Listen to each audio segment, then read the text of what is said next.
This place is permeated with intense radiation and peculiar mutated flora and fauna. Humanity has abruptly plummeted from the pinnacle of the food chain into the depths of despair.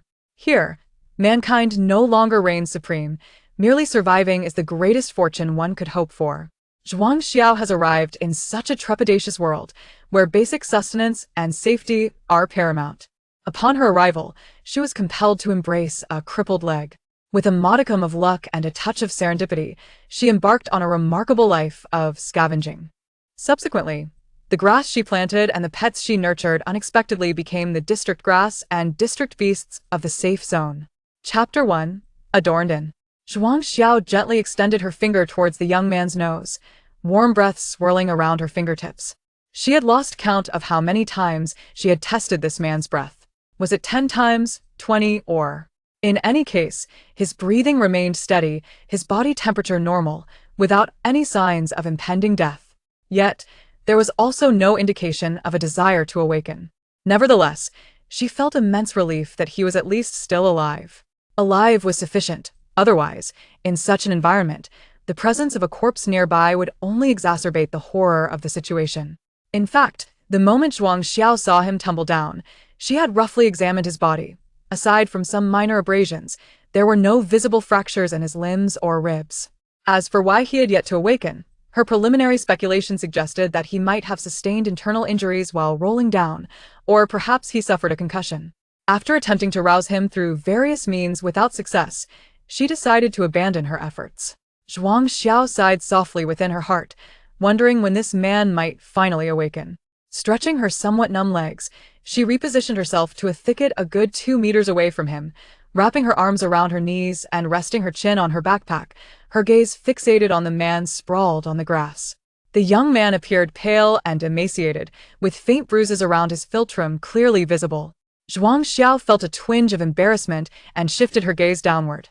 His attire, a rough brownish garment, seemed woven from some kind of plant fiber. Aside from a silver-gray metallic wristwatch adorning his exposed wrist, she found no phones, wallets, or any items that might verify his identity. Reflecting on her own predicament, it seemed she was not in a much better situation than this young man. If her phone had not been lost, she could have called for help, rescuing herself while simultaneously aiding him. However, fate had already made its choice for her, as the only 2 items in her possession that could verify her identity, her phone and ID, were also missing. This was quite exasperating. Equally vexing was the environment she found herself in. After all, she had merely ventured out to climb a mountain. Why had she been transported to this eerie place? Zhuang Xiao sighed heavily once more. Should she attempt to survive alone in the wilderness? Surely, she could not simply wait for this man to die beside her. As the sun gradually dipped towards the horizon, the light began to fade. In the silent wilderness, the vegetation flourished into a dense thicket. Flowers as large as basins bloomed, and ancient trees towered skyward, creating an utterly bizarre and absurd landscape. It felt as though some unknown colossal creature might emerge at any moment to swallow her whole, leaving her no opportunity even to dig a grave for herself. In any case, any slight rustle of the grass sent her heart racing, making her feel as though she were sitting on pins and needles. The only source of comfort amid her anxiety was the young man, who remained unconscious. Regardless of the perspective, spending the night outdoors was hardly a wise decision. Yet, venturing alone into this strange and uncanny world was certainly not an optimal solution, especially with the potential of encountering malevolent individuals lurking about. 2 hours earlier, just as Zhuang Xiao prepared to leave in search of an escape route, she, hidden behind the thicket, bore witness to a murder, or rather, a body disposal. At that moment, the nascent desire for survival within the little one shattered into fragments. It is often the case that people exhibit greater sympathy towards the weak. It is evident that, regardless of whether the situation involves mere murder or simple corpse disposal, the individuals on the hillside are far from virtuous. After all, which kind-hearted and amiable person would engage in the gruesome act of abandoning a body in the wilderness? This implies that, in terms of both natural and cultural assessments, the world is decidedly inhospitable to her. One might even assert that it is exceedingly harsh. Surrounded by wolves, tigers, and leopards from without, and with corpses lying nearby, life is indeed arduous. In such dire circumstances, when faced with the choice between losing her life and enduring the hardships of the wild, she opted for the latter. Should she encounter a wild beast, there remains a platter of flesh nearby, does it not? Time and again in the future, she would be grateful that the meat had awakened and she had followed it away. Otherwise, the two of them combined would not have amounted to half a platter of meat. On the eighth occasion that the girl placed her fingers at her nose today, Zhuang Xiao had already awakened. Although his consciousness remained somewhat foggy, it was sufficient for him to recall what had transpired. Indeed, Zhuang Xiao, the leader of the mercenary team often ranked among the top 3 in combat prowess, should now be considered a former captain.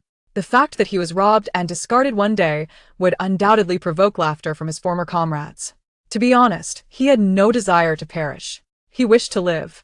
Even after withdrawing from the mercenary group and leaving the safety zone, enduring life in his current frail and dilapidated state, akin to a mere shell of a man, he still wished to survive.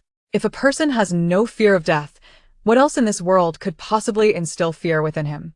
In the wasteland, to live is perhaps the most daunting endeavor of all. Originally, Zhuang Xiao intended to remain in this stupor until the girl departed, after which he would make his escape. After all, in this desolate world, one must not judge by appearances. Even if the other party seems frail and devoid of any combat ability, he could not afford to underestimate them. Any hint of disdain towards others could lead to a fatal blow at any moment. Thus, he endured the intense afternoon radiation for a solid hour. Eventually, he succumbed to heat exhaustion. Faintly, he could hear the girl intermittently cursing and then mumbling in a pitiful manner. It seemed that, in the midst of her soliloquy, she even included him in her tirade. The dampness of the ground grew increasingly oppressive. Zhuang Xiao was perplexed as to why the girl had yet to leave, but he realized he must awaken. The night in the wasteland is the dominion of mutated beasts. Even though the area he occupied is regularly patrolled by base personnel to eliminate mutated creatures, no one could guarantee that this zone was entirely safe. Life in the wasteland is already fraught with difficulty. No one would recklessly wager their life. Moreover, the night in the wasteland, even the most formidable mercenary teams, equipped to the teeth, would avoid camping in the wild unless absolutely necessary. Zhuang Xiao, in his current state, would certainly not. The exposed skin felt the searing sting of sunburn, undoubtedly a result of the intense afternoon sun. Zhuang Xiao propped himself up with his hands and slowly sat up.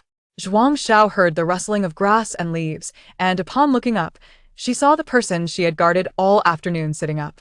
"You're awake." With that, she quickly scrambled to her feet and ran towards Zhuang Xiao. Upon seeing the figure rushing towards him, Zhuang Xiao instinctively assumed a defensive posture, crossing his arms protectively over his chest. Zhuang Xiao halted in her advance and took a cautious step back. Observing the girl's careful demeanor, Zhuang Xiao realized she appeared more anxious than he was.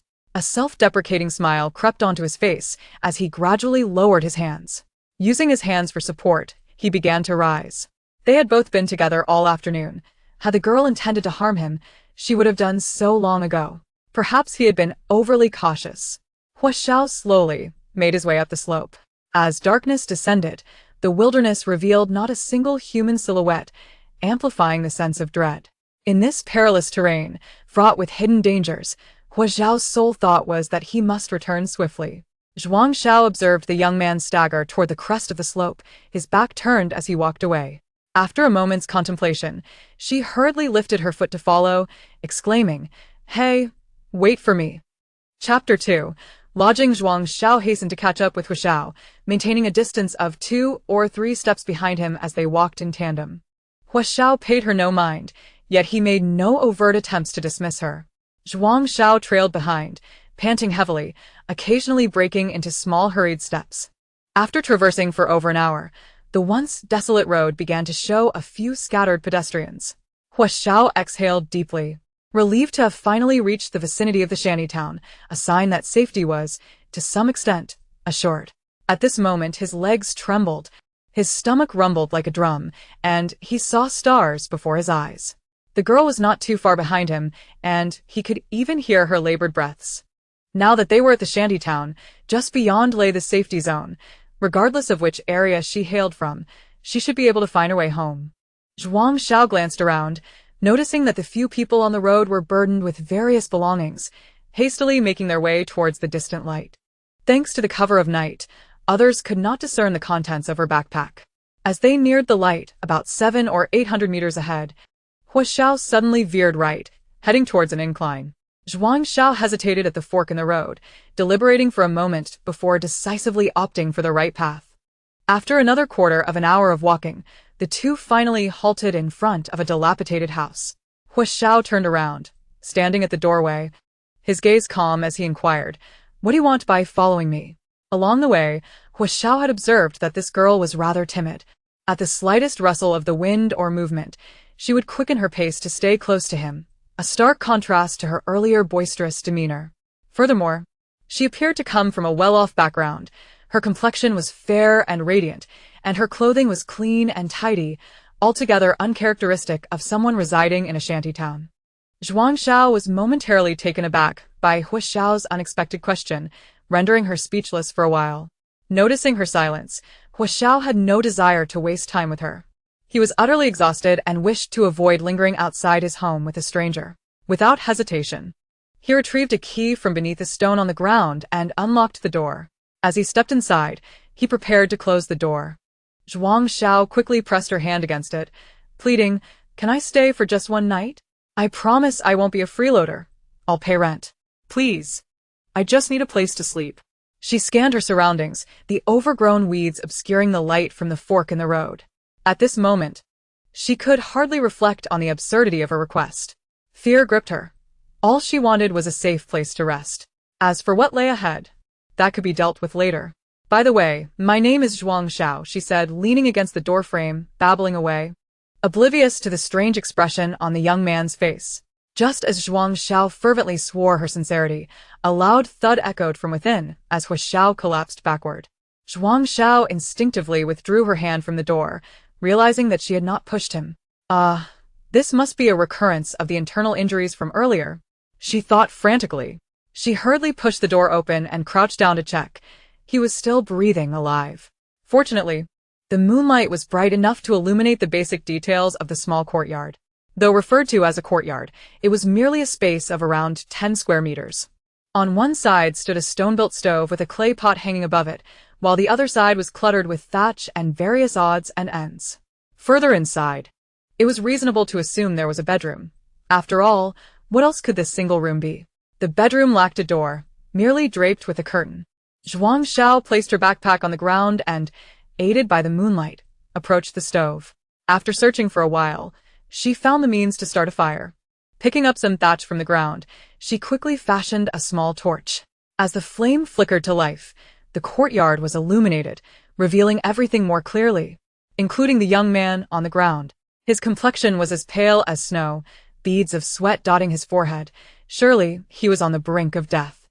Zhuang Xiao wedged the torch between two stones and helped Hu Xiao to his feet, guiding him into the house. This was not an intrusion. As the saying goes, to save a life is greater than building a 7-story pagoda. With the firelight casting its warmth, Zhuang Xiao could discern the furnishings inside. Hanging from the ceiling was a light bulb, and she quickly located the switch on the right side of the door. With a click, the room was flooded with light. Zhuang Xiao squinted, her eyes adjusting to the brightness.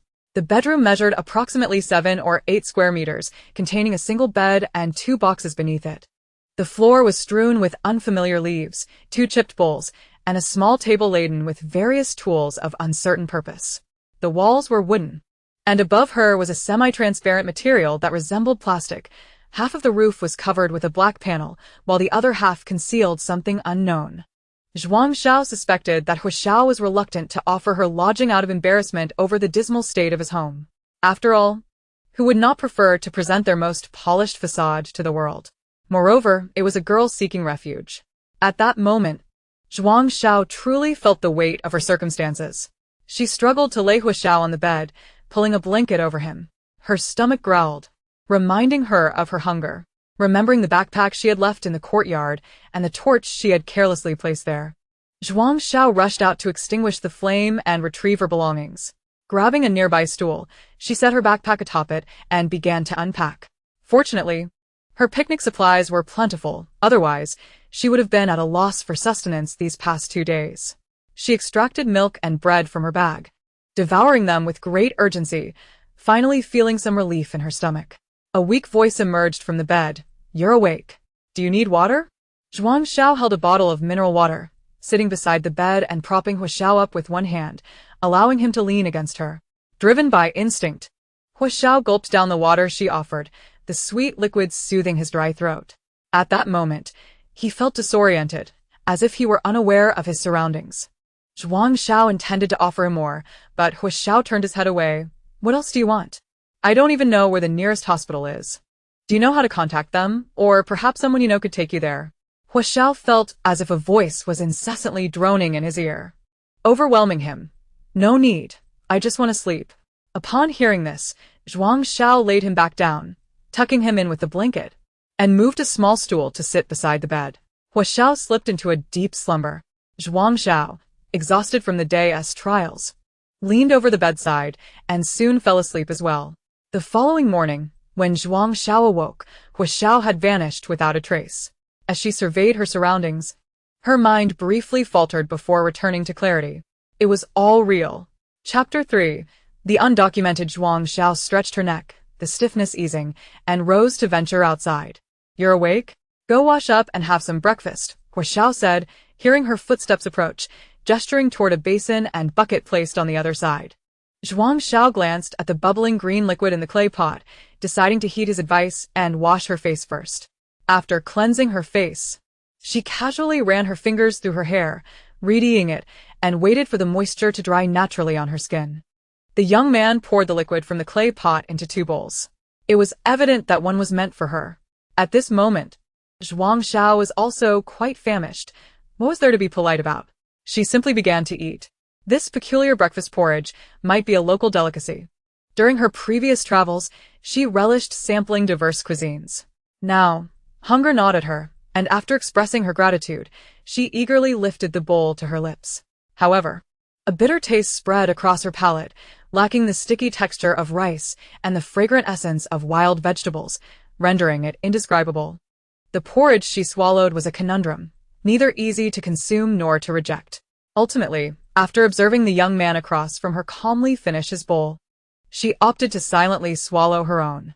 In her heart, she vowed never to partake in such a dish again. As fate would have it, her declaration was made prematurely. The young man took the bowls and began to wash them. Having risen late that day, the last vial of nutritional liquid at home was all that remained.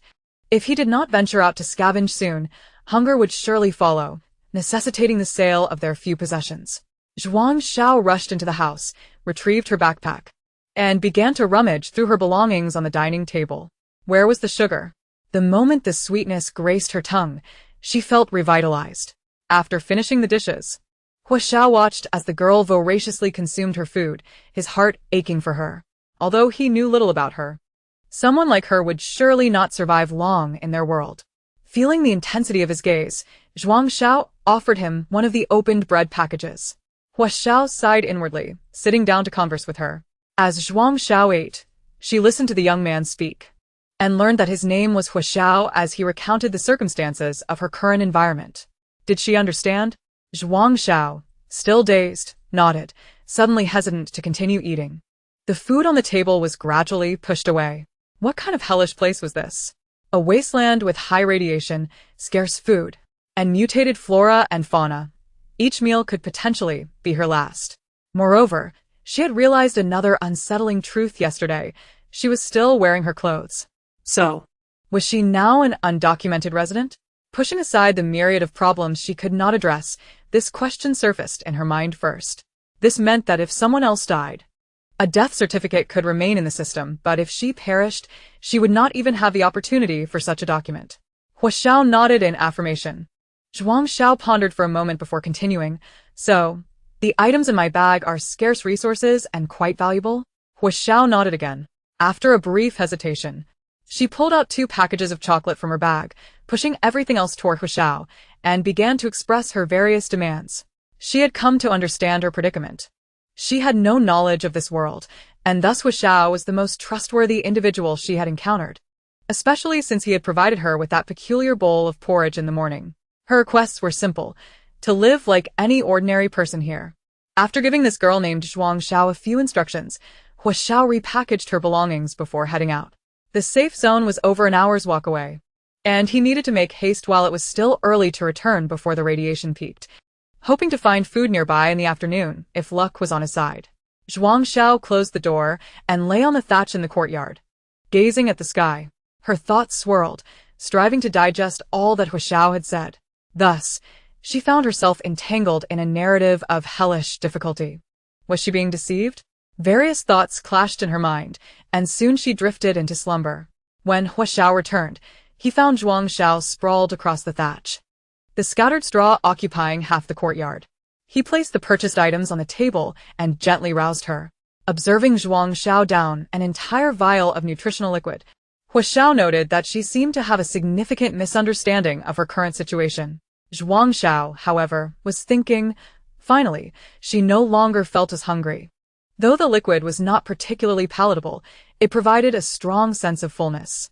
As the sun began to rise, Hua Xiao advised her to return inside for rest, as he too was exhausted. There was only one bed in the house, so Hua Xiao moved his workstation to make room for a 1-meter-wide space, indicating for Zhuang Xiao to lay the thatch on the ground. Resigned, she spread layer upon layer of thatch. Once Zhuang Xiao had arranged her makeshift bed, Hua Xiao finished tidying up on his end and handed her the adjusted wristwatch, briefly explaining its functions. After trading the food on the black market, he had earned a total of 200 points. Of those, 1,000 points were used to regularize her undocumented status, 120 points were spent on the wristwatch, and 50 points on 13 vials of near-expiry nutritional liquid, which would last her at least half a month if rationed. Hua Xiao hoped that after this period, Zhuang Xiao would be able to adapt and sustain herself. Thus, her wristwatch now held a balance of only 30 points. Initially, Zhuang Xiao felt this was a meager amount, but after seeing Hua Xiao's watch, she felt inexplicably reassured. She had not anticipated that a local native would have even less than she did, living in such poverty. After further conversation, Hua Xiao lay down to rest. As for the landlord-tenant situation, Zhuang Xiao dared not bring it up, and Hua Xiao showed no inclination to evict her. This matter lingered ambiguously between them. Around 3 in the afternoon, Hua Xiao woke up and set out with Zhuang Xiao, who was now full of vigor and ready to embrace the new world. Before leaving, he noticed her slightly pale complexion and handed her a handful of potash, gesturing for her to apply it to her face.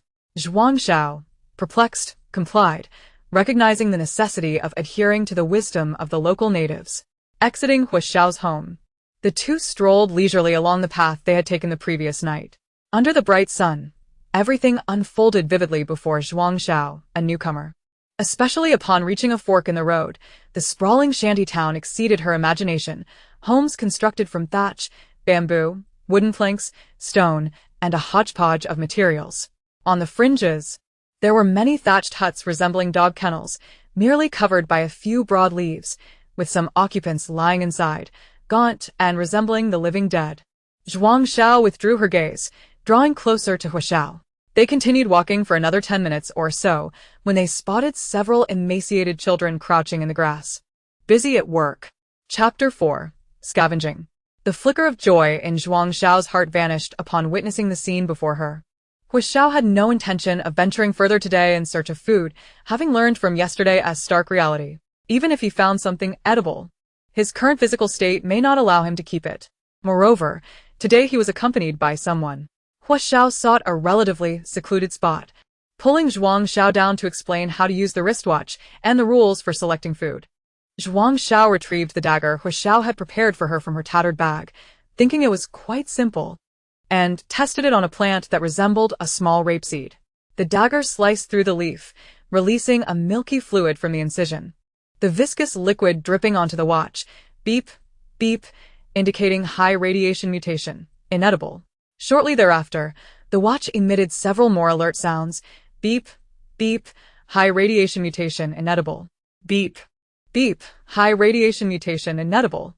Beep, beep, high radiation mutation, inedible. Zhuang Xiao mused. She had underestimated nature's harshness towards humanity. This world not only transformed plants into forms she no longer recognized, but it also unequivocally severed their potential to be consumed by humankind. Reflecting on her own world, where people dared to eat anything, be it creatures scurrying in the mountains, swimming in the waters, or soaring in the skies, now it seemed that nature had protested, forbidding them from consuming anything at all. Casting a glance at the unperturbed young man beside her, Zhuang Xiao resolved to abandon the current patch of vegetation and search for another that appeared more amiable. Beep, beep, high radiation mutation containing slight neurotoxins, inedible. Goodness! Not only is it inedible, but it could also be lethal. Previously, Xiao had mentioned that some people consumed plants with high radiation mutations, but only in dire circumstances. After all, plants mutated by intense radiation inflict irreversible harm upon the human body. Eating such fare was akin to drinking poison to quench one's thirst, unless absolutely necessary. No one would partake. Moderately radiated mutated plants were the most commonly found food for ordinary people, yet this abundance was merely relative when compared to low radiation or untainted mutated plants. Low radiation mutated plants were roughly equivalent to ordinary food, with harmful toxins that the human circulatory system could expel. However, such plants were the privilege of the wealthy and powerful in the wasteland. Even if ordinary individuals found them, few would dare consume them, opting instead to sell them for points, which they would then use to purchase nutrient solutions. Although nutrient solutions were not particularly favored, they constituted the staple diet of the common folk in the wasteland. Yet even this staple was not affordable for everyone, as it was exceptionally filling and often consumed alongside the moderately radiated mutated plants they managed to gather. As for the apex of the wasteland food chain, that would undoubtedly be the unmutated plants, of rarity within the desolate landscape. If news broke of the discovery of unmutated plants in a certain area, it would attract throngs of people like a popular tourist destination, each hoping to be the fortunate soul favored by fate to obtain a single leaf.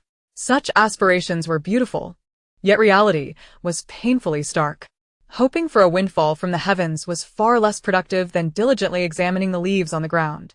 Zhuang Xiao stood up, stretched her arms and legs, and nonchalantly scanned the individuals nearby, each absorbed in their meticulous examinations of the surrounding foliage. She cast another glance at Xiao, who was not faring any better. Young man, keep striving. Considering the nutrient solution that could only last half a month, what else could she do? She might as well continue squatting, playing the role of an emotionless cog in this machinery. This one shall do. The leaf, reminiscent of a kalanchoe, was plump and lush, its size akin to that of a wash basin. Moreover, there were no other plants in the vicinity that bore resemblance, making it extraordinarily unique. Beep, beep. Moderately radiated mutated plant, edible. Zhuang Xiao's eyes lit up, the surprise catching her off guard. Then, as if invigorated, she swiftly began to assess the remaining 20 or so leaves. Beep, beep, high radiation mutation, inedible. Beep, beep, high radiation mutation, inedible. What a disheartening experience. One moment, she was offered a sweet date, and the next, she was met with a barrage of harsh blows. Time to return. Zhuang Xiao lifted her gaze to see Xiao. Hands empty. Well, she was not entirely devoid of merit. The number of pedestrians increased along the way, presumably returning from their foraging expeditions. The majority clutched 1, 2, or 3 leaves. Of course, there were those genuinely empty-handed, like the individual beside her. Zhuang Xiao snatched Xiao's arm, roughly stuffing the leaves into his embrace. Keep them here, it's safer. There, the risk had been successfully transferred. Homeward bound, Xiao glanced down at the leaves in his arms, cautiously unfolded them, and tucked them away in his ragged cloth bag. Upon arriving home, Zhuang Xiao made her way to her straw bed, utterly exhausted from the day. She counted the 12 remaining nutrient solutions. These were her lifeline.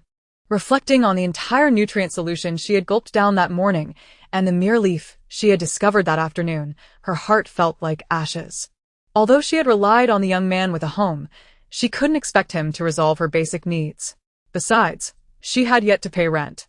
Moreover, Xiao was not only her landlord but also her walking encyclopedia in this world. For that reason alone, she couldn't let her encyclopedia come to harm. Besides, she felt their companionship was quite amiable. The young man was not overly talkative and did not dwell on her past or origins. He was indeed a remarkably kind individual. During dinner, Zhuang Xiao gazed at the verdant porridge before her, then at the neatly arranged succulent leaves beside it. Clearly, Xiao had used his own provisions for the meal. Silently, Zhuang Xiao finished the green porridge, turned, and returned to her room, offering all her nutrient solutions to Xiao. She feared she might succumb to temptation and secretly consume her rations during the night. Hu Xiao said nothing, accepting all the nutrient solutions. Neither spoke further, tacitly agreeing to share their lives together. For someone accustomed to late nights, lying down so early made it difficult to fall asleep. Hu Xiao sat at his workbench, diligently repairing an electric fan. This task had been assigned to him by the elderly shopkeeper at the general store as the hottest weather loomed. Many workers in the shop specialized in repairing old electric fans. In truth, he was more adept at crafting small non-ammunition weapons, but given the current circumstances, he could only take on such simple tasks to make ends meet. The two engaged in meandering conversation. Soon, only the sounds of Hu Xiao replacing parts echoed in the room. He stood up, retrieved a blanket from beneath the bed, and draped it over Zhuang Xiao before tidying up the workbench. Lights out, time for sleep. Chapter 5. Setbacks. That night, Zhuang Xiao slept restlessly, dreaming of her emaciated form slowly traversing a road, when suddenly her head rolled off her neck. One can only imagine the horror of witnessing one's own head rolling a few paces ahead in a dream. It felt as if it was you, yet somehow not you. Thus, before the alarm could sound, Zhuang Xiao jolted awake, her forehead slick with cold sweat. Hu Xiao was nowhere to be seen on the bed. Hu Xiao looked down at the water he had spilled, the hand holding the ladle still trembling slightly. He realized his health had deteriorated further, yet he felt powerless to change it. Without energy stones, and under poor living conditions, his body would continue to decline. Lacking a sound body, it was exceedingly difficult to attain better living conditions, let alone acquire energy stones. It was a vicious cycle. The termination of this cycle inevitably led to death. A profound weariness surged within him, an overwhelming burden compounded by both physical and mental fatigue. Life was rife with helplessness and a lack of agency. No matter the effort expended, the future seemed immutable. His own future was starkly apparent. Hu Xiao opened a small box, retrieving half a vial of nutrient solution, and meticulously chopped the plump green leaves that Zhuang Xiao had discovered the previous day, dividing them into 2 portions. One portion was a blend of the nutrient solution with the green fragments, while the other was pure juice derived solely from the green leaves. He resolved to remain indoors today. Having completed his tasks, he could secure 2 vials of nutrient solution, a far more reliable outcome than venturing out to forage. Moreover, since moving away from the safety zone, his luck had been decidedly poor, often returning empty-handed after a day spent scouring for edible foliage. It was preferable to accept some odd jobs from the old man instead. Yet, he knew that this work would not sustain him for long. Inside, Zhuang Xiao remained blissfully unaware that today she would face the world alone. Fearing the nightmares that had plagued her, she dared not return to sleep, choosing instead to rise early and commence her foraging activities. Having just finished her meal, she was met with the disheartening news that she would be venturing out alone. Despite Hu Xiao's frail condition and his own lack of luck in foraging, Zhuang Xiao felt a modicum of safety in his presence. Although he had imparted many of the world's survival rules to her, she still considered herself a novice, a mere child. Her mind raced with 101 potential calamities she might encounter, vividly conjuring myriad ways she could perish in this desolate world. Oh, who would come to her rescue? She yearned for survival, desperate for aid and anxious for a response. Hu Xiao, tirelessly reiterating his instructions in her ear, asked, "Did you remember everything I said?" "Yes, I remembered it all," Zhuang Xiao replied, her mind coalescing into a singular resolve. She understood she would inevitably face these challenges alone. She steeled herself, whispering encouragement to herself. With a water bottle stowed in her bag and a dagger in hand, she set forth with determination.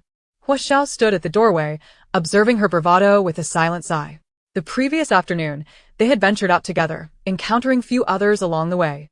However, today, as soon as she reached the main road, she found herself amidst a throng of individuals emerging from the shantytown.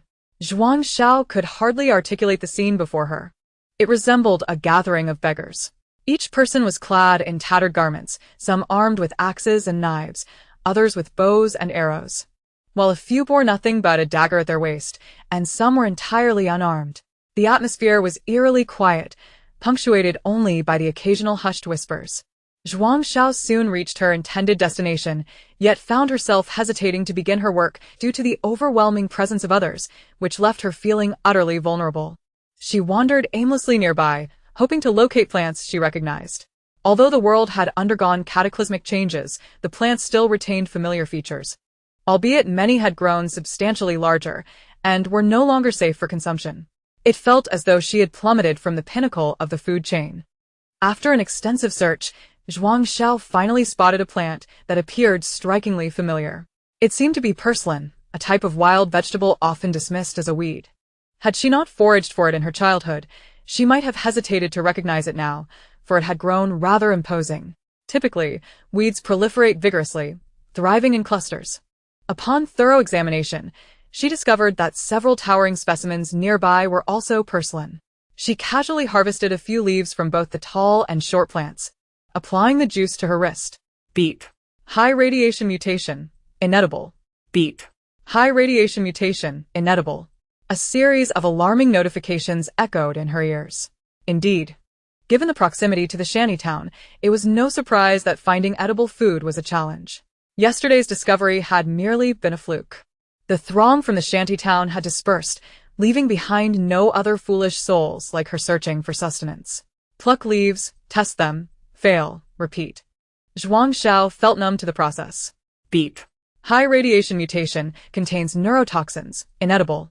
Goodness, not only was it inedible, but it was also toxic. This plant, resembling purslane so closely, bore poison. Did it think itself a deadly nightshade? Perish.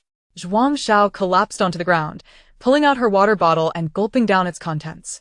As the sun ascended, the temperature rose. She wiped the sweat from her brow, deciding it was time to relocate. This spot clearly did not resonate with her energy.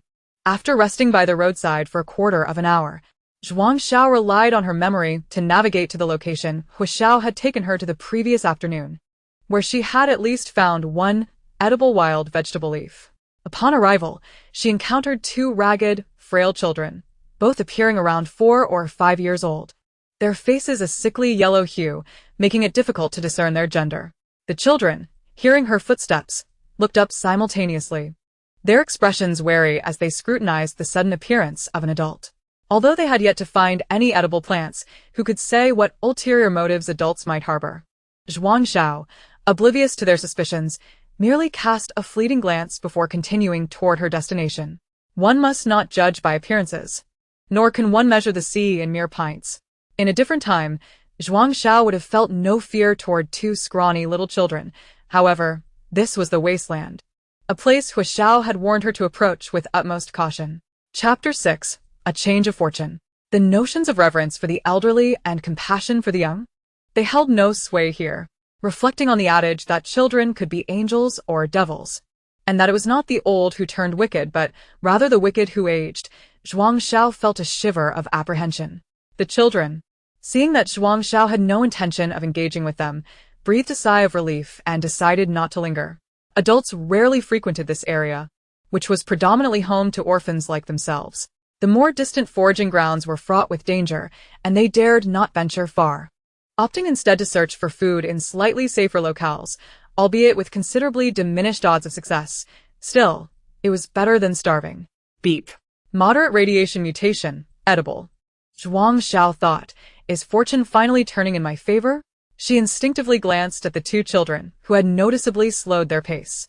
Clearly, the sound from her watch had reached their ears. Sister, why don't we continue searching here? The younger brother, Wen Xiao, gently tugged at his sister Wen Yu's arm. Yesterday, they had found no edible plants and had gone hungry all day. If they failed to locate food again today, would they have the strength to come out tomorrow? Sister Wen Yu, upon seeing her brother's pleading eyes, softened her resolve. Nevertheless, she did not turn back, but instead found a nearby spot where they both crouched down to resume their testing. Zhuang Xiao stole a glance at the two individuals nearby, observing their diligent efforts. Satisfied that they were preoccupied, she redirected her attention to the leaves in her hands, her spirits lifting once more. Silencing her watch's alert, she resolved to quietly amass her fortune, albeit a modest one comprised of mere strands of withered grass. After all, every little bit counts. With her mood restored, she hastened her movements, aware that she had only half an hour left before she needed to return home. As noon approached, the temperature rose swiftly. and the intensity of the radiation became unbearable for the average person, causing mild skin irritations or, in severe cases, impairing bodily functions. Even those who ventured out during midday would meticulously plan their routes, seeking refuge in the shade of trees or other sheltered spots. With nimble fingers, Zhuang Xiao made incisions on the leaves, meticulously applying the sap to her watch as display. A vibrant yellow hue appeared, indicating the presence of low-level radiation mutations that were safe for consumption. Clear text materialized on the screen, confirming her fortunate find. This particular plant bore only 9 leaves. After testing each one, she discovered 2 were low-level radiation variants, 4 were moderate, and merely 3 were inedible. Yesterday, Hua Xiao had informed her that once the leaves of this plant were harvested, new ones would sprout within 4 to 5 days, with a high likelihood of yielding edible leaves. The thought filled her with uncontainable joy. She was eager to take this delightful specimen home and nurture it. Without hesitation, she began her task. To ensure the root system remained intact, she circled the plant with her knife before digging fervently into the soil. As the mound of earth beside her grew, Zhuang Xiao's arms began to ache. The main roots seemed exceedingly deep.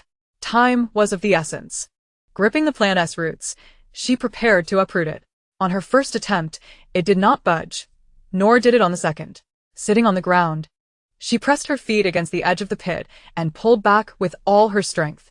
Suddenly, she felt the ground give way beneath her, and her body toppled backward, landing in a rather undignified sprawl. Concerned about damaging the plant's roots, she quickly sat up to inspect it. Thankfully, the main root was intact. She hastily tore off a broad leaf nearby, placed some soil upon it, and carefully wrapped the root system. As she gazed at the half-meter-tall plant in her hands, her heart swelled with delight, erasing the earlier frustration she had felt that morning. The sound of beeping interrupted her reverie. It was the alarm Hua Xiao had set to ensure she did not miss her return time. Remembering the sun's harshness at noon, Zhuang Xiao sprang to her feet, ready to head home.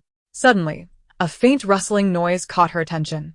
She halted, gripping her knife tightly, straining her ears to listen, but the sound had vanished. Regardless of whether it was a human or an animal, this place was evidently unsafe for her. Just as she prepared to retreat, the noise returned, closer this time, as if emanating from beneath her feet. Looking around, her gaze settled on the spot where she had recently stepped. A small, furry head poked through the soil. Its gray-brown fur, long ears, and distinct 3-parted mouth confirmed it unmistakably as a rabbit. A surge of excitement coursed through Zhuang Xiao. This could mean a meal. If Hua Xiao were present, he would undoubtedly douse her enthusiasm with a cold dose of reality, reminding her that ignorance breeds fearlessness. In this desolate world, no mutated creature could be deemed ordinary. In a moment of distraction, 2 rabbits emerged from the ground. Time was of the essence. Zhuang Xiao hastily set the plant down and began digging for the rabbits. Each was the size of a month-old kitten, totaling 5 in number. 2 of which had yet to open their eyes, their bodies still covered in fine fuzz. Picking one up for a closer inspection, she confirmed it was indeed a youngling. Remarkably, these wild rabbit pups were quite substantial. Fortunately, her large bag could easily accommodate all 5 of them. Zhuang Xiao felt the heat prickling her skin, urging her to return home swiftly. She quickly stuffed the 5 rabbit pups into her bag, scooped up the edible plant, and dashed toward home. Along the way, she encountered no one who could bear the midday sun's wrath. Upon pushing open her front door, Hua Xiao was met with the sight of a girl adorned with grass leaves, her skin flushed a bright red. Alarmed by her appearance, he swiftly retrieved a damp towel and urged her to cool her exposed skin. Zhuang Xiao set the plant down and accepted the towel, first applying it to her face. The cool sensation significantly alleviated the burning pain. She proceeded to treat the rest of her exposed skin, feeling somewhat relieved afterward. Glancing at her red hands, she realized her face must look equally unsightly, akin to a monkey's rear end, no less, dusty and all. Zhuang Xiao vowed to remember today's lesson. Hua Xiao, sitting nearby, inquired after she had finished cooling herself. "Didn't I ask you to return early? Why are you so late?" His tone was devoid of reproach, merely tinged with concern for her well-being. Regaining her composure, Zhuang Xiao suddenly remembered the cause of her current state. As she set her bag on the table, her eyes sparkled with excitement. "Look, rabbits!" she exclaimed, gazing at Huashao in anticipation of praise. Meanwhile, the younglings, previously nestled quietly in her bag, began to wriggle restlessly as soon as she released them. Huashao abruptly grasped her arm, causing the rabbit pups to tumble from the bag in disarray. Bewildered by the sudden turn of events, the 5 young rabbits seemed confused. Huashao, however, wore a look of alarm.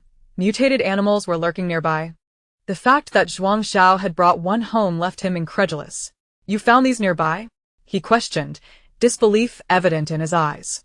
Zhuang Xiao animatedly recounted her morning adventure, her words spilling forth like beans from a bamboo tube. "Why are you looking at me like that?"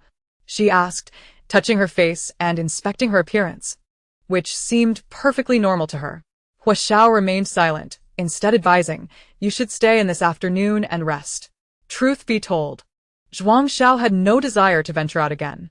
Although the fiery sensation on her skin had subsided, the discomfort lingered in her heart.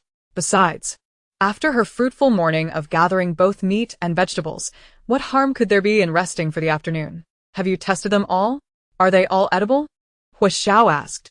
Zhuang Xiao suddenly recalled that not all creatures in this wasteland were safe for consumption. Caught up in her excitement, she had completely overlooked this critical detail. In this harsh environment, not only had the plants undergone significant changes, but the animals too were far removed from her previous understanding. The very rabbits before her were a living testament to this reality.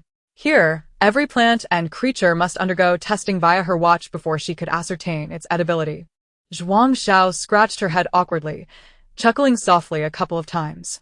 Upon witnessing her demeanor, Huashao grasped the situation without further ado. He took a dagger and drew a drop of blood from the paw of a young rabbit, letting it fall onto his wristwatch. The watch chimed, "High radiation mutation, inedible." He proceeded to the second rabbit, another drop fell, and the same message echoed. The third rabbit met the same fate, the watch confirming once more, "High radiation mutation, inedible." At this point, Zhuang Xiao's expression darkened considerably, realizing that her arduous efforts had yielded nothing but inedible goods. When he tested the fourth rabbit, the watch chimed again. "Moderate radiation mutation, edible." The fifth rabbit followed suit, with the watch proclaiming its edibility as well. Only then did Zhuang Xiao's mood improve slightly upon hearing the last 2 announcements. Huashao, however, found it difficult to articulate the tumult of emotions he was experiencing. In the wasteland, the probability of finding edible mutated animals was significantly lower than that of mutated plants. Yet, to his astonishment, among the 5 mutated offspring in his possession, 2 were indeed edible. This unexpected bounty greatly exceeded his expectations. With the prospect of edible rabbits in mind, Zhuang Xiao recalled the plant she had brought back. Envisioning its potential, "Let us plant it. The whole thing is edible." Given the presence of rabbits as a foundation, Huashao had already steeled himself against any further surprises regarding the plant she mentioned.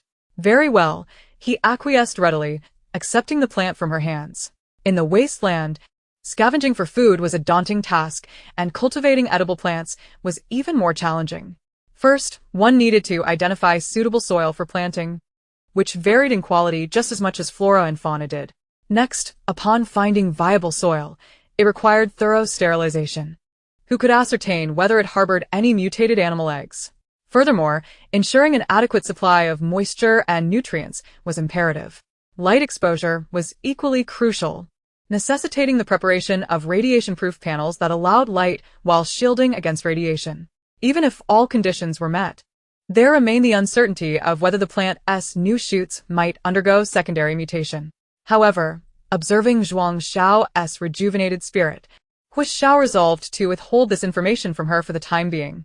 He retrieved a wooden box, placing the 5 young rabbits within, planning to sell them all at the trading center in the safe zone later that afternoon.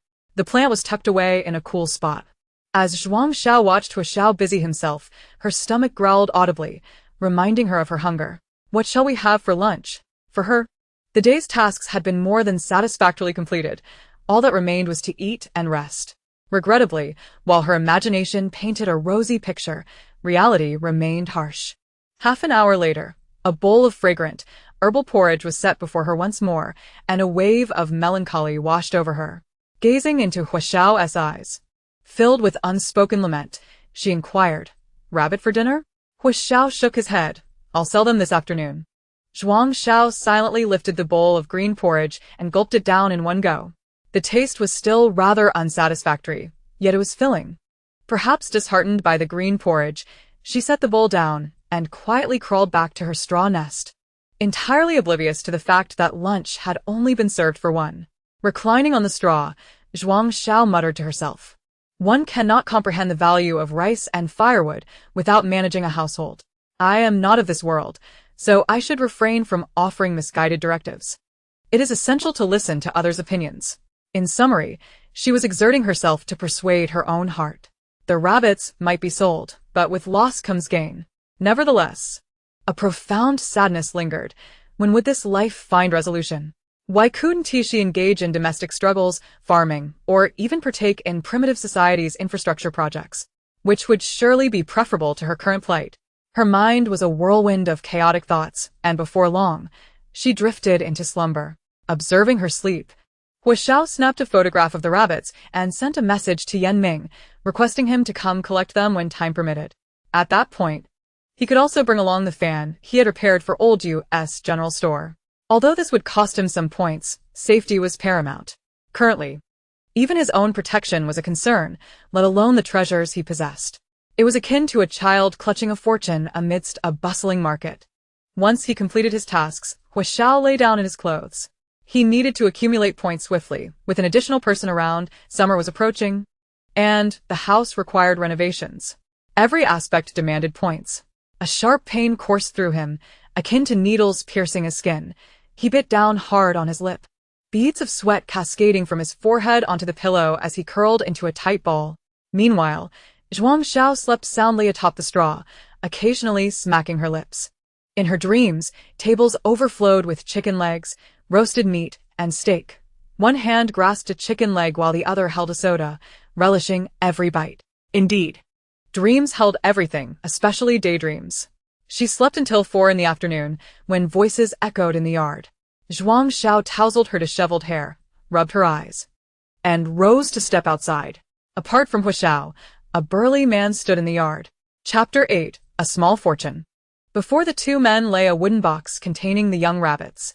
Yan Ming caught a glimpse of Zhuang Xiao from the corner of his eye, visibly taken aback. When did Brother Hua have a girl living here?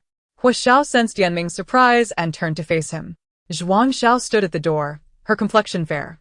Hua Xiao narrowed his eyes slightly and asked, "You're awake?" Zhuang Xiao replied softly.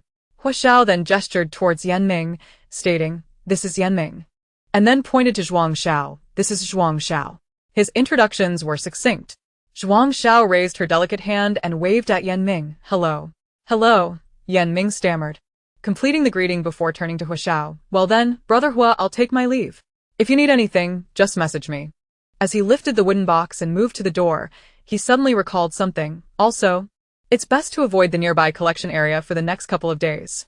I heard that mutated rabbits have been attacking, injuring 7 or 8 people. Though mutated rabbits were herbivores, they generally maintained indifference towards humans unless provoked. Yet, in the wasteland, who could resist the allure of a potential edible mutated creature before them? Moreover, mutated animals might harbor energy stones within their bodies. Finding one was akin to winning the lottery. Energy stones were widely utilized in weapon manufacturing, radiation shielding, and medical potions in the wasteland. However, the rampaging mutated rabbits were not a threat that an unarmed civilian could withstand. As the saying goes, a cornered rabbit will bite. Had it not been for the timely arrival of a returning escort team, the injuries could have been far worse. "Brother Hua, did you hear that?" Hua Xiao listened to Yan Ming's incessant warnings, casting a bemused glance at the wooden box he was carrying. The connection was undeniable. It was as if a mother returned from foraging, only to find her home ransacked. How could she not retaliate? "Oh, I understand," Hua Xiao acknowledged, and Yan Ming happily departed with the box of young rabbits, entirely oblivious to the connection between the rampaging rabbits and the 5 little ones he carried. Once Hua Xiao closed the door, Zhuang Xiao inquired, "Is that uncle your friend?" Hua Xiao replied, "Didn't you hear him call me Brother Hua? If Yan Ming is an uncle, then isn't he a grandpa?" "Yan Ming. Who's the uncle? Who's the uncle? I'm still a youth, all right?" Hua Xiao thought of Yan Ming's robust physique and his scruffy appearance, and could only utter, "He's only 15 this year." "Who's 15 this year?" After a brief disconnection between her mind and mouth, Zhuang Xiao finally understood that this was referring to the uncle she mentioned. She then awkwardly remarked, "Oh, he is so young. He certainly doesn't he look it." She swiftly changed the topic, asking, "What is for dinner?" Hua Xiao felt a wave of annoyance. This girl treated every meal like poison yet still pondered over what to eat. Noticing Hua Xiao's silence, Zhuang Xiao didn't mind. She had merely intended to alleviate her own embarrassment. Hua Xiao picked up a small bag of soil that Yan Ming had brought and walked inside, preparing to plant the mutated plant Zhuang Xiao had brought back. The soil Yan Ming provided was already processed. All that was needed was to find a suitable pot and plant the specimen. When Hua Xiao returned from the yard with an appropriate pot, he discovered that the once lush plant had been reduced to a bald stump, leaving only a few frail, pitiful shoots in the center. "Let us stir-fry some greens tonight." Zhuang Xiao cheerfully presented her meager harvest to Hua Xiao. Stunned, he stood in the doorway and instinctively replied, "Sure. At least the roots are still intact." Seeing his agreement, Zhuang Xiao, clutching the few green leaves, excitedly headed out to wash the vegetables, eager to cook herself. However, reality dealt her a harsh blow. The only seasoning she could find at home was salt, and more critically, there was no cooking oil. Stir-frying greens hinges upon the act of frying. Without oil, how could she fry anything? Zhuang the chef's dream was dashed. Reluctantly, Zhuang Xiao could only blanch the greens in hot water, adding a bit of salt and tossing them together. 2 plates of vibrant, salted wild greens emerged. Upon tasting a bite, she detected a faint bitterness reminiscent of cold bitter melon. Perhaps the salt was inadequate, leaving a hint of astringency amidst the saltiness. It was far from gourmet, but certainly not inedible. Compared to the bland green porridge, this had flavor, and that sufficed. When Zhuang Xiao placed the 2 plates of wild greens before Hua Xiao, he rubbed his flat stomach, saying nothing, and began to eat in silence. Luxurious, extravagant, truly extravagant, Hua Xiao thought to himself, even as he continued to eat without delay. In the end, the remaining half plate of greens disappeared into Hua Xiao's stomach. Witnessing his enthusiastic consumption, Zhuang Xiao's vanity received a gratifying boost. She declared, "The first cooking attempt in the wasteland is a resounding success." Hua Xiao mused that she should never be allowed to cook again. It could easily lead to a lack of meals in the future. After enjoying a rare filling meal amidst the wasteland, Hua Xiao washed the dishes and settled down at the workbench to sand some wood. Zhuang Xiao nestled in her designated grass nest, weaving a straw mat. As for a bed, considering her mere 30 points, she dared not hope for such luxuries. Hua Xiao explained that tree felling required specialized tools and a mercenary team, primarily to guard against any mutated creatures that might lurk in the treetops. Around 8 in the evening, Yan Ming returned, carrying 2 worn-out electric fans. "Brother Hua, this is a new task from old you. It needs to be delivered to him in 3 days, Yan Ming said, handing the fans to Hua Xiao. Additionally, today's 5 little rabbits, 3 with high radiation mutations at 15 points each, and 2 with moderate mutations at 100 points each, totaled 245 points. This amount is after deducting the transaction fees." Hua Xiao nodded, acknowledging that it aligned with his expectations. Once he deducted the 15 points for Yan Ming's errand fee, he would still have 230 points remaining. Just deduct the 15-point service fee directly and transfer the rest to Zhuang Xiao, Hua Xiao instructed. After all, these were Zhuang Xiao's gains, and they rightfully belonged to her. Yan Ming glanced at Hua Xiao, realizing he was serious, and hesitated momentarily. Zhuang suddenly.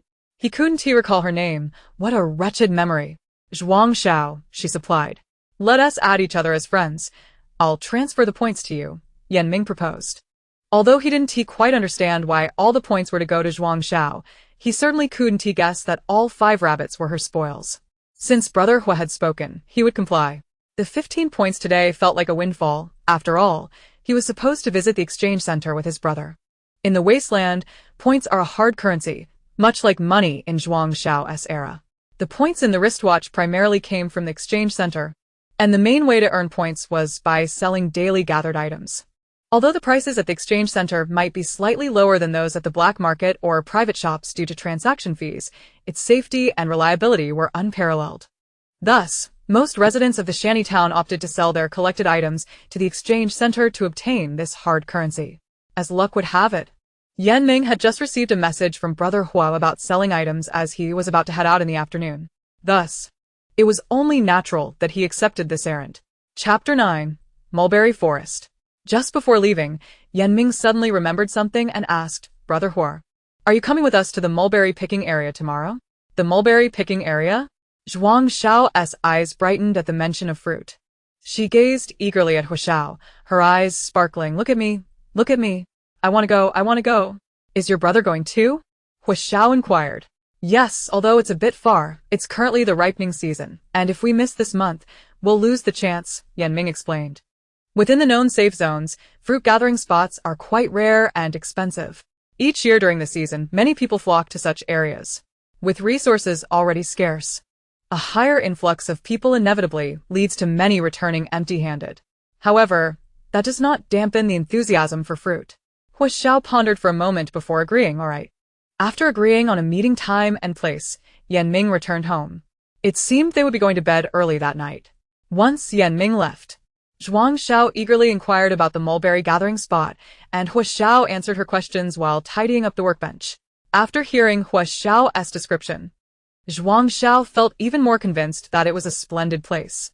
Half the shantytown's residents, and even some from the safe zone, would venture there to gather mulberries. Moreover, the presence of a security team ensured order, so there was no need to worry about being robbed after finding edible mulberries. It indeed seemed like a promising location. The next morning, before dawn, Hua Xiao roused Zhuang Xiao from her grass nest. After freshening up, he handed her a bag containing 2 bottles of nutrient solution and a bottle of water. He had also packed a nutrient solution and a bottle of water for himself. Upon arriving at the meeting point, Yan Ming and Yan Hu were already waiting. The two groups exchanged greetings and set off with a flow of people. Clearly, this was not a place for conversation. Along the way, Zhuang Xiao stole several glances at Yan Hu, whose appearance bore an uncanny resemblance to his younger brother. He was quite tall, albeit with a somewhat unhealthy aura about him, reminiscent of the same sickly feeling that surrounded Hua Xiao. The throngs of people were overwhelming. One could easily get lost in the crowd, reminiscent of the bustling morning market filled with eager buyers. By the time dawn broke, they finally reached their destination. Towering mulberry trees stood before them, their large, red-purple fruits nestled amidst lush greenery. When Hua Xiao and his companions arrived, the mulberry grove was teeming with activity. With people jostling for space, every visible tree was adorned with several climbers, and the incessant beeping of watches filled the air. The 4 of them made a circuit inside, ultimately locating a medium-sized mulberry tree near the edge. Zhuang Xiao was the last to ascend. Upon closer inspection, the fruits were far more enticing than those in her own world.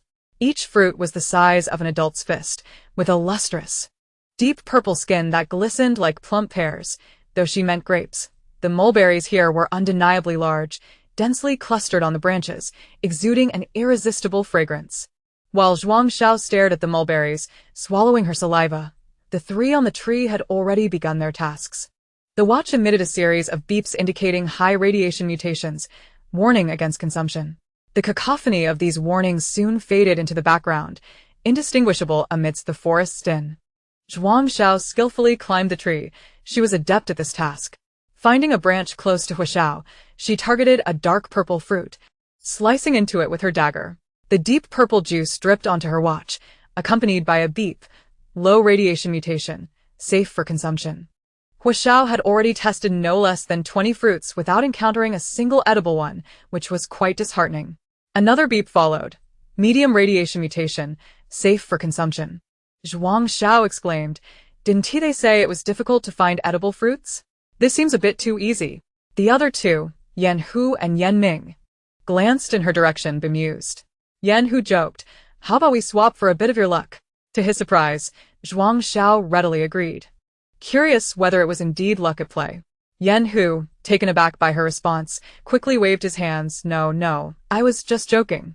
If you trade with me, the boss would surely have my head. Have you seen the boss's face? However, Zhuang Xiao was insistent, swiftly pulling him onto her branch and climbing onto his tree limb. Beep. Medium radiation mutation, safe for consumption. Beep. High radiation mutation, not recommended for use. The two warnings blared simultaneously. Yen Hu glanced at his hands, then at the mulberries on the branch, wondering if his unwashed hands that morning were to blame. Yen Ming, upon hearing the simultaneous beeps, burst into uncontrollable laughter. Before suddenly stopping, "Sister, please take me along." Even Hua Xiao's usually stoic face cracked a faint smile. "Why don't you test this one?" Zhuang Xiao casually plucked a mulberry and tossed it toward Yen Ming. He cradled the fruit in his arms, deftly slicing through its skin with his sharp dagger. Juice dripping onto his watch in a fluid motion. Beep, medium radiation mutation, safe for consumption. "Sister, is your hand blessed?" The burly youth stammered, at a loss for words. What in the world is this luck? Zhuang Xiao was equally surprised by her fortune. Plucking a fruit so effortlessly that was safe to eat felt like a boon bestowed upon her by fate, a true golden finger. "How about you pick another for me to try?" The youth was brimming with excitement. In previous years, he might not have found even a single edible fruit in a day. Who would have thought that Hua Xiao's sister would strike such a jackpot? All right. Zhuang Xiao plucked another, still from the same cluster. Beep. High radiation mutation, not safe for consumption. The golden finger had failed her. Then, she passed one to both Hua Xiao and Yen Ming. Aside from the first, which was medium radiation mutation, the rest were all high radiation mutations. This was beyond explanation. After Zhuang Xiao had collected 3 edible mutated fruits, her luck appeared to have run dry. They had tested all the reachable fruits, and thanks to Zhuang Xiao's momentary stroke of good fortune, everyone had made some gains. Fortunately, the mulberry grove was dense enough to shield them from the direct harm of the sun's rays. The 4 sat beneath the mulberry tree, each with a vial of nutrient solution. Zhuang Xiao gulped hers down in one go, while the others left half. Zhuang Xiao took a mulberry from her bag, examined it closely, yet couldn't bring herself to eat it. This is worth money. Chapter 10. An Unexpected Turn. "Shall we continue harvesting mulberries in the afternoon?" Zhuang Xiao inquired. The heights above were daunting, and she feared a fall might result in a fracture. Where would she find solace in such a situation? Moreover, medical care here would undoubtedly be exorbitant. In an era where food was scarce, seeking treatment was a luxury. Not to mention, Zhuang Xiao had come to realize the grim truth. Illness has never been a plight for the ordinary. In the wasteland, survival boiled down to endurance. Current medical technology could hardly address the myriad ailments spawned by radiation, unless one possessed an ample supply of energy stones. However, acquiring energy stones was often a life-threatening endeavor. Thus, regardless of the era, falling ill was simply not an option. While they awaited Hua Xiao's plans for the afternoon, a sudden uproar erupted from the western mulberry grove, accompanied by the disconcerting sounds of gunfire. Hua Xiao, Yen Hu, and Yen Ming stiffened, rising from the ground. They exchanged glances, understanding the gravity of the situation. It's the mutated doves. During the mulberry harvest season, it was not unusual for mutated doves to appear, as these sweet and tangy fruits were a favorite among birds. However, they hadn't anticipated their bad luck. This was only the first encounter of the year, and they were already faced with mutated doves seeking food. Though the mutated doves were not particularly lethal, a swipe of their wing or a scratch from their claws could certainly inflict significant harm. In her bewildered state, Zhuang Xiao was swiftly lifted off the ground by Hua Xiao, who firmly grasped her arm. "Stay close to me and don't run off." She nodded frantically, unsure of what else to do. The once crowded mulberry grove began to empty, with many fleeing, while some ventured against the tide, most armed with crossbows or firearms. Danger and opportunity coexisted. Now was the time to seize a chance for substantial gain. Zhuang Xiao kept pace with Hua Xiao until they finally exited the grove. In the distance, the sounds of distress could still be heard. She wondered who among the unfortunate had lagged behind and sustained injuries. If they managed to gather edible mulberries today, their medical expenses would be covered. Otherwise, it would be a case of losing both the woman and the soldier. Today, as harvesting activities had certainly been plagued by a streak of misfortune. In truth, Yen Ming also yearned to take a risk. Today, he had ventured out equipped with a crossbow, and even his brother Yen, who bore a bow slung across his shoulder. In comparison to Hua Xiao and Zhuang Xiao, their armaments were decidedly comprehensive. However, reflecting on the physical conditions of his brother and Hua, coupled with Zhuang Xiao's seemingly frail physique, he hesitated. 3 out of their quartet had vulnerabilities. Although they had retreated to the periphery, who could predict whether a reckless mutated dove might emerge from the woods? It would be prudent for him to remain behind as a guardian. After all, he, Yan Ming, was the stalwart of their ensemble. To be candid, Zhuang Xiao was quite apprehensive. The wails and the crack of gunfire resonating from the forest starkly reminded her that this was no longer the safe and tranquil world she once knew. This was a desolate land where one could lose their life at any moment. The sound of gunfire, a noise she had only encountered in films, now overlapped with the grim reality surrounding her. Aren't we going to flee? Zhuang Xiao's complexion paled, her voice trembling as she clutched tightly to Hua Xiao's garment, desperately suppressing her inner terror. No need. We have the escort team, Hua Xiao reassured her. Although the mutated doves often moved in flocks, their numbers typically did not exceed 10. With the escort team and those eager to share in the spoils, he estimated the skirmish would conclude swiftly. Indeed, sister. Fret not. Everything will be fine, Yan Ming chimed in, providing comfort from the side. Yan, who echoed a few words of agreement, seeing the three of them so composed, and observing that those standing at the forest's edge had also relaxed, some even squatting to examine the foliage, Zhuang Xiao finally felt a sense of relief. She began to entertain inquiries about the mutated doves. Earlier, she had been too preoccupied with her flight to have caught a glimpse of their appearance. In her recollection, doves resembled the doves she was familiar with, though she wondered if the mutated doves in this wasteland retained a similar likeness. This marked her second encounter with a mutated creature. Did the mutated dove merely experience a growth in size like the mutated rabbits? Zhuang Xiao inquired. Hua Xiao replied, yes. Generally, they do not pose a threat to humans. Most likely, someone discovered the mutated doves in advance and attempted to capture them, which incited the flock's aggression. Yen Hu interjected, they are among the more docile varieties of mutated animals. Only when the gunfire subsided did Zhuang Xiao grasp the true gentleness Yen Hu had mentioned. It was indeed astonishingly gentle. More than 10 individuals were brought forth from the woods, each one marred with scratches and bloodied from their encounters. Now, that was true gentleness. Following this, a group emerged from the forest, also bearing injuries, yet their expressions were filled with exhilaration as they each carried a large bird. With gray-brown feathers, dark beaks, and purplish-red claws, these creatures weighed approximately 10 pounds, nearly the size of a golden eagle. However, their combat prowess was lacking. Their strength and speed clearly inferior to that of a golden eagle.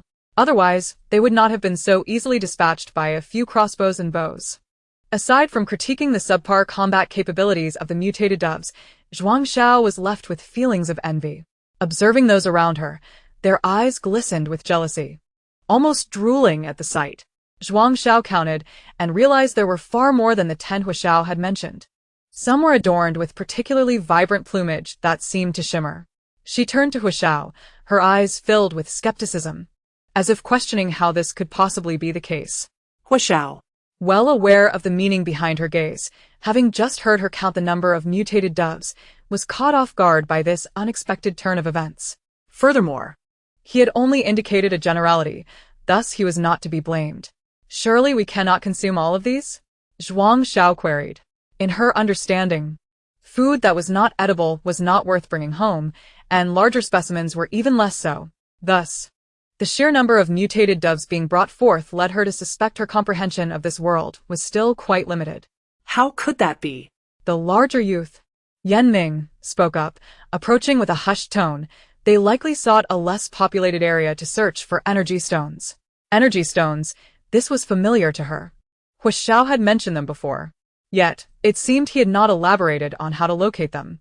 Surely, energy stones were not hidden within the bellies of mutated animals? If that were the case, the difficulty of acquiring wealth would undoubtedly escalate. Her thoughts drifted back to the little rabbit she had sold. And she looked up at Hua Xiao, my little rabbit. The unspoken implication was clear. Surely, her little rabbit could not also contain energy stones? Hua Xiao, witnessing her expression of lost opportunity, replied with a mix of resignation and decisiveness. No, it is not. Upon hearing this, Zhuang Xiao felt a semblance of balance return to her mind, though a flicker of discontent lingered. Why could her little rabbit not harbor energy stones? Amidst her fluctuating emotions, The individuals around her ceased their drooling, preparing to return to their own pursuits in the mulberry grove. Chapter 11. White Light. Are we still going back to investigate the mulberries? Yan Ming queried his older brother, his gaze occasionally darting toward Hua Xiao. It was evident he would need to consult Hua Xiao about this matter. As anticipated, no sooner had Yan Ming spoken than Yan Hu inquired, "Shall we explore the vicinity?" There remained an entire afternoon ahead of them. Hua Xiao had originally intended to remain with Zhuang Xiao in the mulberry grove for the afternoon. The emergence of mutated doves in the forest raised the possibility of other mutated creatures lurking nearby. Nevertheless, seeing the eager expressions on the faces of the two brothers made it difficult for him to refuse. Additionally, having equipped himself with weapons that morning, a brief exploration around the mulberry grove should pose little risk. Let us stay near the mulberry grove. There is an escort team nearby, rendering it relatively safe. The forest was already overcrowded with individuals flocking towards the heart of the woods, driven by the belief that the fruit there was more plentiful and the likelihood of finding edible mulberries was higher. In reality, this was merely a psychological effect. Then let us investigate over there, Yan Ming suggested, pointing in a direction. Zhuang Xiao followed his gesture and beheld a dense thicket interspersed with a few malnourished-looking mulberry trees. Now and then, she could spot members of the escort team patrolling the underbrush. Thus, the group agreed to Yan Ming's proposition. Upon reaching their destination, the four of them promptly tested the two mulberry trees. Zhuang Xiao managed to procure 2 medium radiation mutated mulberries, while Yan Ming obtained 1. Hua Xiao and Yan Hu, however, found nothing. It seemed this grove was indeed her treasure trove. In Zhuang Xiao's eyes, any area where she could discover food was worthy of being called a treasure. The remaining individuals ceased to confine themselves to the mulberry trees, each pursuing their own targets for examination. Throughout this, the distance between Hua Xiao and Zhuang Xiao was consistently maintained within 3 meters. She feared losing sight of him. At this moment, Zhuang Xiao's attention was captured by a flowering plant beneath the thicket. Delicate lavender blossoms swayed in the breeze, their edges adorned with small white thorns. It bore a striking resemblance to a young thistle, also known as prickly lettuce, frequently utilized as pig feed and recognized for its hemostatic and anti-inflammatory properties in traditional herbal medicine. Counting down from the top, she noted 20 to 30 leaves. Observing the silvery, fine roots, Zhuang Xiao felt overwhelmed with uncertainty. Normal-sized thistles were already quite prickly, let alone one of this magnitude. She glanced around, noting that this was the only specimen in sight. It appeared that the harsh conditions of the wasteland had significantly reduced its chances of survival. Despite the risk of injury, Zhuang Xiao persevered, convinced that if this peculiar plant bore even a single edible leaf, she would excavate it and take it home. Ultimately, her efforts were rewarded. After enduring over a dozen stings, she successfully retrieved 1 low-radiation mutated leaf and 1 medium-radiation leaf. Aside from the small cuts inflicted by her dagger, the leaves remained intact upon their respective plants. Breathless, Zhuang Xiao crouched down to begin digging a pit, a laborious task that tested her strength. She wondered if she had a hoe or similar tools at home to bring along next time. Using a dagger to dig was far too taxing. Her body was already weak, and in this wasteland, she spent her days either toiling or starving, unable to endure much longer. She wished for a day of respite, feeling that her harvest today warranted a brief holiday. A schedule of 3 days of work followed by 2 days of leisure would suit her just fine. As Zhuang Xiao immersed herself in her digging, she wiped the sweat from her brow, only to find her gaze locked with 2 large, rolling eyes peering out from the bushes. Goodness, there's a mutated beast here. The suddenness of the encounter caused her to involuntarily scream, a sharp cry that pierced the air. Startled, the mutated dove, which had been nesting in the underbrush, was equally taken aback. Who dares to disturb my nest? After a brief moment of shock, it flapped its large wings and lunged toward Zhuang Xiao. Perhaps due to the close proximity or her hasty retreat into the pit, the mutated dove soared right over her back. Hua Xiao, who had been vigilantly monitoring her situation, rushed over upon hearing the commotion. Just as he collided face-to-face with the mutated dove, he quickly drew a hidden dart from his sleeve and aimed for its eye. The sudden sting in its eye drove the already irritable dove into a frenzy. With great pain, it took flight and charged at Hua Xiao.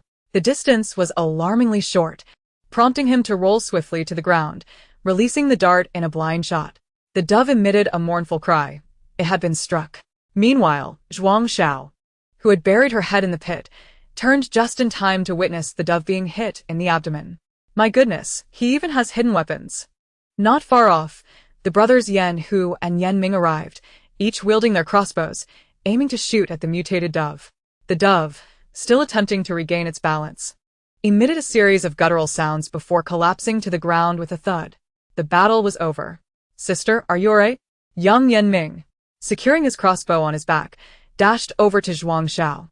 As she attempted to rise and reassure him, she realized her legs had gone numb. Was she truly unscathed? Hu Xiao stood up, brushing off the grass clippings, and approached Zhuang Xiao as well.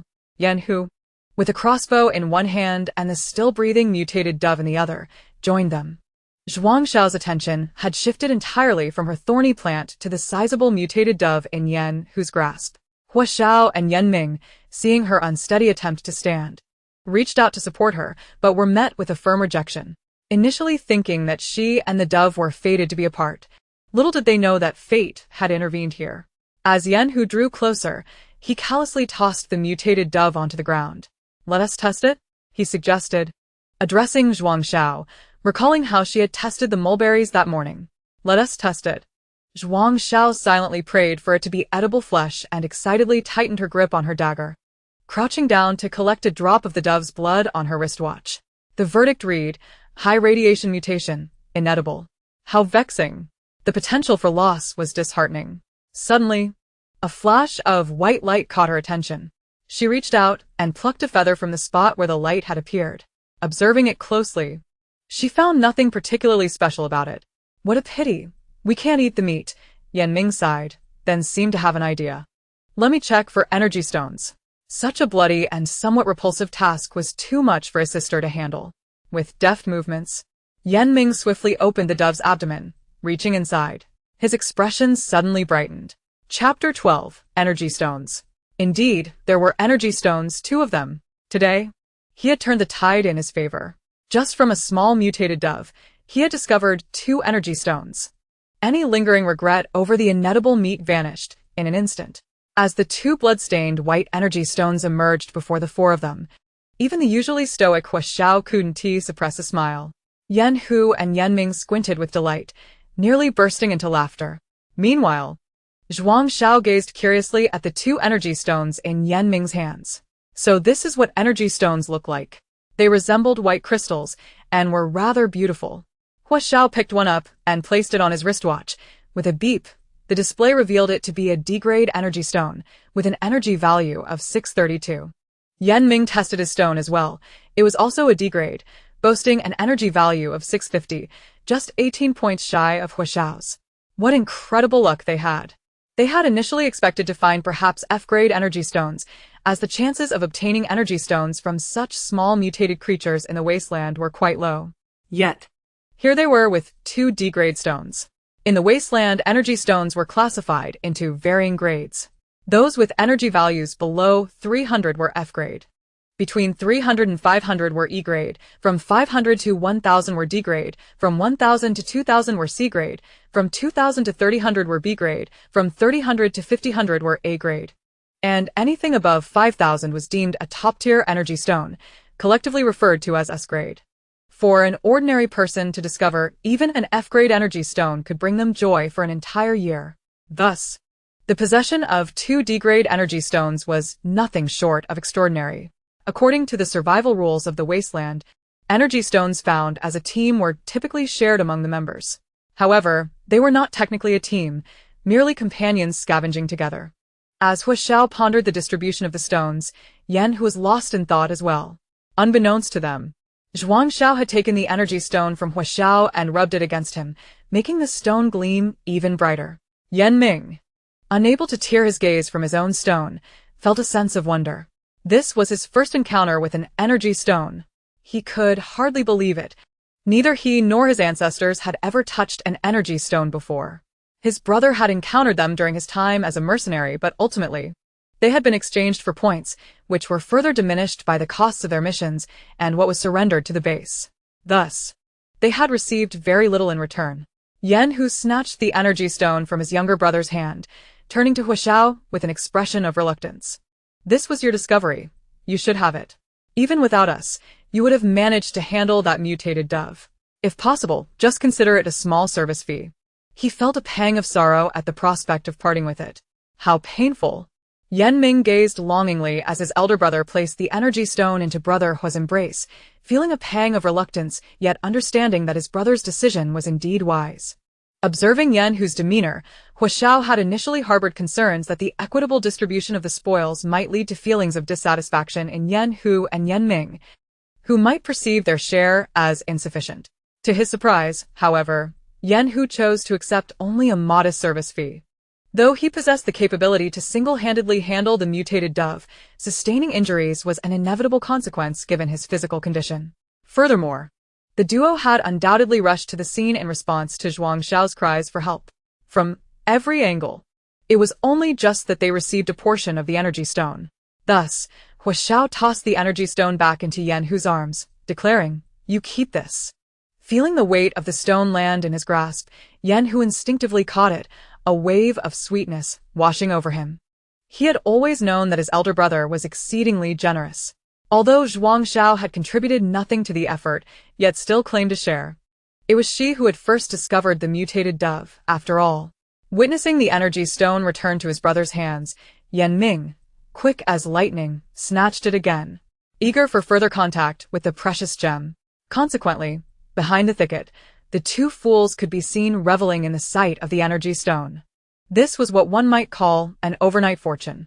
After indulging their fill, Yan Ming returned the stone to Yan Hu, recognizing him as the head of their household, while Zhuang Xiao quietly handed it over to Huashao, concerned that she might misplace it. Such high-risk, high-value items were better entrusted to Huashao, she reasoned. Moreover, she recalled that the mutated dove had been perched in the thicket, which might very well be its nesting ground. Without delay, Zhuang Xiao squatted before her own pit and glanced back towards the location where she had spotted the mutated dove's large eyes. Indeed, she discovered a nest composed of dry, yellowed grasses and twigs. Pushing aside the underbrush for a closer look, she found nestled within a white bird egg, roughly the size of a chicken egg. Zhuang Xiao carefully extracted it from the nest, drawing the attention of the other three, who turned to her in unison. When she rose, she held a plump, white egg in her hand. Could it be consumed? She cradled the egg delicately, fearful of dropping it. Huashao responded affirmatively, taking the egg from her and swiftly using his dagger to chip away at the shell. It emitted a moderate level of radiation but was deemed edible. Zhuang Xiao's eyes sparkled with delight. Tomorrow morning, she would enjoy a boiled egg. Although she was yet unaware of the energy stone's true value, the expressions on the faces of the three had made it clear that it would not come cheaply. She would not starve in the immediate future. Adapting to the dietary habits of the wasteland would take time. Her body and stomach were not accustomed to such a harsh environment. At that moment, Yan Ming looked at Zhuang Xiao with envy. "Brother, shall we not search the thicket a bit more?" he tentatively suggested to his elder sibling. If they were to discover another mutated dove, their fortunes would surely soar. With 2 D-grade energy stones as a foundation, along with varying quantities of mulberries for each person, their day's haul was remarkably bountiful. Who among the wasteland dwellers could resist the allure of acquiring meat and energy stones? Seizing the opportunity while daylight still lingered, the 4 set to work. Zhuang Xiao carefully wrapped the thistle she had unearthed and temporarily placed it in her own bag, intending to transfer it to Huashao's bag upon their return. At present, she was counting on the trio to assist her in subduing another mutated dove. Carrying a hefty thistle was somewhat cumbersome. Later in the afternoon, Zhuang Xiao consumed another vial of nutrient solution from her bag. She had exceeded her physical limits today. Without sustenance, she felt as though she could scarcely move. It was clear that her body required exercise. Otherwise, in the unforgiving conditions of the wasteland, where food and water were scarce, she feared she might meet an untimely end. However, until the guards signaled their return, they did not encounter another mutated dove. Chapter 13, Midnight. Instead, they discovered 5 nests of mutated doves, with Yan Ming and Zhuang Xiao each obtaining an edible egg with moderate radiation. On their way back to the shantytown, the elation on some faces was unmistakable, revealing substantial gains. The guards who had accompanied them were equally jubilant. They had successfully hunted 18 mutated doves and, most notably, extracted an E-grade energy stone and an F-grade energy stone from the stomachs of those doves, even detecting 3 edible mutated doves with moderate radiation. Their luck was nothing short of miraculous. For many years, no guard team had experienced such fortune in the mulberry grove. Zhuang Xiao noticed a group of robust young men, each armed, tightly encircling one individual who was clearly bearing a large mutated dove. Given the circumstances, it was undoubtedly suitable for consumption. However, most individuals carried only green leaves, their expressions nonchalant and devoid of excitement. Nevertheless, since they were able to bring food back from such a distance, it could be assumed that it was indeed edible. Thus, venturing further for gathering, while not without its risks, proved to have its rewards, significantly increasing the likelihood of procuring consumable food. Upon reaching the fork in the road, Yan Ming and Yan, who escorted Huaxiao and Zhuang Xiao home, after a brief visit, they quietly departed under the cover of night, concerned that their bountiful haul might attract the attention of ill-intentioned individuals seeking to target Huaxiao and Zhuang Xiao. Upon returning home, Zhuang Xiao flung her bag onto the table, shoes still on, and collapsed into her cozy nook. After walking for 4 hours without a break, her hands and feet felt utterly unresponsive, particularly during the latter half of the return journey, when she grew numb with exhaustion. Thus, by the time Huaxiao finished cooking and entered the room with a bowl in hand, Zhuang Xiao had already drifted into a gentle slumber. Huaxiao set the bowl down, carefully unfolding the blanket that had become a tangled mess to cover her. After consuming 1 bowl of porridge, he went outside to retrieve the thistle and conducted another test. Indeed, the leaves were edible. Given that the entire plant had been uprooted, it was clear that Zhuang Xiao intended to cultivate it. The soil brought by Yan Ming was nearly depleted, but wrapping the roots would pose no problem. Judging by Zhuang Xiao's determination to find plants, it seemed necessary to find time to acquire more planting soil. Once he had tended to the thistle, he stored the mulberries they had collected that day. He then found a box specifically for the energy stones, which had become the most valuable possession in their home. With time still on his side, he returned to his workbench, placing the old fan brought back by Yan Ming on it, and began to repair it with his tools, occasionally hearing Zhuang Xiao's soft snores in the background. The night was deep, yet his heart was tranquil. Everything was progressing in a positive direction. When Zhuang Xiao awoke in the middle of the night, the surroundings were pitch black. With the bedroom curtain missing, the silvery moonlight filtered in, allowing her to discern the outlines of objects. Glancing at the time, she noted it was 2 a.m. 6 or 7 hours had passed, explaining the incessant rumbling of her stomach. Stealthily, she made her way towards the door to avoid waking the sleeping Huaxiao. Finally, she found her way to the spot where the nutrient solution was kept, twisting the cap off in preparation to drink half of it as a light snack. Suddenly, the bedroom light flickered on with a sharp crack. Standing at the door was Huaxiao, his gaze calm as he observed Zhuang Xiao in the yard. For some inexplicable reason, Zhuang Xiao felt as though she had been caught in a transgression, hurriedly stammering, I didn't eat dinner last night. Alas. What was there to explain? The nutritional liquid was clearly purchased with her own points. Nevertheless, a sense of guilt gnawed at her. Noticing Huaxiao's lack of reaction, she continued in a hushed tone, I'm a bit hungry now. Huaxiao looked at the flustered young woman, bemused by her mounting anxiety despite his silence. He sighed inwardly and remarked, the porridge in the pot should still be warm. You might as well drink that. He had stayed up late, concerned that Zhuang Xiao might awaken in hunger during the night.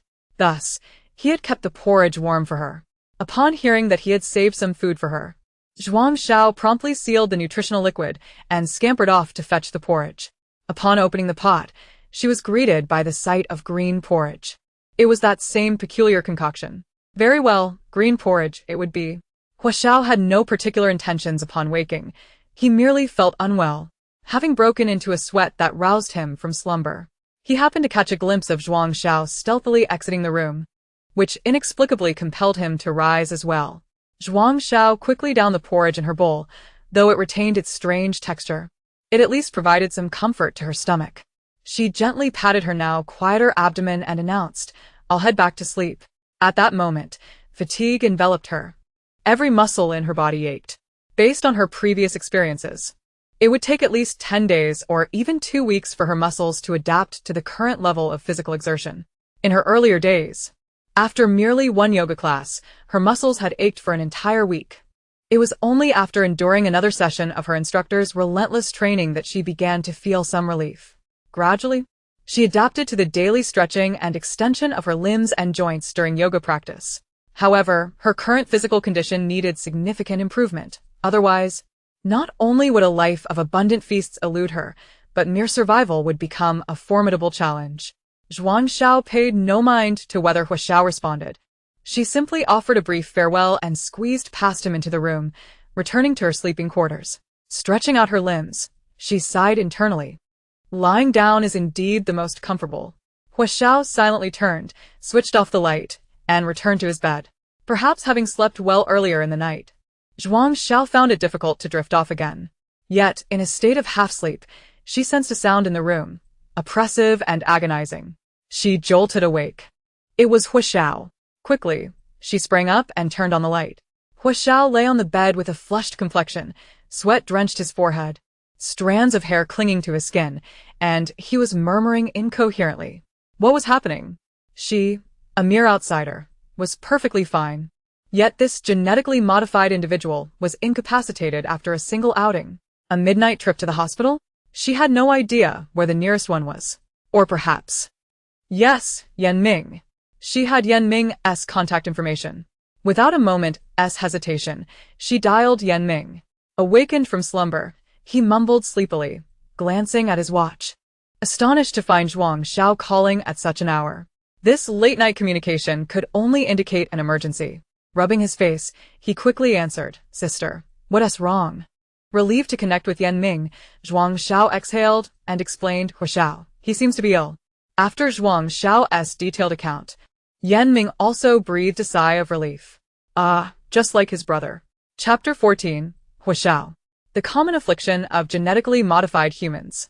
In years past, his brother and Hua Xiao had been selected together to enter the safe zone. Every year, children from the slums were chosen to join the secure area.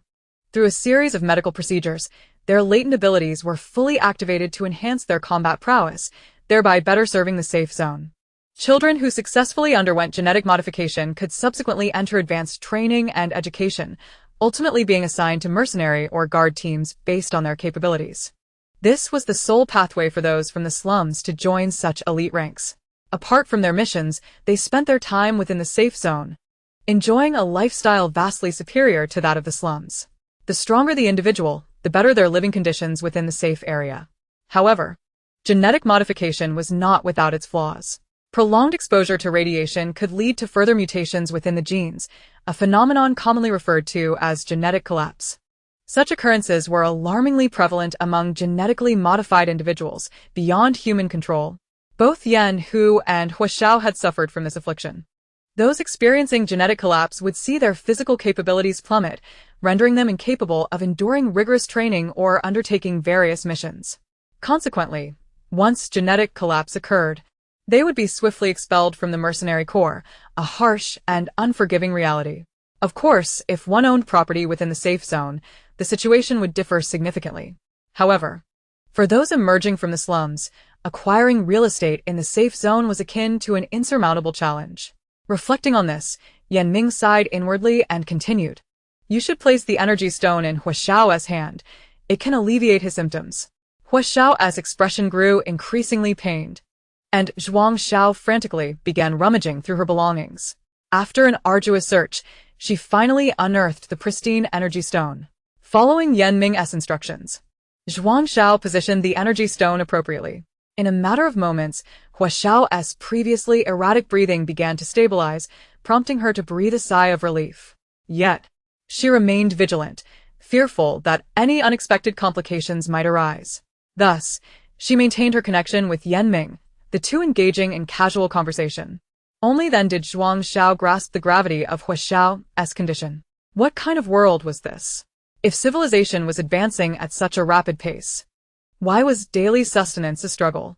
Conversely, if this civilization was indeed regressive, how is it that genetically modified beings existed, seemingly at odds with the notion of backwardness?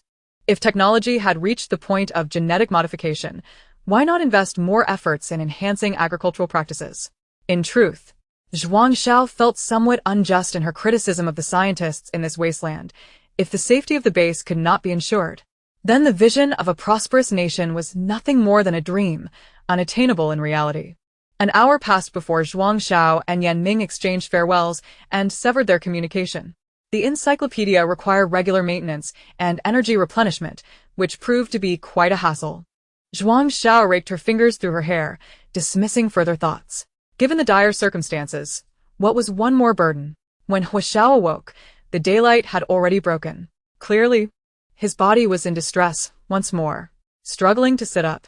He felt something sharp beneath his hand and glanced down to see the white energy stone lying quietly on the sheets. Hua Xiao gazed intently at the energy stone. At that moment, Zhuang Xiao entered from outside. "You're awake? You can rest at home for another day, ha?" Before dawn, Yan Ming and Yan, who had already arrived, primarily concerned about Hua Xiao's condition and whether assistance was needed. Time to eat, nutritional liquid, and boiled eggs. Zhuang Xiao placed the bowl she was holding on the table and prepared to assist Hua Xiao. Feeling considerably lighter, Hua Xiao rose unaided before Zhuang Xiao could reach him. Upon his return, the dining table was no longer adorned solely with nutrient solution and boiled eggs. It now featured post-meal fruits, including half a mulberry for each person. For a moment, Hua Xiao found himself at a loss for words, realizing that these delicacies rightfully belonged to Zhuang Xiao, who naturally held the authority to distribute them. "What are you dawdling for? Come and eat." Zhuang Xiao beckoned with a cheerful smile. Today's breakfast was the most lavish meal she had enjoyed since arriving in this world. In truth, she felt a pang of reluctance, as the food from the wasteland was precious, obtained at the risk of her life. However, considering they had a patient at home, indulging in something good seemed justifiable. Zhuang Xiao reassured herself, savoring the meal with a sense of moral rectitude. Meanwhile, Hua Xiao, seated across from her and consuming the eggs of mutated doves, felt a bittersweet ache in his heart. Even during his time in the safe zone, such meals were beyond his means. His background and family circumstances dictated his limitations, lacking a strong support system. He managed to rise to the position of mercenary captain solely through personal merit, yet his living conditions remained modest, barely sufficient to stave off hunger. It was an arduous endeavor for those from the lower echelons to ascend the social ladder. As the sweet juice of the fruit burst in his mouth, he found himself no longer envying Yen, who, for having a younger brother, he had always strived to survive, and in that moment, he felt an intensified desire to live, not just for himself. Zhuang Xiao, having finished her mulberry, glanced at the juice on her fingers and, somewhat shamefully, licked them clean. She couldn't help but reflect inwardly that she, too, was a frugal child. With eager eyes, she watched Hua Xiao as he delicately savored the mulberries. As if indulging in some exquisite delicacy, her mouth watered uncontrollably, yearning for the fruit. Though she had only been in the wasteland for a few days, Zhuang Xiao felt her body craved everything. "Could you get me a wrist crossbow like the one you used yesterday?" she inquired, recalling the weapon she had seen him employ. A compact and exquisite weapon, both portable and seemingly effective for medium range, it struck her as particularly suitable for someone like her, who was not accustomed to physical exertion. Hua Xiao slowly swallowed the last morsel of fruit and replied, "No need to spend money. I have some materials at home. I can make one for you." Upon hearing this, Zhuang Xiao's eyes sparkled with delight. A talent like him could craft such items. Having someone with encyclopedic knowledge of weaponry seemed advantageous. Instantly, she felt her chances of survival had increased significantly. "Can you also make a bow and arrow?" she asked, her excitement palpable as she leaned forward. Hua Xiao nodded. "If I have the materials, I can." After a brief pause, he added, "But I lack the materials for a bow and arrow. So I'll make you a wrist crossbow first." "Great, great, great," Zhuang Xiao replied eagerly. With a weapon, could she perhaps hunt smaller mutated creatures, thus allowing her to enjoy meat sooner? The memories of the meat she had previously foregone to maintain her figure now stung her heart profoundly. Oh, How she longed for meat. As Zhuang Xiao immersed herself in fantasies of flesh, Hua Xiao contemplated arranging training sessions while she was at home. After all, possessing a wrist crossbow without adequate strength and accuracy would be futile, merely a waste of ammunition, and she could easily become prey herself. "Are you being polite? Who asked the dog here?" she retorted playfully. Chapter 15. transactions after tidying up the kitchen. The day was still young, leading Hu Xiao to decide to take Zhuang Xiao to the exchange center to sell the 3 medium radiation mutated mulberries and 2 medium radiation mutated dove eggs they possessed. Neither of them mentioned the events of the previous night. Zhuang Xiao remained silent as she had already been informed by Yan Ming, while Hu Xiao struggled to find a suitable way to broach the subject. Before stepping out, Hu Xiao took along a partially used energy stone, just in case.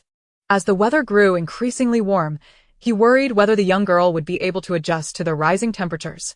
Many provisions needed to be prepared in advance.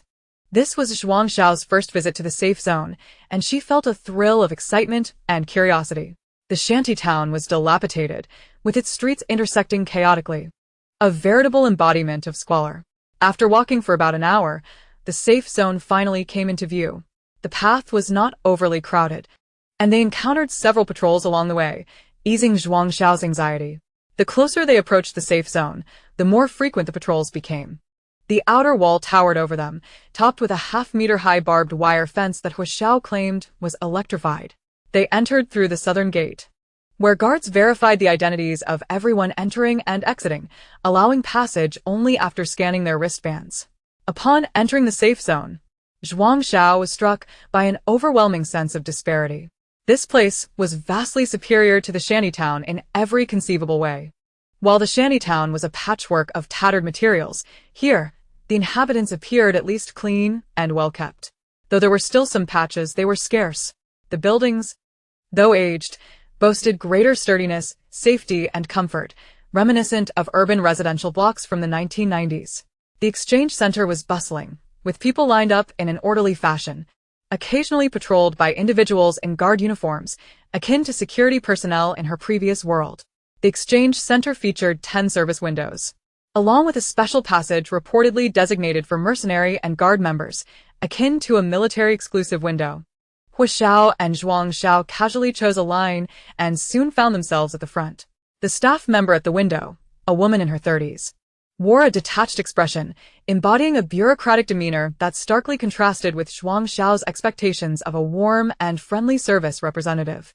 As Hu Xiao handed over their items, Zhuang Xiao discerned a flicker of surprise on the woman's face. Since the mulberry gathering began the previous day, people had been trickling in with their harvests, typically bringing only a single fruit.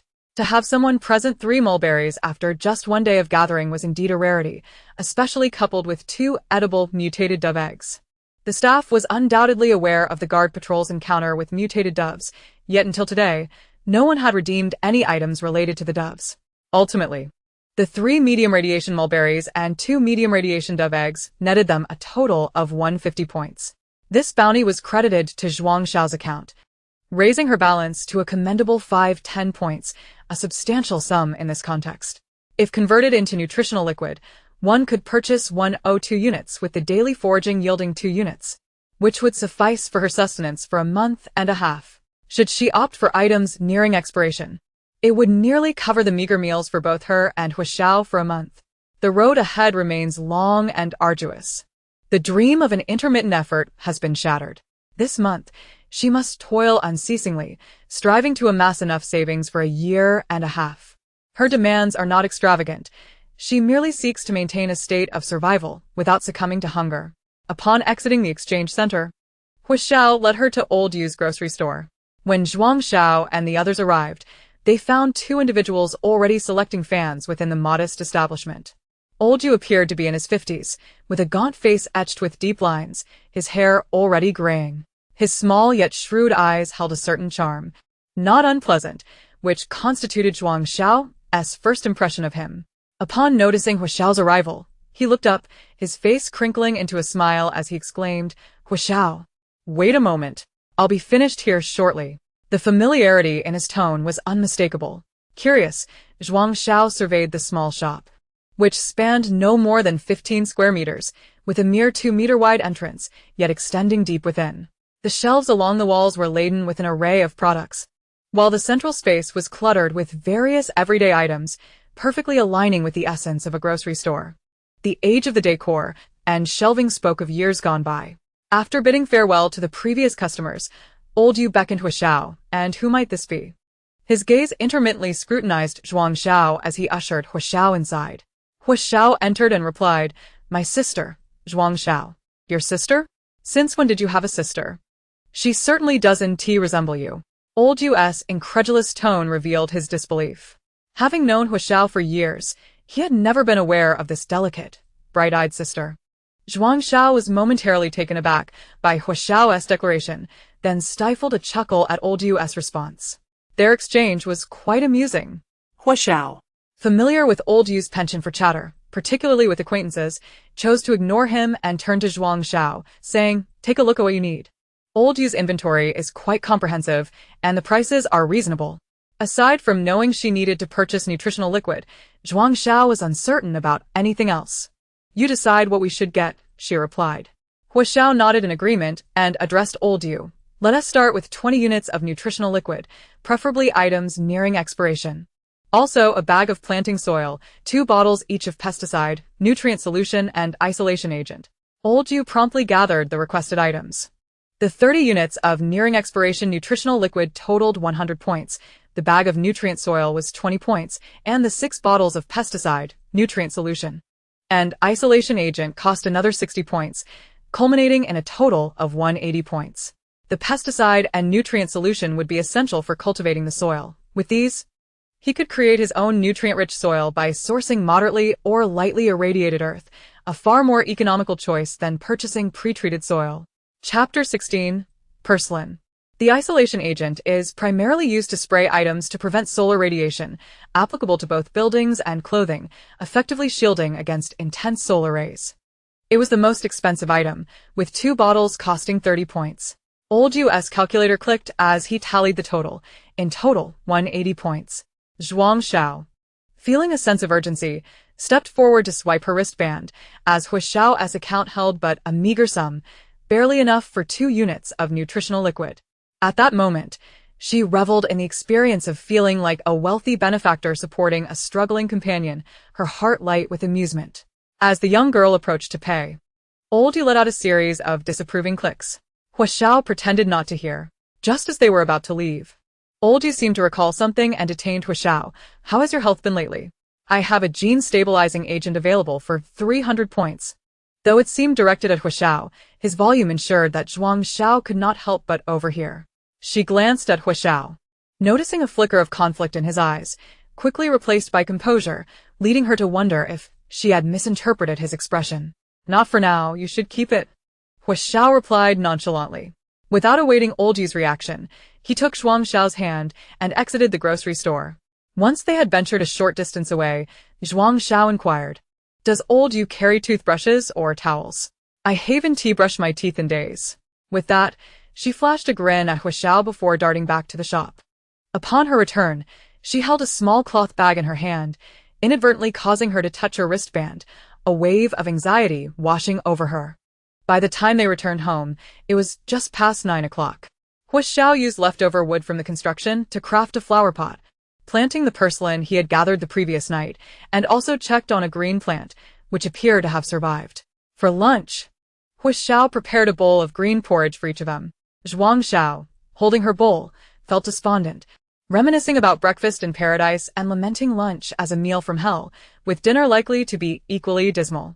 Reflecting on her scant points, she resolved to eat quickly and retire to bed, planning to take a stroll in the afternoon. She was a diligent child, a diligent child, a diligent child. Important matters must be reiterated thrice. Initially, Hu Xiao intended to accompany her, but Zhuang Xiao firmly declined. Her reasoning was simple. She believed his luck was rather poor and deemed it more beneficial for him to stay home to fix his broken fan and hasten the creation of her sleeve arrows. With her beloved little backpack slung over her shoulder, she hummed a little tune as she departed. "Little cabbage, oh so yellow in the field, lift up your bowl. Tears welling in your eyes." Repeating this refrain with no additional lyrics revealed the depth of her discontent with their current living conditions. This time, she ventured a bit farther, exceeding her previous distance by an additional half-hour. The weather remained sweltering, and before reaching her destination, Zhuang Xiao felt her throat becoming parched.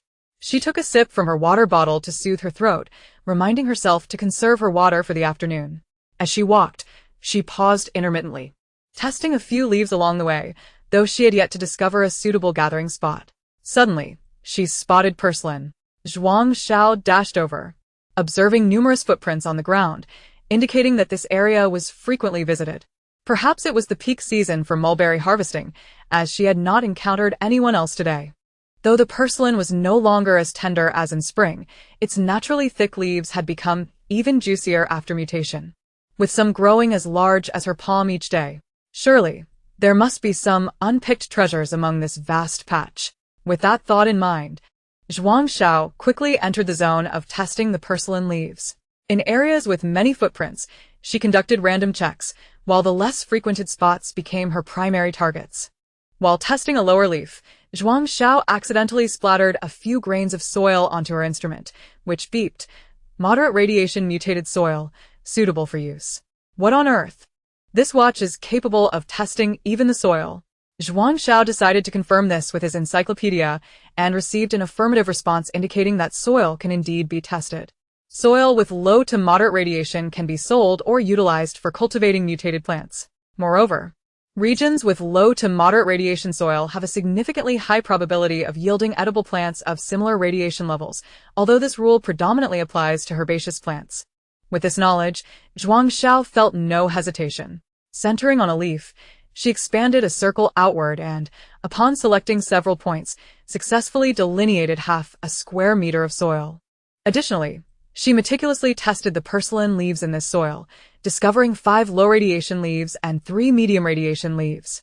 Thus, the elusive green for tonight's porridge was finally secured. However, it was clear that purslane would have a stronger flavor than the previously found plants. After all, it is a true wild vegetable. Zhuang Xiao retrieved the burlap sack she always carried and, gazing at the soil, began to feel troubled. Surely, she wouldn't have to dig it up with a dagger. Goodness, was it too much to desire a shovel? Perhaps she could have Hua Xiao bring one over. But then she shook her head. It would take an hour for him to return, which would waste precious time. With that much time, she could have dug it up by hand. It seemed she was always digging. After more than half an hour, she had filled half a sack with soil, weighing approximately 40 to 50 pounds. Zhuang Xiao felt a wave of unease wash over her, chuckling nervously. This was indeed a bit taxing, yet another day of exertion. The day was still young, so she chose not to dwell on the soil issue.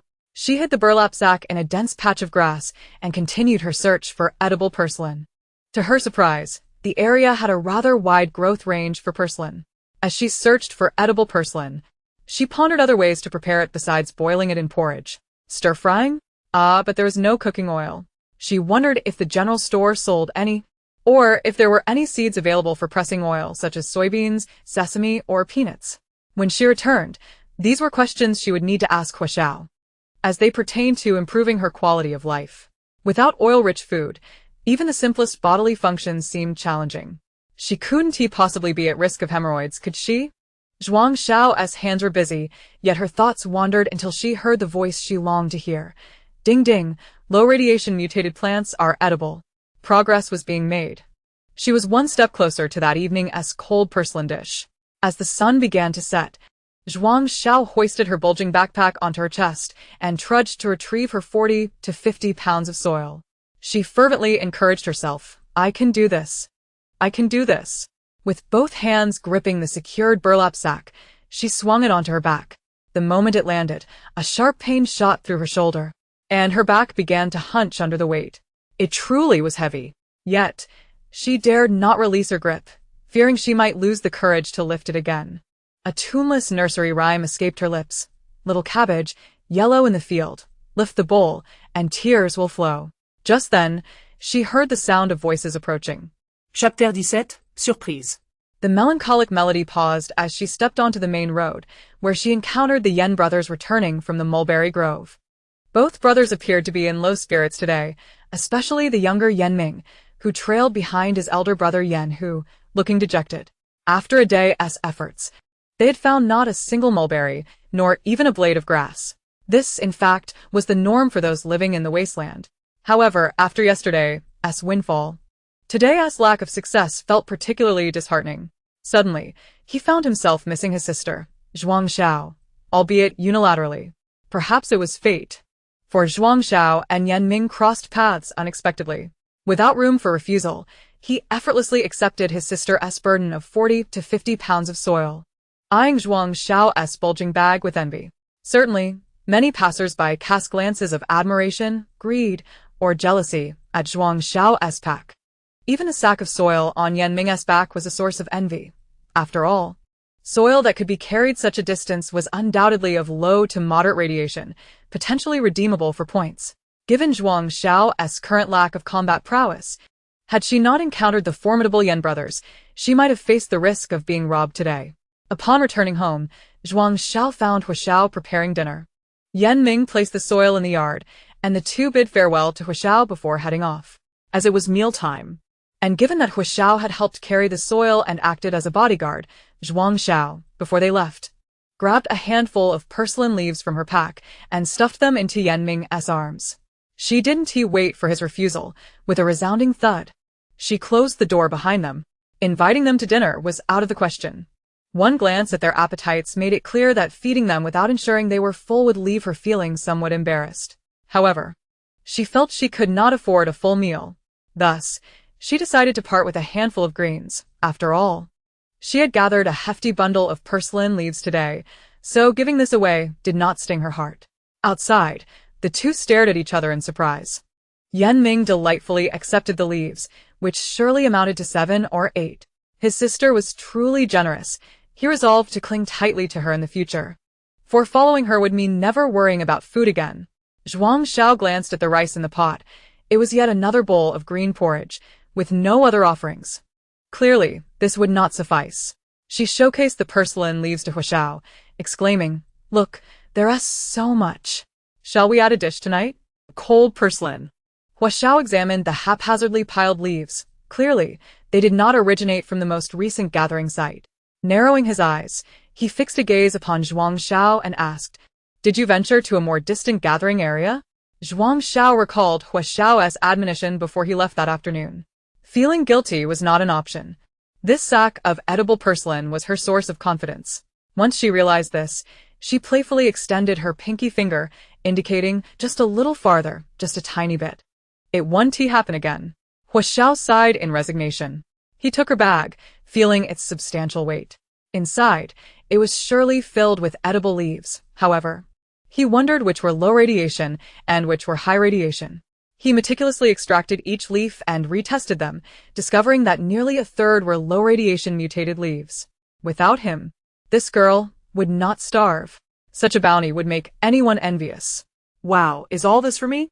Zhuang Xiao exclaimed excitedly as she rushed out of the house, holding 2 pieces of linen clothing, a long-sleeved shirt and long pants. The style and color were identical to Hua Xiao's own attire. As she entered, she noticed her grass nest had transformed significantly. The thick pile of straw was gone, replaced by a suspended hammock adorned with a door curtain, which was the same curtain that had been torn from the door. The hammock was woven from a purple-red vine by Hua Xiao, strong and resilient, with excellent weight-bearing capacity. This deep crimson vine is a mutated plant resulting from intense radiation. While direct contact poses a significant risk, the danger is mitigated by the isolation agent he has sprayed on it, effectively reducing its harmful effects. Yet, what brought the most joy to Zhuang Xiao was the garment in her hands. After several days of constant activity, her clothing had become utterly soiled. However, compared to the wasteland, it was still quite commendable. To be frank, every day was a struggle for sustenance, and during her rare moments of rest, all she desired was sleep, leaving no inclination to tidy herself up. Regardless, she still considered herself quite lovely compared to others. To her surprise, Hua Xiao had been so considerate as to craft her a new outfit. Seeing her delight, the anxiety that had previously lingered in Hua Xiao's heart dissipated. He had harbored concerns that Zhuang Xiao might not appreciate it, as the fabric of this new attire was far inferior to what she had previously worn. In truth, he had misjudged the situation. From Zhuang Xiao's perspective, this was a garment made from pure, organic linen, perfect for summer wear, with moisture-wicking and breathability superior to cotton, along with antibacterial properties. Such a material was far more precious than her synthetic attire. Moreover, the craftsmanship of this linen was evidently more refined and delicate than that of Yan Ming and Yan Hu's clothing. The skill was was simply remarkable. As long as you like it, Hua Xiao remarked, a faint smile gracing his lips. He had finally accomplished something that resonated with the young girl's heart. After their meal, he planned to present her with another surprise that would surely bring her even more joy. I like it, I truly love it, Zhuang Xiao exclaimed, her heart brimming with happiness as she jubilantly returned to her room, clutching her newly acquired garment. Dinner, as usual, consisted of green porridge, accompanied by a small dish of cold, seasoned purslane. Zhuang Xiao enjoyed a delightful meal before preparing to retire for the night, utterly exhausted from yet another grueling day. Just as she was about to settle onto the freshly made hammock, Hua Xiao called out to her, instructing her to wait a moment before sleeping. This is for you, he said, revealing a set of wrist-mounted darts he had crafted that afternoon, having worked tirelessly throughout the day.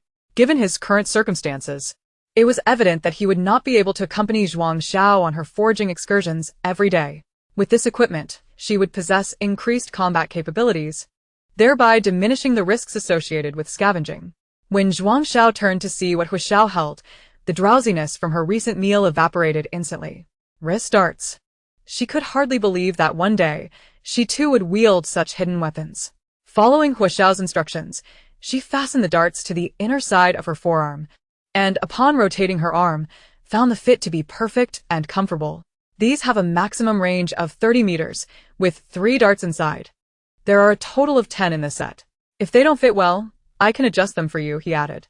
Zhuang Xiao joyfully accepted the additional darts, examining them from every angle and playfully gesturing with her hand. Hua Xiao was taken aback, realizing that a novice without precision was the most perilous of all, as they could inadvertently cause harm. Wiping non-existent sweat from his brow, he hurried to stop Zhuang Xiao from waving her hands around, suggesting she try shooting in the yard, where a target was set up. At this point, Zhuang Xiao was still caught up in her excitement, completely unaware that her post-salvaging life was about to commence. After roughly an hour of practice, her enthusiasm remained high. Though she had only managed to hit the target 3 times during that period, a success rate lower than that of a claw machine. Chapter 18, A Reunion. While Zhuang Xiao was thoroughly enjoying her target practice, Hua Xiao busied himself in the yard, disinfecting the soil she had brought back to prevent any mutated insect eggs from lurking within. At 10 o'clock that evening, as Zhuang Xiao lay in her hammock, Hua Xiao was at his workbench, repairing an old fan, which needed to be ready for delivery the day after tomorrow. He hoped to exchange the costs of this repair with old Man Yu for a second-hand fan, as enduring the summer heat without one would be unbearable. Perhaps due to her overactive mind that night, Zhuang Xiao found herself tossing and turning in bed, unable to sleep. Suddenly, her hand brushed against a small cloth pouch on the hammock. How could she have forgotten this?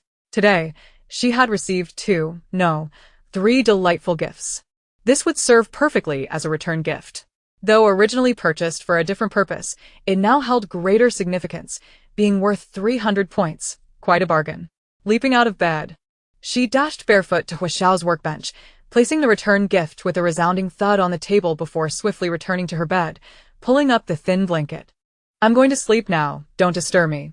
Hua Xiao gazed intently at the gene-stabilizing serum on the table, momentarily lost in thought before glancing back at the cocooned Zhuang Xiao, chuckling silently to himself. At 4 in the morning, Hua Xiao roused Zhuang Xiao from her slumber.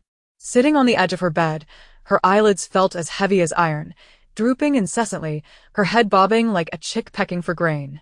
Outside, it was still shrouded in darkness. Surely they wouldn't be practicing target shooting this early. Hua Xiao awakened her and began to gather the tools they would need for the day. The night before, he had received a message from Yan Hu, indicating that they planned to go to the nearby creek by the shantytown to catch shrimp, asking if he and Zhuang Xiao would join them. After careful consideration, Hua Xiao decided to accompany Yan Hu and the others.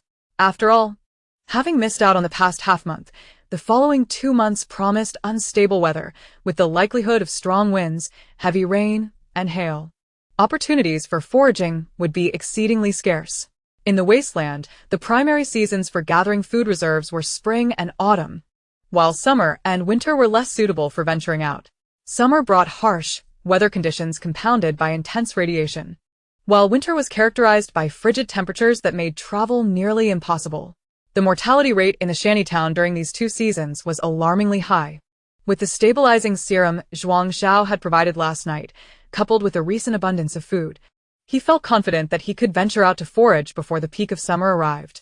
As Hu Xiao completed packing their supplies, he entered the room to find Zhuang Xiao still seated on the bed, her head nearly engulfed by her legs. He gently nudged her head and said, "Today, we're going out to find meat." At Hu Xiao's push, Zhuang Xiao's mind cleared momentarily, her attention captured by the key word, meat. This sensitive trigger instantly lifted the weight of her eyelids. Her head rose, eyes wide open, and she wiped the drool from the corner of her mouth before swiftly leaping out of bed. A splash of cold water on her face fully awakened her. Accepting the bag Hu Xiao handed her, Zhuang Xiao inquired, "Where are we working today?" Indeed, in Zhuang Xiao's mind, their impoverished household's daily foraging expeditions were akin to going to work to earn a living, all for the sake of survival. Hu Xiao responded to her question as they walked. Before they reached the fork in the road, Zhuang Xiao noticed Yan Ming sprinting towards them. "Sister, hurry. If we're late, we won't get a good spot." Zhuang Xiao glanced at Hu Xiao, realizing why he had mentioned looking for meat today. He was accompanied by 2 burly bodyguards. The 3 hurried to the fork in the road, where they found Yan, who was standing alongside 2 small figures. As they drew closer, Zhuang Xiao recognized them. They seemed vaguely familiar. While she searched her memories from her time in the wasteland, she heard Yan Ming say, "These are my neighbors, Wen Yu and Wen Xiao." Hu Xiao was acquainted with 2 children, both orphans from the shantytown. Occasionally, when Yan Ming and Yan Hu ventured out, they would bring along these little ones. In the desolate wasteland, survival was arduous even for adults, let alone for 2 children aged 4 or 5. The moment Wen Yu and Wen Xiao laid eyes on Zhuang Xiao, they immediately recognized her as the older sister they had encountered during their last foraging expedition nearby. In contrast to Zhuang Xiao's face blindness, the children's memory was remarkably sharp. "Hello, Uncle Hua," they greeted, then turned to Zhuang Xiao. "Hello, sister." Hu Xiao raised an eyebrow. "Uncle? Sister?" Zhuang Xiao chuckled. Children are indeed quite adorable. She had completely forgotten her earlier remark about children being little devils. Zhuang Xiao offered the 2 youngsters a warm smile and nodded, acknowledging their presence. Despite their tender age, the 2 children were remarkably swift on their feet and kept pace with Zhuang Xiao. It wasn't until they reached the spot where she had discovered the mutated little rabbit that Zhuang Xiao's fleeting memory finally returned. Stealing a glance at the 2 small figures, she realized so it was them. Along the way, Zhuang Xiao learned that their destination was a lush little stream. By this time, the sky had brightened considerably, and a few people were already fishing by the stream. As the mulberry grove had become a popular foraging area, the number of visitors to the stream had significantly decreased. After Yan Ming and Yan Hu's meager catch in the mulberry grove the previous day, they decided to try their luck by the stream today, hoping for a less crowded foraging experience. The upstream source of the stream was a blind spot. Aside from those fishing or catching shrimp for edible aquatic products, there was another alluring temptation: energy stones. It was rumored that someone had once found an A-grade energy stone in this very stream, and with that singular stone, they had successfully gained entry into the safe zone. Whether this rumor held any truth or was merely a fabrication remained unverified. Nonetheless, since the emergence of this tale, countless hopefuls had flocked here, dreaming of instant wealth and a place in the safe zone. In the wasteland, even the basement of the safe zone was a coveted residence for those from the shantytown. They sought a spot away from the crowd, where the nearby thicket provided ample shade from the direct sunlight, creating an ideal fishing location. The 6 of them quickly settled into their respective fishing spots. The stream's water was remarkably clear, allowing them to see the enchanting aquatic plants beneath the surface. Zhuang Xiao squatted on a large rock, craning her neck to observe for a while. Indeed, there were fish and river shrimp present. Their sizes surpassed her expectations. Zhuang Xiao couldn't fathom why they didn't simply dive in to catch them. Even using a fish basket would suffice. After inquiring with Hu Xiao, Zhuang Xiao fell silent. There existed a species of fish, known as the rouge fish, named for its vivid orange-red hue. This carnivorous fish had become exceptionally fierce post-mutation. Although it lacked prominent teeth, its biting strength had significantly increased. Ordinary fishing nets and baskets were utterly inadequate to contain them, and a careless plunge into the water could result in a painful bite, turning flesh into the rouge fish's meal. This explained why everyone chose to fish from the shore, wary of entering the water. Hua Xiao baited the hook and handed the fishing rod to Zhuang Xiao before returning to his own rod. In truth, Zhuang Xiao did not particularly enjoy fishing. Sitting idle for an entire day felt rather tedious. Moreover, the pastime of fishing seemed to appeal more to men. However, considering Hua Xiao's thorough preparations, she decided to humor him and give it a try. Yet, after half an hour, Zhuang Xiao found herself restless. She plucked a leaf resembling fish mint and squeezed its juice onto her wrist device. Moderate radiation mutation, edible, Hua Xiao remarked. Yan Ming and Yan Hu chimed in. The two little ones gazed enviously at Zhuang Xiao, their eyes wide with admiration, especially Yan Ming, who felt assured that inviting her sister had been the right choice. Unfortunately, apart from the first leaf, Zhuang Xiao failed to find any more edible foliage nearby. Chapter 19. Fishing among their group, it was Wen Yu whose fishing rod was the first to twitch. The rod bent downwards, and a small splash erupted on the water's surface, indicating that a fish had taken the bait. The little girl, Wen Yu, tightened her grip on the rod, her face a mixture of anxiety and anticipation. With a determined tug, she pulled the rod upwards, and with a splashing sound, a lively fish, roughly the size of her palm, leapt from the water. However, it was cruelly flung onto the grass, its mouth opening and closing desperately as it struggled to escape back into the water. Yet, there was no way they would let this hard-won catch slip away. The quick-wit girl swiftly used a dagger to scrape off a few scales from the fish's body, only to discover high radiation mutation, inedible. Disappointment washed over her. But it was an expected outcome. From a distance, Zhuang Xiao watched as the little girl kicked the fish back into the water. Zhuang Xiao remarked, "Good technique, clean and swift." However, she pondered, what if there's an energy stone in the fish's belly? Shouldn't you check? Yet, judging by the actions of this little wasteland native, the probability of finding an energy stone in such a small fish was virtually non-existent. Following this incident, the fish seemed to go into a frenzy, eagerly biting at the bait, yet they all ignored Zhuang Xiao's offering.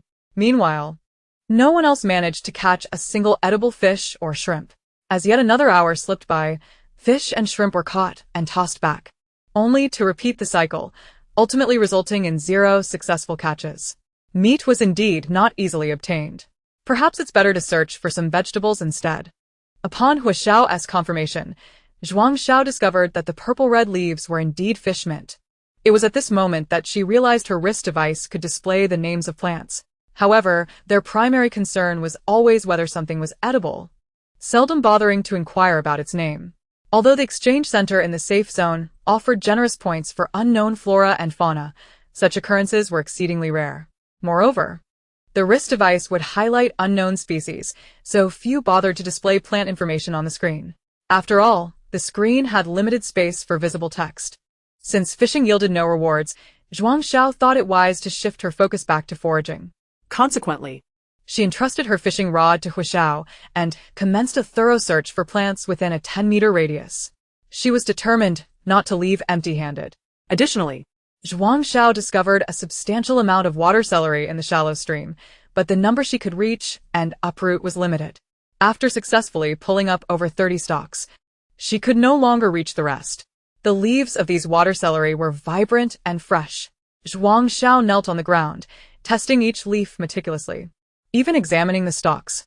Ultimately, from over 30 stalks of water celery, she identified 4 edible leaves with moderate radiation. Her efforts in risking potential falls into the water had not been in vain, although their primary goal for this outing had been meat. She was now in need of vegetables as well. At this point, she would not be picky about anything edible. As the sun climbed higher, the thicket began to lose its effectiveness in providing shade. They would certainly need to relocate in the afternoon. Drip, drip, moderate radiation mutation, edible. Who is that? Who is it? Zhuang Xiao lifted her gaze and observed Hua Xiao leisurely placing the river shrimp in the nearby foldable plastic bucket, before calmly casting his fishing hook into the water. The two small figures positioned between Hua Xiao and Yan Ming naturally took notice of the commotion, their previously despondent expressions transforming into ones brimming with determination. There was still hope. Perhaps she should give it another try. After all, it appeared that her luck had been somewhat better than Hua Xiao's of late. The The stretch of water celery they were at seemed promising. The aquatic vegetation was lush, and it was situated upstream of a creek. Moreover, she had found edible resources here, suggesting it might indeed be a treasure trove. Consequently, she retrieved her fishing rod, made a forceful cast, and with a splash, the hook disappeared amidst the water celery. Suddenly, ripples disturbed the surface, causing the visible water celery to sway back and forth. Steady now, there must be plenty of fish and shrimp within. In no time, the fishing rod bent downwards, and Zhuang Xiao's heart leapt with joy. Something was on the line, and judging by the rod's curvature, it felt substantial. However, as she gripped the fishing rod tightly and exerted force, she found herself unable to pull it up. What on earth was this? Something was amiss. Could it be that she had encountered some enormous mutated aquatic creature? Zhuang Xiao tugged several times at the rod, yet the object remained firmly attached to the bait, giving her the impression that it was not a fish at all. She decided to give it one last try. If it failed, she would have to seek assistance. At this moment, Zhuang Xiao had risen to her feet, legs apart, and with a vigorous heave, she saw a sizable black object attached to the hook soar over her head. With a heavy thud, it landed behind her. Zhuang Xiao dropped the fishing rod and turned to look, and there was a river clam. In her childhood, she had often spotted these creatures in the muddy riverbeds, though none had been as large as the one she had just caught. Back then, she had heard tales of pearls hidden within river clams and had often gathered with friends to dig them up, but after many years, she had never found a single pearl. It was only upon growing up that she learned not all river clams could produce pearls. Now, many years later, she was once again face to face with a river clam. Pearls were beyond her aspirations. She would settle for the clam meat. A soup made from clam meat for dinner would be absolutely delightful. The clam measured approximately 40 to 50 centimeters in length, with a width about half its length. Its shell adorned with raised black growth lines in a fan shape. Zhuang Xiao flipped it over, realizing that the fishing line was caught in the clam's shell, with the hook likely lodged inside its open mouth. At a loss for how to proceed, Zhuang Xiao thought it unwise to simply smash the shell. That would be fatal for the clam. In this sweltering heat, it wouldn't take long for the clam meat to spoil. Grasping the fishing line, she resolved to seek out Hua Xiao for assistance. Luckily, Hua Xiao did not disappoint her. Placing the clam in a shallow puddle, it soon opened its shell, allowing her to extract the hook, though sensing danger anew. It snapped shut again. How could she determine if it was safe to eat? Zhuang Xiao stared at the clam, which had opened its protective shell, feeling at a loss. You may be able to protect yourself for a time, but once I'm home, I shall cleave you open, she thought with a hint of resentment. Hua Xiao took the clam, using a dagger to scrape a bit of powder from the shell onto a display panel, the result indicating low radiation mutation. It was edible. Zhuang Xiao exclaimed in delight, feeling genuinely pleased. She had just seen that the clam meat was a hefty chunk, certainly weighing at least 2 or 3 pounds. Moreover, it could be made into dried clam meat, which would enhance the flavor of her nutrient solution. She would no longer have to endure the torment of green porridge. Delicious seafood nutrient porridge was soon to grace her new menu. Chapter 20. River Shrimp. Observing a large river clam and a river shrimp in the bucket, Hua Xiao's spirits lifted. With just these 2 catches today, their excursion had certainly not been in vain. After confirming that the river clam was indeed edible, Zhuang Xiao merrily returned to her treasure trove. Upon her return, she inserted her fishing rod into the ground, propping it up with a stone, and left it unattended. She then wandered downstream to check on the other 2 groups. The 2 children had added a fish about the size of their hands to their bucket, resembling a small crucian carp. Yan Ming and Yen, who had also landed a small fish and a pair of river shrimp. Zhuang Xiao strolled along the creek, hoping to find more edible plants. The sun climbed higher, and the thickets no longer provided sufficient shade. Since catching the clam, she had encountered not a single other find. As the temperature continued to rise, her mood grew increasingly agitated. She wiped the sweat from her brow while persistently testing the leaves in her hands. Still, the same message resonated. High radiation mutation, inedible. It was as though a sinister chant echoed through her mind, pushing her to the brink of despair. Just as Zhuang Xiao was locked in a mental battle with the plants at her feet, Hua Xiao's voice rang out, announcing that it was time to wrap up. Zhuang Xiao looked up and through the gaps in the leaves at the sky, realizing they could no longer remain by the creek. the group collectively retreated to the nearby woods. This area of the forest was regularly maintained by the safety zone to ensure that humans had sufficient space to gather food sustainably. By now, the woods were bustling with people, each maintaining a safe distance from one another. After resting for a moment, the two children commenced their busy activities. For them, every opportunity to venture further afield to gather resources was precious, and they could not afford to waste a single moment. Observing the children hard at work, the adults felt compelled to join in rather than linger idly. With Hua Xiao accompanying her, Zhuang Xiao aimed to familiarize herself with the area quickly. Should she find herself alone on an excursion in the future, she would not be completely lost. Hua Xiao exchanged words with Yan Ming, and the two groups temporarily split up to pursue their respective paths. The upper reaches of the creek also traversed this forest, and Hua Xiao led Zhuang Xiao upstream. Initially, they could still hear the announcements from the nearby watches, but as they ventured further away, only the rustling of grass beneath their feet and the increasingly closer sound of flowing water remained. Zhuang Xiao's heart soared, and she prepared to sprint ahead, only to be halted by Hua Xiao tugging at her clothing. "We can't go that way. This way." Why? Zhuang Xiao wondered, though she complied and changed direction at his urging. Hua Xiao explained, "If we proceed any further, we will enter a blind zone." In the wasteland, a blind zone refers to areas that have not been cleared or developed by humans, containing a wealth of unknown mutated plants and numerous mutated animals, with a significant portion still classified as high radiation zones. High-intensity radiation zones are to be avoided by all. Zhuang Xiao glanced around, noting the absence of walls or barbed wire barriers, and not even a warning sign to distinguish between low and high-intensity radiation zones. Furthermore, the forest was thick with underbrush, heightening the likelihood of inadvertently straying into danger. What if she accidentally wandered in and didn't even know how she had met her end? Zhuang Xiao couldn't help but murmur her concerns. However, Hua Xiao soon unveiled the answer. The wristwatch is equipped with a map, with each area meticulously marked, and certain high-risk zones even bear warnings, rendering the likelihood of inadvertently straying into perilous territories nearly non-existent. Acknowledging this safeguard, Zhuang Xiao couldn't help but exclaim, "This wristwatch boasts quite an array of functionalities. Every feature serves the purpose of survival. Engaging in frivolous activities such as scrolling through short videos or indulging in entertainment news is utterly inconceivable. Furthermore, in this realm, survival takes precedence. Leisure and entertainment are luxuries reserved for the fortunate few." The waterway they encountered was vast and turbulent, with several sizable rocks jutting out from the depths. Standing on the bank, they were frequently splashed by the surging water. It is no wonder that this place was devoid of human presence. One could hardly approach the shoreline, let alone fish. Zhuang Xiao was reluctant to retrace their steps, opting instead to follow the stream downstream. Hua Xiao was aware of a spot abundant with fish mint, located at a shallow bend in the creek. Thus, they resolved to investigate. To be candid, the shallow area was considerably smaller than Zhuang Xiao had anticipated, yet the quantity of fish mint was impressively substantial. Should they meticulously inspect every inch, it would certainly keep them occupied for quite some time. Hua Xiao was already satisfied with the day's fishing yield and did not feel compelled to catch any fish.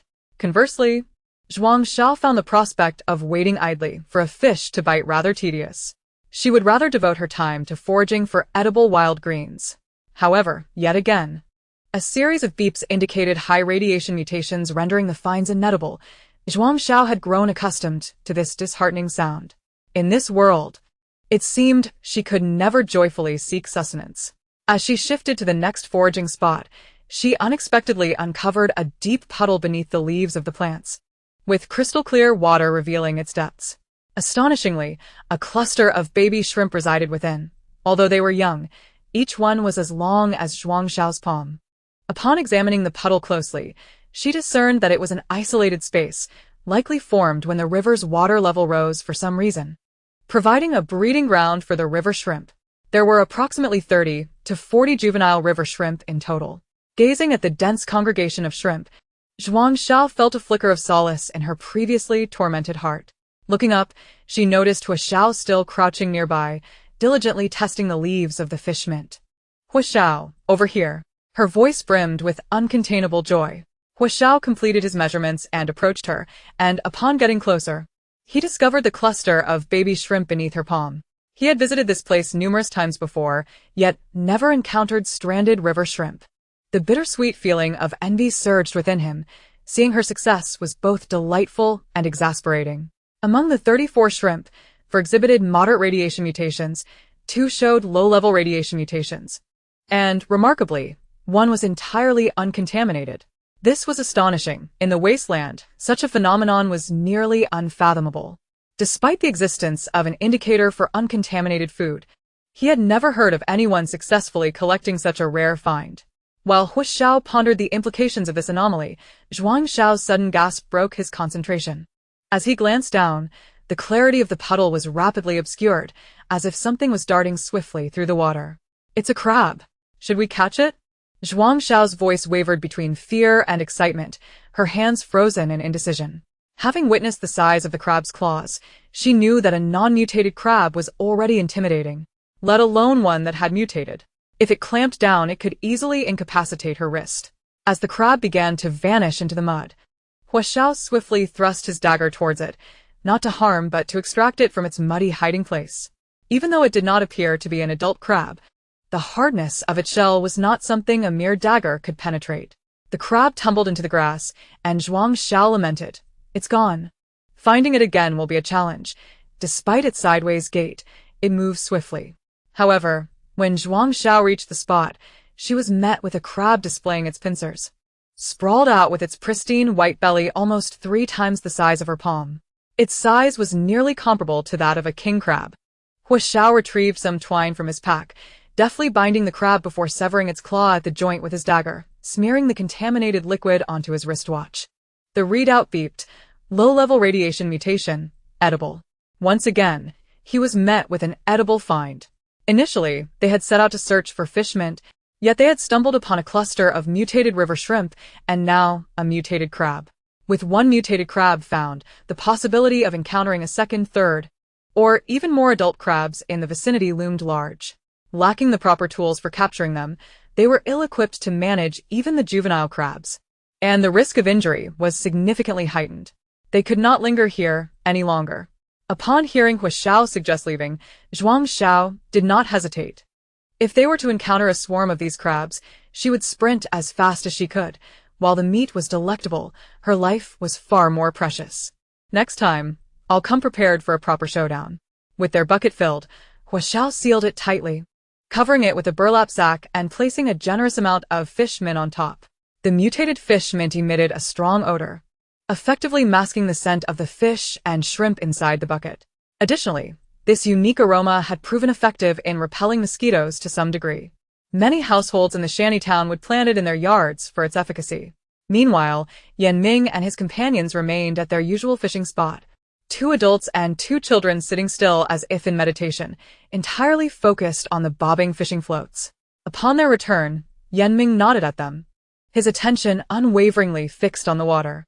In the afternoon, he had caught another river shrimp, which significantly elevated his spirits compared to the previous day. He genuinely believed that it was his sister's presence that brought him good fortune. Zhuang Xiao remarked, "I wasn't even here, so how can you be riding on my luck?" The prime spot for water celery had already been claimed, and Xiao's territory had also been appropriated. As they passed by 2 children, Zhuang Xiao stole a glance at them. The contents of their bucket were obscured, but a few fish mint leaves and other unfamiliar plant leaves were visible. Their haul must have been quite impressive. Ultimately, they settled in the midst of the 2 children and Yanming, surrounded by a plethora of water celery and fish mint in this area, which was not suitable for fishing. Zhuang Xiao decided to test her luck. After tending to this small section, they would likely be ready to return. Xiao undertook the task of testing the fish mint, while she focused on the water celery. The pungent aroma of fish mint was simply overwhelming, had she not known it was edible and possessed anti-inflammatory and mosquito-repelling properties. She would have been reluctant to handle it at all. She was now enveloped in that peculiar scent after the mutation. The aroma of the fish mint was intoxicating beyond measure. Tonight, she resolved to wash from head to toe. With this thought, her steps quickened as she departed from the area of the fish mint. However, as she walked, she suddenly felt something underfoot. Zhuang glanced down and exclaimed, "Oh my, not again." There, beneath her foot, A crab brandished its formidable pincers, waving them up and down with a fierce determination to survive. Perhaps the hard ground beneath her made it impossible for the creature to perform its escape act. Hua Xiao, come quickly. Noticing that the crab posed no threat to her foot, Zhuang Xiao pressed down with a bit more force, determined not to let it escape. After all, it was a substantial catch. Hearing her call, Hua Xiao hurried over. Simultaneously, the Yanming brothers, who had been fishing nearby, assumed something was amiss and swiftly abandoned their fishing rods to come closer. As they approached, they beheld the crab nearly buried in the ground by Zhuang Xiao. The emotions were difficult to articulate. Envy was certainly one of them. Upon inspection, they confirmed that it was yet another edible crab, moderately mutated by radiation. At this juncture, the two children also gathered around, gazing enviously at the plump crab securely bound in Hua Xiao's hands. Initially, Zhuang Xiao and her companions had left the fish mint gathering area worried about the potential abundance of crabs, yet fate had not severed her unfortunate connection to these crustaceans. Strangely enough, she felt a sense of delight. After all, with so many people around, it was unlikely that only she and Hua Xiao would be preyed upon. Subsequently, As the crowd marveled at the crab, they began to ponder whether they should also search the vicinity. Perhaps one of them might stumble upon a crab as well. However, this fleeting thought quickly dissipated among all but Yanming, for such fortuitous occurrences could not be expected by everyone. It was far wiser to stick to their tasks. Yanming, trailing eagerly behind Zhuang Xiao, declared, "Sister, I will protect you." The young lad puffed out his chest, his head held high. In such moments, one must not let their pride lag behind that of their sister. Zhuang Xiao ignored him, continuing towards the water celery, when suddenly she felt a sharp pain in her foot. One of the crabs had clamped onto her. "Oh no, how unlucky," Yanming remarked. "Sister, you seem to be indulging in a bit of Versailles here." Just then, Zhuang Xiao, her arm pulling him back, revealed a face that oscillated between tears and laughter. And upon looking down, he saw a crab scuttling past his feet. Chaos ensued. The fishermen abandoned their poles, and those inspecting the fish mint rushed over to Zhuang Xiao and Yanming. Zhuang Xiao had already grasped the critical importance of food. Even though the crab's pincers inflicted sharp pain, she stifled any cries, fearing that the nearby crowd might hear her.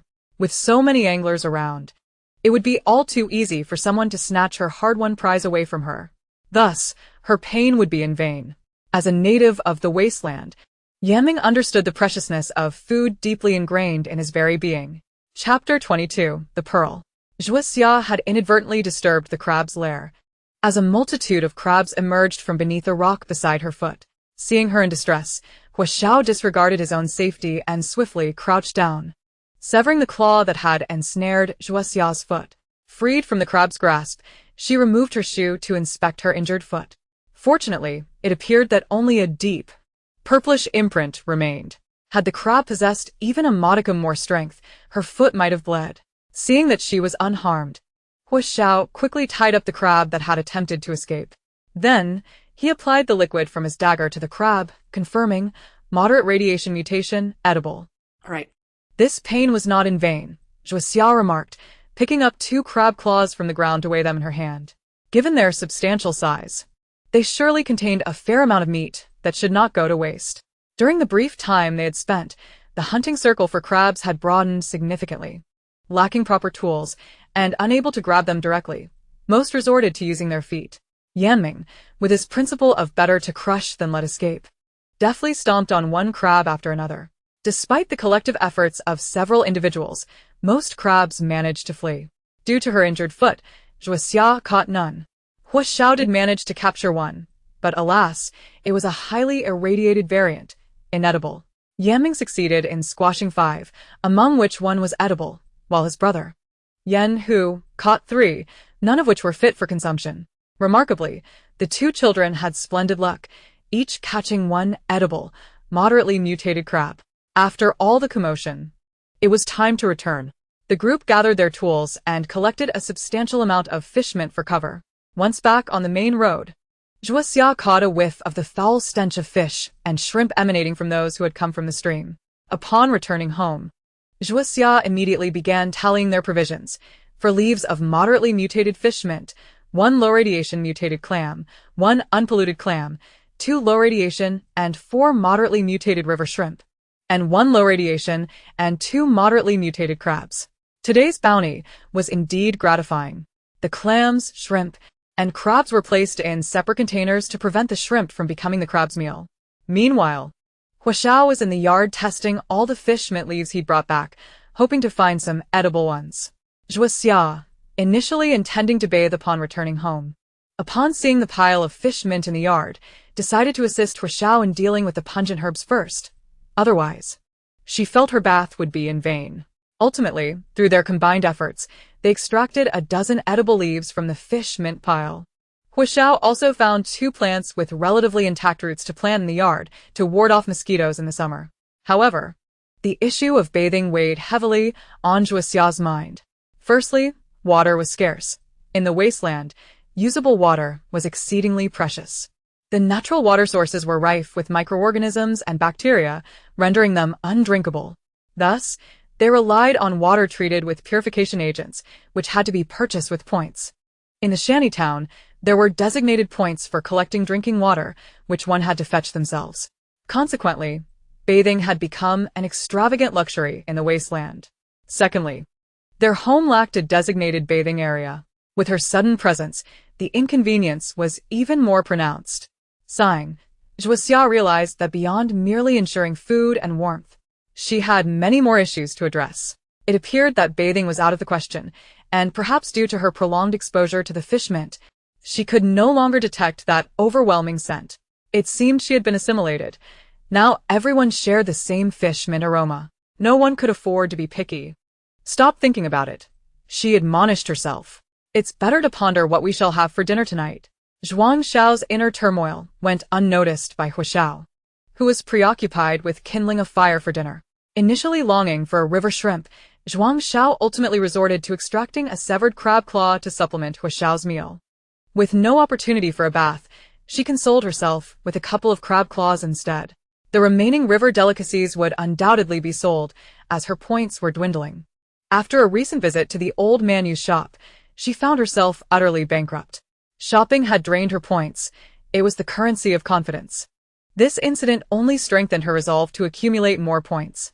Observing the young girl meticulously selecting from each barrel, Hua Xiao felt a sense of relief when she ultimately settled on just 2 crab claws. He had genuinely feared she might have been planning an elaborate seafood feast.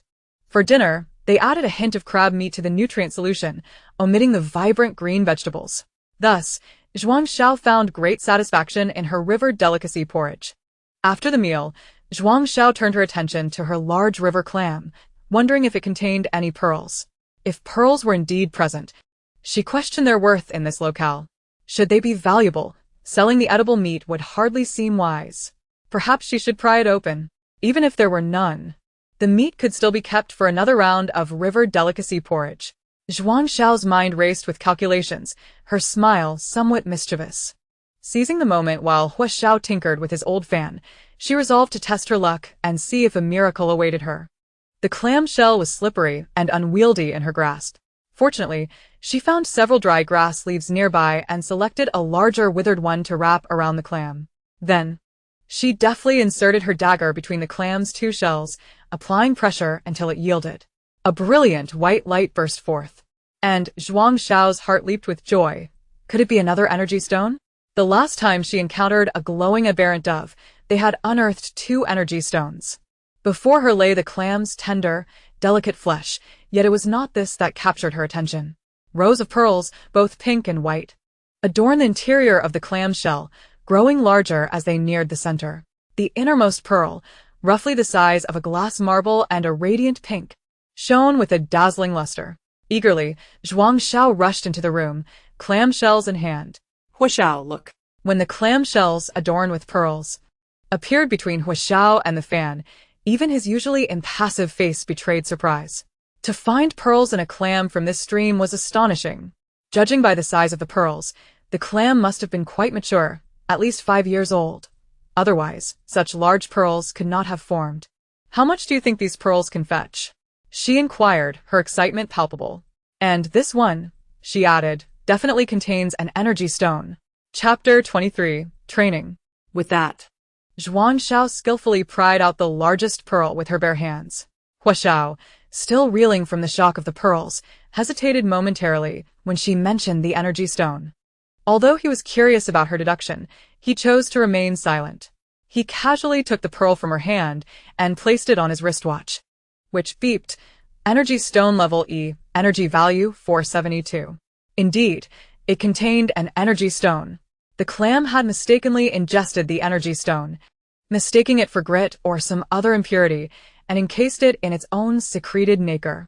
Remarkably, after all these years, this encapsulated energy stone still held such a high value. What must its original grade have been? Yet, they had no means to speculate on that now. Wow. This is truly a pearl with an energy stone. Let us try the others. Perhaps there are many more like it. Zhuang Xiao tugged at Hua Xiao's sleeve.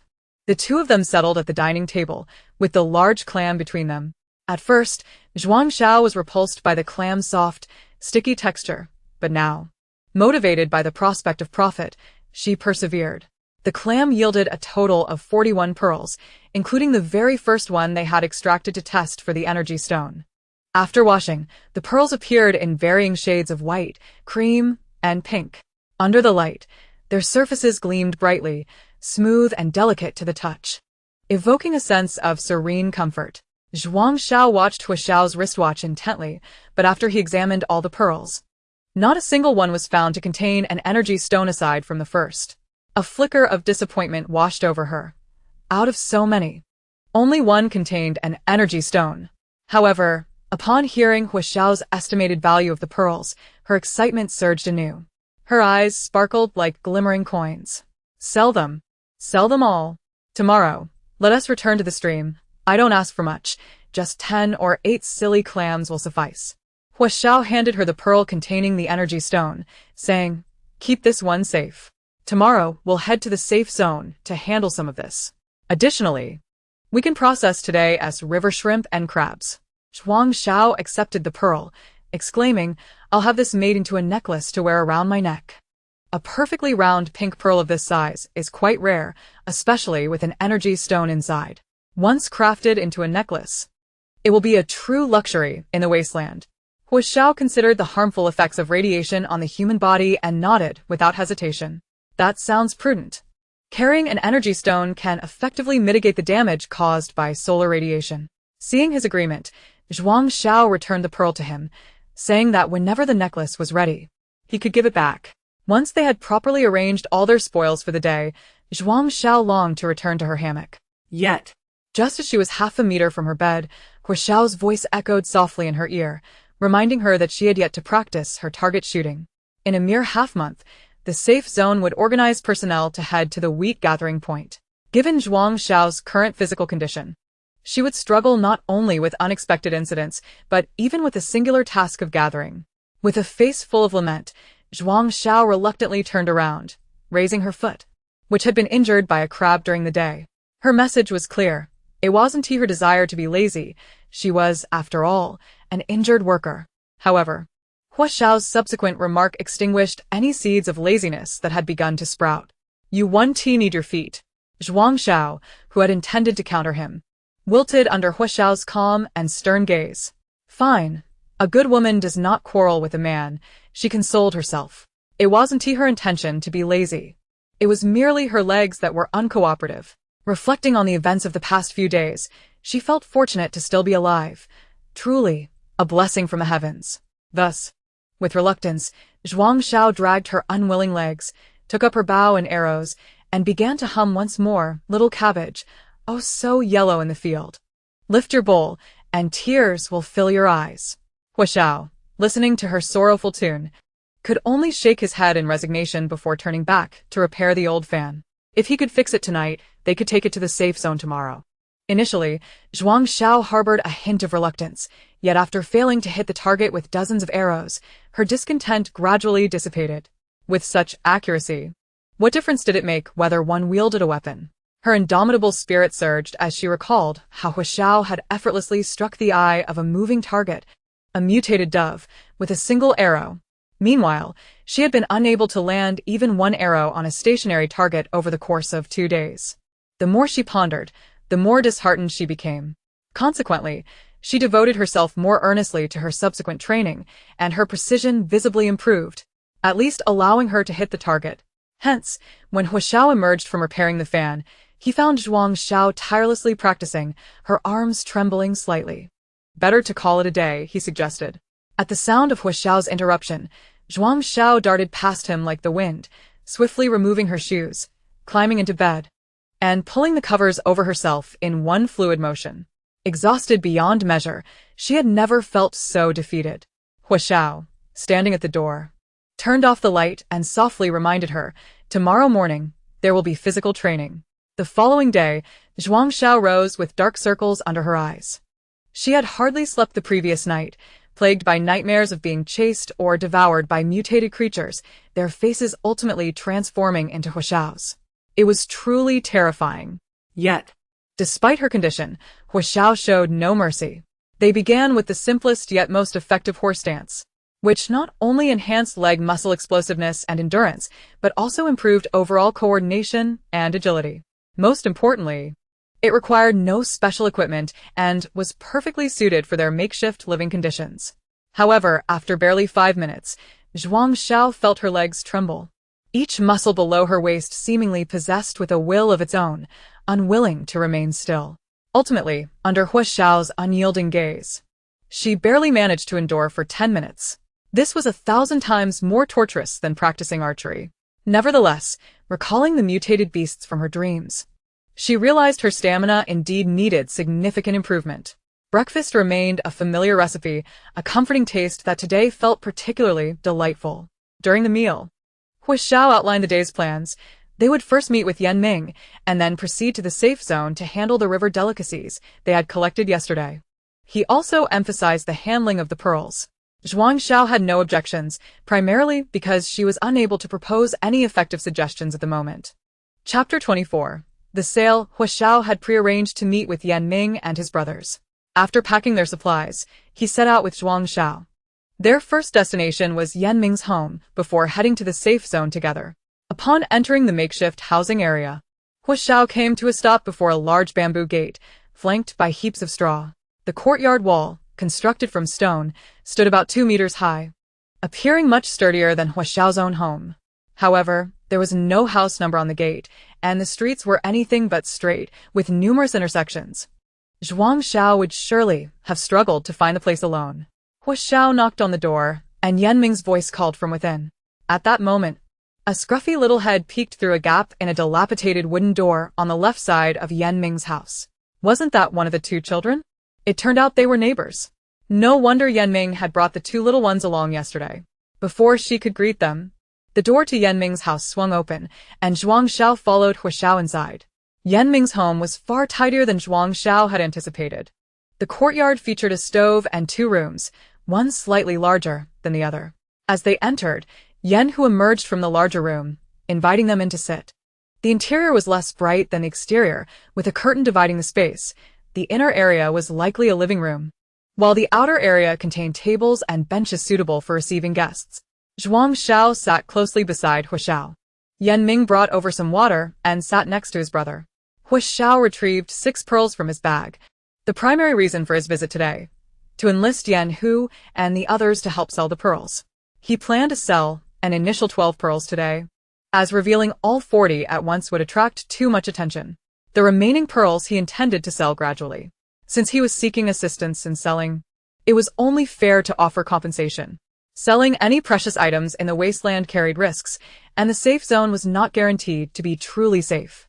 The decision to sell such a quantity of pearls was motivated by the impending rainy season, during which he planned to repair and reinforce their home, as well as procure necessary supplies for Zhuang Xiao, all of which required points. After negotiating the commission for this consignment, the 4 of them set off together. Before leaving, Yan Ming retrieved a package from the 2 children next door, containing yesterday's haul intended for exchanging points at the center. Once they entered the safe zone, they split up, with Yan Ming and his group heading to the exchange center, while Huaxiao and Zhuang Xiao made their way to Old Yu's grocery store. Upon their arrival, the store was empty, with Old Yu idly fanning himself, his head drooping as he dozed off. Zhuang Xiao envied such a leisurely life. wondering when she might enjoy such a carefree existence without the need to toil outside. Hua Xiao knocked on the doorframe, startling Old Yu awake, who promptly welcomed them with his usual spiel about browsing for whatever they wished. After countless repetitions of this line, Old Yu's eyes lit up as he recognized Hua Xiao. "You little rascal trying to scare the old man, are you?" he exclaimed, playfully punching Hua Xiao on the shoulder. Then, inspecting Hua Xiao's face closely, he clucked approvingly. "Not bad, not bad, you look much better." Turning to Zhuang Xiao, he greeted her warmly. "The young lady has come too. What would you like to buy today? Our little shop is stocked with everything you might need." Remembering Zhuang Xiao's previous expenditure of 400 or 500 points, Old Yu's smile grew even more enthusiastic. She was indeed a valued customer, deserving of special attention. Unlike Hua Xiao, who was notoriously frugal, Zhuang Xiao was bound to leave a more generous impression. Frugal Hua Xiao, he muttered to himself, if only he had the means to be more generous. Ignoring Old Yu, Hua Xiao entered the shop, placing the fan he had been carrying down and removing his backpack. He then retrieved the 6 pearls he had prepared earlier, displaying them in his palm before Old Yu. Old Yu, who had been warmly welcoming Zhuang Xiao, was suddenly captivated by the pearls. These were fine treasures, suitable not only for adornment but also for producing pearl powder, a favorite among the wealthy ladies of the safe zone.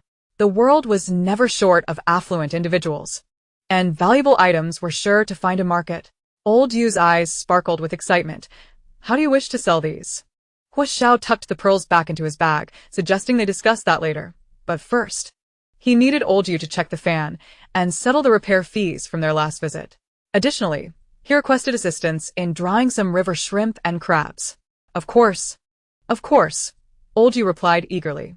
"There are 3 fans in total, and the repair cost is fixed at 10 points per fan, amounting to 30 points altogether. The river shrimp require no intricate processing and can be directly dried, whereas the crabs necessitate extracting the meat before drying. Due to the need to refrigerate the crab roe for preservation and the absence of such a valuable appliance as a refrigerator at home, Hua Xiao decides against keeping them and opts instead to sell them directly to Old Yu. The remaining crabs possess a reasonably firm shell, and Hua Xiao intends to retain some for himself, planning to fashion them into heart-protecting mirrors for Zhuang Xiao. To her surprise, Zhuang Xiao finds that a substantial portion of her beloved meat has been preserved, marking her family as one with a steady supply of meat henceforth. Imagining a daily indulgence of meat porridge brings her immense joy. Furthermore, she discovers that crabs have numerous additional uses beyond mere consumption, leading her to feel as though she's unearthed a new world. That little stream is truly a treasure trove. After tallying the accounts, Old Yu hastily settled the remaining points with Hua Xiao, offsetting the costs of crab roe and drying. So, Hua Xiao ultimately received the same 30 points for the repair fee. Old Yu proceeded to place the river shrimp and crab meat into the drying oven and, upon returning, his gaze fixed eagerly on the pearls nestled in Hua Xiao's pack. It seemed time to discuss them. Hua Xiao, undeterred, swiftly retrieved the 6 pearls from his bosom, stating, "Please give a fair price, and I shall sell all 6 to you." 6? That amounts to quite a few points. If I purchase them all at once, my shop's liquidity may suffer. A misstep could jeopardize the store's operations, and this establishment is my livelihood. Thus Old Yu, initially inflamed with enthusiasm, hesitated, questioning whether he could indeed afford to acquire all 6 pearls. Hua Xiao, you truly put me in a difficult position. You are aware of my modest means. Listening intently, Hua Xiao calmly replied, "I still need to purchase electric fans, heat-insulating boards, radiation-proof clothing, and various materials for crafting bows and crossbows." Before Hua Xiao could finish his sentence, Old Yu promptly amended, "All right, I will take all 6. By following Hua Xiao's purchasing strategy, he could mitigate the pressure by offsetting the price of 2 pearls. The 6 pearls were of consistent quality and size. Old Yu proposed, "How does 600 points per pearl sound?" Feigning contemplation, Hua Xiao nodded and readily agreed to the transaction. Though this price was slightly lower than that at the exchange center, It was still satisfactory. Chapter 25. Planning subsequently, aside from the items Hua Xiao had just mentioned, Zhuang Xiao included several personal necessities. Additionally, she purchased a significant amount of salt, oil, and seasonings for the kitchen. With such a bounty of points at her disposal, it was only fitting to enhance her quality of life. Before departing, Zhuang Xiao inquired of Old Yu, whose face seemed to radiate joy with every wrinkle. About the exorbitant price of a refrigerator, 3 pearls. She had just spent 100 points. Hua Xiao had mentioned that this was for renovating their home, which would soon afford her a private bedroom and bathroom. Suddenly, the notion of exchanging 100 points for a bedroom and bathroom seemed a worthy trade. Wasn't it merely the matter of 4 pearls? What was the fuss about? For larger items, Hua Xiao instructed Old Yu to deliver them in 4 days. The renovations needed to be completed before the onset of the rainy season. Upon returning, they would need to seek assistance and gather materials, anticipating a busy time ahead. The two of them collected their remaining goods from Old Yu and made their way to the south gate to meet Yan Ming and Yan Hu. Standing within the south gate, they awaited the brothers' arrival. After approximately 15 minutes, the two finally made their appearance. Yan Ming carried a radiation-proof raincoat on his back, and both brothers' packs were bulging, evidently filled with numerous purchases. The 4 of them walked in silence. Upon reaching Yan Ming's home, he first visited next door to deliver the points earned from selling items and the nutritional liquids to the 2 children. When he returned, they began discussing the recent pearl sale. They had sold 6 medium radiation pearls for a total of 3,000 points, which was 600 points less than Hua Xiao's total, primarily due to their pearls being smaller in size. As per their agreement, they received a 10% share of the profits, amounting to 300 points. While there are inherent risks in consignment sales of valuable items, it was far superior to laboring for a month. In the wasteland, every endeavor carries risk. Even venturing out to gather food exposes one to the threat of mutated beasts. Therefore, the additional 300 points brought immense joy to the brothers. This summer would be much more bearable, especially with the energy stone they had acquired previously. Yan Hu's health also provided Yan Ming with considerable comfort. Among the 4, the most elated was Zhuang Xiao, who had earned an additional 700 points. Combined with the remaining 500 points, she now possessed a total of 200 points. She began to ponder whether she could order a second-hand refrigerator from Old Yu. Without air conditioning in the summer, it would be unbearable to go without cold water. She feared she might not endure. Hua Xiao remarked, "It seems our solar panels may not suffice. Perhaps we should procure some saltpeter?" He also discussed the renovations with the Yen brothers, requesting their assistance in sourcing materials and freeing up 3 days to help with the construction. The brothers readily agreed. In the shantytown, homes were built by the residents themselves, and it was rare for individuals to spend points hiring outsiders for assistance. Such opportunities are seldom encountered. Moreover, as Zhuang Xiao's devoted admirer, Yan Ming firmly believed, it must be that Hua Ge has benefited from Sister Xiao's presence. After all, prior to her arrival, Hua Ji's family lived in conditions inferior to his own. Exiting the Yen residence, Zhuang Xiao wore a serious expression, her steps steady and deliberate, wary of revealing her newfound wealth for fear of robbery. The sensation of possessing a substantial fortune was simply delightful. Hua Xiao followed closely behind, observing the young girl, whose gait seemed poised for flight, his gaze warm and bright. With their home presently well-stocked with provisions, Hua Xiao consulted Zhuang Xiao and they decided to refrain from scavenging that afternoon, opting instead to organize their space. Starting tomorrow, individuals would arrive with building materials and to dig the foundation. Thus, aside from tidying their home, they also needed to prepare the architectural plans for the renovations to facilitate the construction process. Fortunately, the location Hua Xiao had initially chosen was relatively secluded, allowing for expansion in any direction. Had they purchased a small, dilapidated house within the shantytown upon leaving the safety zone, renovations would have proven exceedingly difficult. With neighbors on all sides, encroaching upon any territory would certainly lead to disputes with the surrounding families. In the shantytown, land ownership is non-existent, and the properties are largely inherited through generations. Should a promising descendant emerge from that area, they would invariably head towards the safety zone. Conversely, if no such offspring exists, and the family is relatively large, the children must build homes on the outskirts of the shantytown post-marriage. Of course, those families that have become extinct will see their vacant homes quickly occupied, inevitably leading to conflict. Within the shantytown, the presence of vacant houses is utterly non-existent. Given the current circumstances, one must ponder how high the birth and survival rates of children can truly be.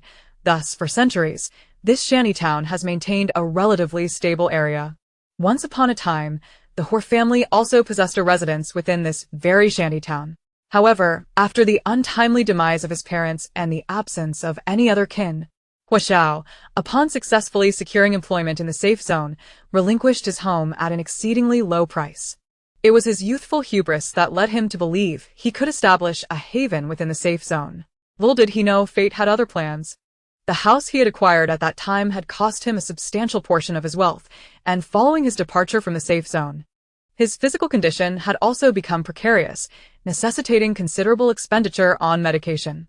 During that period, he harbored great envy for Yan Hu, who still had a younger brother. A place with family is, after all, a home. Reflecting on the past and glancing at the girl beside him, who was becoming increasingly exasperated while sketching design plans, it all felt like a surreal dream. Hua Xiao, come over and see if this works. The flustered Zhuang Xiao beckoned to him. She had merely sketched a simple floor plan, outlining the future layout. As for how to construct the house, she was entirely at a loss. Hua Xiao picked up the drawings on the table. Indeed, they were quite straightforward. Adjacent to the existing bedroom, she had designated an additional room, with the 2 bedrooms backed by a backyard, alongside a bathroom connecting to the main bedrooms and a designated area for planting. The layout of the front yard remained unchanged, with a stove still in its original place, though it required the installation of a cover to shield against sunlight and radiation. Hua Xiao took up a pen and added a storage room and a living area between the 2 bedrooms. Based on the current blueprints and their combined insights, he redrew a more refined architectural plan. When the final design emerged, Hua Xiao silently calculated the additional items required, which amounted to an increase of at least 1/3. Zhuang Xiao, with a spirited flourish, remarked, "Isn't it just 2 pearls? Safety and comfort come first. After all, this is her first home in the wasteland. It must be well tended." Indeed, Zhuang Xiao had tacitly accepted Hua Xiao's claim that she was his sister. In the past, she had greatly envied those who had an older brother. In this unfamiliar land, having acquired a brother for free felt quite wonderful. Chapter 26. Assemble. The 2 busied themselves until dusk. Hua Xiao made another call to the old Manu, explaining the need for additional items, and promised to settle the payment at the store in a couple of days.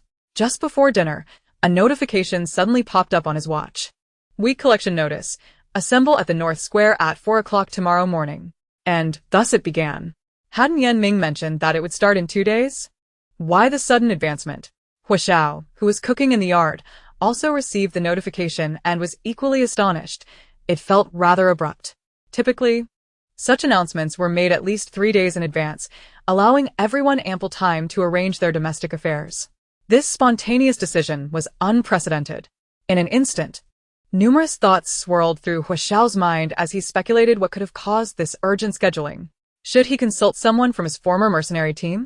The opportunity for wheat collection arose only once a year, and each time, it lasted a mere 5 days. As a vital food crop and a significant source of starch, wheat was exceedingly precious in the wasteland. After all, surviving on grass leaves made hunger a constant companion. Thus, when Zhuang Xiao emerged from the house to inquire about the wheat collection site, Hua Xiao had already sent a message seeking information and was now awaiting a response. The individual he had contacted was his former teammate from the mercenary group, Feng Xiang, now the future captain of the mercenary team. Apart from Yan Hu, he was one of the few individuals Hua Xiao could genuinely call a friend. Moreover, Feng Xiang was born in the safe zone and had joined the mercenary squad purely out of personal inclination, never participating in the gene modification program.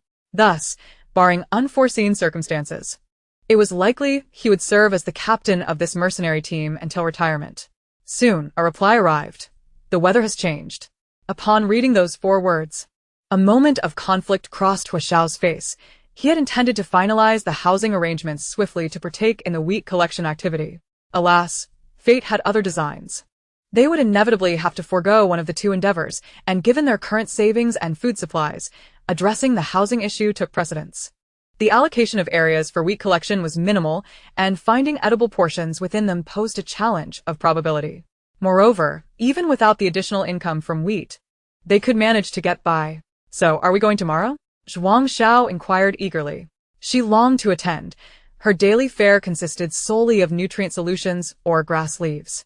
She yearned for steamed buns, dumplings, and noodles, foods made from flour. Once, a precious bag of flour had been presented to her, yet she had failed to appreciate its value, offering it to someone else. Those were mistakes she had made. Was the noodle to blame? She had once despised it so. Yet now, it was evident that the noodle was innocent. The fault lay with her, cast into this desolate wasteland where sustenance relied on luck.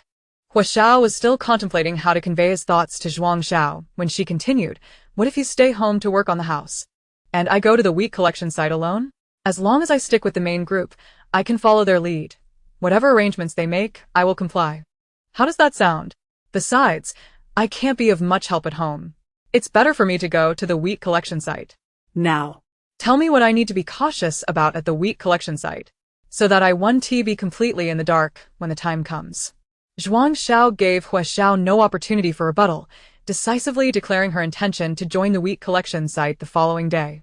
Even without the wheat collection, she had no intention of remaining home with Hua Xiao, who knew what visitors might arrive at their home tomorrow. She couldn't sleep there, so it was better to find something to do outside. After all, the young girl must face the world alone. Finally, Hua Xiao reconfirmed with Yan Ming and Yan Hu, concerned they too might be deliberating whether to come to his home to repair the house or head to the wheat collection site. to his relief, Both readily informed him that they would not be going to the wheat collection site, citing the meager annual harvest made assisting Hua Xiao with house repairs far more advantageous. That evening, Hua Xiao retrieved the radiation-proof clothing he had purchased from Old Yu and prepared it for Zhuang Xiao to wear the following day. He packed the arrows as well. Although her aim was currently not at its best, she could still intimidate ordinary people. He included a full day's supply of nutrient solution and water, even adding a dried river shrimp for good measure. In short, everything Hua Xiao could think of and pack was placed into her backpack, relieving her of any worries. The assembly time for tomorrow was set for 4 o'clock. Consequently, she would need to rise by 3, and considering the labor intensity expected for the next day, training was temporarily suspended. After finishing dinner, both of them retired to bed. At 3 o'clock in the morning, the alarm blared incessantly. Zhuang Xiao turned off the alarm, raised her eyelids to glance at the pitch-black sky outside, flipped over, and prepared to continue her slumber. Before she could even drift into slumber, the voice of Hua Xiao reached her ears. "Did you not mention your intention to head to the wheat collection zone?" Indeed, how could she have forgotten such an important task? This was an opportunity that she had laboriously secured just yesterday. Zhuang Xiao abruptly sprang from her bed, hastily arranging her hair into a ponytail. Fortunately, she had the foresight to don her clothes before retiring for the night. Otherwise, she would have wasted precious time dressing this morning. Grabbing her bag from the table, she splashed her face with cold water and hurried out the door. The North Square, situated between the shantytown and the safe zone, was a place she had encountered during her previous visits to the safe zone. Moreover, with the throngs of people heading in that direction, she felt no apprehension about losing her way in the shantytown. By the time Zhuang Xiao arrived, the square was already teeming with a multitude of people. The convoy had yet to arrive, so she chose a slightly shorter line to join, standing behind an elderly lady. At that moment, the lady was engrossed in animated conversation with a middle-aged man ahead of her. Zhuang Xiao listened quietly from behind, gleaning little useful information, merely questions about the arrangements for the collection activity, how many from their households were participating, and inquiries about last year's harvest. Clearly, these two shared a familiarity that suggested they were either neighbors or residents from the same sector of the shantytown. Half an hour later, the convoy arrived, albeit belatedly. However, the first dozen vehicles, filled to capacity, did not pause at the North Square but instead drove straight past. It was through the envy-laden chatter of the elderly lady and the middle-aged man that Zhuang Xiao discovered they were from the safe zone, all exchanging the same points, affording them priority boarding. Zhuang Xiao couldn't help but reflect inwardly on the disparities between people, the stark contrast of social strata. As the first batch of vehicles departed, the line before Zhuang Xiao remained interminably long. The second batch came and went, yet she remained amidst a sea of people.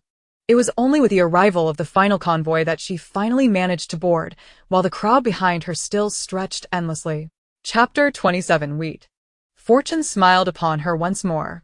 Considering Hua Xiao, she was relieved he hadn't accompanied her. Otherwise, one would have been on the vehicle, while the other might have been left beneath it. How amusing. Cramped in a corner of the truck, Zhuang Xiao found herself flanked by the elderly lady and the middle-aged man. With her nestled between them, their conversation continued unabated. The elderly lady suggested, "Shall we swap places?" Zhuang Xiao timidly raised her hand to express her thoughts. The lady waved her off, saying, "No need. This is just fine." Zhuang Xiao silently lamented, "It's my fault." Their chatter was so animated that she felt like an intruder in their midst. Casting a glance at the other passengers in the truck, she noted they were quietly seated, swaying with the motion of the vehicle. Nevertheless, their ears were perked up, evidently tuning into the lively discourse of the elderly couple beside her. The air inside the truck was stifling, and as the vehicle swayed, Zhuang Xiao began to feel drowsy. The sound of their conversation served as a soothing lullaby. Just as she was on the verge of slipping into a dream, the vehicle lurched to a sudden halt, causing everyone to lean in one direction, nearly resulting in Zhuang Xiao's untimely demise in the corner. Once the vehicle stabilized, a loudspeaker blared outside, urging everyone to disembark promptly. Wiping away the non-existent drool from her lips, she clutched her small bundle tightly and followed the elderly lady off the truck. As the sun rose, casting a vivid crimson glow, the wheat fields resembled an endless expanse of golden ocean. Goodness, the wheat stood as tall as corn, with the heavy ears bowing the stalks, and the grains within them were at least the size of dates. The wheat collection area was divided into sections designated by letters, and they found themselves in Zone F. Adjacent to the blind zone, an area of wasteland that had yet to be developed by human hands. A row of temporary shelters had been erected at the edge of the field for midday rest. Once the passengers disembarked, the guards maintained order, and Zhuang Xiao noticed many individuals clad in a more complete array of weaponry, likely members of a mercenary group. Before long, Zhuang Xiao drew her assigned rows for wheat collection, row 126 in Zone F, with each person tasked with 2 rows, meaning a round trip. Each row was clearly marked with a sign detailing the collection point within the designated area. The wheat collection zone was not a place where one could simply harvest at will. After all, this area was under the unified management of the safe zone, and rules were to be followed. Holding her number tag, Zhuang Xiao glanced at the sign for her current location, row 13 in Zone F, and then at the signs on either side, realizing the distance was quite considerable. She had to traverse from row 13 to row 126, a gap of nearly 300 rows. With each row spaced over a meter apart, she would need to walk at least another 200 meters. Meanwhile, those closer to the number tags had already begun testing their crops. Upon reaching her designated row, Zhuang Xiao took a deep breath and quietly encouraged herself. "Let us get to work." Testing each grain for edibility was akin to selecting seeds from a dragon fruit. The weight of the ears had bent the stalks, making it easier for Zhuang Xiao to cut them down. Otherwise, given her height, she would have struggled to reach them. Each ear contained approximately 30 to 50 grains. After testing 3 ears in succession, she found not a single edible grain. Most disconcerting was the realization that some ears were infested with a dense cluster of mutated aphids that clung stubbornly, refusing to be shaken off. Their brittle exoskeletons, when mistakenly squeezed, felt akin to the chewy pearls in bubble tea, bursting with a gooey liquid that was utterly revolting. Beep, beep, a moderate radiation mutation detected, edible. On an ear riddled with mutated aphids, she miraculously discovered her first edible grain. After testing the remaining grains, she astonishingly found 2 more that were also safe to consume. Suddenly, the mutated aphids didn't seem quite so repulsive. Reflecting on the previous ears she tested that lacked the aphids, she wondered if those with the pests had a higher probability of being edible. After all, animals often exhibited a keener sense when it came to selecting food. Of course, this was merely her conjecture. Each ear still required individual testing. Zhuang Xiao glanced to her left and right, and lo and behold, how familiar they appeared.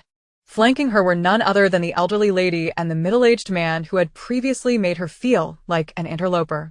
However, both were now silent, entirely focused on the ears of wheat. She observed the elderly lady cutting an ear from the stalk, spreading the juice from her knife onto the plate, and then stuffing the entire ear into the sack before her. What was this operation? She glanced at the middle-aged man, who performed the same procedure.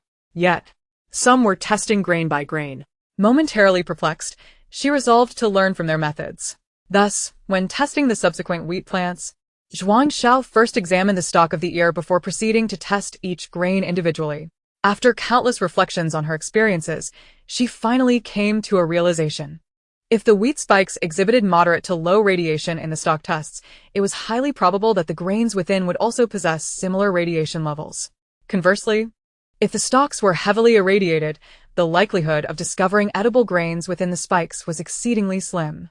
Thus, it was prudent to collect the moderately and lightly irradiated wheat spikes for further examination at home, testing each grain individually, which would save time. However, this method demanded considerable physical stamina, as the chances of finding usable grains in a single spike were less than 10%, equivalent to carrying back a burdensome weight of 90% that was essentially worthless. This approach seemed ill-suited for someone as delicate as her. Nevertheless, gathering some spikes was still feasible. During the midday break, she could conduct a leisurely analysis and take any untested ones back with her. Hence, the experiences summarized by others did not always apply to her circumstances. Before long, the elder and the uncle left Zhuang Xiao behind, their figures disappearing amidst the withered yellow expanse. The situation was peculiar. This patch of wheat was infested with a plethora of mutated aphids. Almost every 10 stalks had at least one teeming with these aberrant creatures, and some wheat spikes were completely hollow, clearly having been pilfered. Yet, thus far, every wheat plant infested with mutated aphids at least yielded one edible grain. Consequently, Zhuang Xiao felt a complex mix of affection and resentment towards these mutated aphids. Upon finishing her inspection of the wheat, Zhuang Xiao emerged from the field to find numerous tents set up nearby, with many individuals squatting beneath them, testing the grains within their burlap sacks. Suddenly, a figure emerged from the adjacent wheat row, their head tightly wrapped, revealing only two large, expressive eyes. This was an unexpected maneuver. How had she not thought of it? Gently touching her face, she felt a stinging pain accompanied by an itch. The person, upon removing their head covering, approached the guards and said, "So, how is it? No strange occurrences on your end?" "None. None at all. Everything is quite orderly." Well, "You are fortunate. I encountered two individuals attempting to steal wheat spikes from another's territory. They claim they can't finish their own acre in a day, but still try to pilfer from others." Zhuang Xiao sipped her water, keenly listening to the conversation between the two young men opposite her. Chapter 28. Red Light. After consuming a vial of nutrient solution, she discreetly popped a piece of dried river shrimp into her mouth, savoring it slowly. The shrimp had a rather strong fishy flavor. It would have been better if marinated with salt beforehand. She resolved to mention this to Hu Xiao next time. In the resting area, members of the guard and mercenary teams were present, and nearly everyone was engaged in testing their wheat grains, alleviating any concerns about potential thievery. It was only at this moment that Zhuang Xiao comprehended that bringing the wheat spikes out for testing was a common strategy among the wasteland dwellers. This method maximized efficiency in the least amount of time, allowing for continued testing at home if not completed before nightfall. The presence of mercenary groups in this area was primarily due to its proximity to a blind zone. Although the safe zone dispatched individuals each year to clear nearby mutated creatures around this time, there was always the risk of overlooked threats. Moreover, the proximity to the blind zone heightened the probability of encountering mutated fauna. Zhuang Xiao's burlap sack contained only about 20 spikes, yet in a short span, she completed testing all of them, yielding 5 grains with moderate radiation and 3 with low radiation. Altogether, that amounted to less than half a pound of wheat. The dream of consuming steamed buns seemed a distant aspiration. Observing the bulging sacks of others contrasted starkly with her own, she felt a pang of envy. She wondered about the yield of the remaining row of wheat. If it were anything like the morning's, she might as well have gone to the creek to catch shrimp and crabs. With nothing to occupy her, Zhuang Xiao remained vigilant, hoping to glean more useful information from the local inhabitants. As anticipated, those who finished harvesting early were free to roam, provided they returned before the last transport departed. Given the proximity to the blind zone, there were always individuals daring enough to venture into it in search of energy stones during the wheat gathering activities. Armed with ample experience, Zhuang Xiao re-entered the wheat field, donning a burlap sack atop her head, carefully cutting 2 holes for her eyes with a dagger. While this made her somewhat warm and less aesthetically pleasing, it effectively shielded her face and neck from the sharp wheat leaves, while also offering some protection from the sun. Since she wore a radiation-proof suit underneath, she boldly plunged into the wheat field while others still rested. With a full afternoon of experience, Zhuang Xiao's movements were noticeably swifter than in the morning. Remarkably, after just 1/3 of her testing work, she had already matched the quantity she had collected earlier. However, the deeper she ventured, the more mutated aphids she encountered, not only on the spikes but also on the leaves. The numbers were not overwhelming, but those that fell from the stalks to the ground burst under her foot with a satisfying crunch, providing a sense of release. Yet, witnessing the mass of mutated aphids clustered together on the ground triggered her claustrophobia.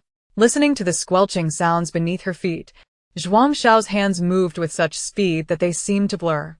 Fortunately, despite the unpleasantness of the task, her harvest was commendable.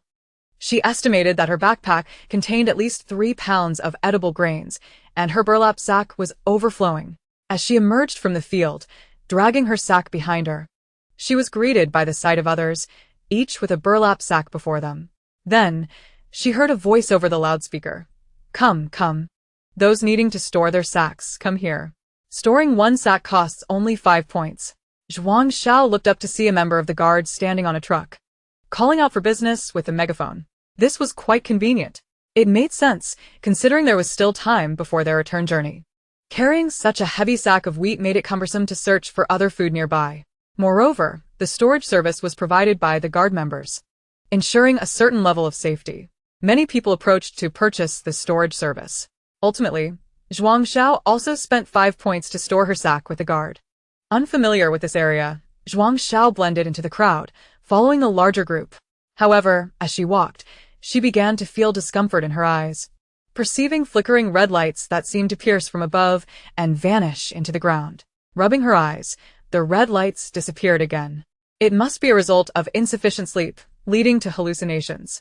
Having distanced themselves from the wheat-gathering area, they approached a vast grassy expanse where most people chose to pause. This was an excellent spot for capturing mutated grasshoppers. Nonetheless, a few individuals continued forward, with the grassy area leading to a small creek, beyond which lay dense woods.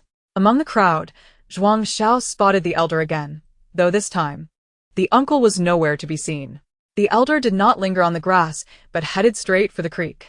With so many people in the grassy area, Zhuang Xiao trailed behind the elder, eager to explore the creek, hoping to perhaps find a river clam today. As she approached the babbling brook, everyone instinctively dispersed, seeking their own territories.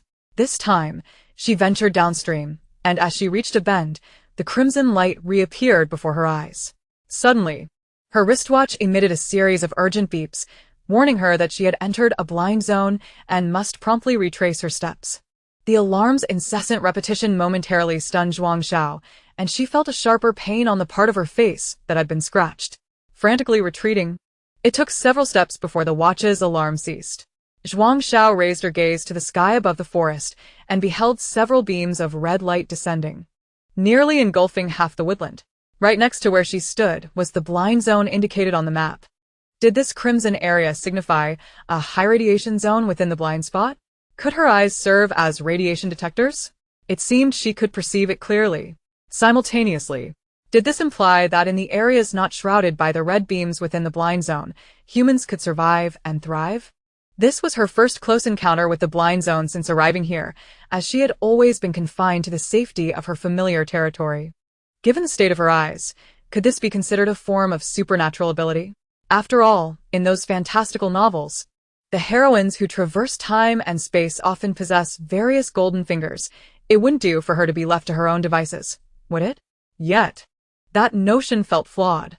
This world seemingly lacked the concept of supernatural powers, and weren't such powers typically associated with elements like wind, fire, thunder, lightning, space, and spiritual springs? What, then, was happening to her? Was it possible that her body underwent some form of mutation while traversing the temporal tunnel? Moreover, she couldn't afford to undergo testing. If she spoke of this, she might be treated as a lab rat or a mere tool. Or worse, they might even resort to extracting her eyes. The thought sent a chill down her spine, and Zhuang Xiao involuntarily shivered, deciding to head back. Better to return and capture some mutated grasshoppers. Fried grasshoppers and roasted grasshoppers were said to be quite delectable. Chapter 29. Picking up people. Although she had never tasted them before, Compared to the survival shows where participants consumed maggots, crickets, and ants, grasshoppers were far more palatable to her. After all, they frequently appeared in various food streets, suggesting a broad audience for such delicacies. Moreover, wasn't this the season for harvesting cicada pupae? Upon her arrival, it seemed she hadn't heard the cicadas' calls. Perhaps they had gone extinct. After all, in her former world, they had become reliant on artificial breeding to meet the growing demand. However, cicada pupae only emerged after dark. And in the wasteland, one had to return home before nightfall. Even if they existed, it was unlikely anyone would risk their lives to catch them. Putting aside the earlier events, Zhuang Xiao's mind was now consumed with thoughts of what edible treasures this season might hold. What had they become? The grassy expanse was nearly knee-high. Not far off, she spotted another person, a mere 10 square meters of territory per individual. Initially, Zhuang Xiao had harbored a fear of moving through such dense grass. She dreaded snakes. Yet, recalling that this area had been cleared by the guards and observing the throngs of people, she reasoned that any mutated snakes would likely have slithered away. The flora and fauna in the wasteland had grown significantly larger, and grasshoppers were no exception. At that moment, she noticed a single grasshopper, its entire body of vibrant green, resembling a mutated grasshopper that had grown from her very own foot. Had it landed on a leaf, she might have overlooked it. But it had chosen to rest on the earthy ground, making it conspicuous. As it plummeted, Zhuang Xiao remained motionless, slowly raising her left hand. Her sleeve dart aimed at the grasshopper below. However, her aim faltered, barely grazing the mutated grasshopper's wing. Startled, the creature, despite losing a wing, made a desperate bid for escape, only to be swiftly pierced by the dagger that followed. It was utterly vanquished. Gazing at the severed wing, Zhuang Xiao stowed her sleeve dart, lamenting her consistent lack of accuracy. How could she miss at such close range? Training, she resolved, she would need to continue her practice. The fluid from the dagger smeared onto her wristwatch, which beeped, indicating high radiation mutation, rendering it inedible. Thus, after employing 2 different weapons, she was met with such a disheartening result. Dépère. As she prepared to return, she had only managed to accumulate 3 to 5 kilograms of edible grains and a bag of mystery wheat stalks. Compared to her recent endeavors, this felt like a grievous blow to her spirits. The second grasshopper, beep, high radiation mutation, inedible. The third, beep, high radiation mutation, inedible. The fourth, beep, high radiation mutation, inedible. From the 1st to the 20th, each met with the same fate. Beep, high radiation mutation, inedible. A chill settled in her heart. Dejected and listless, Zhuang Xiao trailed behind those who had captured mutated grasshoppers, her eyes stinging with envy as she mourned the loss of 5 precious points. All for naught. Initially, she had planned that if her haul proved bountiful and valuable, she would summon Hu Xiao to collect her. Upon boarding the vehicle and glancing at other spoils, she couldn't help but feel dwarfed by the quantity of their burlap sacks, regardless of whether their contents were edible. She had been wary of others coveting her meager catch, yet now she found herself enviously eyeing their bounty. Perhaps she should skip the wheat-gathering spot tomorrow. It seemed to be a place of ill fortune for her. The draw had yielded wheat overrun with mutated aphids, and her edible grain haul had been dismal. Despite catching 20 mutated grasshoppers, not a single one was fit for consumption, which had undeniably wounded her not-so-resilient heart. As Zhuang Xiao's convoy reached the northern square of the shantytown, darkness had enveloped the land. 2 enormous solar-powered incandescent lamps hung from the central pillars, illuminating the square as brightly as day. Just like that morning, the square was teeming with people, presumably there to collect their loved ones, for once they disembarked. Both individuals and belongings fell outside the protection of the guard. Moreover, it was nighttime, when shadows concealed nefarious deeds. Zhuang Xiao slung her pack across her chest, slightly hunched as she hoisted the burlap sack onto her back. Last time, fortune smiled upon her.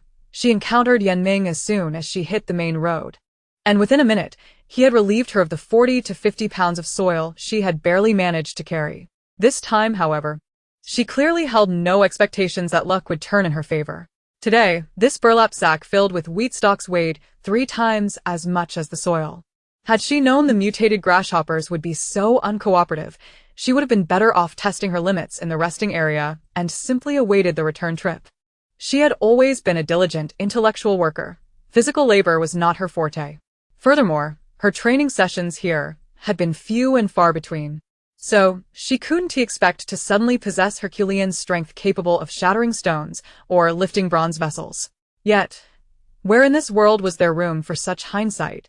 Just as Zhuang Xiao huffed and puffed, focused on the path ahead, she suddenly felt a lightness on her back. Someone was tugging at her burlap sack. Startled, Zhuang Xiao gasped. Today had already been fraught with misfortune. Who on earth dares to brazenly seize my sack? I shall surely claw him to death. With a deep breath, I opened my mouth to shout, "Robbery!" Yet, before the word could escape my lips, I turned to find the striking visage of Hua Xiao before me. My heart swelled with a sense of grievance. At least he remembers I am his sister, toiling away outside to support our family. Woe is me! I long for meat tonight. Hua Xiao effortlessly hoisted the sack from my shoulders, continuing on with his training. Such a trivial burden should pose no challenge. In this wasteland, where most can easily heft 100 pounds, my physical endurance clearly requires enhancement. Tears of gratitude welled up in my eyes, only to be stifled in an instant. Ultimately, I had misplaced my affections. Upon arriving home, I was greeted by a disheartening sight. The ground was strewn with stones, timber, and bamboo. Trenches crisscrossed the area, and the original courtyard wall had vanished, leaving the bedroom standing alone in the midst. The target in the yard remained resolutely upright. This offers no sense of security for sleeping at night. Hua Xiao navigated through the debris, heading directly to the bedroom where he flicked on the light.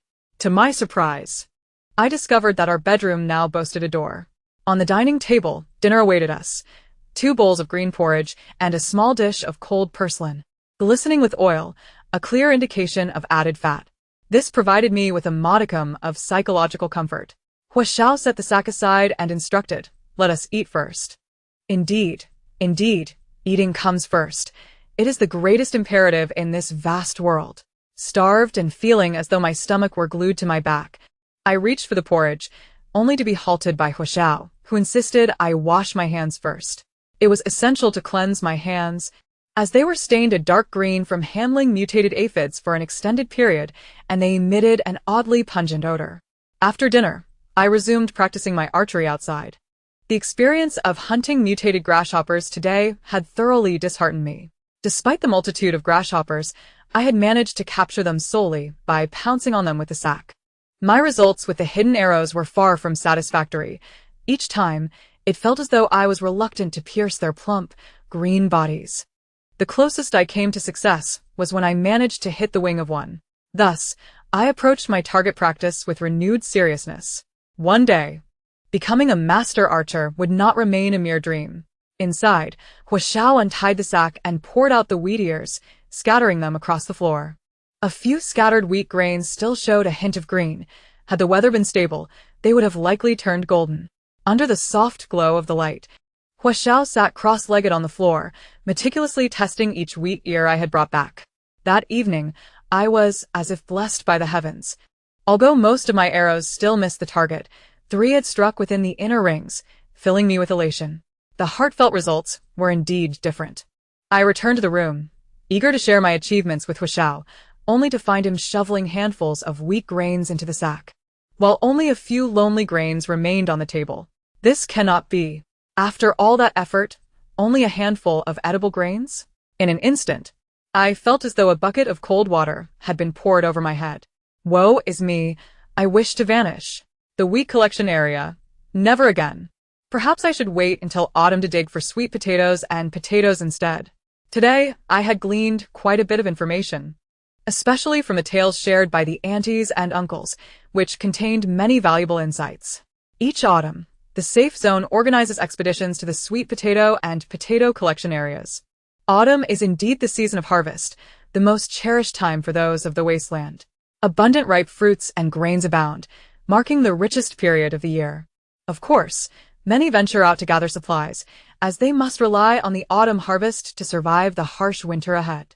Hua Xiao gathered the grains and looked up, only to encounter my tearful expression, bewildered by my dismay. Today as harvest had been commendable. He then patted the sack, reassuring me that all contained therein was indeed edible. And once the house was rebuilt, we would sort our food according to radiation levels. He had not anticipated that my single-day haul would rival the entire wheat collection season's yield of others. Such fortune was undeniable. I thought I must have misheard him, incredulously asking, "Did you say the sack contains all edible grains? Not just those few?" I pointed at the few glossy wheat grains on the table. Zhuang Xiao, bewildered, noted that he hadn't silenced his watch. Surely, she must have missed the alerts indicating edibility. He had assumed she was aware. Shaking his head, he reiterated, "These are indeed the edible ones." My emotions soared like a roller coaster. After a moment of shock, I was engulfed by sheer joy. My little fortune had not forsaken me. I was still that endearing little lucky charm. I could now savor steamed buns, dumplings, and noodles. Zhuang Xiao observed as my expression fluctuated dramatically, tying up the sack and placing it beneath the bed. Suddenly, I proclaimed with fervor, "Tomorrow, I shall have crab congee with river shrimp." With food secured, my heart felt at ease. I was determined to continue my forays into the wheat collection area the following day. As dawn's alarm rang, I leapt from my bed, grabbed my bag, and hastily washed my face before stepping outside. Oh, right. Our house no longer had a front door. I merely exited the bedroom. Not far from the door, I suddenly remembered something. Hiring someone to repair the house and purchasing materials would require money. Zhuang Xiao, that miser, seemed to have no points to spare. I glanced at my own points and promptly transferred some to Zhuang Xiao's account. A new house, a new house. My steps felt lighter as I made my way. Today, I did not dawdle at home. Upon reaching the North Square, there were not many people yet. I quickly found a spot and stood properly, surrounded by others who had also visited the wheat collection area. Eavesdropping, I heard them lamenting about their poor harvest yesterday, expressing their worries about their empty cupboards, hoping for better luck today. It was nothing but tales of poverty. This world was indeed unlike my previous one, where the aunties in our neighborhood would boast about their children's accomplishments, their golden necklaces, and expensive clothes, reveling in their wealth. Truly, two worlds apart. The denizens of the wasteland understood the need to keep their wealth hidden. What did this imply? It suggested that security here was lacking. A show of wealth might lead to a burglary upon returning home. Just as I was engrossed in my thoughts, a group of robust, fearsome individuals pushed their way through, positioning themselves right at the front of our line. We had been cut in line. No one dared to speak up in front of me. Had we encountered thugs?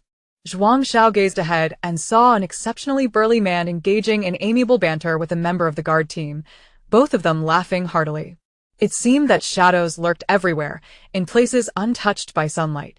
She felt a sense of insignificance, a mere little Carla. Just as Zhuang Xiao prepared to withdraw her head and obediently continue listening to the gossip, the sturdy man suddenly turned his head. His face, covered in a thick beard, bore a fierce gaze akin to that of a tiger, yet what captured Zhuang Xiao's attention was the scar that traversed from his right temple, across his eye and nose, to the left side of his face. It was him, the one who had thrown Zhuang Xiao down the hillside. Zhuang Xiao had never mentioned that incident. Zhuang Xiao was uncertain if he was aware that this man was responsible for his plight. From her observations, Zhuang Xiao had likely been unconscious at that moment. For how else could he have allowed himself to be cast down? Zhuang Xiao discreetly raised her wristwatch, capturing a surreptitious photograph of the man before quickly lowering her arm, blending back into the queue as she awaited the vehicle. The horn blared. The convoy slowly approached the square. However, this time, Zhuang Xiao was not so fortunate. Perhaps due to the numerous individuals attempting to cut in line, only a few at the front of their group managed to board the vehicle. To her astonishment, 2 people even willingly relinquished their seats to those behind them. This was rather disconcerting. As the 2 individuals passed by Zhuang Xiao, she overheard their murmurs, suggesting that boarding the vehicle would yield little benefit, as any potential gains would likely be seized by those ruffians. Zhuang Xiao pondered, was she destined not to reach the wheat gathering area today? Chapter 31, The Children. It was only just past 4 o'clock. Return home? No. Her house was a chaotic mess. What was the point? Go to the creek? That seemed unfeasible as well, for she had not brought any fishing gear. As she mused over her purpose for the day, she overheard someone nearby mention a change of course to the mulberry grove. Ah. She could indeed venture to the mulberry grove. The last time she had harvested mulberries, she had only eaten half. She found herself quite longing for them. Moreover, having been there once before, she felt she possessed a modicum of experience. Thus, Zhuang Xiao followed the individual towards the mulberry grove.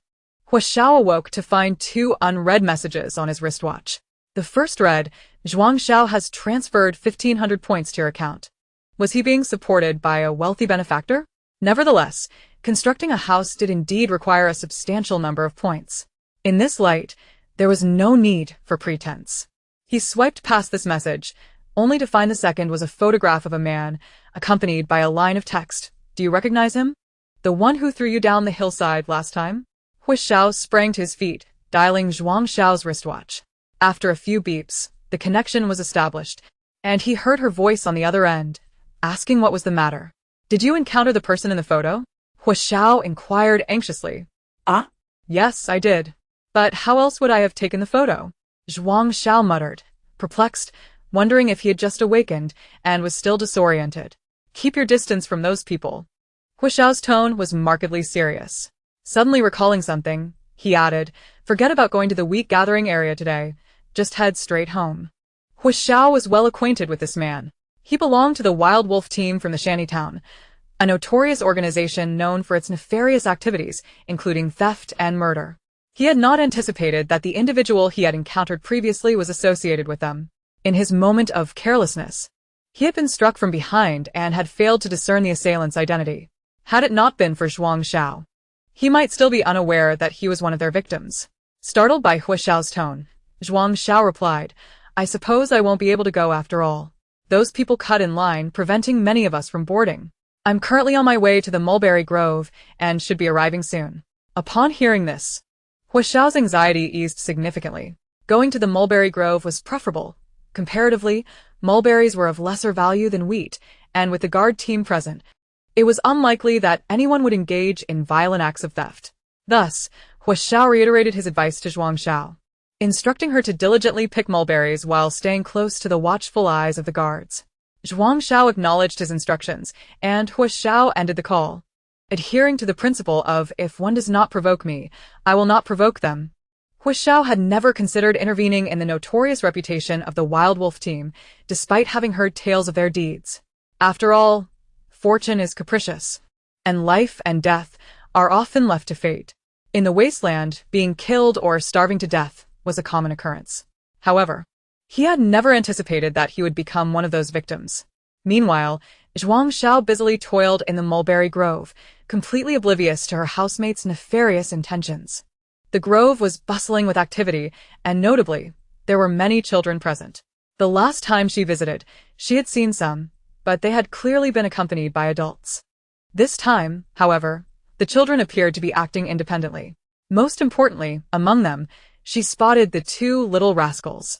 The 2 children, along with several others, were perched on a tree, intently testing the branches, even examining the leaves of the mulberry tree. After observing them for a few moments, Zhuang Xiao focused on her own endeavors.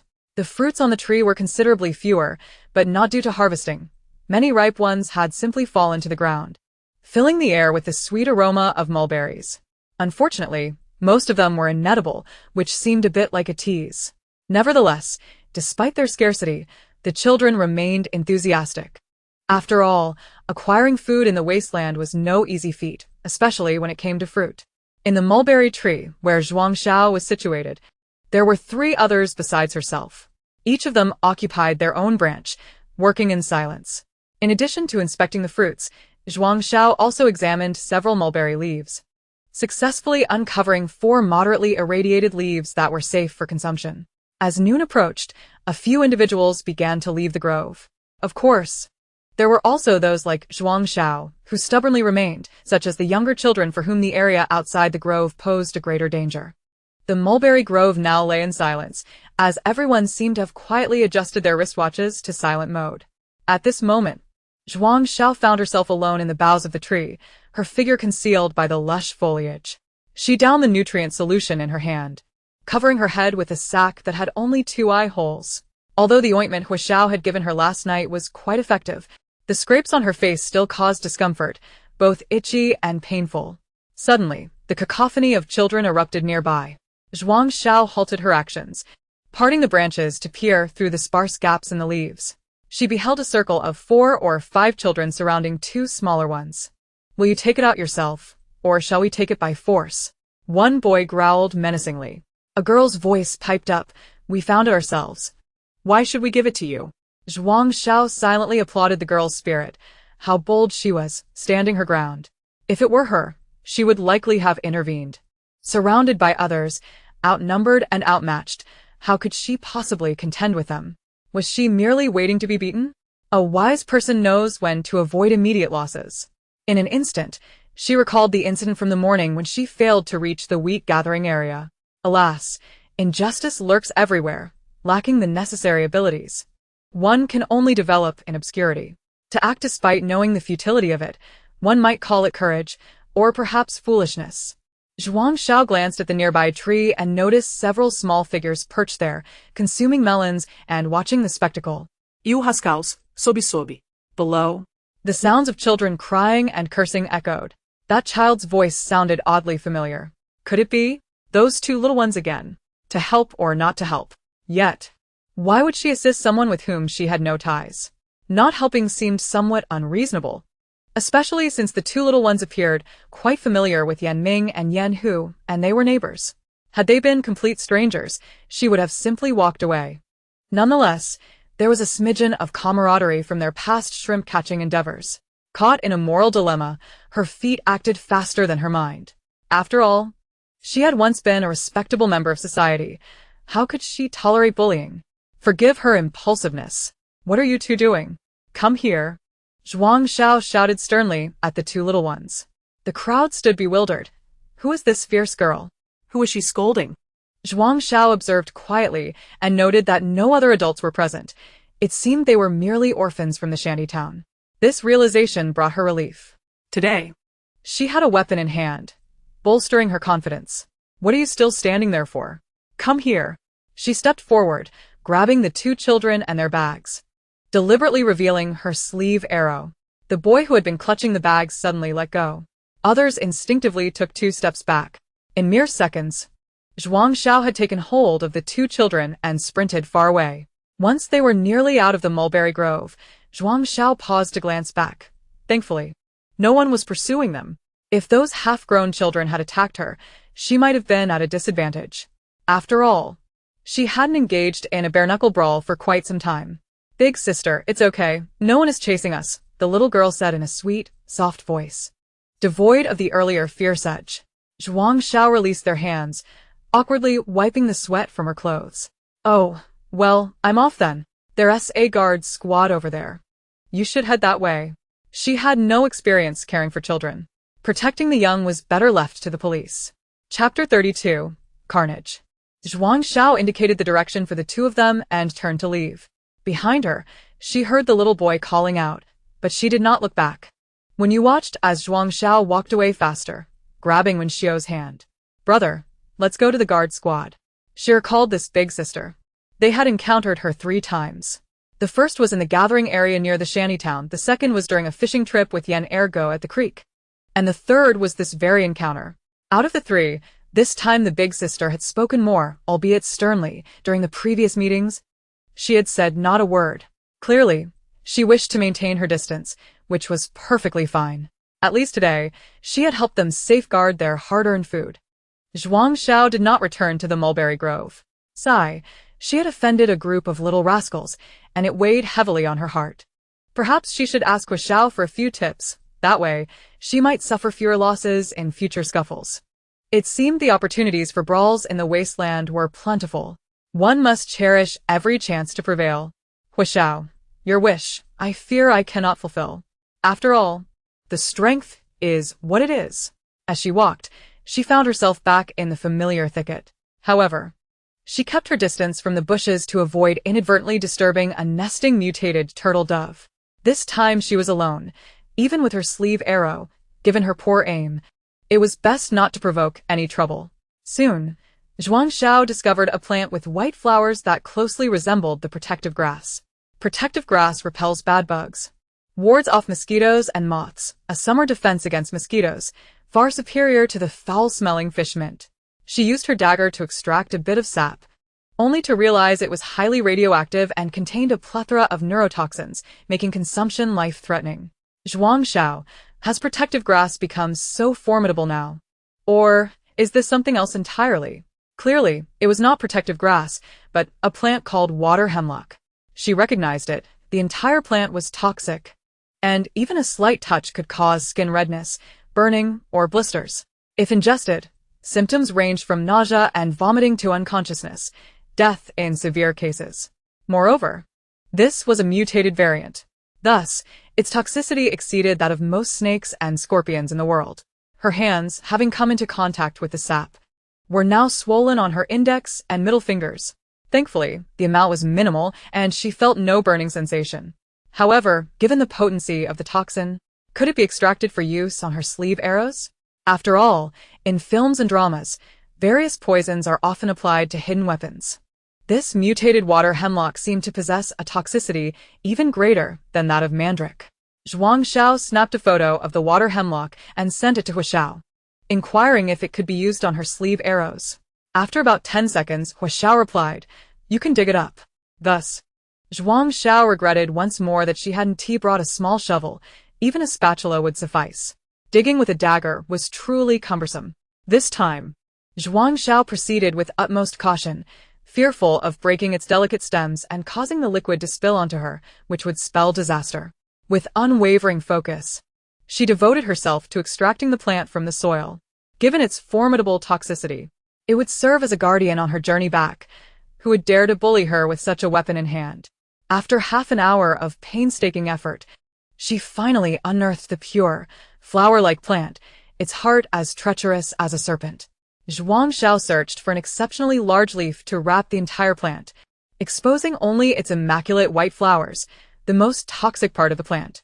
As she prepared to lift the plant, her peripheral vision caught sight of two peculiar creatures beneath a large tree, with sharp heads, bulging eyes, slender bodies, and a pale green hue. Their delicate wings were as thin as gauze. Standing on four legs, the two sturdy claws in front bore serrated edges, sharp as knives. Could they be mantises? Indeed. Zhuang Xiao gradually crouched down to minimize her presence. Clearly, it was wise to remain silent at this moment. The two mantises were evidently engaged in a fierce battle, their palpable murderous intent nearly overwhelming her. Each time the earth is disturbed, it seems one encounters grotesque creatures. This mantis stands so tall that it nearly rivals her height. Moreover, it is rumored that such creatures, when provoked, can even consume their own kind, displaying a truly ferocious nature. The memory of being scratched by a mantis's forelegs in her childhood still sends shivers down her spine. Its claws, akin to a guillotine, could easily dismember her. Suddenly, two mantises rose, their imposing figures accompanied by a sound reminiscent of a venomous snake hissing, signaling the onset of a battle. As anticipated, the two mantises engaged in a fierce confrontation. The details of the skirmish need not be elaborated upon, for it concluded swiftly. One of the larger mantises ensnared its smaller counterpart with its serrated forelegs, pinning its limbs down. Seizing the opportunity before the smaller mantis could struggle, it lunged for the slender neck of its foe and commenced a gruesome feast. Zhuang Xiao, frozen in place, observed in horror as the victor devoured its kin without a flicker of emotion. Sweat trickled from her palms as her heart raced uncontrollably. A mantis, no, a mutated mantis. How terrifying. How could she possibly escape when she was right beneath its gaze? She cautiously fingered the hidden darts in her sleeve, hoping they would remain unnecessary.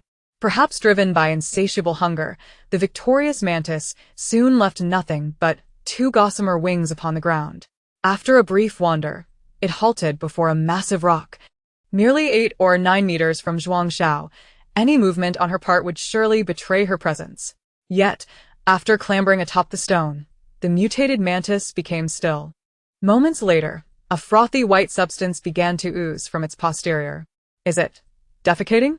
Or perhaps Zhuang Xiao, regrettably ignorant, was unaware that the mutated mantis was in the throes of laying eggs. Her mind raced with thoughts solely focused on evading the clutches of this monstrous creature. An hour passed, the creature still perched upon the rock, its tail incessantly expelling white foam, the accumulation nearly half the size of its abdomen. Suddenly, Zhuang Xiao felt an unbearable itch in her nose. This sensation, she hastily rubbed her nose and covered her mouth, yet all was in vain. A powerful sneeze erupted from her nostrils, followed by a second, then a third. Cursed misfortune, she lamented internally. Chapter 33. Injured. The mutated mantis's head snapped around, executing a swift 180-degree turn, revealing Zhuang Xiao, who had been concealed behind it.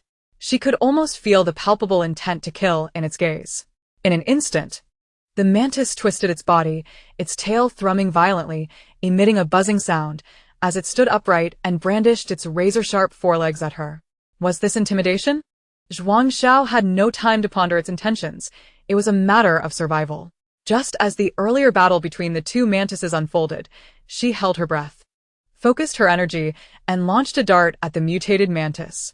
However, the dart veered off course, grazing the creature's abdomen. The unexpected assault seemed to awaken the mantis to the futility of its intimidation tactics against this bipedal adversary. With a rapid flurry, its green wings began to beat the air, producing a resonant hum as it hurtled toward Zhuang Xiao like an arrow. She nimbly dodged and darted into the nearby thicket, effectively evading the mantis's direct attack. The thwarted mantis, now seething with rage, swung its massive pincers through the underbrush, severing the foliage above her. The proximity between them was so close that Zhuang Xiao could feel the rush of air from its wings. Seizing the moment, she released a second dart. A satisfying thud echoed as it embedded itself in the soft abdomen of the mutated mantis, yet its fury only intensified, and its frenzied strikes became more erratic. Zhuang Xiao squeezed further into the thicket, and as she fired a third dart, it was deflected by the branches, veering off to strike the mantis's leg. The injury to its supporting limb caused the mantis to tilt, altering the trajectory of its foreleg assaults. Zhuang Xiao seized the opportunity, lunging at the mantis with her dagger aimed at its abdomen, then quickly rolling aside. The entire maneuver was executed in the blink of an eye. Pain radiated through her arm, likely from the mantis's claw having sliced her left forearm. Yet, there was no time to dwell on it. She agilely slipped back into the underbrush. The buzzing of the mutated mantis began to diminish, and when Zhuang Xiao turned to look, she noticed the creature's body toppling to one side. Its limbs twitched feebly before finally falling still. Only then did Zhuang Xiao dare to emerge from her hiding place, kicking the fallen mantis in frustration. That I'll teach you to scare me and think you could feast upon me. As she felt the sting on her arm and glanced down, she confirmed that her clothing had been torn by the mantis and her protective suit had suffered a gash. Blood seeping from the wound. Tears involuntarily welled in her eyes. What kind of world is this? Why must she endure such horrors, when she is not even a protagonist in a grand narrative? Suddenly, an overwhelming desire to return home surged within her. She wished to flee this accursed place at once. Amidst her sobs and murmurs of despair, she tore a strip from her outer garment to bandage her wound and curled up, weeping openly. 10 minutes later, Zhuang Xiao wiped her tears and, after extracting her dagger from the mantle of the fallen mantis, noted the liquid that stained her wristwatch. Low-level radiation mutation, edible. A sob escaped her lips. But it's all flesh. How could it all be flesh? How could she possibly carry this back? She yearned for a means of storage. Zhuang Xiao reached into the mantis's belly, searching in vain for energy stones, but to her dismay, despite its considerable size, none were to be found. What a waste of such bulk. Checking her watch, she noted that there was still time. She dragged the mutated mantis into the thicket and returned to retrieve the toxic water hemlock she had painstakingly unearthed. As she passed the large rock, she observed that the white foam had dried. It certainly didn't resemble mantis excrement. With her dagger, she struck the now off-white substance from the stone, placing it alongside the mantis's corpse. Zhuang Xiao settled beside the remains of the mutated mantis, snapping a photograph to send to Huaxiao along with her location. Awaiting rescue, she felt a surge of determination. When Huaxiao arrived at the thicket, Zhuang Xiao had already composed herself, downing a vial of nutrient solution.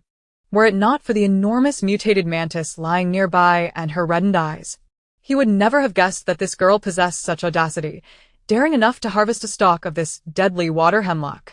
After a skirmish with the mutated mantis, Upon hearing footsteps, Zhuang Xiao's expression tightened as she clutched the dagger in her hand, only relaxing once she discerned the identity of the newcomer. This was the largest piece of meat she had procured since arriving in the wasteland, and she would fight fiercely to protect it from anyone who dared to snatch it away. It was a struggle for her. This was no mere mulberry fruit. It was flesh she had risked her life to obtain. Why did you take so long to arrive? The soft, aggrieved voice of the young girl reached Huaxiao's ears, softening his heart. He instinctively reached out to touch the top of Zhuang Xiao's head. Lowering his gaze, he noticed the blood seeping from her arm and gently reassured her. I was delayed on the way, but I will get you home soon. He retrieved some prepared gauze and alcohol from his bag, unbinding the cloth that had been wrapped around her wound. Thankfully, the injury was not deep. Otherwise, a hospital visit would have been necessary. He washed the wound with clean water and then disinfected it with alcohol. The sting of the alcohol made Zhuang Xiao wince, and she stifled any cries of pain. Sensing the tension in her arm, Huaxiao hastened his ministrations and swiftly wrapped her arm in the gauze. The sooner it was done, the less suffering she would endure. Zhuang Xiao gazed down at her meticulously bandaged arm, a wave of sorrow washing over her, and tears threatened to spill from her eyes. Home. She realized she might never return. However, upon seeing Yan Ming and Yan Hu behind Huaxiao, the tears she had almost let fall were forcefully repressed. Sister, are you hurt? Yan Ming squeezed past Huaxiao to stand beside Zhuang Xiao. She mumbled in response, it's nothing, just a small injury. I'm not even bleeding anymore.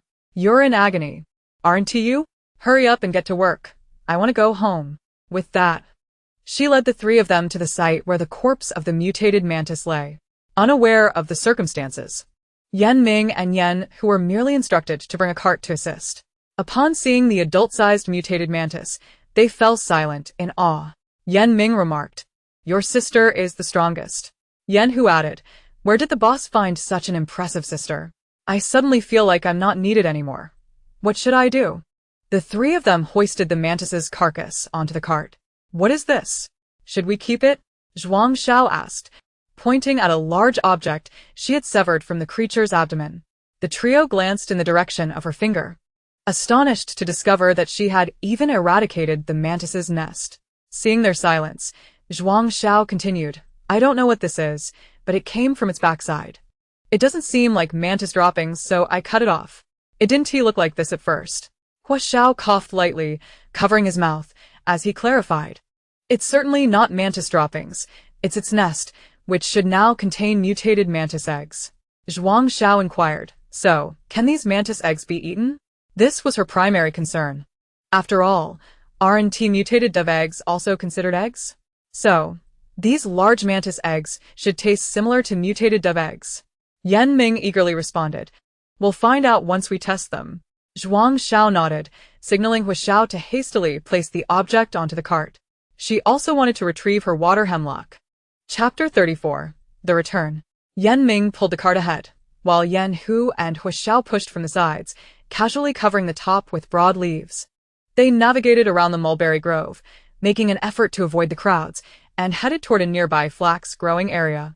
On their return, the cart was too conspicuous, necessitating the addition of something convincing on top to deter suspicion. Flax was undoubtedly the best choice. This plant is soft in texture, durable, water-resistant, and excellent at dissipating heat, making it difficult to rot. Many residents of the shantytown opt to use it for summer clothing, cool mats, rain gear, sacks, and fishing nets. In fact, Huaxiao had planned to visit this area in a couple of days. After making clothes for Zhuang Xiao, his stock of flax materials was running low, and he needed to replenish it for future needs. After all, no matter how durable the items made from it were, they were still consumables. Zhuang Xiao reclined on the cart, receiving treatment akin to that of the mutated mantis. Given her wound was on her arm, the pain intensified with every movement, making it challenging to keep pace with the others. Consequently, Huaxiao and the others insisted she ride in the cart to avoid slowing their progress. The flax collection site was not far from the mulberry grove, and they arrived within a quarter of an hour. Aside from the previous wheat collection point, it was Zhuang Xiao's first encounter with such a dense cluster of plants, a vast expanse of golden hue. If this were not a wasteland, if there were no mutated flora and fauna, this natural landscape would undoubtedly be her favorite. Alas, everything remained a mere if. Once the cart was secured, Zhuang Xiao watched as the three men swiftly descended to harvest flax with their pre-prepared tools. A gentle breeze swept through, causing the vast flax field to sway like a golden ocean. Hua Xiao returned with a bundle of flax stalks and saw Zhuang Xiao squinting her eyes in enjoyment. Unable to resist, he commented, "Next May, this place will be adorned with a sea of blue-purple flowers. It will be even more beautiful than now." With that, he set down the flax and swiftly disappeared into the golden expanse. Next year, how far away that seemed. This year still had a summer and a winter to endure. Ideal Zhuang. I truly wish to see it. Real Zhuang. The pursuit of spiritual fulfillment necessitates a solid material foundation. The three men engaged in this task with apparent ease, quickly filling a cart with flax stalks while the mutated mantis and its nest lay hidden deep within. Atop the flax stalks was Zhuang Xiao's water hemlock. Now. She had lost her hiding place entirely, but it no longer mattered. The weight of the cart meant their pace was not much faster than Zhuang Xiao's. As they passed through the mulberry grove, two little followers trailed behind them, Wen Yu and Wen Xiao. Since parting ways with Zhuang Xiao, they had refrained from wandering off, lingering near the guard team, and fortunately, no one had troubled the two children. Coincidentally, the two spotted Yan Ming pulling the cart and scampered eagerly to follow their procession. Along the way, many passers-by cast various ambiguous glances in their direction. After all, those who understood the implications of hiding things were aware. Yet it was also possible that they merely saw flax stalks. Thus, while some may have harbored ulterior motives, most remained mere observers. Today, fortuitously, a youth from the guard team recognized Hua Xiao and Yan Hu and approached to greet them. This individual also hailed from the shantytown, possessing decent, though not exceptional, skills. Ultimately, after evaluation, he was assigned to the guard team for routine patrol duties. The two parties were not particularly familiar, so after exchanging a few pleasantries, he took his leave. Zhuang Xiao noted that the youth had stolen glances at their cart during their conversation, clearly with ill intentions. However, in a way, he had indirectly served to deter any nearby unsavory characters, thus performing a good deed. At the fork in the road, the two children parted ways with the crowd and returned to the shantytown. The four of them continued on, hauling the flax stalks back to Hua Xiao. As soon as Hua Xiao returned, he sent a message to Feng Ziyang. Thus, by the time they arrived home, Zhuang Xiao spotted three spirited young men standing by the base of their home's wall. The wall, already over a meter high, had its foundation established. Yet the ground within was a chaotic mix of various items. Hua Xiao's plan was to first complete the outer wall, allowing for a gradual construction of the interior, which would also enhance safety. Just like today, with a house in such a state, Hua Xiao had packed away the family's pearls and energy stones before leaving, while the edible food was temporarily hidden nearby. She did not recognize anyone, standing demurely behind Hua Xiao, listening to their casual exchanges. However, this was not an ordinary plaisanterie. The warmth and familiarity in Hua Xiao's tone were evident, contrasting sharply with the more formal exchanges typically shared with the guards. The two young men accompanying the youth named Feng Ziyang curiously glanced at the girl behind Hua Xiao. Zhuang Xiao, in turn, gazed back with wide eyes. Their uniforms lent them an air of distinction, though neither was as striking as Hua Xiao. They exuded a vibrant charm. "Why not introduce us?" Feng Ziyang playfully nudged Hua Xiao's chest, grinning. Hua Xiao steadied himself and turned to Zhuang Xiao, saying, "This is Feng Ziyang, a former teammate of mine." Zhuang Xiao stepped forward, offering a shy smile. "Hi, nice to meet you, I'm Zhuang Xiao." The beauty of Feng Ziyang was somewhat overwhelming. He seemed to grow more handsome the longer she looked. Apologies for her lack of eloquence. She couldn't conjure any heart-stirring adjectives. Nevertheless, this was the first time she had encountered such striking individuals in the wasteland. "Isn't she your sister? How did she become your cousin?" Feng Ziyang winked at Hua Xiao. Hua Xiao responded noncommittally before adding, "The supplies are in the car. Unload the flax rods, and you can take the rest." Yan Hu and Feng Ziyang were familiar with each other, and Yan Ming, being Yan Hu's brother, was also acquainted with Hua Xiao's former colleagues. After a brief exchange, the group unloaded the flax rods, and the cart was handed over to Feng Ziyang and his companions. Though Zhuang Xiao was puzzled as to why her provisions had vanished at the doorstep, she refrained from questioning in the presence of others. With only the four of them remaining, Zhuang Xiao glanced at Hua Xiao, contemplating whether to offer a meal or provide a labor fee. The unwritten rules of the wasteland dictated that nothing came free. For labor rendered, appropriate compensation was required.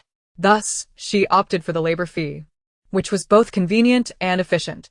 After agreeing on a work schedule for the next day, Zhuang Xiao eagerly retreated into the courtyard. Hu Xiao, meanwhile, headed to a nearby location to retrieve the family's food supplies. That evening, Hu Xiao took charge of the cooking once more.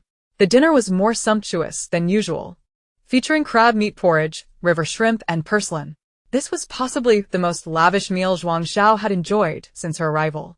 While preparing the meal, Hu Xiao explained how to deal with the mutated mantises. She found herself yearning for an oven, a refrigerator, essentially everything that was lacking. After dinner, due to her arm injury, she opted not to practice shooting but instead spent some time in a horse stance. Today's encounter with the mutated mantis had been a bloody lesson. Hu Xiao had initially intended to urge her to rest early, but was surprised by her dedication and initiative. Continue, He encouraged, knowing she wouldn't last much longer. When night fell, undressing was cumbersome, so Zhuang Xiao simply slept in her clothes, contemplating where she might scavenge the following day. Chapter 35. Eggs.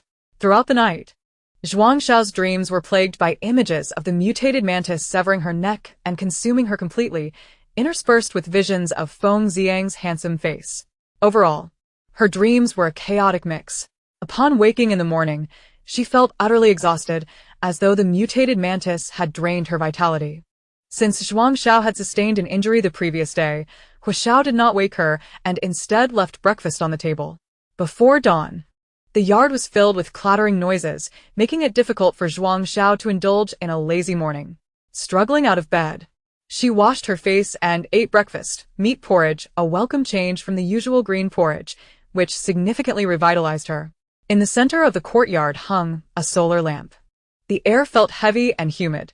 With the sun not yet risen and the radiation levels low post-sunset, the most efficient times for construction were early morning and late evening. Noticing Zhuang Xiao was awake, Hu Xiao promptly set aside his work and led her inside to change her bandages. The warm weather made one prone to sweating, and given her injury from the mutated mantis, the wound needed dressing at least twice a day to prevent infection. Zhuang Xiao greeted Yan Hu and Yan Ming before entering the house with Hu Xiao.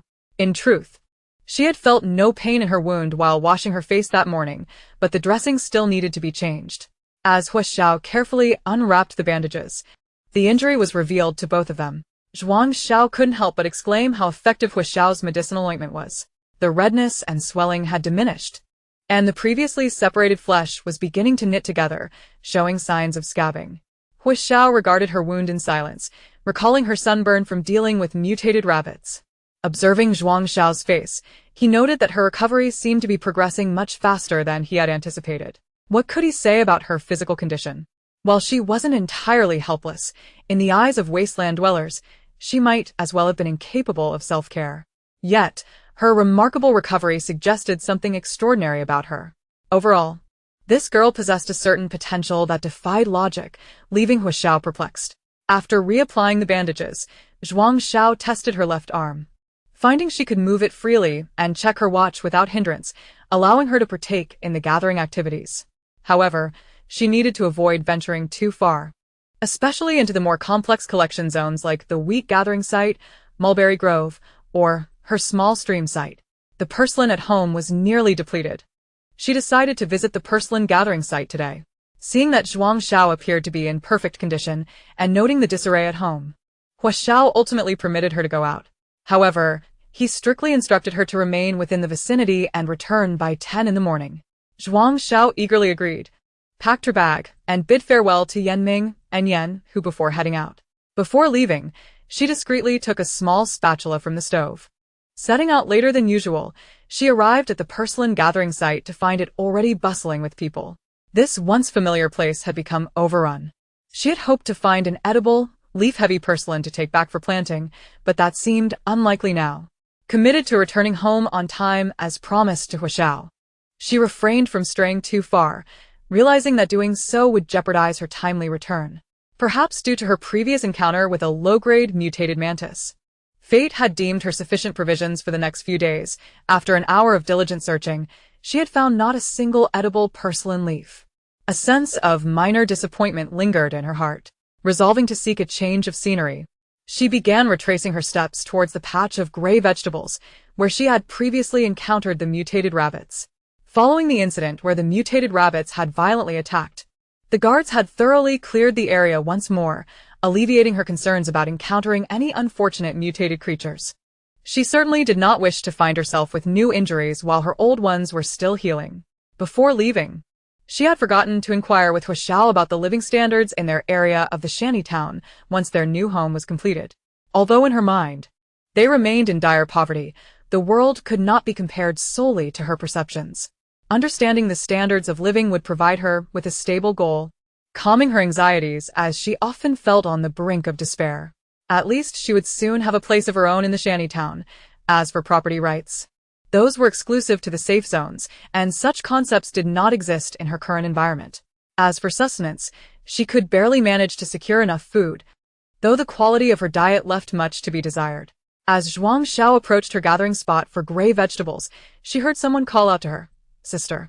Turning around, she saw the younger brother from the two little ones. What was his name again? Zhuang Xiao, right? "Where's your sister?" The little boy pointed to a nearby girl diligently examining the grass in the thicket. "She's over there." Zhuang Xiao acknowledged with a brief "oh," and said, "You two carry on. I shall take my leave." With that, she hastily departed from their territory. When Xiao scratched his head, feeling that his sister seemed to dislike him. Sigh, how troublesome. She had clearly praised him for being well-behaved and likable. It seemed that sisters were indeed capable of deceiving him. After watching Zhuang Xiao walk away, the young boy returned to his task of examining the grass leaves to secure today's meal. Although he had managed to obtain some precious food while accompanying the adults these past few days, which they sold to buy a fair amount of nutritional liquid for home, it was still insufficient, according to his sister. With summer approaching, the opportunities for gathering would diminish. "If only the adults could accompany us every time we ventured out," he lamented, yet they did not have that luxury. The little boy felt a wave of sadness wash over him. To echo Aunt Ma from next door, why is living so difficult? Yet life must go on. Death would render him unable to even eat grass leaves. Unbeknownst to Zhuang Xiao, who was also engulfed in her own sorrow, she realized it was nearly time to head home, and she had returned empty-handed. Upon reflection, this was likely the first time since her arrival that she returned without any spoils. For the wasteland dwellers, that was a common occurrence, but not for her. With a drooping spirit, Zhuang Xiao reached her doorstep only to discover she could not enter. The half-finished wall from this morning had been fully constructed, and even the sturdy wooden door had been installed. She hadn't paid close attention last night or this morning, but the wall appeared to be significantly larger than before. As she reached out to knock, the wooden door swung open. The foundation for the new house in the yard had already been laid, showcasing remarkable efficiency in the work. Just as Zhuang Xiao was admiring everything in the yard, the door to the only room opened, and 4 people emerged. Apart from Zhuang Xiao, she recognized the other 3 as members of the mercenary team who had visited them the previous evening. All 3 appeared cheerful, nodding at Zhuang Xiao before being escorted out by Zhuang Xiao. Upon entering the house, Zhuang Xiao's eyes were immediately drawn to the round, plump eggs on the table. Her mantis eggs had returned. Any lingering feelings of discontent were instantly dispelled by the sight of so many eggs, akin to chicken eggs. 1, 2, 3 Chapter 36, Seeds. Just as she counted to the 3rd, a youthful voice from the corner interjected, "Sister, no need to count. I've already done so several times. 26 low radiation mutations, 43 medium radiation mutations, a total of 69 edible eggs." So many? She could hardly believe it. No, she needed to count them again for peace of mind. Yan Ming remarked, "Even my sister, the child of fortune, cannot withstand the allure of so many eggs." Yan Ming continued grinding at the stone mill, preparing for their noontime meal of eggs. Looking at the wheat flour beneath the mill, he resolved to work extra hard that night to ensure Zhuang Xiao's house was completed in time. Perhaps even catching the last day of the wheat gathering activity. With high-starch, high-protein food secured, he pondered if he should ask his sister if she needed a brother. Yan Hu chimed in, "I certainly do not want a brother like you. I would much prefer a sister like Zhuang Xiao." When Zhuang Xiao entered from outside, he found Zhuang Xiao counting the eggs with a beaming smile that seemed to stretch to the heavens. Upon seeing Hu Xiao, she lifted a mutated mantis egg and cheerfully suggested, "Let us eat this for lunch." She had yet to taste the mutated mantis eggs and was curious about their flavor, her mouth watering at the thought. Hu Xiao chuckled, "Sounds good." In truth, he had intended to eat this for lunch as well. As he prepared to collect the mutated mantis eggs, Zhuang Xiao playfully pulled them into her embrace, exclaiming, "I'll do it. I'll do it." Such tasks must be done personally for the satisfaction it brings. Hu Xiao handed her a storage box, saying, "Leave 4 out." This was a promise he had made to Yan Hu and Yan Ming. While the meal was not of concern, he aimed to expedite the work, which would undoubtedly extend the hours. With the fortuitous arrival of the mantis eggs, they could each enjoy a little extra treat at noon. During the midday break, when work was ill-suited, the two could assist in grinding the wheat flour, making this small benefit well worth it. Zhuang Xiao accepted the box, treating each egg like a treasured gem, neatly arranging them within. Gazing at the box full of eggs, her spirits lifted with every glance. Luncheon was refreshingly simple. The mutated mantis eggs had already been processed, ready to eat. Everyone sipped on nutritional liquid while savoring the eggs in small bites. The happiness was immeasurable. Hu Xiao. Yan Hu and Yan Ming especially relished the meal, as their usual fare consisted of grass leaves and nutritional liquid, or a mixture of the two, making the mutated mantis eggs a delightful delicacy for them. Zhuang Xiao, having been deprived of proper nutrition for so long, was overwhelmed with desire. Additionally, she was curious about the taste of the mutated mantis eggs. In flavor, they resembled egg whites, slightly fishy yet palatable. Regardless, it was far superior to the daily bowl of green porridge. Zhuang Xiao had yet to finish weaving a grass mat she had begun for the bedroom door. Now that their house had doors, she intended to dismantle it and reweave it for use as a cooling mat. Sleeping on the grass mat had proven somewhat uncomfortable. With the rising temperatures and the absence of air conditioning, she needed to expedite the creation of this mat. Thus, during lunch, Zhuang Xiao sat leisurely on her hammock, dismantling the grass mat. Only when the sun's radiation level had diminished did she finally step outside. She estimated that by the time she returned in the evening, a framework for the house might already be established. Although the morning's outcome had been disheartening, the healing power of the mutated mantis eggs had rejuvenated Zhuang Xiao, filling her with renewed vigor. With 4 or 5 hours remaining before dusk, she felt inclined to venture a bit farther. She headed towards the hillside where she had descended upon this desolate land, recalling that the area was adorned with an abundance of peculiar flora. She remembered spending nearly half an afternoon there without encountering another soul descending the slope. The journey would only take about an hour, so there was ample time. The confines of her home had expanded, yet the few green plants she had unearthed felt rather monotonous. Thus, she thought to dig up a few flowering plants to uplift her spirits with their daily presence. Naturally, it would be even better if they were edible. With that thought in mind, Zhuang Xiao set off towards her destination, guided by the memories of that evening. Along the way, she observed several individuals foraging nearby, occasionally hearing the rhythmic beeping of watches emanating from the thickets and shrubs. As she drew nearer to her goal, the number of people dwindled, although a few remained. After all, aside from the clearly marked collection zones within the safety area, everyone had their own private foraging sites.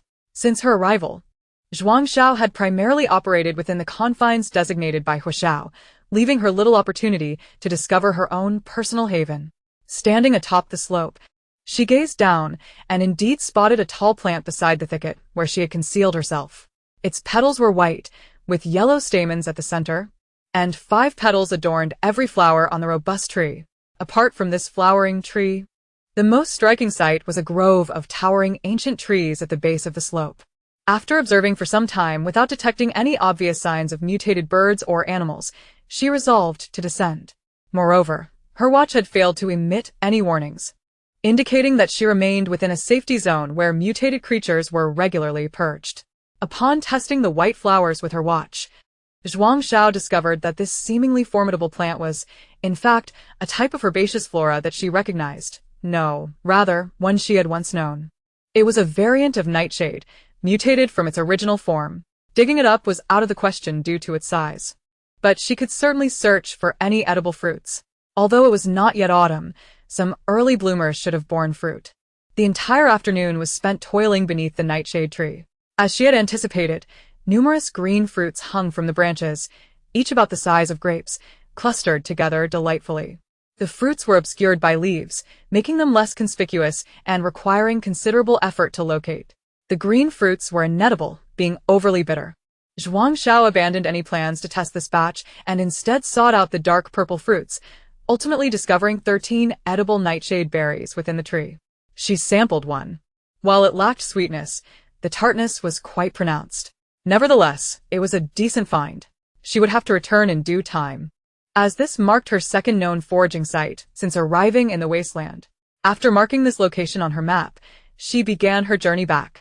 As she passed the patch of porcelain, Zhuang Xiao decided to venture down and found 3 moderately radiated mutated leaves, some of which were rather aged and would likely be tough to chew. A few porcelain plants still bore seeds, black and reminiscent of sunflower seeds, albeit mutated. Roughly the size of wheat grains, though she meant the normal-sized wheat grains, not the large, jujube-sized ones of today. The seeds of porcelain were known for their beneficial effects on eyesight, and Zhuang Xiao planned to brew them into tea, as the water here had a peculiar taste.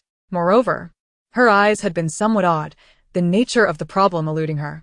Drinking some mutated porcelain seed tea might yield unforeseen benefits. The seeds were minuscule, and Zhuang Xiao was reluctant to spend time testing them on-site, so she collected them all into her bag to examine later at home. Fate is indeed strange. The individuals she had encountered in the morning reappeared in the afternoon. Chapter 37. The New Abode. Once again, it was those 2 little ones. Zhuang Xiao lingered a distance behind them, showing no inclination to greet them. The construction of her home progressed far more swiftly than she had anticipated. On the afternoon of the 4th day of the wheat foraging event, after spending another afternoon gathering seeds in the porcelain collection area, the framework of their home was already entirely erected. By the time Zhuang Xiao returned home that evening, Yan Ming and Yan, who had long since arrived. The various items ordered from Old U.S. Place had also been delivered ahead of schedule. Upon her return, Zhuang Xiao found Hu Xiao busy moving items from the yard into the house. The courtyard was now divided into 3 sections. The walls, the yard, and the living quarters formed a square layout. The front yard housed the kitchen and storage area, while the backyard was temporarily designated as the planting zone for flora that did not require special radiation protection, such as water hemlock. The living quarters comprised the bedroom, living room, storage room, and restroom. There were 2 bedrooms, one belonging to Hu Xiao and the other to Zhuang Xiao, which currently contained only a bed and felt rather empty. The living room and storage room occupied the center of the 2 bedrooms. With the living room accessible from the outside and the storage room from within, one had to pass through the living room to enter either bedroom. The restroom was situated behind the storage room, with a direct entrance from the back door of the bedroom. The spaces on either side of the restroom, isolated areas behind the 2 bedrooms, constituted an indoor planting section, which had already been outfitted with transparent radiation-proof panels. Other roofs were similarly equipped, and the bedroom's ceiling featured 4 solar panels. The total area of the house amounted to approximately 25 square meters, and with the courtyard space included, it totaled less than 40 square meters. This size was considered quite spacious for a shantytown.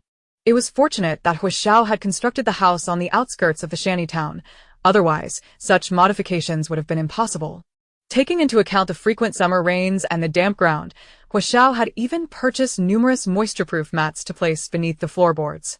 The electrical wiring throughout the house had already been installed. Upon entering, Zhuang Xiao turned on all the lights.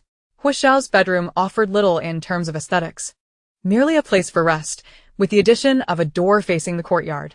Zhuang Xiao's bedroom, on the other hand, resembled a suite, featuring a window along the wall adjoining the front yard.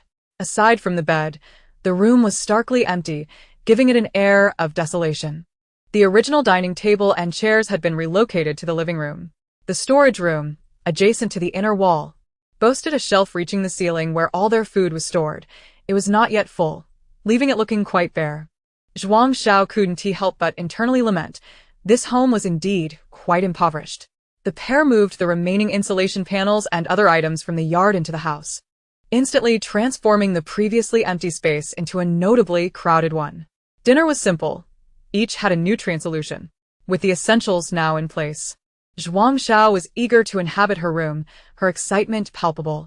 Aside from her personal belongings, her bedroom still lacked insulation panels. and thoughts of tables or cabinets were a distant concern. There were still materials in the yard. And Hua Xiao intended to craft them for her when he wasn't out foraging. As Hua Xiao recounted the expenses to Zhuang Xiao, he hammered the insulation panels onto the wall. Though her arm had yet to fully heal, she assisted him by passing nails, a hammer, and supporting the insulation panels. You still have 160 points remaining from the last time you gave me, Hua Xiao remarked, suddenly recalling the sale of the mutated mantis meat from yesterday, which had garnered a handsome sum of points. He remarked, the meat of the mutated mantis sold for a splendid price yesterday, totaling 620 points.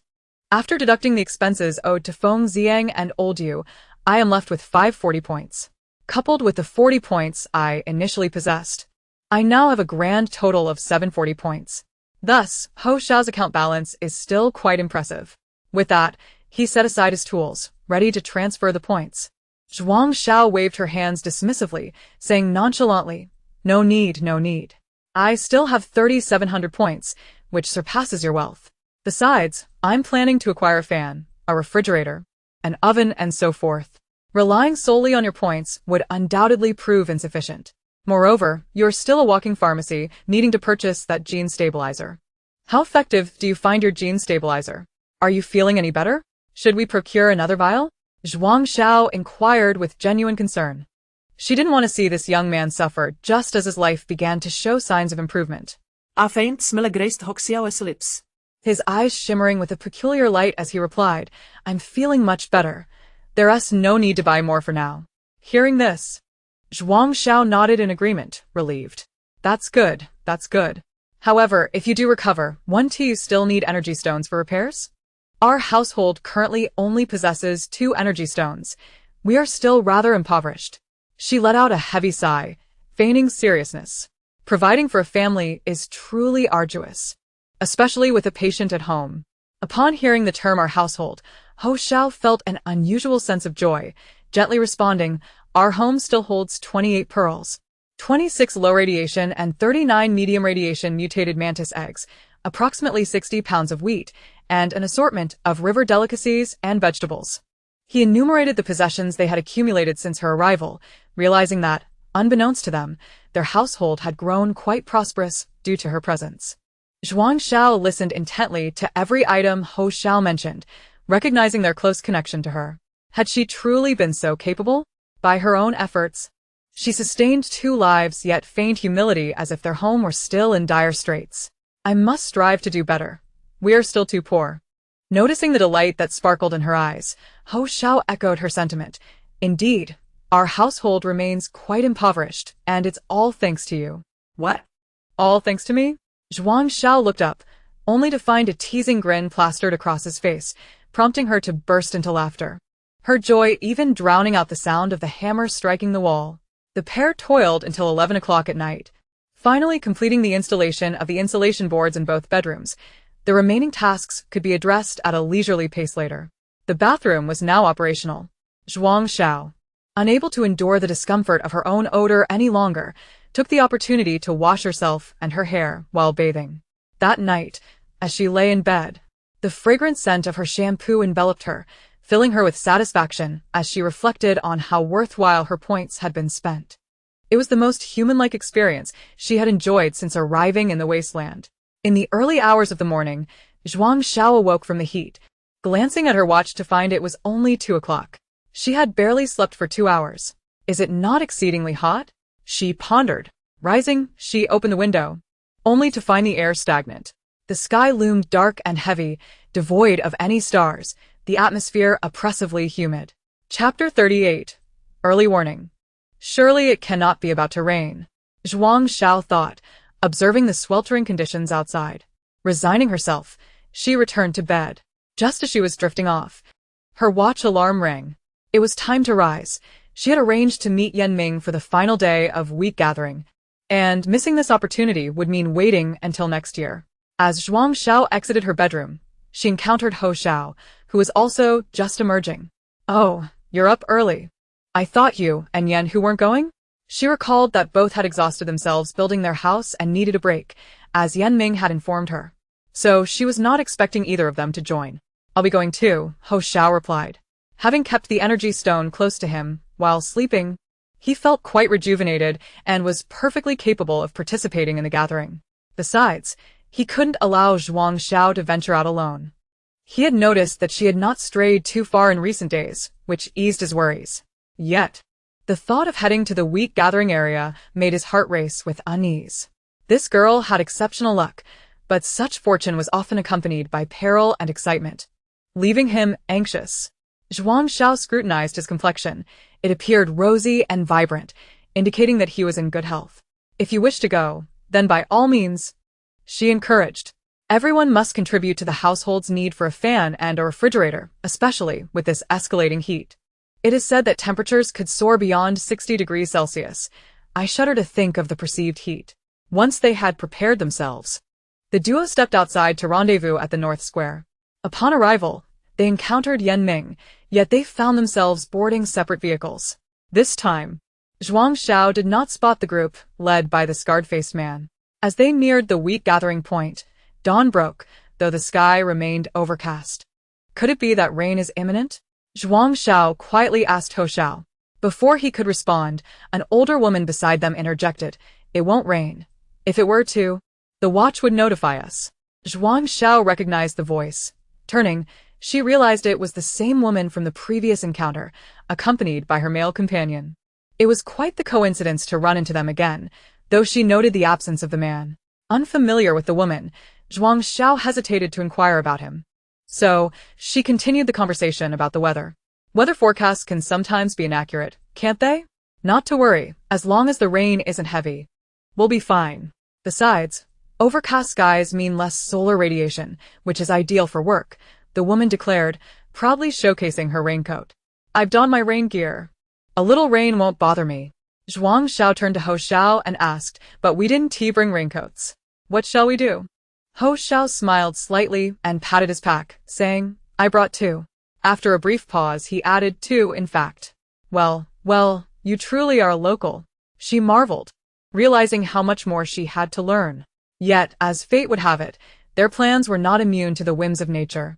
Upon reaching the wheat gathering area, just 2 hours later, their watches issued a yellow alert for a heavy rainstorm expected at 3 o'clock that afternoon.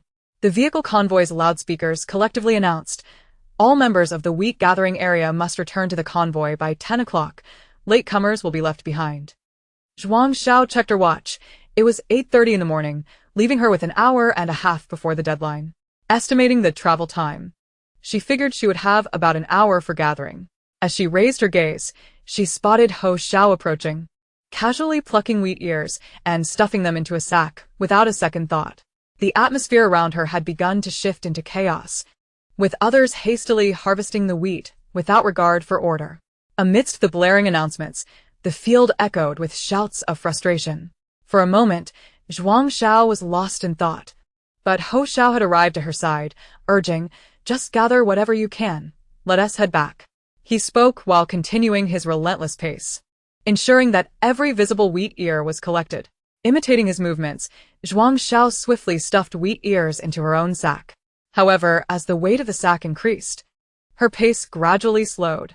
Xiao, concerned that she might clash with others, could only pause to wait for her. When he deemed her load sufficient, knowing she could bear no more, he led her towards the gathering point of the convoy. With an excess of untested wheat ears, many might find themselves unable to board the vehicle. Ultimately, if the guards became irate, neither the people nor the wheat would be allowed to leave. Such occurrences were not uncommon, and everyone was aware of this reality. Yet, human desires can be exceedingly difficult to restrain. Thus, even in such moments, there were always individuals hoping to gather as much as possible, clinging to a sense of luck.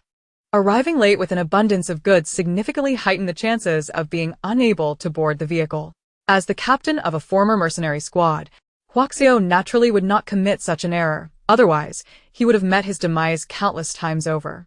Indeed, they arrived quite early, with only a handful of people present, among whom was the young Yan Ming. Upon boarding, the guards explicitly mandated that each person could carry no more than 2 sacks. Exceeding this limit required either the person to disembark or the sacks to be offloaded, lest both be denied entry. In any case, disregard for the rules meant no chance of boarding the vehicle. Zhuang Xiao, Xiao, and Yan Ming all boarded the same vehicle, Huaxiao carried one sack. Zhuang Xiao half a sack, while Yan Ming managed to bring 1.5. Within their vehicle, there was a man who attempted to carry 3 sacks, only to be instructed to discard one. Initially resistant, he struggled with the guards for a while but ultimately succumbed to their forceful insistence, reluctantly parting with one of his sacks. Soon, the vehicle was packed to the brim, with sacks of wheat piled beneath them, and the slightest jolt could send someone tumbling off. Just before departure, Zhuang Xiao noticed that the discarded sacks had been retrieved by other guards and placed onto their own vehicles. Sitting atop the towering pile of sacks, Zhuang Xiao observed the bustling crowd in the wheat fields, many rushing towards the edge of the fields, while others continued to harvest wheat ears. All for the sake of survival. Sister, your speed is lacking. You really need to practice more, Yan Ming teased, relishing in this rare moment of outshining his sister. Zhuang Xiao responded, quantity does not necessarily determine quality. Yan Ming suddenly recalled the matter of picking mulberries, and his mood soured. Brother who? Look how my sister can shatter my fragile heart. Upon hearing this slightly petulant tone from the young boy and glancing at his scruffy face, Zhuang Xiao felt equally disheartened. Chapter 39. The Deluge. By the time Zhuang Xiao and her companions reached the North Square, the wind had begun to pick up. The sky was shrouded in ominous clouds, threatening rain at any moment. Huaxiao stuffed some of Zhuang Xiao's wheat ears into his own sack, and together they hastened home. Yet, despite their efforts, the long journey against the wind left Zhuang Xiao utterly exhausted. Upon reaching their doorstep, she disregarded her appearance and plopped down on the ground. Huaxiao opened the door, first hauling his sack inside before returning for Zhuang Xiao's. Rubbing her shoulders, Zhuang Xiao stood up and followed Huaxiao into the house. He neatly arranged the sacks before retrieving 3 folding buckets from the storeroom and placing them in the yard. Huaxiao had been tidying up the home, and Zhuang Xiao had not noticed such provisions. Are you planning to store water? Huaxiao nodded and replied, yes, I recently bought some water purification agents from Old Yu. Just waiting for the rain. Well, her mind still needed to adjust to the notion of being prepared in this wasteland world. As the sky grew increasingly dim, the heavy clouds appeared to press down, creating an oppressive atmosphere. Suddenly, a thunderclap echoed through the air. Torrential raindrops began to fall, transforming into a deluge that enveloped the landscape in a thick mist. The wind ceased, the thunder quieted, and only the sound of rain persisted. Zhuang Xiao listened to the rain outside, pondering whether the people at the wheat collection point had returned. Meanwhile, on the road leading to the wheat collection site, over a dozen trucks raced through the downpour, their occupants tense, eyes filled with panic and fear. They still had more than half the distance to cover to reach the shantytown. In such a storm, exposed in the wilderness, surviving the rain was a matter of divine favor. At that moment, everyone began to regret their greed for trifling gains. Sometimes, the joys and sorrows of humanity remain disconnected. Presently, Zhuang Xiao squatted in the kitchen, watching Huaxiao prepare noodles, her eyes betraying an uncontainable delight. Finally, they could enjoy a proper meal. River shrimp noodles. She had just checked the earliest batch of plants she had brought back, now sporting tender leaves the size of palms, with 4 edible leaves ready for harvest. Resting on the kitchen counter, the translucent river shrimp and vibrant green vegetable leaves made the sight of the noodles utterly mouth-watering. With each bite, the noodles were smooth and springy, infused with the freshness of the river shrimp, a true delicacy. Never had she realized that such a simple bowl of noodles could be so delectable. After the meal, they indulged in a few sweet and sour wolfberries. Zhuang Xiao patted her swollen belly, exclaiming, "This is the life one should lead." The rain showed no sign of stopping. After dining, Huaxiao inspected the house for leaks or seepage. The rain would not cease anytime soon. Zhuang Xiao's arm healed astonishingly quickly, already scabbed over by the previous day. Thus, today's training was set to commence. Indoors, Huaxiao emptied the wheat ears from the sacks, meticulously examining each one, occasionally glancing at Zhuang Xiao's training progress. Beep, moderate radiation mutation. Edible. A hit. Beep, high radiation mutation, not edible. A miss. Zhuang Xiao's accuracy seemed to align curiously with the edible wheat grains in Huaxiao's hands. Whenever Zhuang Xiao hit the target, the grains tested by Huaxiao were confirmed edible and vice versa. Huaxiao glanced at the wheat ears in his hand, and then at Zhuang Xiao, who was diligently practicing, momentarily at a loss for words. The results were in. Zhuang Xiao's accuracy rate reached an impressive 60, with a 30 probability of hitting within the innermost rings. Meanwhile, Huaxiao detected a staggering 40 of edible grains from their haul today. Historically, the average yield of edible grains in the wheat collection area hovered around 15. Their yield, therefore, exceeded the average by a remarkable 25. However, in comparison to the 70 yield from the previous sack of wheat Zhuang Xiao had brought back, Huaxiao couldn't help but wonder if his involvement had inadvertently lowered their average. Once Huaxiao finished testing the wheat ears, he retreated to the bedroom to work. The bow and crossbow he had promised to make for Zhuang Xiao remained unfinished, and the rainy day provided the perfect opportunity to complete them. After practicing target shooting for 2 hours, Zhuang Xiao silently squatted in a horse stance for an additional 20 minutes. Mastering this skill was not something that could be achieved overnight. She can now persevere for 20 minutes, and she feels quite accomplished. After completing her self-imposed workout, Zhuang Xiao began weaving her grass mat in the living room. Having only just embarked on this endeavor, she realized that if she were to rely on the scant time available in the evenings, by the time summer concluded, she would hardly be deserving of a grass mat. By evening, the torrential rain showed no signs of abating. Dinner reverted to the usual green porridge. Given that she had enjoyed a good meal at noon, Zhuang Xiao harbored no discontent over the return to green porridge for dinner, happily downing a bowl in one go. Just as she was preparing to continue her efforts on the grass mat, a message arrived from Yanming. "Sister, how are things over there? Many areas here are flooded." The message was accompanied by photos. Zhuang Xiao scrutinized the images, recognizing a familiar courtyard that resembled Yanming's home. She enlarged the picture and handed her watch to Huaxiao, asking, "Isn't this Yanming's house?" Huaxiao glanced at it and replied, "Yes, it is." Their residence, situated in an old housing area, was prone to flooding due to its low-lying terrain, as proper drainage had not been considered during its original construction, making such inundation a common occurrence during heavy rains. However, he added, "They are among the fortunate ones." "Fortunate? It's a veritable deluge," Zhuang Xiao remarked. Huaxiao, unfamiliar with the metaphor of flood inundating the Jinshan, could grasp the general sentiment and nodded in understanding. So, this was the norm. Pondering this, Zhuang Xiao sent a reassuring message to Yanming, while also offering a few words of caution to the young boy.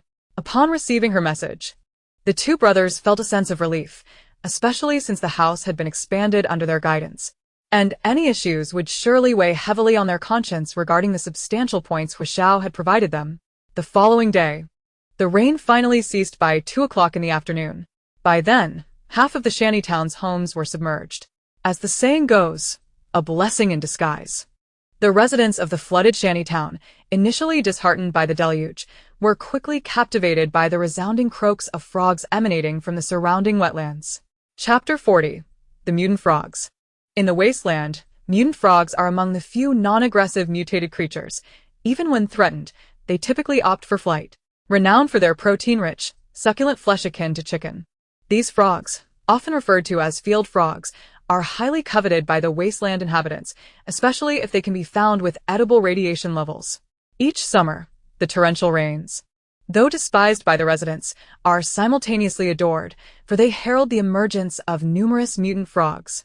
Thus, this weather is a source of both love and hate for the wasteland dwellers.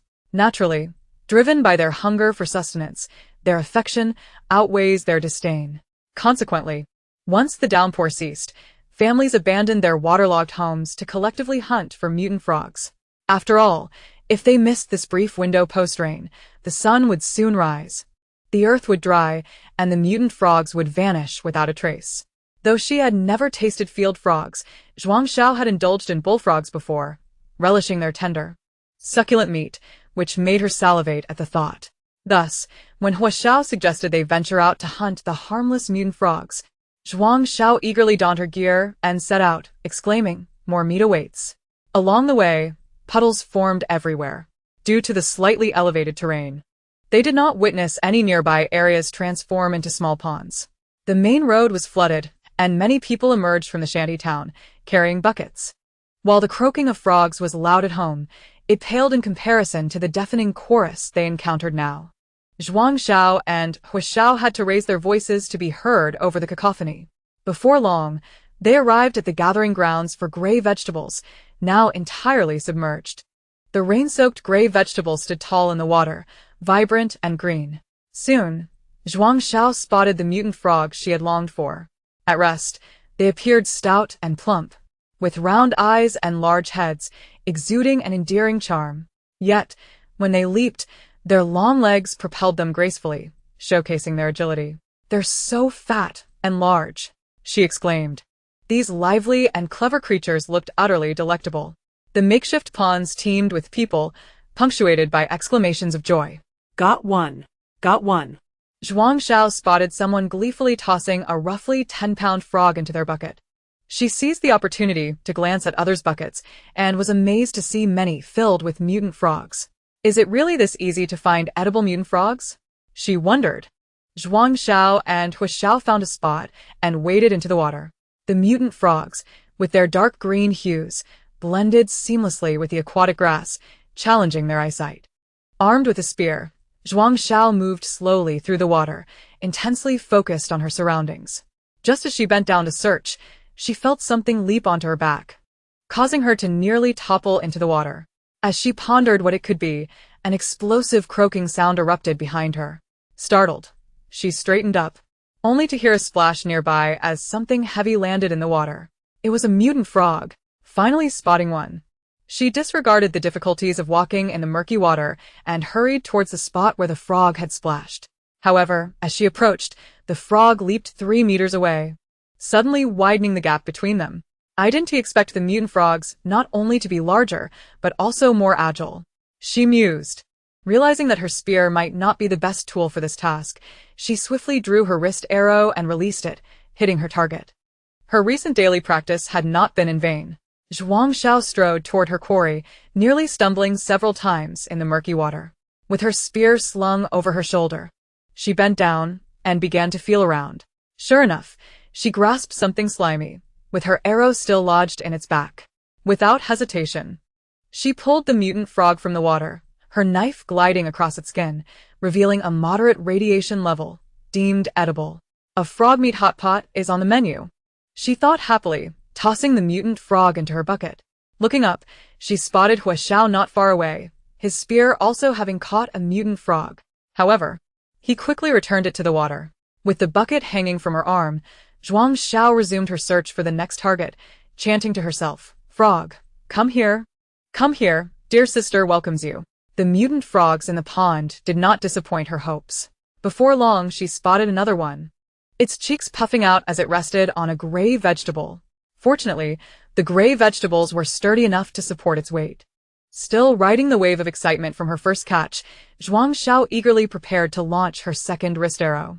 With a whoosh, the arrow flew past the branch of the gray vegetable, perfectly missing the body of the mutant frog. Simultaneously, this startled the mutated frog perched upon the tree. With a resounding splash, a massive spray of water erupted, splattering all over Zhuang Xiao's face. However, how could Zhuang Xiao let it escape? She had already sacrificed one dart, and she had no idea where it had ended up in the water. Losing both the frog and the dart was simply unacceptable. She was not inclined to engage in a losing venture. Hanging the bucket on the tree, she retrieved the harpoon from her back and thrust it towards the spot where the splash had dissipated. The harpoon wobbled a couple of times before plunging into the water. Did she miss? Zhuang Xiao pulled the harpoon out of the water, only to find it empty. Both the frog and the dart had eluded her, which was disheartening. After experiencing 5 or 6 failures, Zhuang Xiao gradually honed her skills and became adept at pinpointing the location of the mutated frogs in the water. Beep, beep. High radiation mutation, inedible. Beep, beep. High radiation mutation, inedible. As her accuracy improved, the probability of edibility began to decline sharply. Nevertheless, Zhuang Xiao remained undaunted, tossing the inedible frogs back into the water as she continued her search for the next target. It was no wonder these mutated frogs were so sought after. They were far easier to catch compared to other mutated creatures. As evening descended, the western sky glowed with the first light of dusk. This marked the true end of the rain. Zhuang Xiao had already captured 2 edible, moderately radiated mutated frogs in her bucket, wondering which one might grace her dinner that night. The pond was still bustling with people. She glanced over at Hu Xiao and was taken aback to see that he had managed to catch 4 mutated frogs. Zhuang Xiao gave him a thumbs up. Chapter 41. A Turn of Events. Hu Xiao chuckled, continuing his pursuit of the next target. At last, he had managed to catch as many as the young girl. He would have to keep striving. Adjusting her mindset, Zhuang Xiao sprinted to catch up before the last remnants of daylight vanished from the sky. Eventually, night fell. Hu Xiao had captured 6 moderately radiated mutated frogs, while Zhuang Xiao had 1 low radiation and 2 moderately radiated mutated frogs. Additionally, she had unearthed a nest of mutated frog eggs from the puddle, a considerable quantity. Since these creatures posed little threat, she thought it best to take them home and nurture them, curious about the potential edibility of the mutated frogs. Perhaps one day, she could establish a large-scale breeding operation for these creatures and amass wealth from her venture. People with dreams are admirable. But this dream was swiftly punctured by Hu Xiao's blunt remarks. Firstly, one must have a place to keep the mutated frogs, and that place must possess water. Their current living quarters were limited and devoid of any water source. Secondly, mutated frogs require sustenance. They cannot survive on mere ethereal essence. Frogs primarily feed on insects, such as mutated grasshoppers, mutated crickets, mutated mosquitoes, and even mutated small fish and shrimp, all of which she would need to catch. Unfortunately, the vicinity surrounding their current residence lacked such resources. Given these circumstances, how could she possibly raise a nest of frog spawn, likely in tadpole form, without them starving to death? In summary, if breeding were feasible, the residents of the shantytown would have done so long ago. And she would not be the first to take a bite of the proverbial crab. Zhuang Xiao, you are a heart-wrenching Hu Xiao. Nevertheless, Zhuang Xiao quickly composed herself. In the wasteland, the skill she learned most rapidly was self-encouragement. Summer, after all, could not lack for rain. Occasional showers were sufficient. She did not expect an abundant harvest. As it stood, she would not lack for meat throughout the summer. However, her expectations were soon dashed before the summer concluded. That evening, Zhuang Xiao indulged in her long-awaited bullfrog hot pot, yet it consisted solely of bullfrogs. The vegetables in her home had been stripped bare the previous day, and the few remaining leaves of mutated fish mint were so pungent that she found them nearly inedible. Thus, she needed to venture out quickly in search of edible wild greens. In the battle of meat reserves versus wild vegetable reserves, meat was the undeniable victor. Furthermore, her refrigerator was heating up rapidly after the downpour, with tomorrow's forecast predicting a scorching high of 42 degrees Celsius. Each subsequent day would only grow hotter. The water from the rain drained swiftly, and by the next morning, the once thunderous croaks of frogs had vanished. Yet, Zhuang Xiao's desire to forage for edible greens did not materialize until the 3rd day. On the first day, she traded 7 moderately radiated mutated frogs at the exchange center, earning a mere 320 points. The points obtained from the mutated frogs were far less than she had anticipated. According to Hu Xiao, this was due to an abundance of supply. The suppliers lacked the ability to store meat for the summer, and rather than letting it spoil at home, they chose to sell it, leading to lower prices during this time. Low-radiation mutated foods were rare, so they had been retained and dried at the old man's place. And she had also purchased 2 second-hand fans. Additionally, with her supply of nutrient solution dwindling, she bought a box containing 60 vials. Furthermore, Hu Xiao acquired some tools for extracting toxins, as the water hemlock at home remained merely an ornamental plant, failing to showcase any of its potential value. In the end, not only had she spent all the points she earned that day, but she also incurred an additional cost of 360 points. Upon returning home, Hu Xiao busied himself with installing the fans, extracting the toxins from the water hemlock, and hurriedly crafting a crossbow for her, demonstrating an impressive level of industriousness. Zhuang Xiao, too, was not idle. She practiced her aim at home. Having acquired a new weapon, a crossbow, she dedicated her rest time to weaving straw mats while devoting all other moments to honing her skills with this new armament. On the 2nd day, she received a notification from her wristwatch indicating that large mutated animals had been sighted in the nearby collection area and mercenary teams were out hunting. Residents were advised to remain indoors. Considering their vulnerability and helplessness, Hu Xiao and Zhuang Xiao spent the day at home. Hu Xiao took the opportunity to impart considerable knowledge regarding large mutated animals.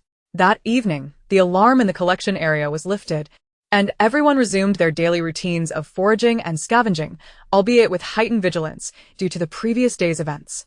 Today, the temperature soared to a blistering 43 degrees Celsius, prompting both Hu Xiao and Zhuang Xiao to don radiation-proof suits. Additionally, Hu Xiao carried one of the 2 energy stones from their home, and the pearl necklace containing the energy stone was now ready. Before heading out, he draped it around Zhuang Xiao's neck. Their destination this time was a stream. However, before they could reach their goal, chaos ensued.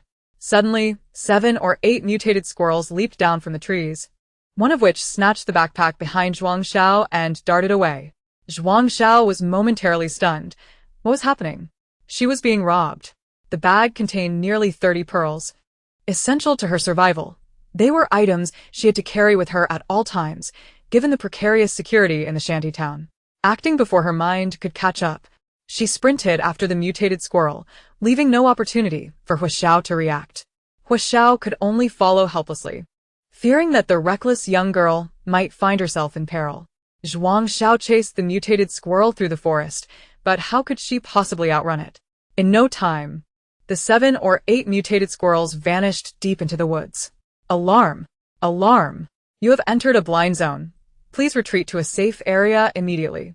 The incessant beeping of the watch echoed through the woods. Zhuang Xiao, her footsteps slightly heavy, began to retreat slowly, clutching her pearls and her small fortune. After taking 2 steps back, a thought struck her, prompting her to move forward once more. However, Hu Xiao swiftly grasped her, declaring that they could not proceed any further. For ahead lay a blind spot. Zhuang Xiao turned her head, her face marred by regret, exclaiming, "But my pearls are in my bag."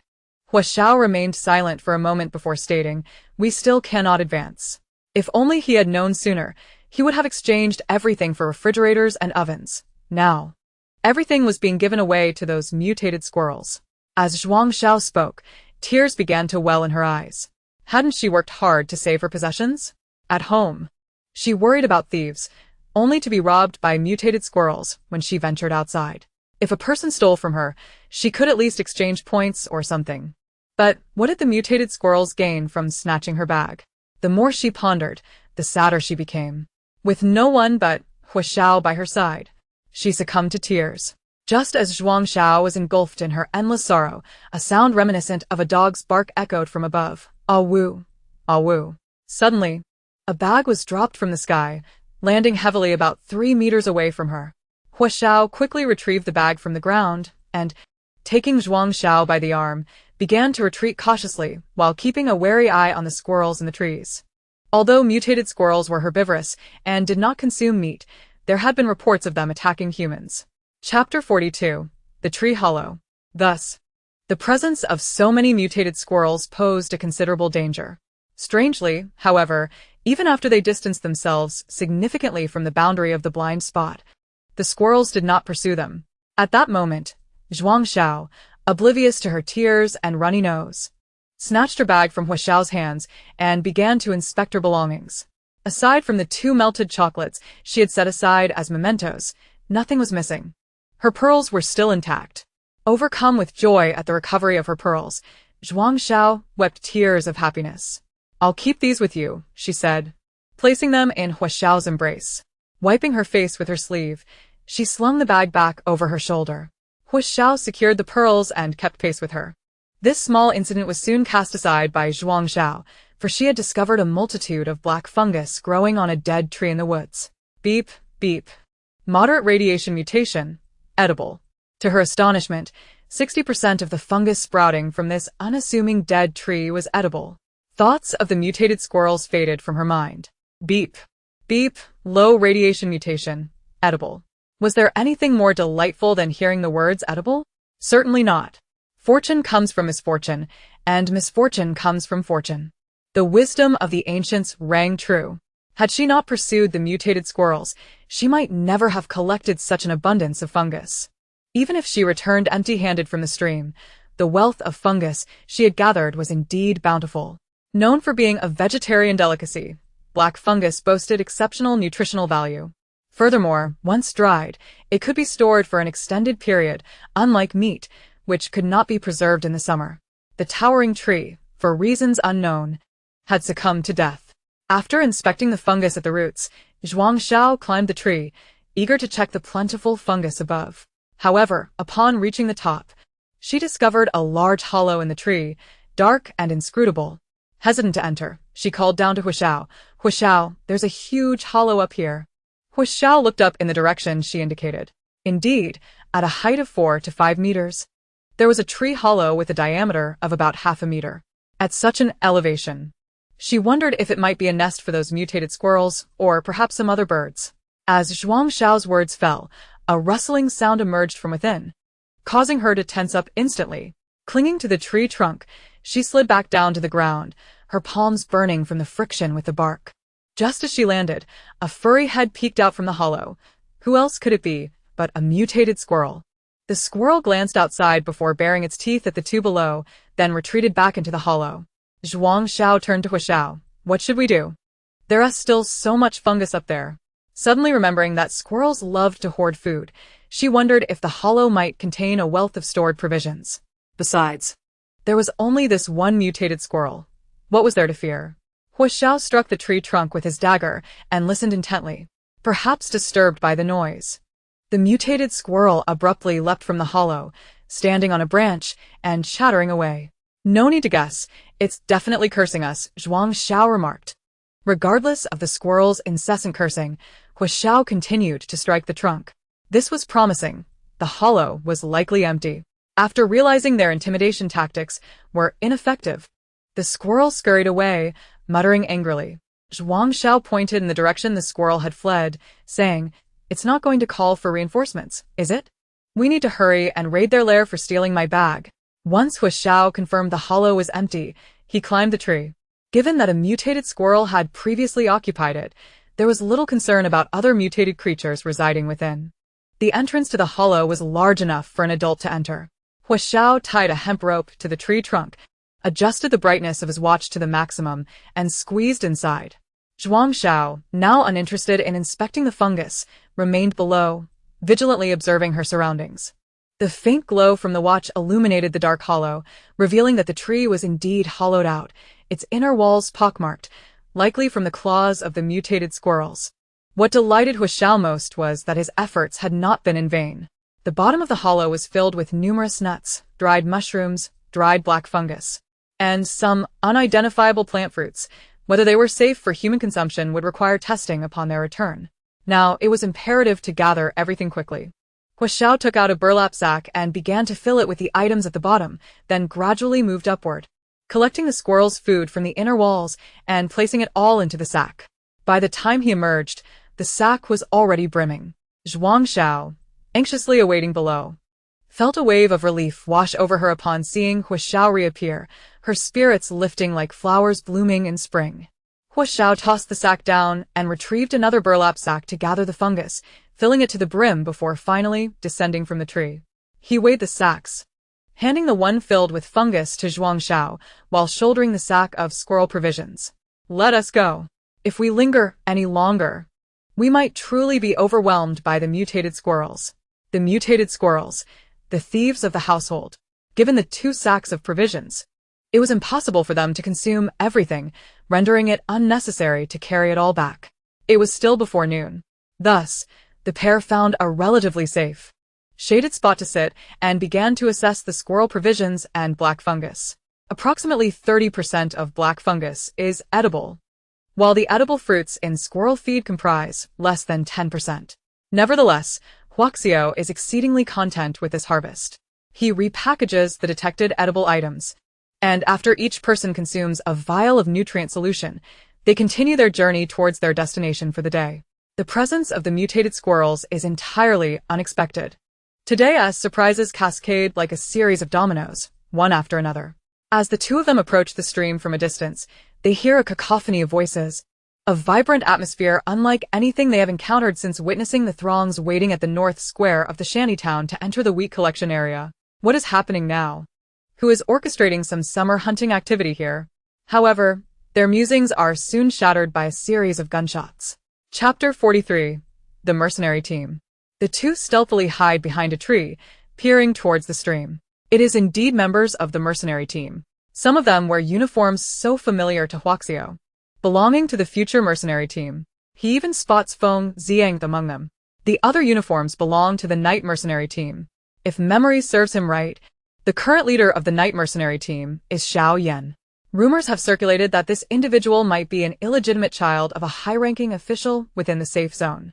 The disparity in composition and equipment between the future mercenary team and the night mercenary team is staggering. The future mercenary team primarily comprises individuals from the shantytown and lower strata of the safe zone, equipped with standard gear for their missions.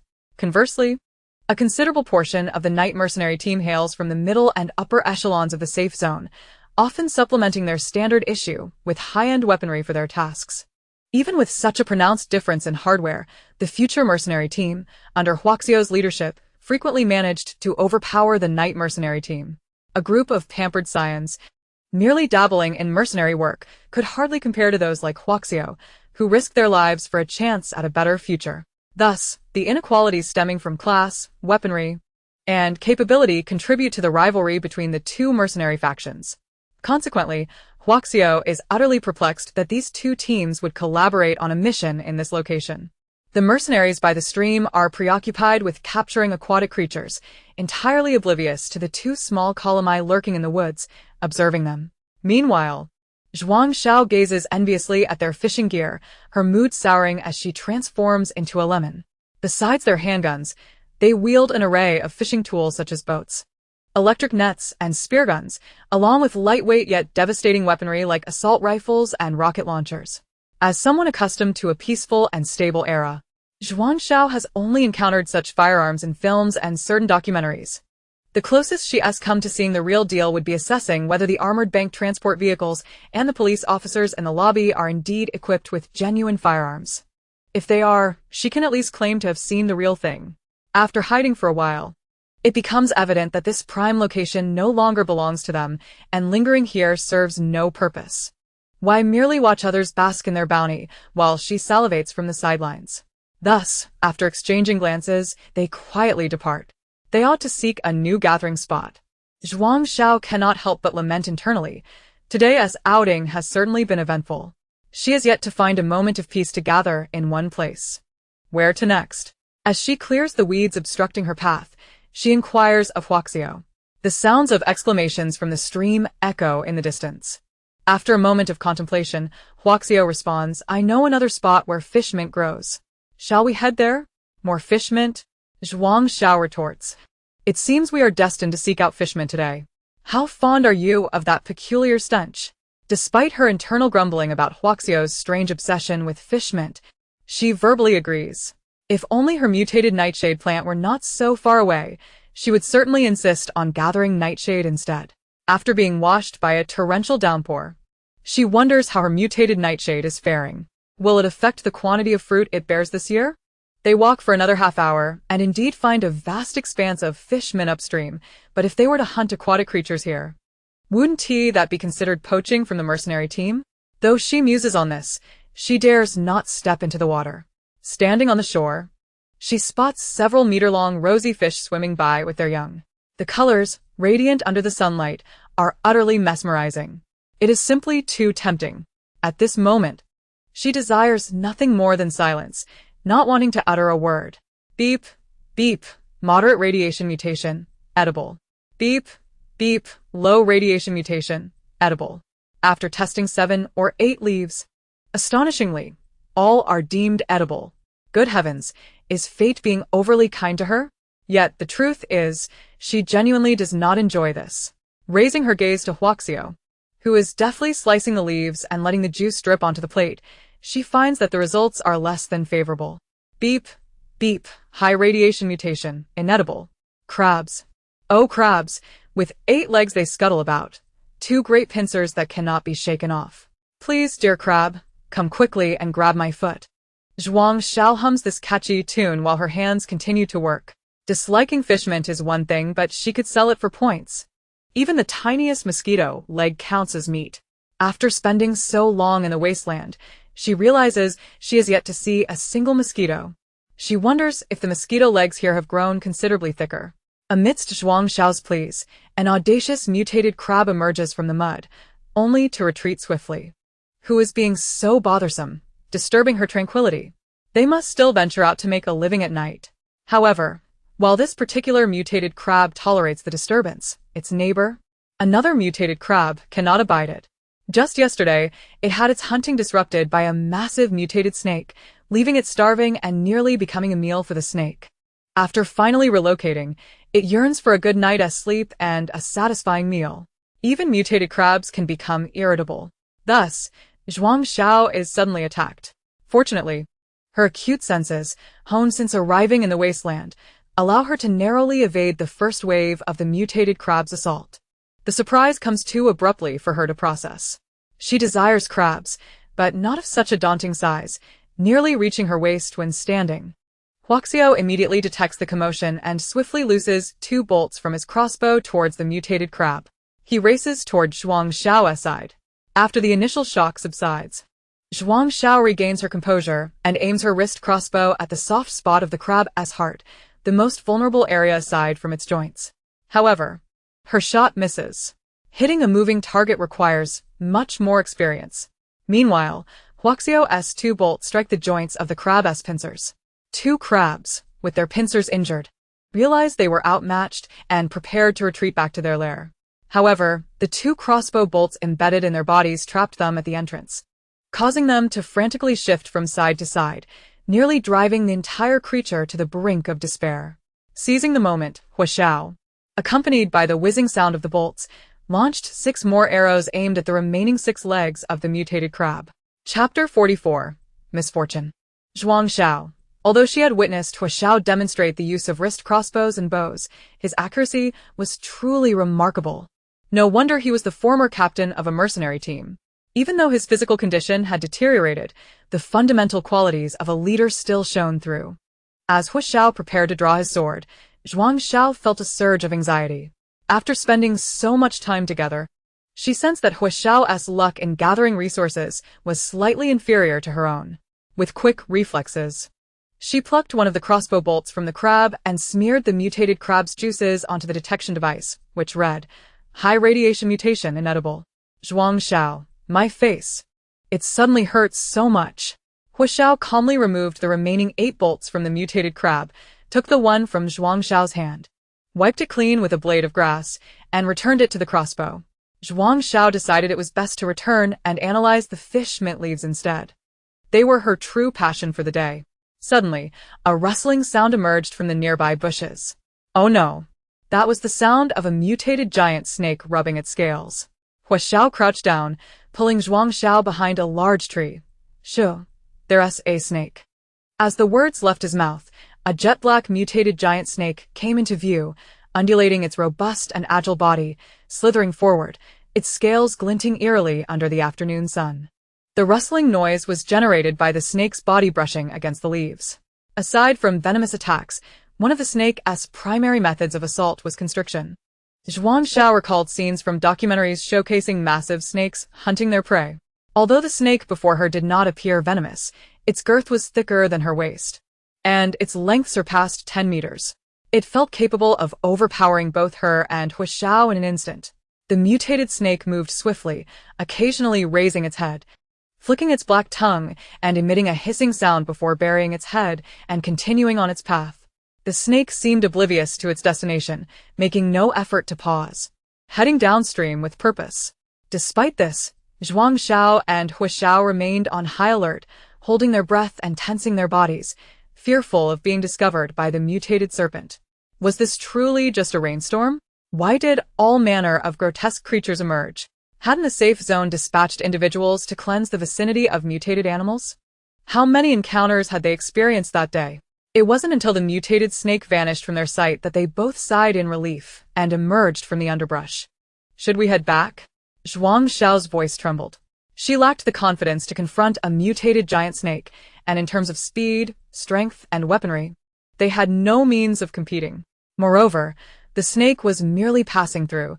There was no need to risk their lives for the chance to analyze potentially inedible meat. Survival was paramount. Agreed, Zhuang Xiao replied. Unless absolutely necessary, no wasteland dweller would wish to provoke such a large mutated snake. The two gathered their belongings and circumvented the snake's path, moving toward another direction, hoping to swiftly exit the forested area. However, fortune was not on their side that day. Just as they left the woods, they encountered a convoy from the future and Dark Knight mercenary teams, driving towards them. The raised serpent head at the back of the convoy bore an uncanny resemblance to the mutated giant snake they had just encountered. Damn this cursed fate. Before they could react, the convoy approached, and the keen-eyed Feng Ziang spotted the two, promptly pulling them into the vehicle without giving them a chance to refuse. Zhuang Xiao, Hu Xiao, the two, disheveled by the wind, expressed no desire to board the vehicle. The mutated giant snake followed the convoy, simultaneously consuming mutated fish and crabs discarded from the vehicle. The pursuit and consumption were seamlessly intertwined. "What brings you here?" Feng Ziang shouted at them, while directing his team to toss the river delicacies out of the vehicle to slow down the snake. The vehicle jolted violently, and amidst the sporadic gunfire, conversations had to be shouted. Hu Xiao retorted with a question: what provoked it? How careless to have drawn them into this predicament. Had they simply avoided it, they might have escaped unscathed. Now they had unwittingly boarded a rogue vehicle. Given the current situation, jumping out was not an option. At this speed, it would be a death sentence. Feng Ziang shouted, "It's all those arrogant fools from the Dark Knight mercenary team. They insisted on capturing whatever energy stones they could find." Before he could finish, he yelled at the people inside the vehicle, "Hurry, throw all the river delicacies out." At this moment, Hu Xiao prioritized overcoming the immediate crisis. Zhuang Xiao felt as though she had neglected to check the omens before leaving today. They had narrowly avoided danger, only to now confront the mutated giant snake. The convoy originally consisted of 6 vehicles, but during the crisis, several individuals were consumed by the mutated giant snake. Now, only 3 vehicles remained, 2 of which belonged to the Dark Knight mercenary team. Their vehicles were superior, allowing them to escape more efficiently than the future team. Thus, they bore the brunt of this misfortune, serving as sustenance for the mutated giant snake. The river delicacies on the vehicles quickly ran out, yet the mutated giant snake relentlessly pursued them. Feng Ziang cursed under his breath and shouted at the driver, "Hu Qinli, find a suitable place to turn. Whoever provoked the mutated snake should be the one to deal with it." Zhuang Xiao clung tightly to the vehicle's handrail, feeling as though her insides were being jostled. Several times, she thought the vehicle would overturn, but it managed to stabilize. She had no desire to experience this heart-stopping, high-speed thrill. Where was her special ability? Without it, her story could end abruptly today, bidding farewell to all the spectators. Ahead, the path grew increasingly treacherous with overgrown weeds. The alarms on all the wrist devices blared in unison. "Warning, warning. You have entered a blind zone. Please return immediately." "Damn it," the passengers collectively muttered. They wished to turn back, but the mutated giant snake had other plans. Upon hearing the alarms, Zhuang Xiao sprang up from the vehicle, gazing in the direction they were headed. In the distance, a dense array of red beams descended from the sky, scattering everywhere. Chapter 45. Straying in. Uncertain if the mutated giant snake was sated from consuming river delicacies or simply toying with them, it maintained a distance that was neither too close nor too far. Upon realizing that their bullets could not penetrate the snake's scales, the occupants of the vehicle abandoned their attempts to attack. The vehicle sped through the dense forest, branches scraping against the roof, prompting Zhuang Xiao to quickly retract her head back into the car. While she was unperturbed by entering the blind zone, she was anxious about the possibility of inadvertently driving into a high-radiation area. Moreover, the car would inevitably run out of fuel at some point. Relying solely on her 2 legs to escape would likely result in her demise within that treacherous terrain. Zhuang Xiao tugged at Hu Xiao's sleeve and, raising her voice to be heard over the engine, exclaimed, "Hu Xiao, we can't continue driving in that direction." Hu Xiao felt the warmth of the girl's breath against his ear, causing a momentary discomfort. Before he could respond, Zhuang Xiao pressed on. "That way leads to a high-radiation zone. We need to make a left turn at the next opportunity." Although Hu Xiao was puzzled as to why she was so certain about the radiation risk, he figured they had no clear direction at the moment. So, it might be worth a shot. Based on his past experiences, he knew the girl possessed a certain luck. And since Feng Ziang and the others were also eager to break free from the Night Mercenary team's convoy, Any direction would do. This, he reasoned, was not betraying a comrade. No, rather a former comrade. However, before Hu Xiao could relay this to Feng Ziang, everyone in the vehicle was suddenly thrown to the right as the car veered left into a patch of grass.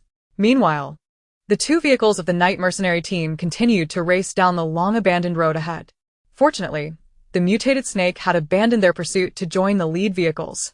A collective sigh of relief swept through the car as they finally evaded the dreaded creature. After half an hour of navigating through the grass, the vehicle came to a sudden halt. Everyone gathered their belongings and disembarked. Only then did Zhuang Xiao take a moment to observe their group, which now consisted of 9 individuals, including herself and Hu Xiao. Besides Feng Ziang, 6 others included 2 familiar faces, young men who had once come to their home to trade for mutated mantises. The remaining 4 appeared to be around Hu Xiao's age. The boisterous Hu Qinli, who had been driving, called out loudly, but then, recalling something, glanced at Feng Ziang and amended, who allowed of Feng Ziang nonchalantly returned the look. Shaying, hu o lao za. Having joined the mercenary team under Hu Xiao's guidance, Feng Ziang would always regard him as his leader. What do we do now?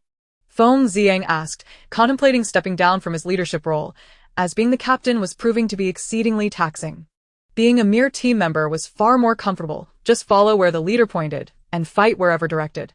Hu Xiao interjected, he was coerced into the vehicle, you know. Zhuang Xiao, following the gaze of the others, turned to Hu Xiao with trepidation. Hu Xiao, we can make it out of here, right? She had just checked the wrist map. The blind zone was truly devoid of any data. Mountains, rivers, terrain, and altitude information were all absent. The entire area was a blank slate, with no sign of their location. Previously, when near safe zones, the map would display critical location information. Now. As the clock struck 5 in the afternoon, they had traveled roughly 2 hours since entering the blind zone, and given their speed, they were at least 100 kilometers from safety. Walking out would take at least 3 days, and with nightfall approaching in just over 2 hours, they needed to find a secure place to rest before plotting their next steps. First, let's inventory our supplies and gather any usable items from the vehicle, Hu Xiao commanded. Before nightfall, they successfully located a resting spot, an abandoned cave. Inside, no traces of mutated creatures were found, and after a simple cleanup, they settled in. Only then did they turn their attention to Zhuang Xiao, who had been somewhat of an afterthought during their hurried journey. Now, gathered around the fire, each person held a vial of nutrient solution. They had only packed enough rations for a day, and the prey caught by the stream had all been consumed by the mutated snake, so they needed to conserve their nutrient supplies. After a day spent either chasing squirrels or evading the snake, Zhuang Xiao, seated behind Hu Xiao, felt her stomach gnawing in hunger. Unable to resist, she rummaged through Hu Xiao's bag and pulled out a nut, preparing to crack it open. The sound of cracking echoed from behind Hu Xiao, drawing everyone's attention. Hu Laoda, I heard you've got a new sister? Hu Qinli, straightforward as always, had been wanting to ask since they disembarked but had not found the right moment. Zhuang Xiao, hearing her name, peeked out from behind Hu Xiao, cheeks bulging. Yes, I'm his sister. My name is Zhuang Xiao. Nice to meet you all. Hello, Hu Xiao's sister. I'm Hu Qinli. He grinned broadly. Another young man chimed in. Why do your last names differ? But your names are quite similar, Xiao and Xiao. He cousin. I'm his distant cousin. Our families were very close once, hence the similar names. Zhuang Xiao replied with a laugh. Hu Xiao sat quietly nearby, listening as the girl wove an intricate and whimsical tale for his former teammates. After introductions, Zhuang Xiao boldly stepped out from behind Hu Xiao and quickly warmed to the group. Among those who had visited their home, 2 were named Xiang Su and Wan He, both still under 20. Apart from Hu Qinli and Feng Ziang, the others were Xiong Hai, Wei Sheng, and Sima Yan. Feng Ziang and Sima Yan hailed from the safe zone, while the other 5 were all genetically modified individuals from the shantytown. That night, Hu Qinli and Feng Ziang took turns keeping watch. Thankfully, the weather was mild. Otherwise, the night would have been unbearable. Zhuang Xiao nestled into her pile of straw and quickly drifted off to sleep. Hu Xiao leaned against the cave wall, cradling his crossbow and watching the peacefully slumbering girl, soon succumbing to his own dreams. The night passed uneventfully, and the group successfully endured their first night in the blind zone. As dawn approached, they all awoke before the sun had fully risen. Just before their departure, Hua Xiao roused Zhuang Xiao, who lay sprawled out in her sleep. One couldn't help but marvel at her carefree nature. Amidst the commotion of packing, she remained blissfully unaware. Rubbing her eyes, Zhuang Xiao momentarily struggled to orient herself, her mind in a brief state of confusion. As she focused on the 5 or 6 young men before her, memories of the previous day began to resurface. After gathering her belongings and securing them on her back, she heard Hua Xiao's voice call out, "Let us set off." Chapter 46, The Blind Zone. With dawn just breaking and temperatures yet to rise, it was indeed an opportune moment for travel. The cover of night concealed many dangers that might otherwise go unnoticed. And as the sun ascended, the heat would only intensify, leaving them with limited water and unsuitable conditions for an entire day of travel. Perhaps due to a restorative night's rest, Zhuang Xiao felt invigorated and light on her feet, walking without a hint of fatigue. She was finally in the mood to take in her surroundings. Gazing into the distance, she beheld trees lush and vibrant, resembling a vast sea of green, pulsating with life. Sunlight filtered through the densely layered leaves, casting an intricate tapestry of light and shadow that evoked an ineffable beauty. Yet, in the eyes of Hua Xiao and the others, this verdant sea concealed lurking dangers at every turn. A moment of carelessness could cost them their lives. Thus, apart from Zhuang Xiao, the rest bore expressions of taut tension, emanating a palpable aura of anxiety. The group traversed the forest in hushed silence, occasionally interrupted by the distant calls of birds and the roars of beasts, their volume hinting at a not-so-distant proximity. Along the way, amidst the lush flora, Zhuang Xiao encountered numerous mutated beetles and cabbage caterpillars, particularly the cabbage caterpillars, which had once instilled a sense of fear within her. Yet, she could not deny that the plump, oversized caterpillars, as they munched on leaves, possessed a certain charm. Zhuang Xiao stealthily captured one and tucked it into her bag, contemplating raising it as a pet. Intrigued by the notion that it could transform into a butterfly, an opportunity to witness its metamorphosis firsthand. Initially reluctant, the chubby creature squirmed in protest. But Zhuang Xiao's firm grasp quelled its resistance. Alas, this mutated cabbage caterpillar was not destined for a life as a pet. Before long, it became a gift to others. In the safety zone, such non-threatening, non-aggressive insects would typically be examined for edibility, potentially yielding a bounty of consumables. However, their immediate objective was to exit the blind zone, rendering these insects largely ignored by Hua Xiao and his companions. At present, they were ascending a small hill where the vegetation became increasingly sparse, with trees giving way to shrubs. Without the cover of leaves, standing at a higher vantage point, Zhuang Xiao beheld a striking red beam of light descending from the heavens, alarmingly close. After trekking since dawn, fatigue and hunger weighed heavily upon them. Hua Xiao signaled for a pause, designating Meng Qingyang and Wei Sheng as sentinels while the others scoured the vicinity for edible provisions. First, they would satiate their hunger, then contemplate their next course of action. Zhuang Xiao had already spotted a golden fruit, tapered at both ends with a rounded belly, nestled within the underbrush, its brilliance unmistakable against the greenery. It bore resemblance to a pomegranate, officially known as the golden cherry, so named for its small, cherry-like fruit that turned yellow upon ripening. Sweet and delightful when mature. It could even be used for brewing wine. However, harvesting it was a challenge, as its surface was covered in prickly spines. Zhuang Xiao selected several fully ripened golden cherries and, utilizing her watch, conducted a radiation test. Beeping confirmed moderate radiation mutation, yet deemed it safe for consumption. Rubbing the fruit against the ground, she easily dislodged the spines. Upon peeling one open and scooping out the flesh with her knife, her eyes sparkled with delight. The mutated golden cherry offered an even more delectable taste, tart yet sweet, bursting with juice. Overjoyed by the sight of the bountiful fruit, she consumed half and offered the remaining portion to the chubby caterpillar. Perhaps tasting such a sweet morsel for the first time, the caterpillar eagerly devoured it in mere bites. Before long, the group had gathered an abundance of edible ingredients, with Hu Qinli and Xiang Su each cradling 2 plump, rotund caterpillars. A glance around revealed that each member had collected a colorful assortment of fruits. This clearly indicated that within the non-high radiation zones of the blind area, the likelihood of finding edible food was remarkably high. However, Due to the presence of mutated animals and potential high radiation risks, most people were reluctant to venture into such territories. Hu Qinli skewered the 2 cabbage caterpillars and placed them over the fire. Let everyone have a taste. This is all meat. And I haven't had a decent morsel in ages.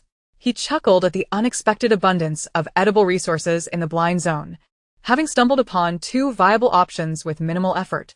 Zhuang Xiao wiped the sweat pooling near his eyes, his gaze fixated hungrily on the caterpillars over the flames. Drool threatening to fall. Absolutely, Hugo is spot on. If it weren't for the mutated animals and high radiation, I would consider relocating here permanently, no worries about food. The gathering areas near the safety zone were notoriously overcrowded. Furthermore, the circumstances within the safety zone did not permit extensive territorial exploration or expansion. Feng Ziang interjected, indeed. But as we've journeyed, our bodies have shown no signs of distress, suggesting this area may be devoid of high radiation. We should report this upon our return. Perhaps we could develop a new gathering zone. Zhuang Xiao glanced at Feng Ziang before raising her gaze to the ominous red beam piercing the sky. Young man, you may be speaking too soon. We are currently bordering high radiation zones. In light of this, how could she steer them away from such peril? With so many individuals, particularly mercenaries, if they were to perish in the high radiation area, it would leave only her and Huashao to face the unknown mutated beasts, making their escape from the blind zone exceedingly difficult. This line of thought prompted a sense of urgency to devise a rescue plan. However, she could not simply announce that she might have perceived the high radiation area. She had yet to determine whether to disclose this to her cohabitant, Huashao, let alone expose it in front of this relatively unfamiliar group. The group engaged in animated conversation, while Zhuang Xiao, lost in thought, continued to munch on her golden cherries, her generosity compelling her to share with each member. After all, the trees remained abundant, and it required little effort, merely an act of goodwill. In the spirit of reciprocity, others began to share their own findings. Yet, when it came to Hu Qinli and Xiang Su's offerings, Zhuang Xiao found herself unable to accept, politely declining their enthusiastic gestures. Faced with options, she simply could not bring herself to consume the rotund cabbage caterpillars, especially when witnessing Huashao swallow them whole without batting an eye. The thought of them sharing a pot further unsettled her. As the group reveled in the rare culinary delight, their hearts lifted by the plentiful provisions, an unsettling rustling sound suddenly pierced through the jovial atmosphere. Chapter 47 Dispersed. A chill ran down their spines, the noise unmistakably reminiscent of a mutated serpent on the prowl. Indeed, the mutated serpent was back. Within mere breaths, the formidable and glistening form of the serpent made its grand appearance, its head raised, flicking its tongue, eyes fixated on the delectable feast before it. Run. Quickly. Feng Ziang and Huashao shouted in unison. Huashao grasped Zhuang Xiao's hand, leading the group deeper into the woods. What dreadful luck! Had this mutated serpent taken a particular interest in them? It seemed to be everywhere. Initially, Huashao had harbored concerns about Zhuang Xiao's physical capabilities, fearing she would lag behind. However, to his surprise, she broke free from his grasp and sprinted ahead of the group. Huashao, future mercenary team member. Are they about to lose their tails again? The mutated serpent's speed far surpassed theirs, quickly catching up as they ran almost in tandem. Strangely enough, the mutated giant snake paid them no heed, swiftly gliding past them towards the direction where Zhuang Xiao had vanished. The ignored onlookers, including Huashao, maintained their speed, closely tailing the mutated snake. Behind them, Feng Ziang and the others, panting heavily, watched as Huashao's figure nearly disappeared into the depths of the dense forest. Hu Qinli gasped, questioning amidst his labored breaths, Captain Feng, are we still pursuing? Typically, they would have avoided the mutated giant snake, yet here they were, eagerly chasing after it. It was indeed a first for them. Akin to a maideness ride in a sedan chair, Feng Ziang glanced back and simply uttered one word, chase. Before long, Feng Ziang and his companions lost sight of Huashao, while Huashao himself was ardently searching for Zhuang Xiao's whereabouts. The signal on his wristwatch was particularly poor in this blind spot, and despite several attempts to contact her, he remained unsuccessful. At this moment, he was in a state of frantic urgency, utterly at a loss. Meanwhile, Zhuang Xiao was sprinting ahead, oblivious to the fact that she was running far too fast. completely separated from Hua Xiao and Feng Ziyang. Upon emerging from the forest, she suddenly found herself enveloped in a crimson glow.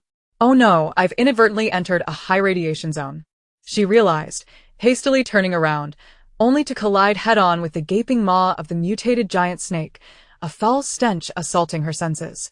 Utilizing her small stature and agility, she maneuvered alongside the snake's body and re-entered the dense thicket. Why had the mutated giant snake fixated on her?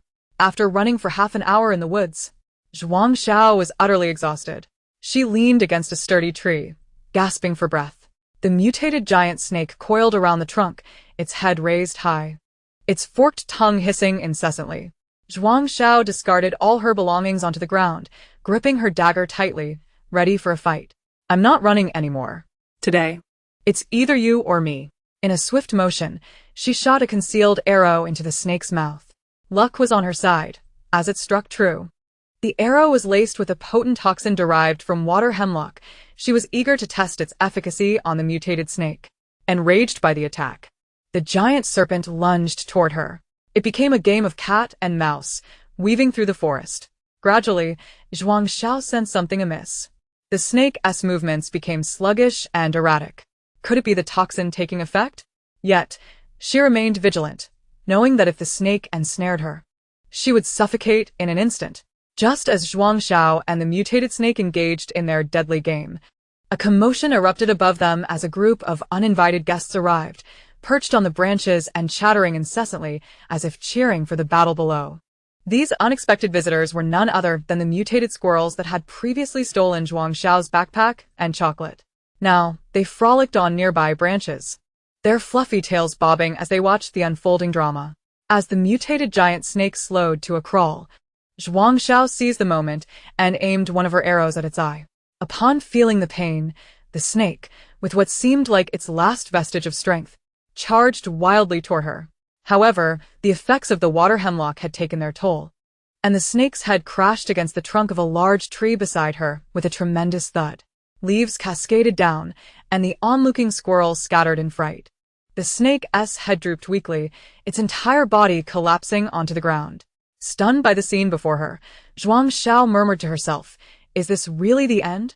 To her surprise, the water hemlock toxin proved remarkably effective. Yet she pondered, would it work against other venomous creatures? As the saying goes, fight poison with poison. Hiding nearby, Zhuang Xiao watched for a moment longer, ensuring the giant snake was indeed lifeless, before approaching and kicking it twice. Take that for chasing me.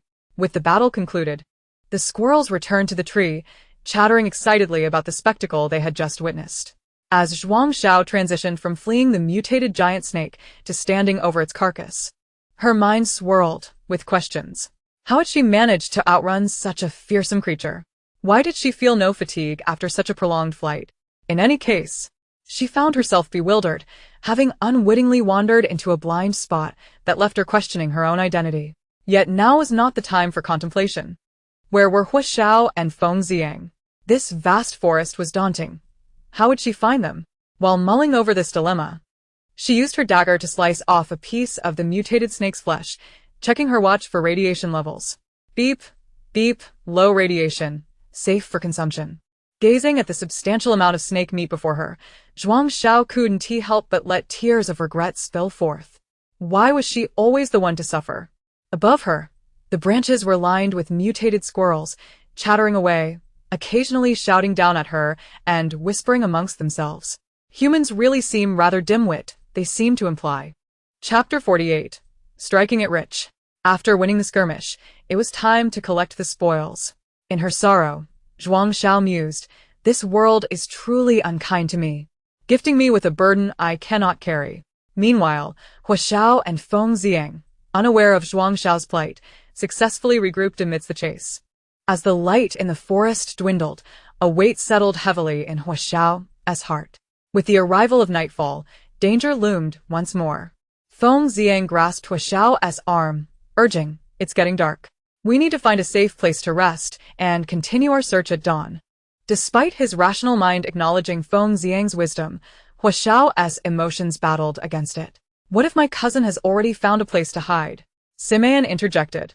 In truth, Simeon's words held merit. As dusk fell, Zhuang Xiao felt a twinge of fear, though she quickly realized that fear would change nothing. Previously, she had Hua Xiao by her side. Now, without him, she was accompanied by a raucous gaggle of mutated squirrels. The meat of the giant snake was no longer of interest to her. Before departing, she had even rummaged through the snake's belly, wary of any survivors or energy stones. However, her keen eyes found nothing, no energy stones whatsoever. Now reeking of the snake's odor, Zhuang Xiao was uncertain about her next move. Thus, she followed the chattering squirrels through the forest, seeking companionship among familiar faces. To win their favor, she reluctantly shared a few nuts she had salvaged from their nest, hoping to foster goodwill. Perhaps, possibly, it could be said that the bribes had a minuscule effect. As the last vestiges of light vanished within the dense forest, Zhuang Xiao sought refuge in a nest belonging to a mutated squirrel. Amidst the cacophony of the squirrel's incessant chattering, she reluctantly offered a few golden cherry fruits. And only then did they reach an accord regarding the rental arrangement. Glancing at her wristwatch, Zhuang Xiao realized that all her messages had failed. She had lost a team in the woods and was left wondering about the fate of Hua Xiao and the others. Yesterday had been a day of misfortune.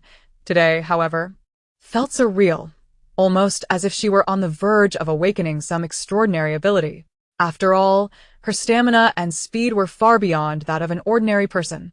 The script laid out by fate was riddled with hidden twists, leaving her uncertain about the traps that might yet await her.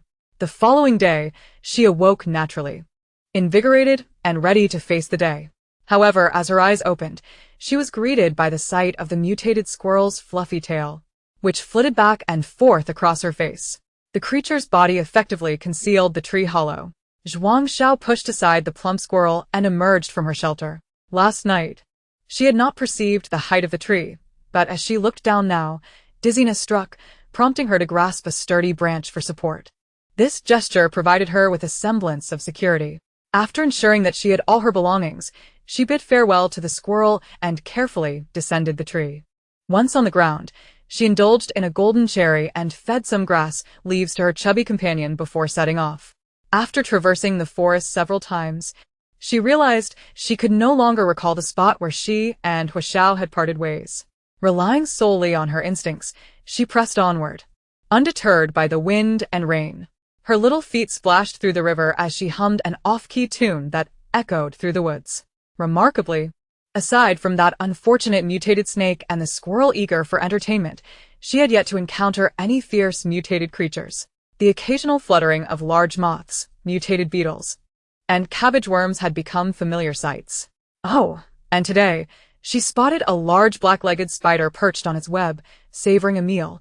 She wisely kept her distance, wary of any potential venom. As she continued on her path, a series of bright and melodious bird calls rang out. The sound was enchanting. Yet, Zhuang Xiao was not captivated by the songbird's melody. Rather, her attention was drawn to a nest perched high in a tree. Approaching stealthily, she stole a glance at the male bird below, dancing and singing. Its vibrant plumage and majestic stature resembled that of a peacock displaying its feathers.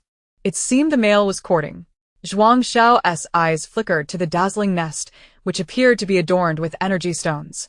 Seizing the opportunity while the male bird was engrossed in its display, she stealthily climbed the tree that harbored the nest. A few more bird calls echoed in the distance, likely drawn by the male's serenade. The male bird flapped its wings with renewed vigor, desperately showcasing its non-existent abs to impress the female, eager to demonstrate its robust physique and capability to sire exceptional offspring. She wondered how long this courtship might last. Finally reaching the height of the nest, Zhuang Xiao's wicked eyes and hands delved into the tree hollow. As expected, the male bird exhibited a sense of taste. Inside the nest lay numerous energy stones, both large and small, perfectly nestled within the crevices of the gnarled branches. Amidst the escalating calls of the male, accompanied by the female's responses, Zhuang Xiao hastened her movements. The courtship seemed to be progressing favorably. She might soon be heading home to inspect a nest rather than a house. Her nimble fingers quickly extracted the energy stones embedded in the nest. Sliding down the trunk, she made a swift escape. She pondered whether the female bird would reject the male for having such a pitiful collection of decorative stones. After all, Energy stones were cherished not only by the humans of the wasteland, but also by its mutated inhabitants. Having fled a considerable distance, Zhuang Xiao believed she could still hear the male birds' cries, although they now lacked their previous melodic charm, sounding more like a scathing rebuke directed at a thieving intruder. She rummaged through her bag to count the energy stones, 11 in total. Beep beep, energy stone level F, energy value 124. Beep beep, energy stone level F, energy value 231. Beep beep, energy stone level C, energy value 1378. After evaluating the energy values of all the stones, Zhuang Xiao's heart swelled with joy. 11 stones, including 1 C level, 3 D level, and the rest F level. What a bountiful harvest. She stroked her chin, contemplating whether she should seek out more nests. Suddenly, an idea struck her, and she retrieved the pearl necklace from around her neck, retesting its energy value. Beep beep, energy stone level F, energy value 270. She hadn't done anything significant, so why had this energy stone consumed nearly 200 energy values? Yet, yesterday had indeed been fraught with anomalies. Taking advantage of her respite, Zhuang Xiao resolved to clarify her peculiar circumstances. First, she could see energy stones, specifically the white light they emitted. Second, she could discern high radiation zones. Third, these energy stones seemed to convey a special energy to her, enhancing her speed and endurance under certain stress conditions. Fourth, it was worth pondering why the mutated snake had chosen to pursue her while forsaking others. The first 2 points had been validated beyond doubt. Her eyes were akin to the fiery eyes of Sun Wukong. The latter 2 points, however, still required verification. The third observation appeared to be beneficial. But she hoped the last point was merely a coincidence. She certainly did not wish for any formidable mutated beast to become infatuated with her after a failed encounter. Overall, it seemed she possessed a golden finger, or rather, a fiery eye. Zhuang Xiao rose, brushed off the grass clippings from her backside, and followed her instincts. Determined to locate her lost team, particularly Xiao, who, as a mobile encyclopedia afflicted with ailments, could find himself in dire straits if he unwittingly wandered into a high-radiation area. Meanwhile, Xiao and his companions had spent an entire night in restless slumber, haunted by dreams of Zhuang Xiao being devoured by the mutated snake. Zhuang Xiao, I truly appreciate your concern. Could you not wish for something better for me? At noon, Xiao and his group stood before the mutated snake, exchanging glances. This was undoubtedly the very creature that had been relentlessly pursuing them. Xiao crouched down to examine the snake's body, noting 2 distinct wounds that were clearly inflicted by a hidden arrow, remnants of which remained lodged within the creature. This is not merely a case of Zhuang Xiao forgetting to recycle. Rather, she harbors concerns that the sleeve arrows might still bear the toxins of water hemlock. Without any gloves to protect her, she feared the consequences of handling them barehanded. Thus, she chose to discard the 2 sleeve arrows. These must belong to our cousin, right? Hu Qinli stammered, pointing at the sleeve arrows in Xiao's hand. So, our cousin single-handedly took on a mutated giant snake. Goodness, this delicate cousin of ours is quite the fierce warrior. Xiao responded with a nonchalant rising to his feet and proclaiming, "Let us skin the serpent." Upon witnessing the dead mutated snake and the sleeve arrows wielded by the young girl, Xiao felt a slight easing of the anxiety that had gripped him. All right, Hu Qinli agreed, beckoning Su and Wanhe to start their work. The skin of a mutated snake is a valuable commodity that should not be squandered. Unfortunately, upon testing the flesh, he discovered it still exhibited signs of low-level radiation mutation. Having been left overnight, it had already begun to spoil. Otherwise, he would have certainly cut off 2 pieces to taste. The mercenaries were adept at skinning snakes. Despite a few punctures made by Zhuang Xiao, it would not affect the overall quality. With some repairs, it would still yield a fine piece of snakeskin. Feng Xiang approached, patting Xiao on the shoulder, and said, "Our cousin will surely be all right." Once everything was prepared, he addressed the group, "Let us press on." Despite the dangers of the blind zone, they had gathered considerable rewards. Initially, as they aimlessly searched for someone in the dense forest alongside Hua Lauda, it was only natural for them to feel a bit disgruntled. After all, the odds of finding a young girl, especially one being pursued by a mutated giant snake, alive were exceedingly slim. The reason for their enthusiasm today lay in the shared responsibility for the young girl's predicament. particularly since they had inadvertently wandered into a high-radiation area the previous afternoon. At first, they felt little more than slight dizziness, which they attributed either to fatigue or hunger, and thus continued their journey. It was not until Hu Qinli collapsed with a thud that they realized they had entered a high-radiation zone. Seizing the remaining strength they had, the group began their retreat, during which 3 more members fell ill. After a strenuous journey back to the forest, only Hu Xiao remained unscathed. The others were all in poor condition. They were fortunate to have realized their peril in time. Had they ventured further, they might not have returned at all. However, in their current state, remedying the situation would be simpler within a safe zone. Each could take a dose of radiation-clearing medicine. Yet, they were not in a safe zone now. Reflecting on the bonds forged with these comrades, who had followed him into the blind zone without a word of complaint while searching for Zhuang Xiao, even though he and Zhuang Xiao were the 2 who had been forced into the vehicle, he felt compelled to take action. 7 lives were at stake. They could not all perish here. In a whirlwind of thoughts, he reluctantly extracted the energy stone from his possession. Holding it for 5 minutes, the energy stone was passed around among the 7 individuals, completing 3 full circuits in their palms until its energy was entirely depleted, allowing the group to regain their vitality. As for the origin of this D-grade energy stone, it was indeed a treasured heirloom from Zhuang Xiao's family. Despite Feng Xiang and Sima Yan hailing from the safe zone, they possessed not a single energy stone of their own, let alone the remaining 5 who came from the shantytown. Thus, after hearing Hu Xiao weave a convoluted tale, the others were profoundly moved. Zhuang Xiao, Hu Xiao, your storytelling skills have improved remarkably, she teased.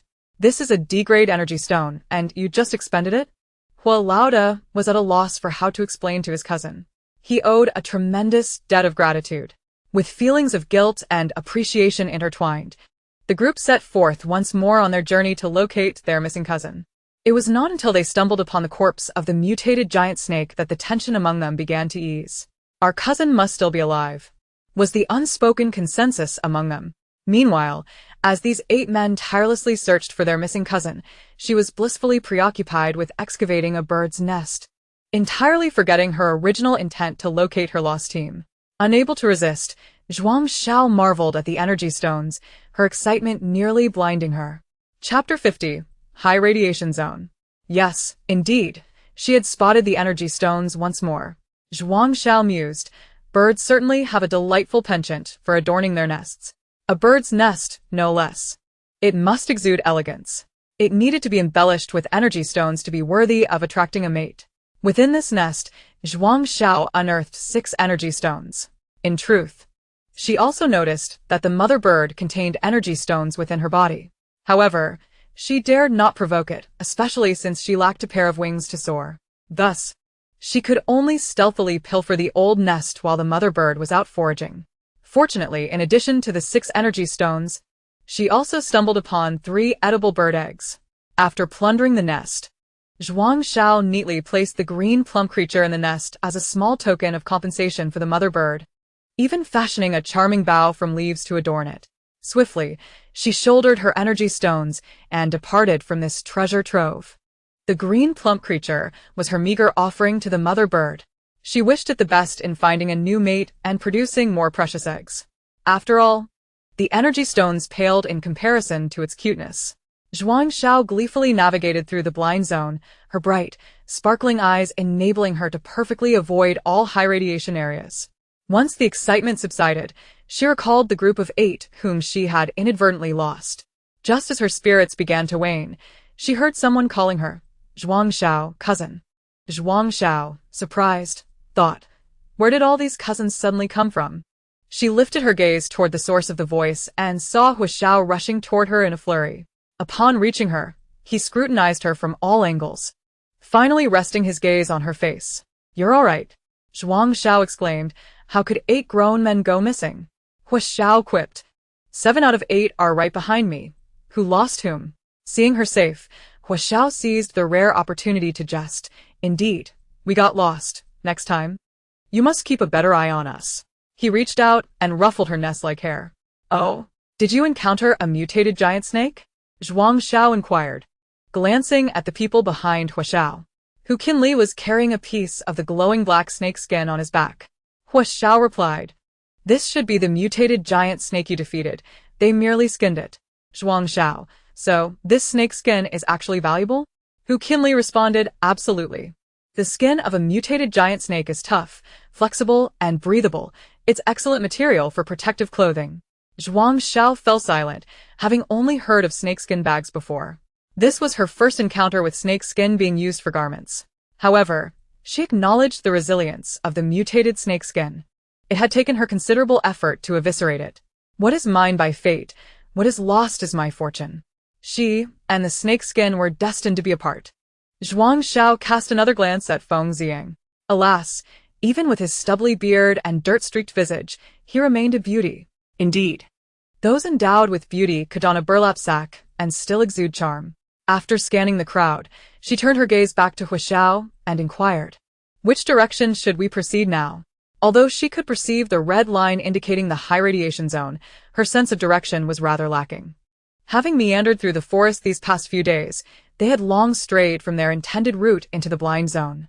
Hua Xiao activated the map on his wristwatch, which still failed to reveal their current location.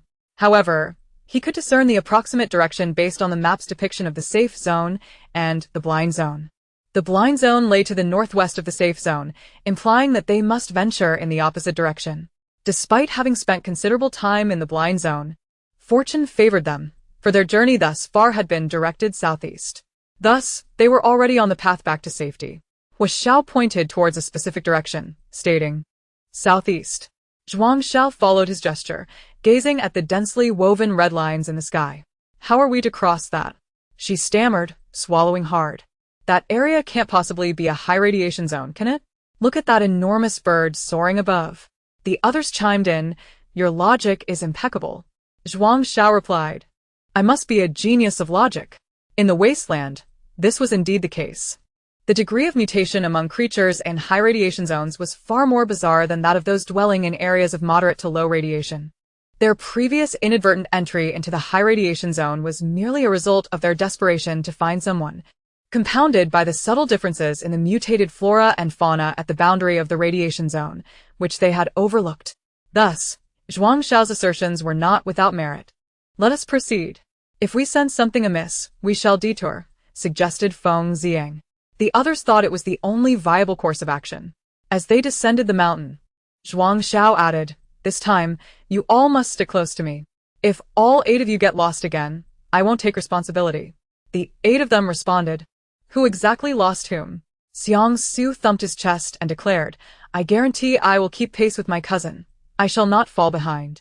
Feng Ziyang glanced at Hua Xiao, who affirmed, all right, this time we will follow your lead. Excellent. You can rest assured that I will ensure your safe return to the secure zone, Zhuang Xiao proclaimed confidently as she ventured forth in the direction indicated by Hua Xiao. Although they faced an expansive red zone ahead, surely there must be some fringe area they could navigate around. She merely needed to circumvent the vast high-radiation territory. Throughout the journey, Zhuang Xiao meticulously observed the surrounding vegetation. Indeed, the flora outside the red line bore striking similarities to that within, yet upon closer inspection, subtle distinctions could still be discerned. However, the nearer one approached the center of a particular zone, the less pronounced these differences became, easily confusing one's vision. Thus, the most effective means of detecting proximity to the high radiation zone lay at the boundary, where the 2 zones intersected. Early detection would facilitate timely avoidance, preventing them from becoming ensnared and unable to retreat. During their trek, Zhuang Xiao remained industrious. Her backpack, besides containing energy stones and golden cherries, was largely empty. Furthermore, she still had 2 burlap sacks that had yet to be utilized. Additionally, Hua Xiao had only gathered some nuts from the mutated squirrel, as the burlap sack had been lost during their encounter with the mutated snake. The others were in similar straits. Having entered the blind zone, it seemed remiss not to return with something to show for their daring venture. Among their group, apart from Feng Ziyang and Sima Yan, who occasionally exercised their intellect, the others simply followed Hua Xiao's lead without question. As Chapter 51 unfolds, the impending battle looms. Hua Xiao continued to trail Zhuang Xiao closely. This time, he paid special attention to the surrounding flora and fauna and discovered that the route chosen by the young girl posed no issues. Thus, He found himself increasingly convinced of her fortuitousness. Sometimes, one must acknowledge that certain individuals possess a stroke of luck beyond that of the majority. Such inexplicable phenomena defy rational explanation. Meanwhile, Feng Xiang and Sima Yan were preoccupied with the mutated plants and animals nearby, contemplating what edibles might be suitable for their return. Consequently, they remained oblivious to Hua Xiao's obedient following of Zhuang Xiao, concerned that they might stray too far off course. Zhuang Xiao primarily selected routes where she could see the red lines. Occasionally, she would confirm with Hua Xiao that they were indeed heading in the right direction. Perhaps it was due to their proximity to the high radiation zone that circumstances took a turn. A thunderous rumble echoed, reminiscent of 1,000 horses trampling the ground, emanating from the high radiation zone. Soon after, a cloud of dust billowed as a herd of mutated wild goats burst forth. Except for Zhuang Xiao, the others possessed ample experience in hunting mutated animals in the wild, and they were no strangers to the mutated wild goats.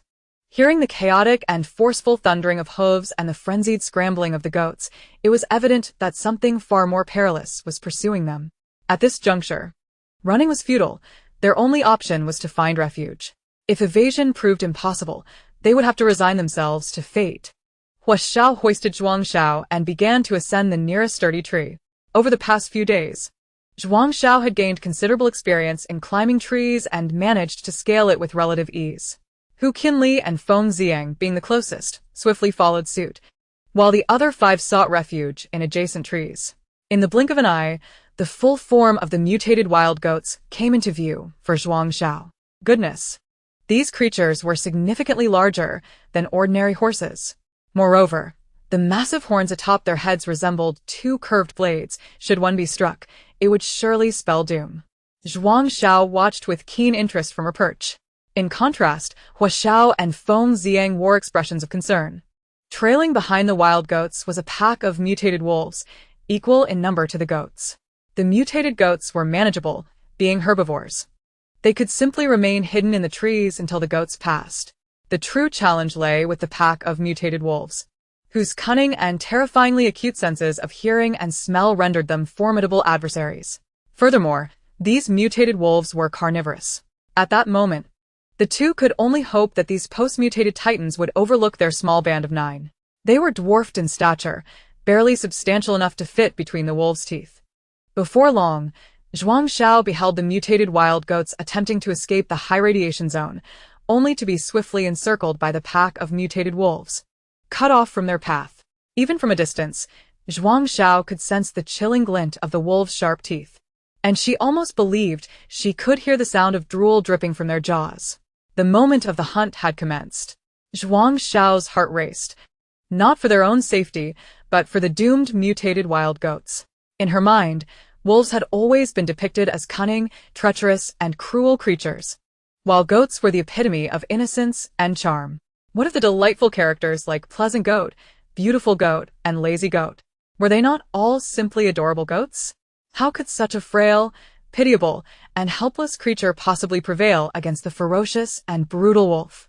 Ultimately, it became evident that Zhuang Xiaotian had been naive, and her understanding of the wild goat was fundamentally flawed. The wild goat was far from the adorable creatures depicted in domestic settings or animated films. The originally scattered pack of mutated wild wolves began to gradually tighten their encirclement around the mutated wild goats, which anxiously paced back and forth, their vigilant eyes scanning the surroundings for an opportunity to break free. Yet, the mutated wolves afforded them little time for contemplation. Suddenly, a robust mutated wolf lunged at one of the wild goats, aiming for a swift kill, only to be met with disappointment as the agile wild goat deftly evaded the attack with a grace reminiscent of a dancer. At that instant, the remaining wolves sprang into action, moving with ferocity and speed. The wild goats, driven by the instinct to survive, fought back with increasingly fervent resistance, now that they had been cornered. As time progressed, the clash between the two parties intensified. What was initially anticipated to be a swift confrontation evolved into a fierce battle. As the wild goats retaliated with ferocity, their curved horns inflicting injuries upon several of the mutated wolves. Both sides suffered casualties, and the scene was gruesome and brutal. The crimson blood transformed the grass beneath them into a vivid and eerie red, glaringly bright under the scorching sun. For the first time, Zhuang Xiao profoundly grasped the harsh reality of survival of the fittest in nature.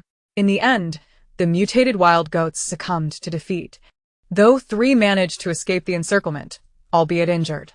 Perhaps this yield would suffice to satiate the hunger of the mutated wolves, who chose not to pursue the remaining vanquished, but instead feasted upon their spoils right there.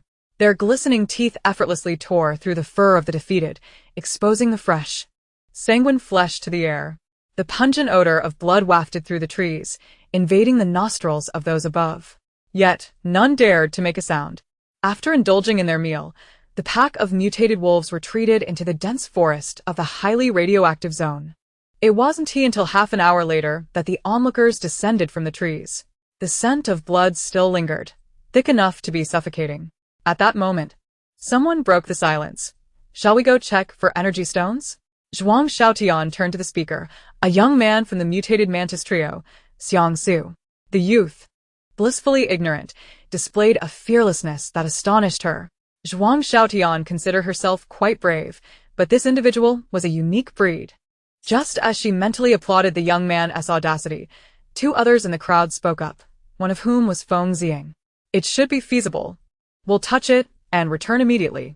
After all, opportunities to hunt large mutated animals in the wasteland are rare, and the allure of energy stones is simply too great." Zhuang Xiao glanced at the eager expressions of the others and then at Xiao, hoping he didn't wish to join them. No, absolutely not. She was resolutely against it. The gruesome imagery from earlier had overwhelmed her. Chapter 52, A Windfall. One was bearable, but to delve into a pile of bloody entrails in search of a few minuscule stones was beyond her capacity to accept. She expressed her inability. Zhuang Xiao discreetly tugged at Xiao's sleeve and whispered, "Let us not go. I have some." Xiao looked down at the young girl, who rummaged through her bag and produced a small handful of energy stones, only to hastily return them to her pack. Xiao, thus. In the brief span of their separation, what had this girl been up to in the dense forest? Xiao nodded and replied, "I want to go either. Besides, that area is evidently a high radiation zone. Without energy stones to support him, venturing into such a perilous area was out of the question given his current physical state. Therefore, Xiao suggested, my cousin has a fear of blood. You all should make haste and return quickly. That region is likely a high radiation area." The others exchanged incredulous glances. "You, who single-handedly vanquished a mutated giant snake and even dissected its belly, say she has a fear of blood?" After Xiao spoke, he disregarded the myriad of expressions from the crowd and settled down beneath a tree with Zhuang Xiao. "You all must hurry. Delay could lead to unforeseen changes." Xiao continued. Even without his urging, they understood this principle. Consequently, several of them dashed towards the corpses of the mutated wild goats. The stench of blood was indeed overwhelming and could attract other mutated animals, necessitating their swift actions. 2 individuals crouched beneath the tree, observing the frantic search of their companions among the sea of blood and carcasses. In a matter of moments, even from a distance, Zhuang Xiao could see Hu Qinli's mouth stretched wide in a grin, revealing his gleaming white teeth. It seemed luck was on their side. A total of 11 mutated wild goats lay dead, their innards strewn about, making the search a laborious task for the group. Ultimately, they procured 3 energy stones, 1 C-grade and 2 E-grade. Upon their return, Feng Ziyang handed one of the E-grade energy stones to Xiao as a small gesture to make amends for the loss of his cousin's stone. A life-saving grace cannot be settled with merely an energy stone. Seeing no unusual expressions on the faces of the others, it was evident they had discussed this matter prior to their return. Xiao accepted the energy stone from Feng Ziyang and casually handed it to Zhuang Xiao, saying, "Keep it safe." Zhuang Xiao carefully stored the energy stone away. This place was no longer suitable for lingering. The group cleaned the bloodstains from their hands and bodies with leaves, and then resumed their journey. With newfound gains in the blind zone, their spirits were considerably lifted compared to before. The sun's heat, while still intense, felt less unbearable. As the last rays of the setting sun began to vanish below the horizon, they had yet to find a suitable place to rest, which meant they would have to spend the night in the wilderness. Many animals foraged at night, and compounded with the limited visibility, it seemed unlikely that Zhuang Xiao and her companions would enjoy a peaceful night asleep. Seizing the final remnants of daylight, the group collaborated to gather firewood and edible food. The nighttime bonfire could not be allowed to die out, and they aimed to kindle as many as possible. As previously mentioned, although the animals had undergone mutations, certain behaviors remained, such as the general fear of fire. Additionally, they were severely dehydrated. Even if they encountered a water source in the wild, it was impractical to drink directly. Thus, when searching for edible food, they prioritized thick, juicy leaves or fruits abundant in moisture. During the day's journey, these would serve as crucial sources of hydration, especially the sweet and tangy fruits, which also provided essential sugars. Since arriving in the blind zone, Zhuang Xiao had enjoyed a streak of good fortune. There, she once more encountered the familiar black nightshade. Gazing at the clusters of dark purple fruits, she was suddenly reminded of the nightshade tree near the safe zone, wondering if it had been discovered by others recently. With such thoughts occupying her mind, Zhuang Xiao continued her diligent search. The others are now quite uneasy about leaving her alone, so Hua Xiao's task has transformed into that of a constant companion to his cousin, aptly dubbed full-time companion. 3 bonfires have already been kindled on the ground. Hu Qinli and Xiang Su seem to have a particular fondness for the cabbage worms, also known as the green chubby ones. This time, they have brought back 4 or 5 edible specimens among their provisions. One wonders how satisfied that bird is with the cabbage worms it received. Zhuang Xiao mused this, while continuously savoring the dragon fruit in her mouth. The nightshade tree bore a considerable bounty of edible fruits, yet bringing them all back was hardly practical. Thus, she resolved to consume as much as she could while the opportunity presented itself. After all, these morsels wouldn't suffice to satiate hunger. Without hunting mutated animals, their options for carnivorous sustenance were limited to small mutant insects. Moreover, they would never dare provoke mutated creatures unnecessarily at night. They should have sought out the mutated goats earlier. Perhaps there were some with low radiation levels from which they could procure a leg of lamb. The thought of roasted lamb. Zhuang Xiao shook her slightly drowsy head, lamenting that she had stooped to dreaming of scavenging leftover animal food. How far she had fallen. After having some leaves and dragon fruit, Hua Xiao set about preparing a sleeping area for the night. The forest was particularly humid at night, increasing the likelihood of encountering mutated creatures on the ground rather than in the air. Hence, after finishing their meal, Hua Xiao employed vines and burlap to fashion a rudimentary hammock for Zhuang Xiao in the trees. After assigning a night watch, the others sought suitable spots to sleep. The wild wasteland and its blind spots were far from the tranquility of the safe zone, often echoing with the eerie calls of mutated owls and insects. The hoots of the mutated owls were particularly harrowing in the dead of night. Before drifting off, Hua Xiao handed Zhuang Xiao a small item. She looked down to find half a vial of nutrient solution, and a wave of emotion washed over her. Without hesitation, Zhuang Xiao grasped Hua Xiao's arm as he prepared to leave and produced 5 energy stones from her pocket. Take these with you, should you encounter any unforeseen circumstances. They will serve as a safeguard. Zhuang Xiao had noticed that every outing seemed to be fraught with various incidents. While one could argue they were not particularly smooth, they always managed to evade danger. Moreover, she had amassed a considerable number of energy stones. Thus, for someone whose body constantly required maintenance and energy replenishment, Zhuang Xiao deemed that half a vial of nutrient solution warranted a return gift of energy stones that, at present, held little significance for her. Seeing the determined and steadfast look in Zhuang Xiao's eyes, Hua Xiao relented. There was no denying the allure of a handful of energy stones in the wasteland, especially given his own pressing physical needs.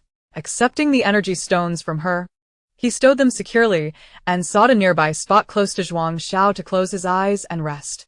In the latter half of the night, he and Feng Xiang took turns on watch. After a taxing day, without the sustaining energy stones, he found himself struggling to stay alert. At 4 a.m, unforeseen events unfolded. However, this turn of events was one of their own making. Chapter 53. Emergence from the Blind Spot. A certain cousin encountered the 3 mutated wild goats that had fled into the dense forest the previous day. At 4 o'clock, as dawn broke, the light in the forest remained dim, yet it was sufficient to discern the surroundings. When Hu Qinli ventured nearby, he spotted the 3 mutated wild goats, their bodies marked with conspicuous bloodstains. They dared not provoke a herd, but 3 goats? With the weapons they possessed, it seemed feasible to give it a try. Thus, He hurriedly sought out the night watchmen, Feng Ziang and Hu Xiao, to inquire whether they were willing to undertake this venture. Hu Xiao estimated that, barring any unforeseen mishaps, they should be nearing the outskirts of the safe zone by that afternoon. After a brief discussion, the three of them roused the remaining 5 slumbering companions, except for Zhuang Xiao. Yet, what difference did it make whether she was awakened or not? With the commotion they were causing below, she would surely rise even if she were dead. Rising from her burlap perch, she saw 8 people surrounding the 3 mutated wild goats, even employing firearms. Indeed, the mercenary team retained their weapons, albeit with dwindling ammunition. Nevertheless, it sufficed for dealing with 3 mutated wild goats. Moreover, these goats were quite small, clearly still juveniles. Perhaps this was the fateful encounter that sealed the fate of the 3 mutated wild goats, having evaded the predation of mutated wolves. They ultimately confronted a group of humans eager not only for energy stones, but also for meat. In the end, all 3 mutated wild goats met their demise. The tale of the battle between wolves and sheep concluded with the complete annihilation of the goats. The outcome proved that this adrenaline-fueled escapade was indeed worthwhile. Among the 3 mutated wild goats, one yielded a D-grade energy stone, and upon inspection, it was revealed that this petite mutated goat was, in fact, moderately radiated and safe for consumption. While it was small in stature, Zhuang Xiao's somewhat imprecise assessment estimated it to weigh at least 200 to 300 pounds. Moreover, having acquired an energy stone alongside the discovery of edible meat, the prospective members of the mercenary team were on the brink of elation. Their inadvertent foray into the blind spot had proven exceedingly valuable. The group had now selectively forgotten that they had been led into this predicament by a certain mercenary team, disregarding the earlier casualties. This clandestine collaboration between the future mercenary team and the Dark Knight mercenary team was, after all, a private arrangement, tacitly approved by the overseers of the safe zone. Thus, after accounting for various losses and compensations, their gains far exceeded any previous mission. It was no wonder that their emotions were so visibly displayed. Fortunately, among them, 3 individuals retained a clear-headed perspective: a captain, a former captain, and Sima Yan. At their urging, the group commenced the task of clearing the battlefield. As for the spoils, they bound the mutated wild goats together with vines, pairing them off to alternate carrying the weight. For those accustomed to the wasteland, 200 or 300 pounds of prey was merely a trifling burden for 2 individuals to manage. Should they encounter any trouble en route, they could always abandon the goats and flee. After all, it made little difference. They couldn't outrun their fate. The morning journey proceeded smoothly, devoid of further complications.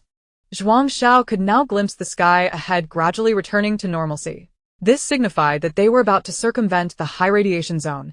Yet, whether beneath that expanse of blue sky and white clouds lay the safety they sought or merely another vast blind spot remained uncertain. Nonetheless, Hu Xiao's assessments of direction and distance were generally quite accurate. During the sweltering midday heat, the group paused for an hour's rest before continuing along the forest's edge. As expected, upon reaching the summit of a high earthen embankment, a vast expanse of golden wheat came into view. What else could it be but the wheat harvesting site? Though battered by torrential rains, with many stalks laid low, the group could still recognize it as their safe zone's wheat harvesting point. Given the considerable distance between safe zones, it was evident that this wheat field belonged to theirs. The tension that had gripped them throughout their journey dissipated entirely. At last they had found the path home. Unexpectedly, they had indeed taken such a convoluted route. However, it would take 2 hours to drive from the safe zone to the wheat collection point, and if they were to rely solely on foot, it was certain that they would not reach the safe zone by nightfall. Yet there was no need for alarm. Currently situated at the edge of a blind zone, they had already begun to receive notifications from their wristwatches regarding messages that had previously gone undelivered. With a signal present, they could summon assistance. After a brief discussion between Feng Ziang and Hu Xiao, they promptly messaged Yan Hu to come and pick them up with a vehicle. Upon receiving the message, Yan Hu sprang to his feet in excitement. Finally, there was news. If it hadn't been for Yan Ming's insistence on searching for his sister to scavenge together, he would have remained oblivious to the fact that Zhuang Xiao and Hu Xiao had not returned home for several nights. It was indeed a stroke of luck. The day after they had inadvertently entered the blind zone, Yan Ming had sent a message early in the morning to inquire if Zhuang Xiao was going to collect mushrooms. One can only imagine that the message failed to send. Therefore, he ventured out to check the collection site but found no one. Upon returning in the evening, the message still hadn't gone out, so he made another trip, only to find the same absence. The following morning, he went again to no avail, and the message remained undelivered, causing Yan Ming to feel increasingly uneasy. Coupled with the news that the mercenary teams, Dark Knight and Future, had encountered problems while on a mission, his concern deepened. Thus, each day, Yan Ming would send a message to Zhuang Xiao and visit their home. This situation left him feeling utterly helpless. Not even the safe zone had dispatched anyone to search for the missing members of the Dark Knight and Future teams. Ordinary individuals were even less equipped to initiate a search. During one of Yan Ming's regular visits to Zhuang Xiao's house, he stumbled upon a discarded crossbow just outside the courtyard wall one morning. The design was clearly not one crafted by his elder brother, Hua.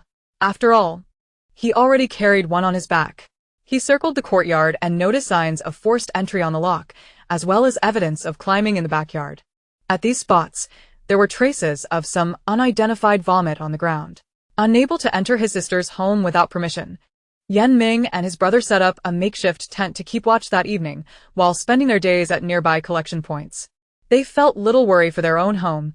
First, all valuable possessions had been taken by the two of them, and second, their neighbors were familiar acquaintances, making the likelihood of being targeted relatively low. In truth, the primary reason was that their area was impoverished.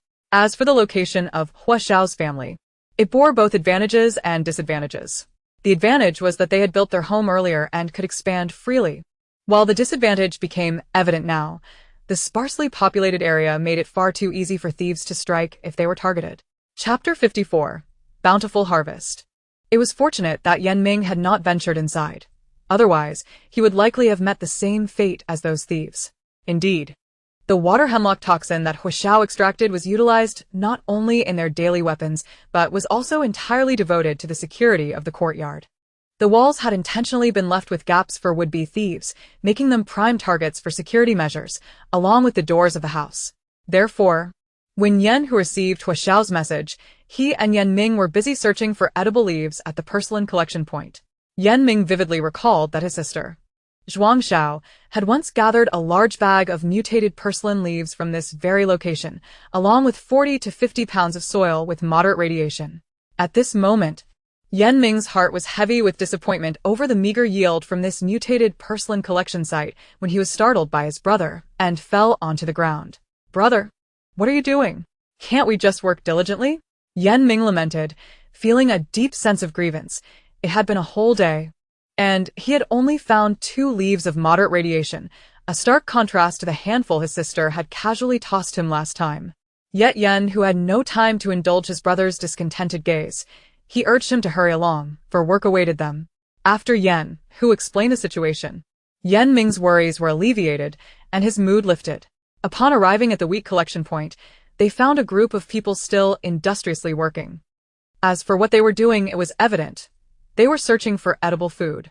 As the situation was manageable with a vehicle on the way, there was ample time to scavenge at the wheat collection point and its surroundings. The primary focus was naturally the wheat collection site. The torrential rain had come so abruptly that many wheat heads had not even been inspected, and there were areas that had gone unvisited. The remnants of identification markers at the field's edge attested to this. Of course, the wheat collection was scheduled to conclude soon, and the safe zone would not dispatch another convoy for this small plot of land. It simply wasn't worth it. Renting a vehicle privately, considering the costs and the damaged wheat, also seemed impractical. Thus, the unharvested area had essentially been abandoned. The secondary target was the mutated grasshoppers. In the field, near the blind zone, the mutated grasshoppers had increased following the rain. Consequently, their group split into 2. One team inspected the wheat collection site while the other hunted the mutated grasshoppers. Comparatively, Zhuang Xiao was more inclined towards collecting wheat. Previously, she had been deeply disappointed by her experience with the mutated grasshoppers and had no desire to relive that humiliation. Moreover, how could mutated grasshoppers compete with the taste of wheat flour? Besides, this vehicle had been rented with their hard-earned points. They needed to ensure they returned with some profit. As soon as Yan Hu's vehicle came to a stop, Yan Ming leaped onto the hood, calling out to those in the wheat collection area. Fortunately, Many of the wheat stalks had been flattened by the rain. Otherwise, even if they heard Yanming's voice, it would have been difficult for either party to discern one another's location.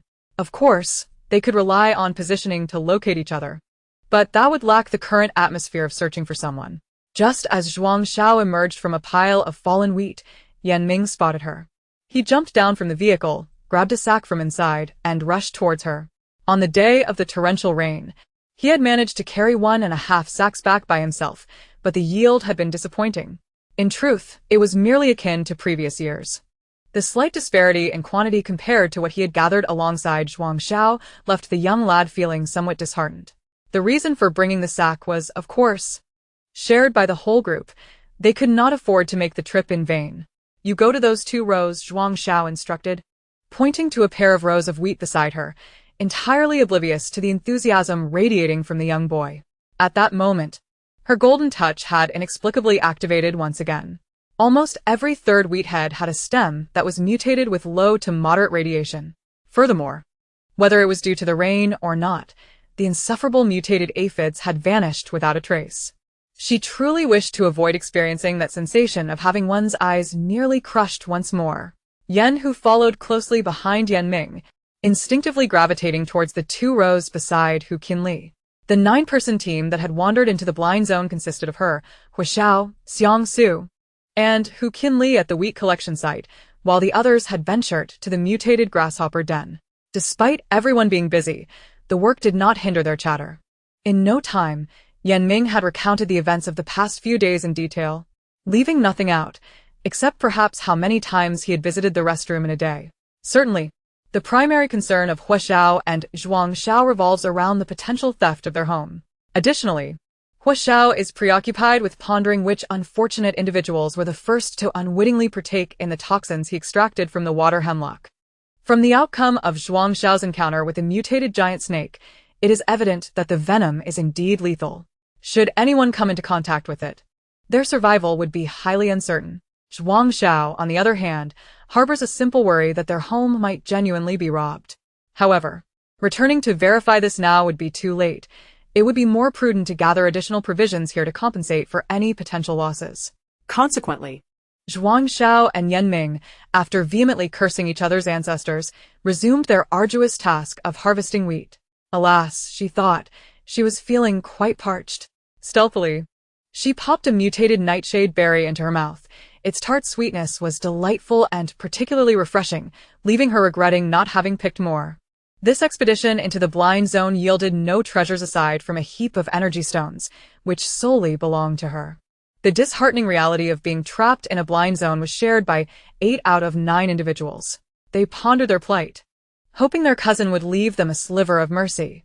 After a brief exchange of words, everyone wholeheartedly immersed themselves in the task of wheat inspection, with only the intermittent beeping of their wristwatches breaking the silence. Under the scorching sun, each person sweated profusely. As temperatures soared, the hours available for scavenging food grew increasingly fleeting, prompting the denizens of the wasteland to cherish the dwindling time they had to labor. It was only at 6 in the evening that they concluded their harvesting of wheat and mutated grasshoppers. Even with a vehicle, the journey home would still take nearly 2 hours. Arriving at the shantytown would likely occur around 8 o'clock, and after returning the vehicle, they would each head home, which would consume additional time. However, being summer, it would not be entirely dark until around 8:30, and by that time, they would already be near the safe zone's collection area, rendering the darkness less worrisome. The individuals from the wheat collection zone were laden with 3 burlap sacks each, and the yield from the mutated grasshoppers was commendable, with each person collecting over 10 edible specimens, in addition to the several hundred pounds of mutated wild goats in the back of the vehicle. On the way back, their faces radiated joy. Chapter 55, Aftermath. They had survived the blind zone and returned with a substantial amount of meat, not to mention the energy stones along with today's collection. Anyone who could maintain a neutral expression would be remiss in acknowledging the bounty of this excursion. Naturally, no one would inform Yanming and Yan Hu about the energy stones, but even just 1 mutated wild goat was enough to leave the 2 brothers salivating. This was meat, authentic meat, rather than the insect-like protein some individuals cradled in their arms. Yanming could only console himself internally with this thought. Who, given the choice, would prefer to eat insect meat daily? Upon hearing that his sister single-handedly defeated a mutated giant snake, his admiration for Zhuang Xiao surged like an unending river. Simultaneously, he lamented the loss of the snake meat that could not be brought back. He mused on why such an unexpected encounter had eluded him. Perhaps it was simply fate that had taken its course in the blind zone. Their journey was remarkably smooth, without a hint of mischief. It wasn't until they beheld the lights of the shantytown that everyone truly exhaled in relief. Yan, who drove first to drop off Xiao and Zhuang Xiao before escorting Yanming home. Zhuang Xiao and Xiao had it relatively easy. Their remote location meant they encountered few people. In contrast, Yanming's neighborhood was bustling with activity, and the roar of the vehicle drew considerable attention. However, the sight of so many individuals clad in mercenary uniforms, albeit looking quite disheveled, was sufficient to dispel any prying thoughts. As the vehicle sped away from the shantytown towards the safe zone, the mutated wild goat remained aboard. Although everyone craved a taste of such meat, the incomplete state of the goat would certainly diminish its market value, and dividing it would prove challenging. It would be wiser to sell it for points, which everyone could then share. On the vehicle, the mutated wild goat was the only aspect still tangentially connected to Zhuang Xiao and the others. As for the energy stones, they had plenty, and none were envious of others' possessions. Upon entering his home, Xiao promptly dismantled the poison-setting mechanisms he had installed on the doors. Meanwhile, Zhuang Xiao's first action upon entering was to inspect the food in her pantry. Seeing that the supplies remained intact allowed her to finally relax the tension that had lingered at her doorstep. Subsequently, she conducted a thorough examination of her home to ensure nothing else was amiss. Xiao checked the various traps he had set before leaving, discovering several triggered spots on the courtyard wall, hoping that those who had trespassed were safe. With such thoughts in mind, he diligently repaired the equipment. After several exhausting days filled with anxiety, the pair consumed nutrient solutions and, exhausted, fell asleep without even processing the mutated wheat spikes they had collected that day. As for Zhuang Xiao's training, it would have to be postponed for the night. Restoring their strength was the priority. When Xiao awoke, the sun had already risen. His wristwatch displayed 2 unread messages, both from Feng Ziying. One pertained to the sale of the mutated wild goat from the previous night, while the other contained transfer details. The goat had sold for a total of 3,670 points, and after deducting the rental fees and Yen, whose service charge of 50 points, 3,620 points remained. Xiao had received 820 points. It was evident that Zhuang Xiao had also received a share, as the points were distributed according to their team's mission allocation system. When Zhuang Xiao received the transfer of 420 points from Xiao, she was momentarily taken aback, realizing she had contributed nothing to the acquisition of the mutated wild goat and yet still received a reward. Moreover, she received 20 points more than others, which left her with a slight sense of guilt. This additional 20 points came from Xiao's inquiry to Feng Ziying, who explained it stemmed from everyone's gratitude for her family's ancestral energy stones. However, who would begrudge points? Soon, Zhuang Xiao accepted it with grace. After all, her keen eyes had played a significant role in their safe return from the blind zone. Nevertheless, the meat from the mutated wild goat was indeed valuable. When they had exchanged 7 moderately radiated mutated frogs at the trading center, they had only received 320 points. Meanwhile, the mercenary team within the safe zone was in an uproar. Why, you may ask? Just the day before, some members of the Dark Knight mercenary team had entered the blind zone, and although 2 of them returned, the rest had perished. One was Xiao Yan, and the other was the younger son of a high-ranking family within the safe zone, Zhang Lin. Their survival was largely attributed to the energy stones they carried. Without the protection afforded by these stones, they would likely have succumbed to the high radiation zones of the blind zone. The Dark Knight team had sent in over a dozen individuals, yet only 2 emerged unscathed. The future squad comprised a total of 7 individuals, all of whom remarkably returned unscathed last night. Not only did they emerge intact, but they also brought back a mutated wild goat. And rumors suggest they secured an energy stone as well. Whether the tale of the energy stone holds any truth is uncertain, but the existence of the mutated wild goat, traded at the exchange center, is beyond dispute. The safe exit of all 7 from the blind zone, coupled with their successful hunt of the mutated goat, is sufficient to leave everyone utterly astounded. This morning, upon the future squad's arrival at the mercenary camp, Feng Ziang was immediately summoned by the upper echelons responsible for managing the mercenary team within the safe zone. Meanwhile, the other members of the future squad were courted by various teams who, through subtle inquiries and probing, sought to extract any morsel of useful information from their lips. The squad members recounted their experiences truthfully, with the exception of details concerning the energy stone and the information regarding Hua Xiao and Zhuang Xiao, which were conspicuously omitted. Perhaps the most significant distinction between their team and the night squad was the addition of 2 members. There was an instinctive reluctance among everyone to involve the 2 in the controversies of the mercenary camp. Both the mercenary team and the safe zone were merely choices, made out of necessity. Beneath the veneer of apparent glamour, darkness lurked, obscured from public view. This is precisely why, despite numerous pleas from within the safe zone urging Hua Xiao to continue serving in an alternative capacity, he resolutely insisted on withdrawing from the safe zone to establish roots in the shantytown. While darkness pervades everywhere, the shantytown at least offers a semblance of freedom. Upon waking, Zhuang Xiao felt rejuvenated and promptly resumed her training regimen. In the morning, they needed to complete tests on the mutated wheat, and Zhuang Xiao planned to visit a nearby gathering point in the afternoon to forage for some wild vegetables. She craved buns, if not meat-filled. Then perhaps a vegetarian option would suffice. However, as she set out in the afternoon, she noticed her housemate appeared ghostly pale, prompting her to insist that he rest at home. No, not merely to rest, but to knead dough for buns. They had gathered a considerable quantity of edible wheat in the morning, and enjoying vegetarian buns for dinner seemed reasonable. After leaving, Zhuang Xiao recalled her black nightshade tree. Days had passed, surely the edible fruits had multiplied significantly.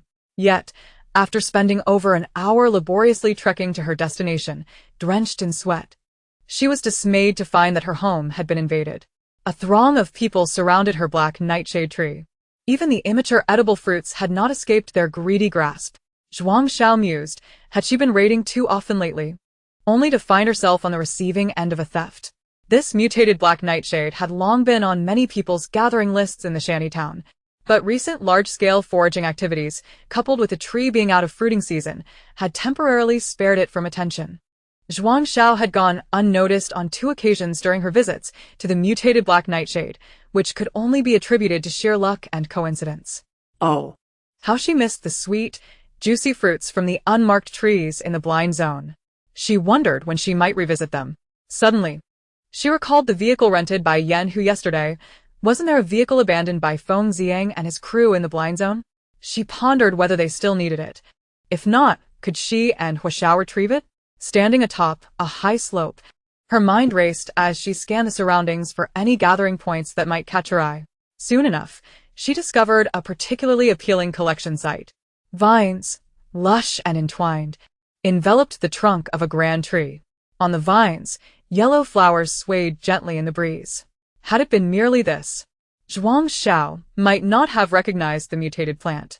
Yet, amidst the verdant tendrils, she discerned pods that were black, green, or a gradient of dark green, clearly a leguminous plant.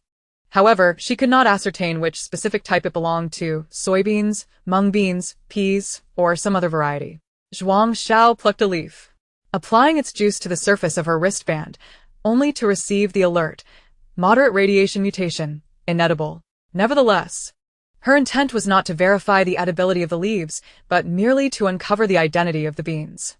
Upon clicking for details, 3 words caught her eye: wild mung bean. Wild mung beans, indeed, were a type of mung bean. Mung bean soup, a summer essential for cooling and refreshing the body.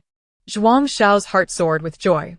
With no urgency to test, she surveyed the area, discovering several more mutated wild mung bean plants nestled among the shrubs and grasses beneath the tree. These wild mung beans exhibited an intriguing mutation. Each pod contained only 3 or 4 beans, significantly fewer than ordinary mung beans. However, Zhuang Xiao was not disheartened. While the quantity was less, the weight surpassed that of the standard variety. One troubling aspect was that testing the mung beans required examining each one individually. The method employed for wheat, which relied on testing the stalks to gauge yield, proved ineffective here. The mutated wild mung beans bore fine hairs on their leaves, and even the pods were similarly adorned, with the hairs embedding themselves in her skin, causing not just irritation but pain. It seemed she would need to prepare lightweight gloves for the journey ahead. In this wasteland, the self-preservation instincts of mutated flora and fauna had intensified, resulting in a steep increase in the difficulty for humans to procure sustenance. This, perhaps, epitomizes Darwin's theory of natural selection, survival of the fittest. Without means to protect oneself, thriving in the wasteland is indeed a formidable challenge. Zhuang Xiao wrapped her hand simply and commenced her testing for the day. Beep beep, the device chimed. Moderate radiation mutation, edible. Just as Zhuang Xiao's fingers were pricked by the fine hairs of the mutated wild mung beans, her wristband finally delivered the day's first piece of good news. Celebration was in order. Currently, the number of mature mung beans on the mutated plants was limited, but while testing the beans, she also took the opportunity to examine the newly sprouted tender leaves, selecting several edible ones. In light of the unpleasant experience of her black nightshade tree being raided, Zhuang Xiao meticulously stripped all the pods from the nearby wild mung beans, leaving only the notably small ones behind. While she nestled beneath the tree to assess the mung beans, she heard faint voices approaching. Were people drawing near? Surely not. Had her precious hiding spot been discovered so swiftly? Disappointment washed over her. As the voices grew clearer, Zhuang Xiao concealed herself more thoroughly, even draping the vines of the mutated wild mung beans over herself. Listening intently, she discerned it was two women. One of them lamented to the other. Alas, the weather is getting hotter. Before long, we might only be able to venture out at dawn and dusk to forage for food. Hereafter referred to as Aunt A. Indeed. We cannot even be certain we'll last until autumn. This year, our greatest hope lies in the autumn harvest. If it turns out well, winter will be more bearable. Otherwise, hereafter referred to as Aunt B. The remainder of Aunt B's words hung in the air, left unspoken, yet Aunt A understood them well. Whose family isn't like this? At times, one can't help but envy those who reside in safe zones, enjoying stable employment, albeit jobs not easily accessible to all. Surely, that is preferable to those whose ancestors have languished in dilapidated housing. The comparison of lives can indeed be infuriating. Winter, oh winter, is the season one dreads the most each year. Not only does it bring the peril of freezing to death, but it also subjects one to the threats of mutated beasts at any moment. With a deep sigh, she continued, in winter, we might just become the prey of those mutated creatures. Zhuang Xiao waited in silence, yet Aunt B offered no response. The sound of a watch ticking in the wind broke the stillness. It was only after a considerable time that Zhuang Xiao heard Aunt A deliberately lower her voice as she spoke to Aunt B. Have you heard? The wild squad we call Black Wolf from our shantytown, their leader has suffered a stroke. How do you know that? Aunt B exclaimed, her voice rising in surprise, startling Zhuang Xiao and causing her to shudder. Chapter 57. Into the pit. Upon returning from the blind spot, Zhuang Xiao found her senses remarkably heightened. Thus, despite the distance, she could clearly hear the two ants whispering. The leader of that wild squad was none other than the burly man with a scarred face, the one who had knocked out Hu Xiao. Eagerly, Zhuang Xiao perked up her ears. Soon, Aunt A's voice emerged. This is what my sister's second son's wife's younger brother said. That lad has been idling about, trailing after that wild squad, often driving my sister's second son's wife's family to the brink of exasperation. Aunt B, bemused by the convoluted family ties, interrupted, simplify it, please. All this is making my head spin. I'm merely trying to clarify the relationships for you, Aunt A replied with a chuckle before continuing. That lad was finally acknowledged by the squad a couple of days ago, and was taken along for some petty thievery. However, he is utterly incompetent, merely assigned to keep watch. Then, Aunt A paused deliberately, awaiting Aunt B's inquiry, who, catching on, urgently asked, and then what? What happened next? Aunt A elongated her words, lowering her voice even further. Well, several of those who went standing returned lying down. I've heard that some died right then and there. The leader of that wild squad was fortunate. Only a stroke. At least he is still alive. Her words dripped with schadenfreude. Alive? In a wasteland. Existing in such a manner is hardly preferable to a swift demise. Aunt B's voice, tinged with a hint of grim satisfaction, followed. What a tragedy. A thief who gains nothing but loss. Indeed, perhaps this is poetic justice. Aunt A mused. When one commits many misdeeds, retribution is inevitable. now that he has fallen. Those who once held grievances against him have visited his home multiple times. Yet, how unfortunate for the child at home, barely 2 years old, now left without a father. What will become of that family? At this moment, Aunt A.'s sympathy seemed laced with genuine emotion, perhaps due to the plight of the child, or perhaps for some other reason entirely. The two aunts feigned compassion for both the deceased and the survivors. Perhaps the yield here was meager, for after a mere half-hour, the two departed the area. Zhuang Xiao removed the vines from her head, rising to stretch her legs, which had grown numb from squatting. She replayed the conversation in her mind, realizing how easily her enemies had achieved a state of lethargy. And a troubling intuition whispered that this gang might just be the same thieves who had targeted their home. She resolved to discuss this with Hua Xiao upon her return, relishing the thought of their misfortune. Sympathy was utterly out of the question. Regardless, the news brought Zhuang Xiao joy for a considerable time. Until she experienced the bitter lesson of joy turning to sorrow. After thoroughly inspecting the surrounding mutated wild mung beans, she gathered a small sack of beans and tender leaves.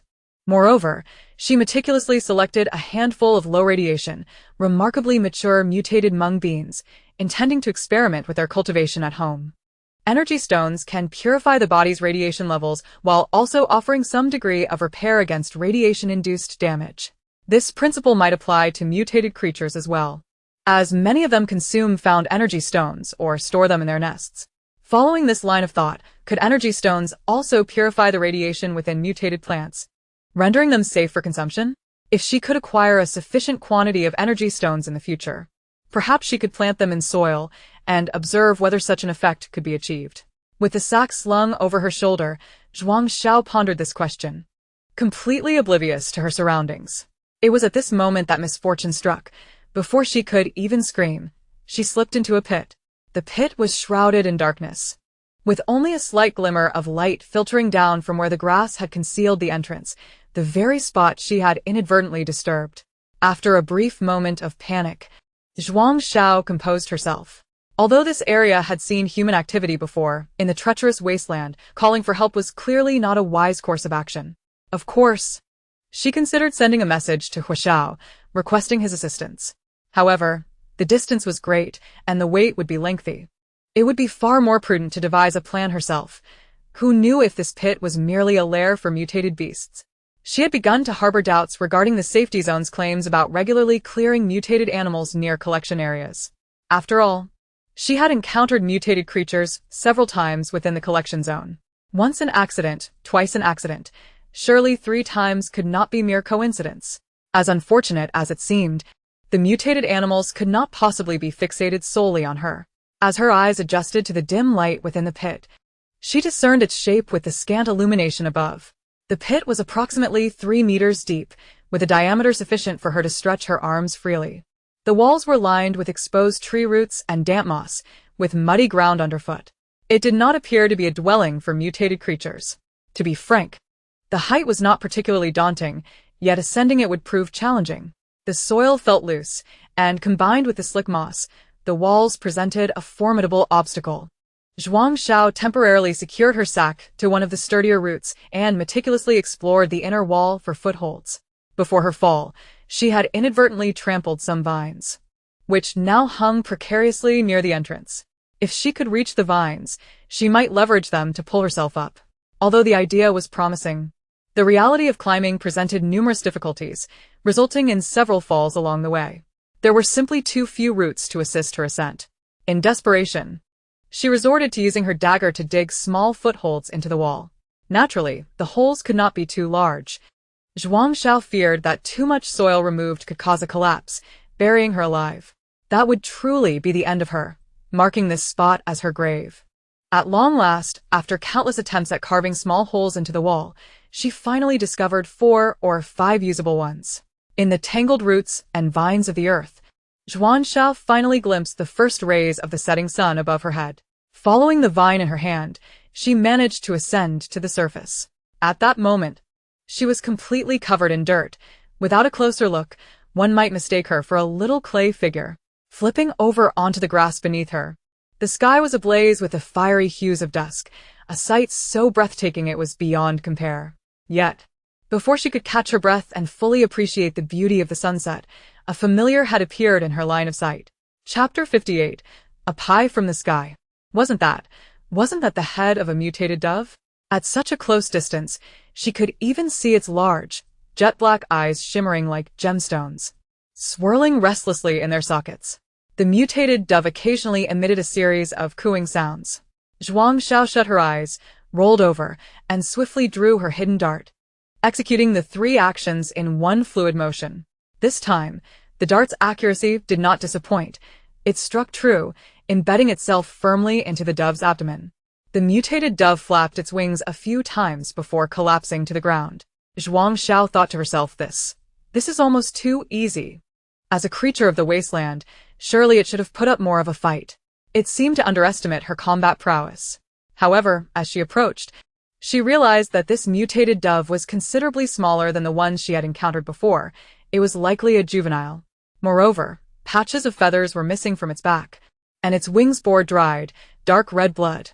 Indeed, it was an injured mutated dove. Yet, the wounds on its wings did not reveal what had caused them. Zhuang Xiao could only hope that no other mutated creatures lurked nearby. She picked up the burlap sack on the ground and quickly tested the dove's blood. A moderate level of radiation mutation, deemed edible. Zhuang Xiao exclaimed, "So the meat arrives quite unexpectedly, doesn't it?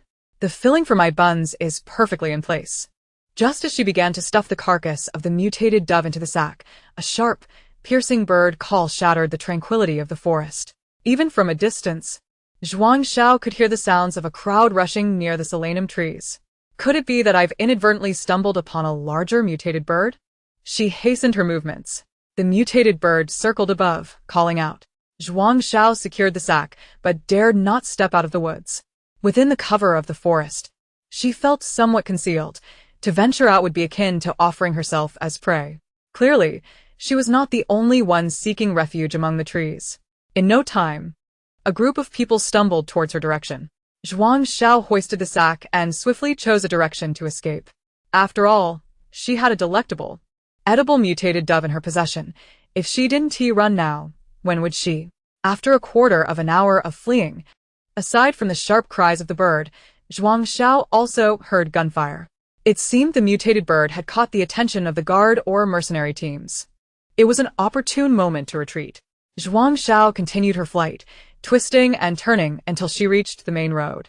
Although the sounds of the bird and gunfire echoed in her ears, their intensity had diminished significantly, indicating she had put a fair distance between herself and the commotion. She lifted the burlap sack behind her. It doesn't seem very heavy. Her stamina appeared to have improved considerably. After walking along the main road for a while, Zhuang Xiao re-entered the thicket. This time, she bore quite a burden, and with rush hour upon her, she would undoubtedly attract many envious glances. She recalled the less-traveled path she had taken when returning with a mutated mantis, which had fewer people. As she approached her backyard, she noticed wisps of smoke curling from the kitchen. Consequently, her first action upon entering the courtyard was to dash towards the kitchen. However, apart from the still-burning stove, the interior was devoid of anyone. Nevertheless, the fragrant aroma of wheat flour wafted through the air. After savoring this enticing scent for a moment, Zhuang Xiao contentedly carried the sack into the living room. "Huaxiao, I'm back." Her voice preceded her entrance into the house. The instant the front door swung open, Huaxiao heard her slightly jubilant footsteps. Yet, upon glancing at the courtyard, he returned to his tasks. He had originally planned to pick up some repair jobs from Olju today, and coincidentally, the general store had just acquired a small, second-hand refrigerator. Olju had intended for Huaxiao to repair it before reselling it. However, after calculating his points, Huaxiao decided to buy the broken refrigerator outright. Given that Huaxiao's last sale of pearls had netted Olju a tidy profit, he generously added a little extra fee on top of the acquisition price. After preparing the meal, Huaxiao had been tinkering with the old refrigerator. It was nearly repaired. After acknowledging Zhuang Xiao's greeting from the bedroom, he returned to his project. Zhuang Xiao placed the sack on the table and extracted the mutated dove. She still needed to ask Huaxiao how to handle it. Without a refrigerator at home, it posed a significant inconvenience, especially in summer, when preserving any meat was impossible. However, she had bought quite a bit of salt last time, and if she salted the meat, it might last 2 or 3 days. Imagining the prospect of consuming such a bounty in just a few days filled her with delight. However, upon pushing open Huaxio's door and entering the room, she was immediately struck by the sight of a rectangular cabinet over a meter tall. It unmistakably resembled a refrigerator. Refrigerator. Don't doubt yourself. It's me, your long-desired treasure, it seemed to beckon. Did you buy a small refrigerator? Zhuang Xiao's tone was filled with incredulity. A cool, detached voice from Huaxio responded, yes, it's a refrigerator. Zhuang Xiao lamented. My dream of feasting on meat for 3 days has been dashed. Huaxio plugged the refrigerator into the power outlet, and, with a sound of electricity buzzing, the small appliance whirred to life. Finally, it was operational. Now they would see how well it cooled. The solar panels originally purchased for the home were sufficient to power the newly added household appliance. Is this it? Zhuang Xiao didn't require Huaxio to answer. As she circled the new addition, inspecting it from various angles, with her dream of meat consumption thwarted, all that remained was her joy. This was the beloved item she had longed for throughout the summer. At last, her wish had been fulfilled. Huaxio packed away his tools, and then asked, shall we set up the refrigerator first, or eat? Without a moment's hesitation, Zhuang Xiao replied, the refrigerator. She had examined the refrigerator and noted that the freezing and fresh-keeping compartments occupied equal space, and while not overly large, it would suffice given their hunting speed. Huaxio had anticipated she might choose to eat first, especially considering the monotony of green porridge they endured daily. How could this young lady, who constantly pondered the menu for breakfast, lunch, and dinner amid such simplicity, suddenly neglect the custom-made buns she had been eagerly awaiting? Making steamed buns, such a luxurious endeavor, was a first for him. However, the method could be found in his watch, making it no difficult task. It was only when Huaxiao emerged from the bedroom, laboriously maneuvering the refrigerator, that he comprehended why Zhuang Xiao had insisted on installing it first. Chapter 59. The Encyclopedia of Repairs. Have you encountered another mutated dove? Huaxiao inquired, astonished. What sort of luck does this girl possess? Reluctantly conceding, he placed the refrigerator in a corner of the living room. Zhuang Xiao chuckled softly and replied, well, I suppose it's a bit of a salvage. Today, there was a giant mutated bird in the collection area. This mutated dove must have been injured by it, then I got it injured, and then... The implication was clear. She had salvaged it. Huaxiao connected the refrigerator to a power source, furrowing his brow. Another flock of mutated birds has appeared in the collection area? Although mutated animals do surface in the summer, never has it been as frequent as this year. It truly feels like a season of troubles. It wasn't a flock. Just one. When I ran back, someone was already dealing with it. Zhuang Xiao flipped the mutated dove onto its back and extracted the hidden arrows. Now that we have a refrigerator, we can keep it for ourselves, right? Huaxiao grunted in agreement, glancing at the intact body of the mutated dove on the table. You didn't touch the energy stone? No, you do it, she muttered, adding, I didn't even see a glimmer of white light. What energy stone could possibly be there? Knowing full well there wasn't one, why had she gotten herself filthy? Moreover, she was already quite dirty. Huaxiao, not having caught her mumbling, fetched a dagger from the room and proceeded to gut the mutated dove, intending to clean it up later. There was certainly no energy stone to be found. However, the meat must weigh at least 20 pounds, enough to sustain them for quite some time. At dinner, Zhuang Xiao was thoroughly satisfied, and Huaxiao felt similarly. These are steamed buns made of white flour. It has been years since I've had such a meal. Huaxiao exercised restraint, stopping after tasting 2, while Zhuang Xiao devoured 5 large white buns all on her own, sitting in the living room with her round belly, exclaiming, Aha, ive overeaten. I can't exercise right after meal. The electric fan, which had been added to the household, was moved to the living room by Zhuang Xiao. Although it lacked cooling capabilities, the breeze was refreshing enough while sitting still. Zhuang Xiao began to tally her harvest from the day. The encyclopedia had stated that they must categorize food by radiation levels, medium, low, and non-polluted, each stored separately. Now, Zhuang Xiao needed to recheck all the mutated wild mung beans. As for the tender sprouts, she decided to eat them directly tomorrow without sorting. While Zhuang Xiao busied herself with the mutated wild mung beans, Huaxiao was occupied with the mutated dove. By the time Huaxiao had dismembered the dove and placed it in the refrigerator, Zhuang Xiao had yet to finish testing all the mutated wild mung beans. However, she was not inclined to let the vacant space in the refrigerator go to waste. After all, she had ample ingredients for a refreshing summer drink. Seeing that Hu Xiao had finished his task, she handed him the tested medium radiation mung beans, urging him to prepare mung bean soup. Tomorrow, they would enjoy a chilled mung bean drink, which would surely alleviate the heat within. However, she lamented that the mutated wild mung beans were still somewhat scarce, indicating that she needed to be more meticulous in her future foraging endeavors. Before sleep, Zhuang Xiao felt an unsettling notion that she had forgotten to share something with Hu Xiao. Yet, what could it possibly be? Lost in thought, she soon drifted off to slumber. The next day, after exercising and washing up, Zhuang Xiao noted that Hu Xiao had yet to rise, which was decidedly uncharacteristic for him. She pondered anxiously. Could he be unwell again? After all, they had inadvertently ventured into a high-radiation zone in the blind area. After knocking 3 times without a response, Zhuang Xiao pushed the door open. Sure enough, Hu Xiao lay in bed, hands resting on his abdomen, his face betraying no obvious signs of illness, although his breathing was somewhat rapid. At this moment, Zhuang Xiao no longer needed to consult Yan Ming. In such situations, energy stones were the answer. She recalled having given Hu the encyclopedia 8 energy stones, enough to last a considerable time. She was puzzled as to why he had not utilized them, leaving himself in such a pitiable state. She was unaware of where Hu Xiao had stored his energy stones and was in no mood to rummage through the house to find them. Last time, there had only been one, necessitating a search, but now, she possessed 16 energy stones. In the blind area, combined with the one given by Feng Ziang, she had accumulated a total of 24 energy stones, predominantly of C, D, and E grades, with even one B grade stone among them. The stones given to Hu were all E grade. Even if he clung to them day and night while sleeping, they would suffice for his fragile constitution. However, given the current state of affairs, Hu Xiao had likely not even utilized them.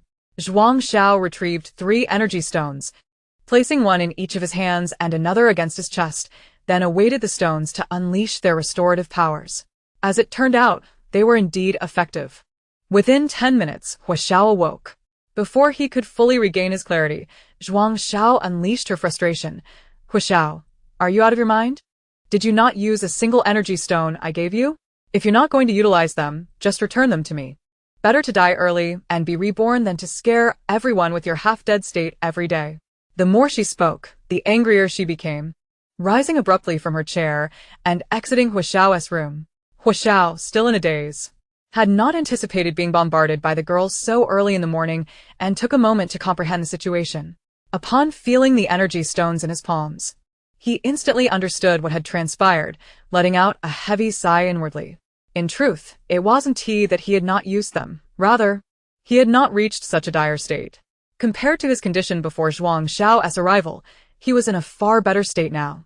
But what could he do? He had upset the girl, and what else could he do but apologize?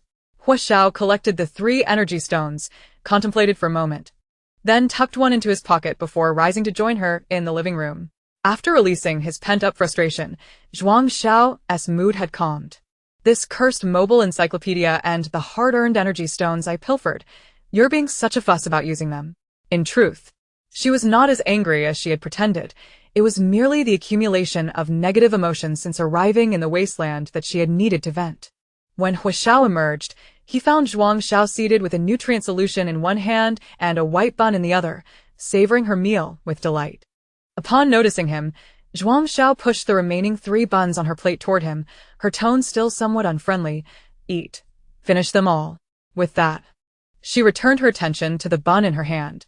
Chapter 60. Off to the bamboo forest. Hu Xiao sat down, holding a bun, and spoke softly, I'm sorry. His voice was barely audible. Zhuang Xiao turned away, continuing to munch on her bun, emitting a dismissive hum. Sister is truly angry now, the kind that cannot be soothed. I'm sorry, Hu Xiao repeated, this time louder. Seeing that the little girl remained unresponsive, Hu Xiao continued, when we return in the evening, I will prepare a stew of dove for you. Really? Zhuang Xiao, who had already ceased to be angry, swiftly turned her head back, her face aglow with unrestrained delight. After all, she was not adept in the kitchen and had little inclination to learn. Judging by recent events, Hua Xiao's capacity for learning far surpassed hers. Besides being a mobile encyclopedia and skilled in weapon crafting, his culinary skills were also commendable. Observing her joy, Hua Xiao felt reassured and nodded, affirming, indeed. Well then, use the energy stones as needed. We are not lacking at the moment. Once you recover, we might even venture into the blind zone for a little expedition, where we will certainly need both energy stones and sustenance. Zhuang Xiao's excitement grew with every word. The blind zone was truly a remarkable place. Hua Xiao listened, a shadow of dismay crossing his features. It was the first time he had encountered someone expressing such enthusiasm about venturing into the blind zone. Did she think it was merely their backyard? By the way, how long do you think it will take for your body to heal? Surely, you can't remain like this for life, Zhuang Xiao inquired. If this condition were to persist indefinitely, it would indeed be a considerable burden. No. With daily nourishment from energy stones, recovery could take no more than 6 months at most, or as little as 3 to 4 months, Hua Xiao replied. Zhuang Xiao nodded, relieved that it was merely a 6-month affair. But how many energy stones will that require? It's difficult to specify the quantity. The energy values of energy stones vary, and higher-grade stones yield better restorative effects, Hua Xiao explained. After a moment of contemplation, Zhuang Xiao stood, returning to her room to retrieve all the energy stones she possessed. She selected an B-grade energy stone for herself and pushed the rest toward Hua Xiao, declaring, "Take these, keep them on you. The sooner you recover, the sooner we can explore the blind zone together. After all, the potential there is immense." With energy stones and ample edible supplies, despite the numerous mutated flora and fauna, competition among humans was relatively sparse. She preferred animals over people, much like the adorable mutated squirrel that had rented her room. Hua Xiao, amused by her remarks, agreed. All right, I will always carry an energy stone with me. Satisfied with his assurance, Zhuang Xiao nodded contentedly. By the time Hua Xiao finished his meal, dawn was breaking. Their plans to venture farther for gathering had come to naught. As they walked, Zhuang Xiao suddenly recalled the matter she had forgotten the previous night. Thus, as they ambled along, she regaled Hua Xiao with the gossip she had overheard from her 2 aunts.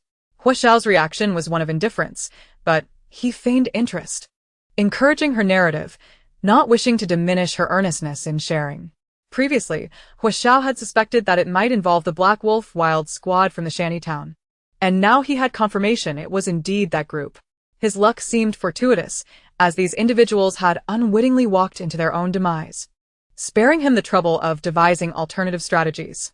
Young man, Zhuang Xiao teased, are you sure it's your luck that's favorable, rather than merely benefiting from mine?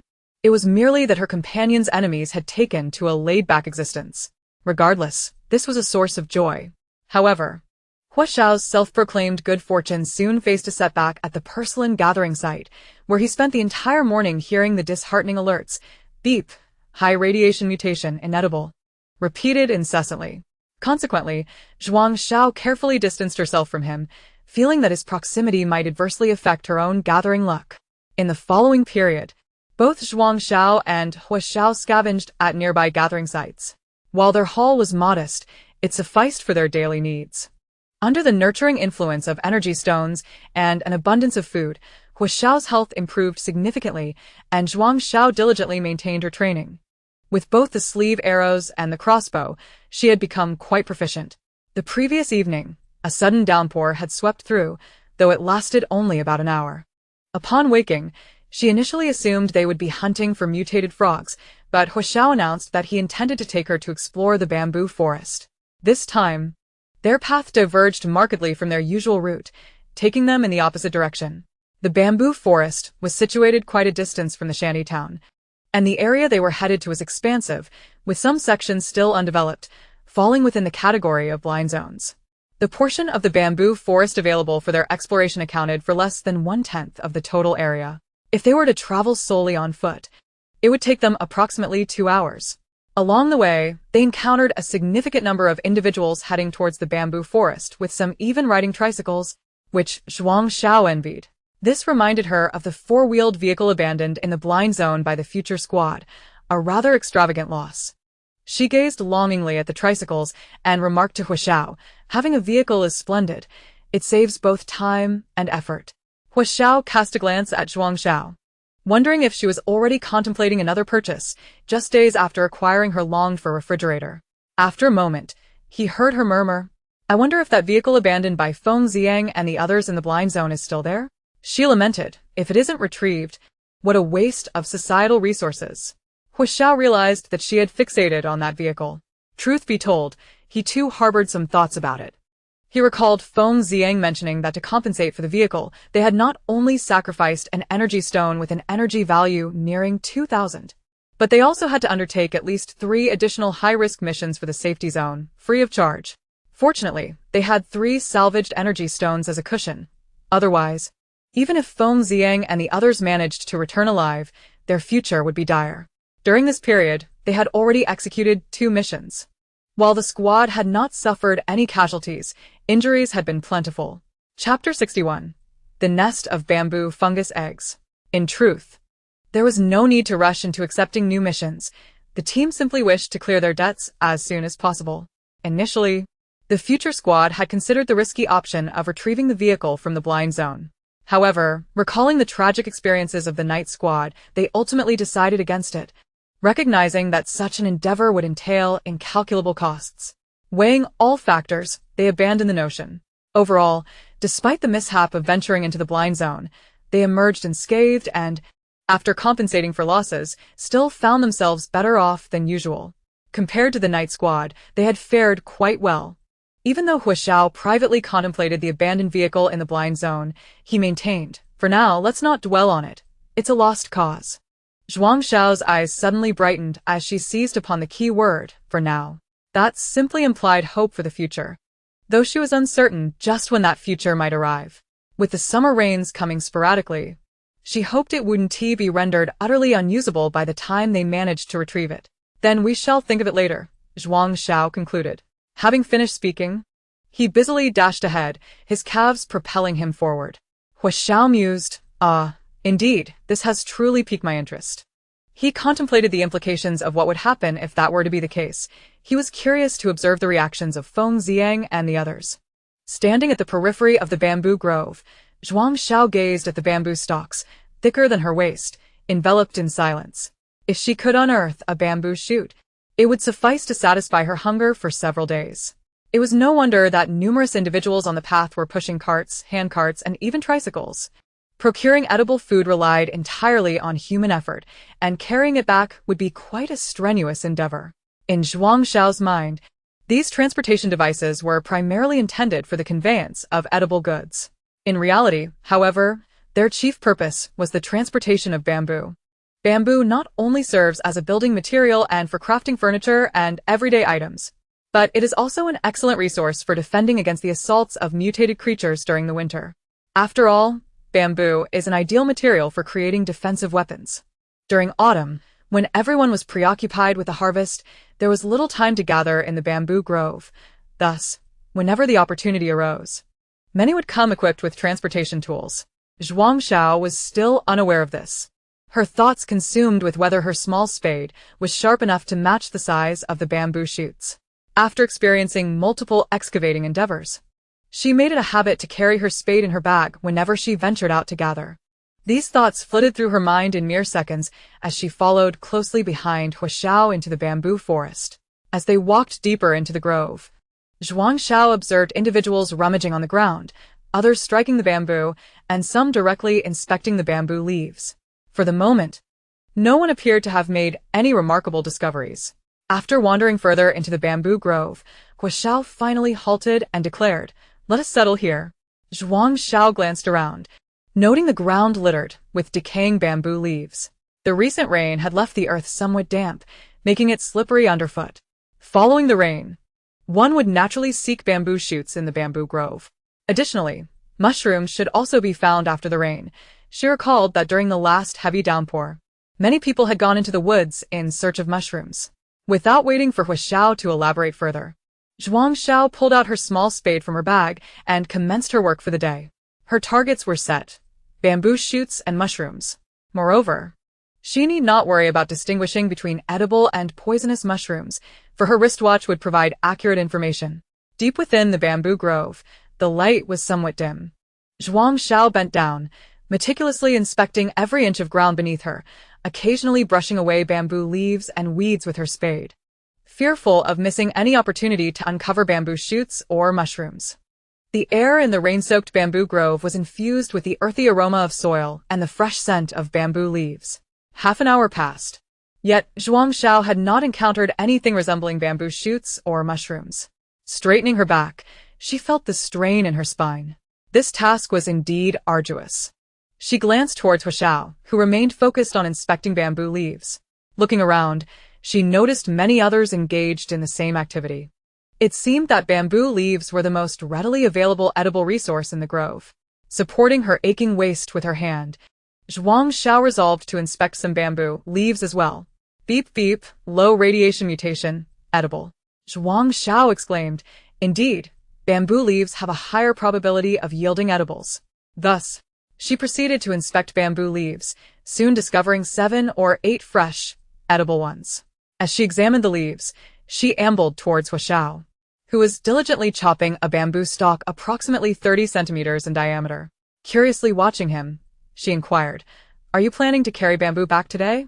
Xiao did not respond to her question, but pointed to a clump of soil resembling a lump, saying, "Bamboo fungus, an edible mushroom." Zhuang Xiao crouched down to inspect the dark, egg-shaped object, reminiscent of a chicken egg. To her surprise, it was indeed edible and oddly familiar. She flipped it over several times before suddenly standing up and racing back to her original spot. This item, no, the bamboo fungus, was abundant in the area she had just explored. She had not anticipated that this peculiar object was also a type of mushroom. How ignorant she had been, thinking that only the umbrella-shaped fungi grew in the wild. Unbeknownst to her, this earthy-looking object was part of the same family. It was simply that its appearance blended too closely with the surrounding soil. Breathless, Zhuang Xiao cleared away the bamboo leaves and weeds from the ground, revealing a small patch of soil, or rather, bamboo fungus. She felt exhilarated, her heart racing from her sprint. Remain calm, remain calm. She still needed to verify if it was indeed edible. 1 spade, 2 spades, 3 spades. A round, plump fungus emerged from the earth. And with a swift motion, she checked, beep beep, moderate radiation mutation, edible. She quickly excavated the second and third, ultimately identifying 5 edible bamboo fungi. Glancing around her patch, she noted that more than half remained unexamined. Her heart raced uncontrollably once more. Had she stumbled upon a hidden treasure trove of bamboo fungus? She couldn't help but chuckle inwardly. However, a slight dilemma arose. Each bamboo fungus was roughly the size of a watermelon, making it challenging to transport. Chapter 62. The Brother Who Loves to Eat Green Fungi. She looked around, noticing numerous figures moving in the bamboo grove. Before her lay a small heap of bamboo fungi, too conspicuous for comfort. Casting a glance at Xiao, she snapped a photo of her findings and sent it to him via her wristwatch. Xiao set down the bamboo fungus he was handling, glanced at his watch, and then at Zhuang Xiao's location. Given their proximity, it was curious that she had taken the time to send him a message. Opening the message, he was met with the sight of the mound of bamboo fungi. Instantly, the bamboo fungus beneath him seemed less appealing. As Zhuang Xiao continued to inspect her excavated bamboo fungi, she frequently glanced towards Xiao, who was progressing rather slowly. She unearthed the remaining bamboo fungi from the soil, ultimately acquiring 9 edible specimens. The remaining area yielded only 3 edible ones, all with moderate radiation. In contrast to bamboo leaves, quality outweighed quantity. She was quite content with her harvest. Finally, Xiao arrived, shouldering a large bamboo tube. Observing the 8 or 9 bamboo fungi before him, he decided that words were unnecessary. He would simply continue working in silence. It was evident that 1 bamboo tube was insufficient for storage. Therefore, Xiao handed his bamboo tube to Zhuang Xiao and resumed his task as an emotionless bamboo cutter. Following Xiao's instructions, Zhuang Xiao placed the 6 moderate radiation bamboo fungi into the bamboo tube, leaving the 3 low radiation fungi for Xiao's next larger bamboo tube. As Xiao worked on cutting bamboo, Zhuang Xiao wandered nearby. At that moment, no significant discoveries had been made, so they returned to the location of the bamboo fungus eggs. By now, Xiao had already placed the remaining 3 bamboo fungus eggs into the bamboo tubes. Although the bamboo fungus eggs appeared substantial, they were surprisingly light. Hu Xiao effortlessly carried 2 of the bamboo tubes on his back. The ground was littered with an abundance of excavated bamboo fungus eggs, and they needed to depart from this place swiftly. Zhuang Xiao meandered ahead, her restless feet carelessly kicking at the dried leaves and weeds on the ground, perhaps hoping to unearth a bamboo fungus egg with a mere kick. Suddenly, a sharp sound pierced through the bamboo forest. Squeak, squeak. Accompanied by the raucous clamoring of voices. Catch it. Hurry, catch it. Don't let it escape. Zhuang Xiao turned to Hu Xiao behind her, exclaiming, "Why does that mutated creature's call sound so much like a rat?" Hu Xiao squinted in the direction of the sound, which was still a distance away. It must be a mutated bamboo rat. To Zhuang Xiao's astonishment, it truly was a rat. In her mind, regardless of the type, all rats were simply vermin. Should we run? Zhuang Xiao inquired. According to convention, when encountering mutated creatures, ordinary people typically opted for avoidance, if possible. Moreover, it was still a rat. She worried about the potential for a bite leading to plague. This disease could indeed be fatal. Hu Xiao chuckled lightly. There's no need. The population of mutated bamboo rats in this forest is quite sparse. They will likely be swiftly divided among those present.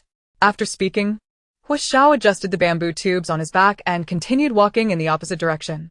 Zhuang Xiao pondered, are mutated bamboo rats really that fearsome? It seemed her companion could still smile. Regardless, she was unfamiliar with such mutated creatures and hurried to catch up with Hu Xiao. However, the two had not ventured far when they heard voices behind them. Stop it up ahead. Split it in half upon sight. This voice sounded strikingly familiar. As Zhuang Xiao turned, she spotted a large, gray rat bounding towards her and Hu Xiao, its rotund body jiggling. At that moment, the person following the large gray rat recognized Zhuang Xiao. Cousin, cousin. Quick, stop her. Zhuang Xiao was taken aback. Cousin? From the future team? Regardless of whether she recognized the person, the large gray rat was charging directly towards her. She decided to test her crossbow, which had yet to see any real combat since it was completed. Besides, they had mentioned splitting it in half upon meeting. Although she had little interest in rat meat, she was eager to collect points. Moreover, it was practically delivered right to her. Absolutely not, that was out of the question. Zhuang Xiao casually tossed her small frying pan onto the ground and deftly retrieved her crossbow from behind, aiming and shooting, repeating the motion she had practiced countless times. The bolt whizzed through the air, aimed directly at the large gray rat's face. Perhaps sensing the imminent danger, the obese rat awkwardly twisted its body midair, attempting to flee in another direction. Alas, fate had other plans. In that fleeting moment, Zhuang Xiao's bolt struck the rat squarely in its plump abdomen. Perhaps influenced by the force of the bolt, the mutated bamboo rat fell to the ground with a thud, only to be stomped on by the pursuer behind it, delivering the final blow. It was then that Zhuang Xiao recognized the newcomer. Hu Qinli, the jovial fellow known for his fondness for plump food. Who said I like plump food? That was merely a choice made under duress. Hu Qinli exclaimed, lifting the fallen mutated bamboo rat and cheerfully trotting towards Zhuang Xiao. Upon approaching, he noticed Hu Xiao as well. Boss Hu, you're here too. After greeting Hu Xiao, he turned to Zhuang Xiao, grinning, cousin, your archery skills are impressive. He gave her a thumbs up. Once we sell this, I'll transfer the points to you. Hu Qinli continued, noting that had it not been for their encounter, this mutated bamboo rat might have evaded capture or been claimed by someone else. They were fortunate to have run into a comrade. Suddenly receiving praise made Zhuang Xiao feel a tad bashful. Noticing the bolt still lodged in the rat's belly, she prepared to remove it. Hu Qinli interjected, let me do it. He promptly pulled out 2 bolts, one embedded in the rat's rear and another, the one Zhuang Xiao had shot, sticking out of its abdomen. Zhuang Xiao mused to herself that this victory was not solely hers. Hu Qinli had a tendency to chatter incessantly, and since their reunion, he had not ceased speaking. This trait reminded her of the youthful Yan Ming. Hu Qinli rambled on about the events following their separation, expressing his fondness for both Zhuang Xiao and Hu Xiao. Although they were all in a secure zone, opportunities for encounters were rare and less specifically arranged. Hu Xiao walked silently ahead, while Zhuang Xiao engaged with Hu Qinli's chatter. Responding occasionally, Hu Qinli, feeling as though he had found a kindred spirit, continued his monologue, seemingly unable to halt the flow of words. Chapter 63. An Unpleasant Gathering. Moreover, having captured such a plump mutated bamboo rat in the bamboo forest today was a bountiful achievement. Even though half of it would need to be shared, it did not dampen his spirits, especially since his partner was his cousin. Thus, after such a long separation, and in a relatively safe bamboo forest, he felt compelled to recount the entirety of his ancestry with great enthusiasm. However, Zhuang Xiao had little interest in the lineage of his family. To summarize, Hu Qinli's ancestors were rather impoverished, and he, Hu Qinli, was the most accomplished among their descendants. By the way, I just saw Yan Hu and Yan Ming. Did you encounter them? Hu Qinli asked. Zhuang Xiao shook her head in response. I live right next door to Yan Hu's family. Our houses are back to back. Next time, cousin, you must come over to visit. My wife will definitely like you. Hu Qinli continued his incessant chatter. By the way, my wife's name is Lan Hong, and she asks about your age. She has a younger brother who is still single. When you have time, I'll introduce you to. Zhuang Xiao thought to herself. Are we really close enough to be introducing each other as partners? Hu Xiao, walking ahead, could no longer tolerate Hu Qinli's incessant rambling. Suddenly, he halted, turned around, and coldly asked, Hu Qinli, when did you withdraw from the mercenary team? Hu Qinli, caught off guard by Hu Xiao's abrupt question, scratched his disheveled hair and stammered, Not at all. I still have a mission with Team Feng tomorrow. Today I finally have a day off. And I got sent to the bamboo forest by my wife to scavenge. Zhuang Xiao cast a furtive glance at Hu Xiao's darkening expression. All the while witnessing her verbose cousin continue to prattle on. In her heart, she couldn't help but think, how oblivious can one be? Can't he see how grim your former captain's expression is? Although she could not fully comprehend how Hu Xiao's mood fluctuated like the unpredictable summer weather of the wasteland, she was still adept at reading people's expressions. She gently prodded Hu Qinli, who was still rambling on, and whispered, Stop talking. Your boss's expression is off. Hey, why are you poking me? I haven't finished. Hu Qinli's face was a canvas of confusion as he stared blankly at Zhuang Xiao, awaiting her explanation. Zhuang Xiao felt a wave of embarrassment wash over her. After a brief pause, Hu Qinli finally processed what she had just said. Gradually, he shifted his gaze from Zhuang Xiao's face to Hu Xiao's, where he noted the unmistakable signs of discontent. I'm gonna head out now. You two carry on, he stammered awkwardly, realizing he had perhaps spoken too much and unintentionally irked his boss again. With a hasty wave, he scurried away like the wind, calling back, Cousin. I'll transfer the points from the goods I sold to you. Zhuang Xiao awkwardly waved in response, then turned back to Hu Xiao with a smile, saying, Your former colleague is quite amusing. How come I never noticed this before? Once Hu Qinli had departed, Hu Xiao returned to his usual demeanor, remarking, That's just him, simple-minded and chatty. After a moment's reflection, he added, But he does have decent skills and considerable strength. After all, he was a former teammate, and despite his sometimes irritating loquacity, Hu Xiao was willing to overlook it for the sake of camaraderie. Having been delayed by Hu Qinli's presence, the two swiftly moved on from the topic of him. No matter how entertaining a person might be, it paled in comparison to her interest in food. The mutated bamboo rat, though seemingly plump and adorable, made Zhuang Xiao uneasy at the sight of its dragging tail. It evoked a visceral fear of contracting the plague from it. Perhaps it was Hu Qinli's mention of Yan Hu that led them to encounter another incessant talker in the woods, the young Yan Ming. Shortly thereafter, they spotted Yan Hu and his siblings, Wen Yu and Wen Xiao, not far off, alongside a family that seemed quite familiar with the two children. Was today a gathering of acquaintances in the bamboo forest? Why was everyone flocking here?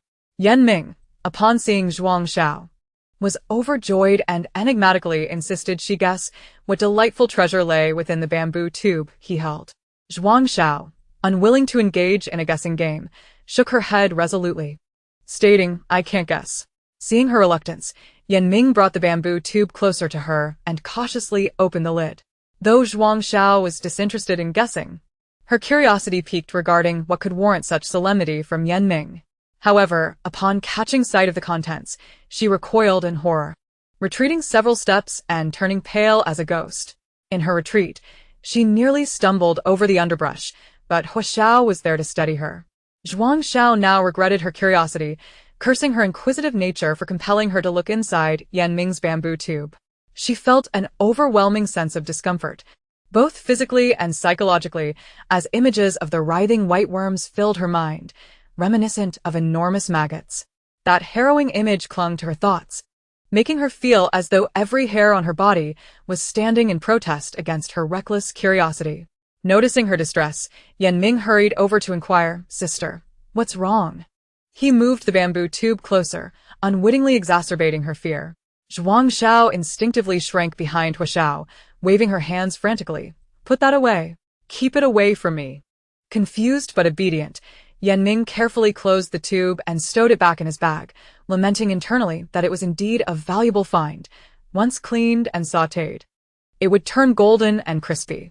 Hua Xiao, taken aback by Zhuang Xiao's aversion to the mutated bamboo worms, mused that aside from their color and size, they bore a striking resemblance to the large green caterpillars she had encountered in the blind zone. He had initially intended to find a quiet spot to teach her how to locate the worms, but it seemed that plan was now thwarted. In truth, Zhuang Xiao did not fear caterpillars per se. Rather, it was the sight of such squishy, rotund creatures that unsettled her. Alone, one might appear innocuous.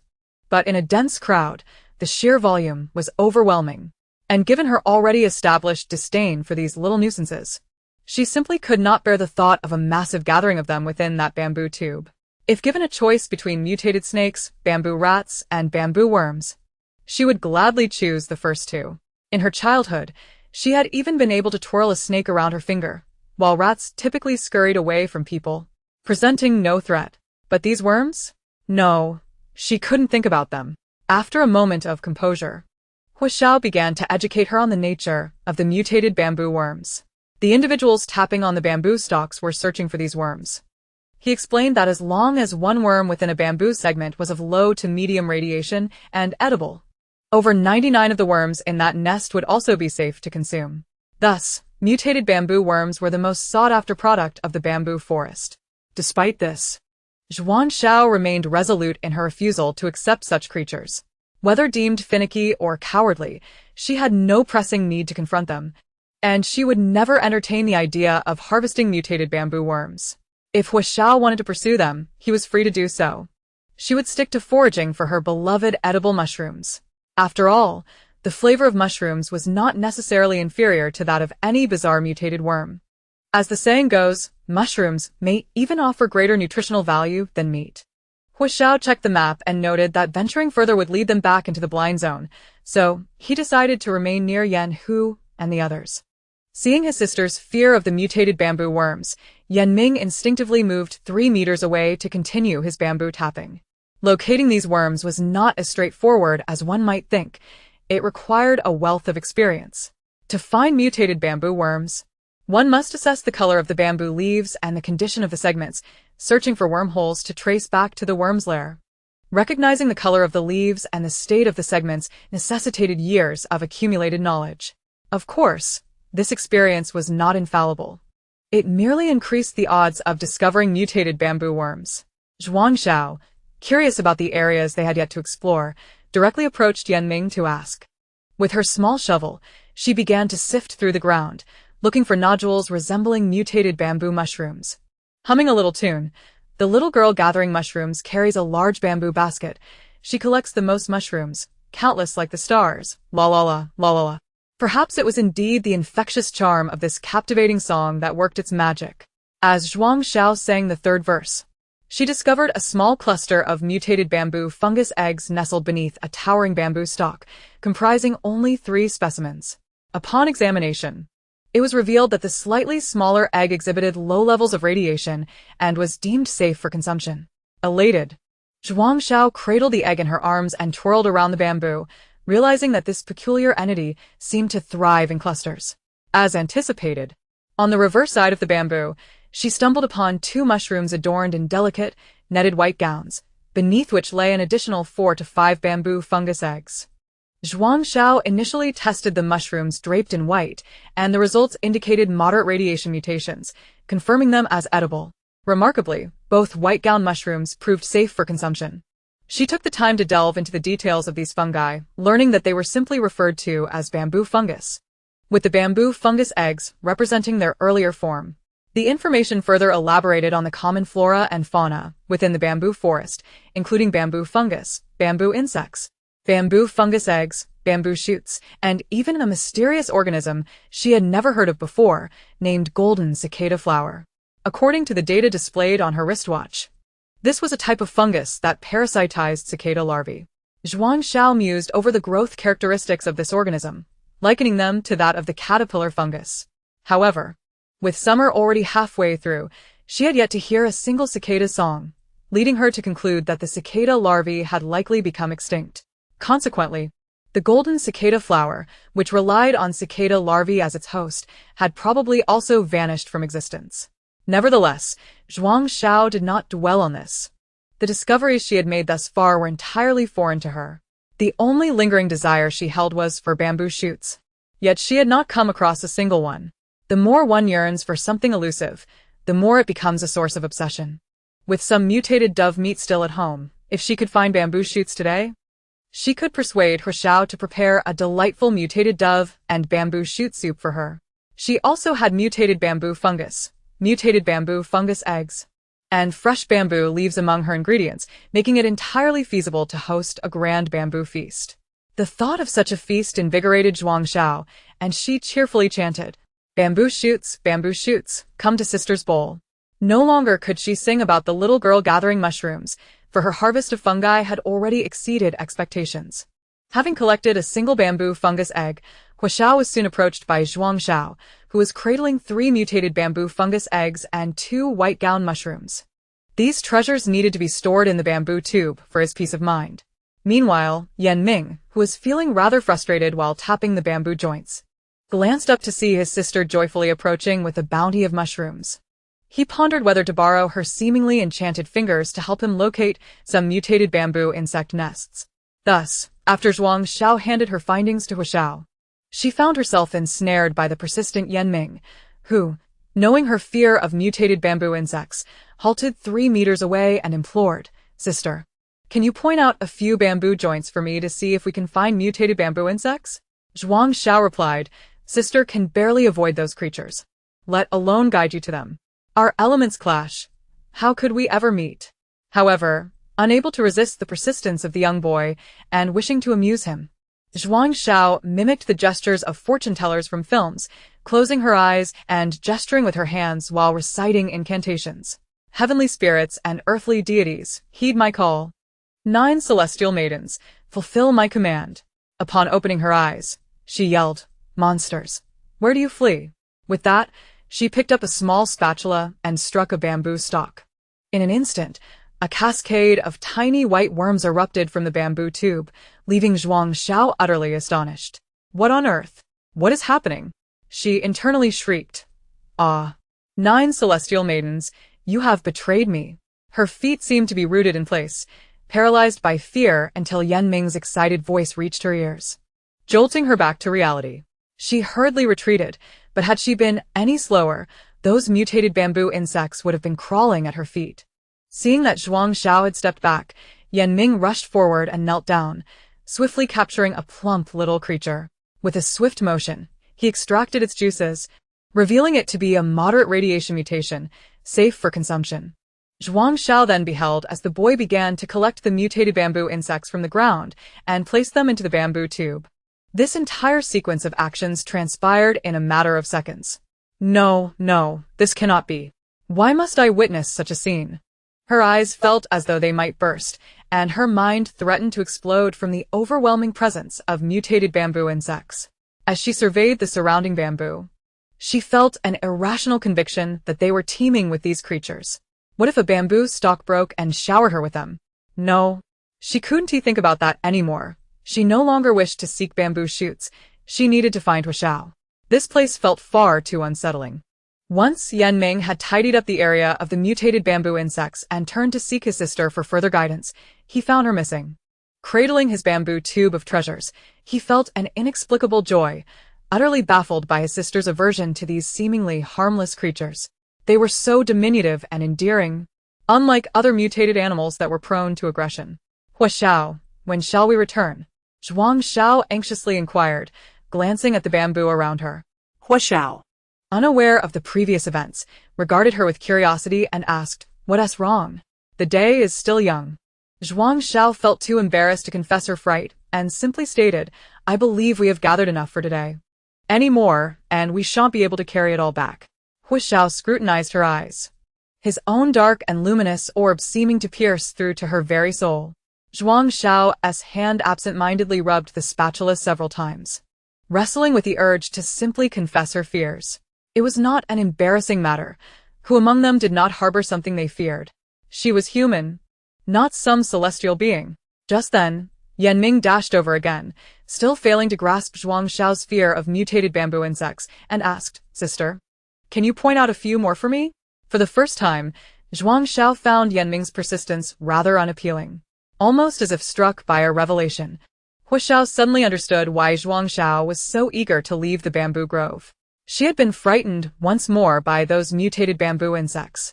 Hua Xiao stepped between them, effectively blocking Zhuang Xiao's line of sight, and gently said to her, "Indeed, we have collected quite a bit today. Let us depart." Who are you? "Are we leaving already?" "It's still early," Yan Ming exclaimed, looking up at the sky in confusion. Zhuang Xiao, however, breathed a sigh of relief. As long as they were not foraging in the bamboo forest, there were plenty of collection points on the way home where they might still have some luck. Before they departed, Zhuang Xiao casually pointed out a few appealing bamboo joints to Yan Ming. She then took hold of Hua Xiao's hand, and together they hastened toward the edge of the bamboo grove. No sooner had they begun to walk away than Yan Ming's excited, almost gopher-like shout echoed behind them. Zhuang Xiao quickened her pace. Hua Xiao, burdened with two exceptionally tall bamboo tubes, found himself frequently obstructed by slender bamboo branches, resulting in a rather clumsy gait.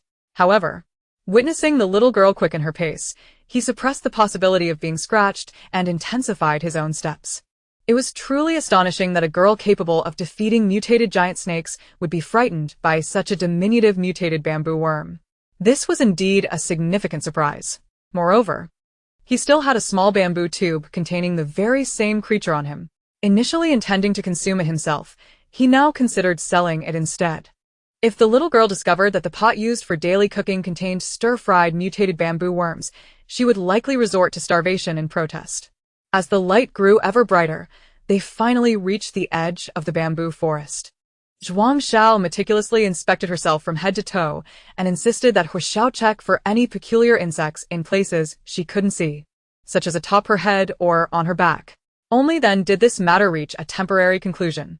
Standing at the periphery of the bamboo grove, Zhuang Xiao solemnly bid farewell to the forest in her heart.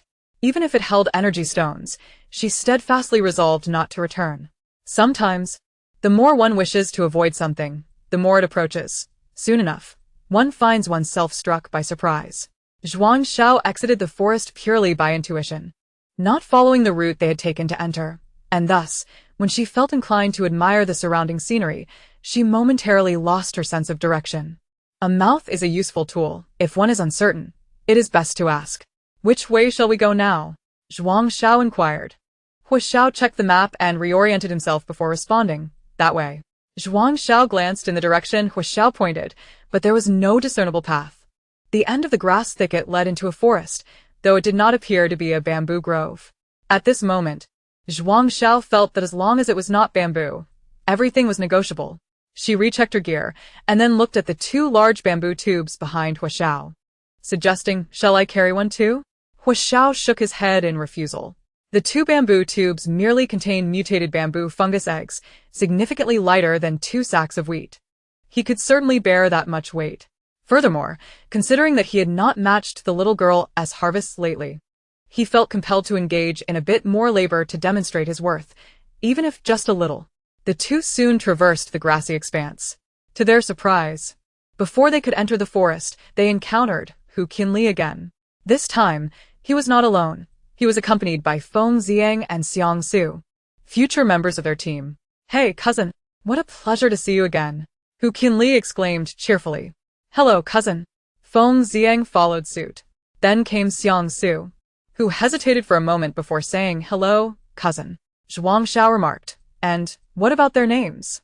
Did the storytelling in the blind zone go a bit too far?" Why does it seem that everyone has become cousins here? Did you seek my consent? The repeated calls of cousin prompted Hu Xiao to interject. It seems you all completely disregard my presence, don't you? Regardless of the turmoil in Zhuang Xiao's heart, she maintained a semblance of composure, instantly donning a faint smile as she replied, it's Brother Hu, Brother Feng, and Xiao Su. You all carry on, Hu Xiao and I shall take our leave.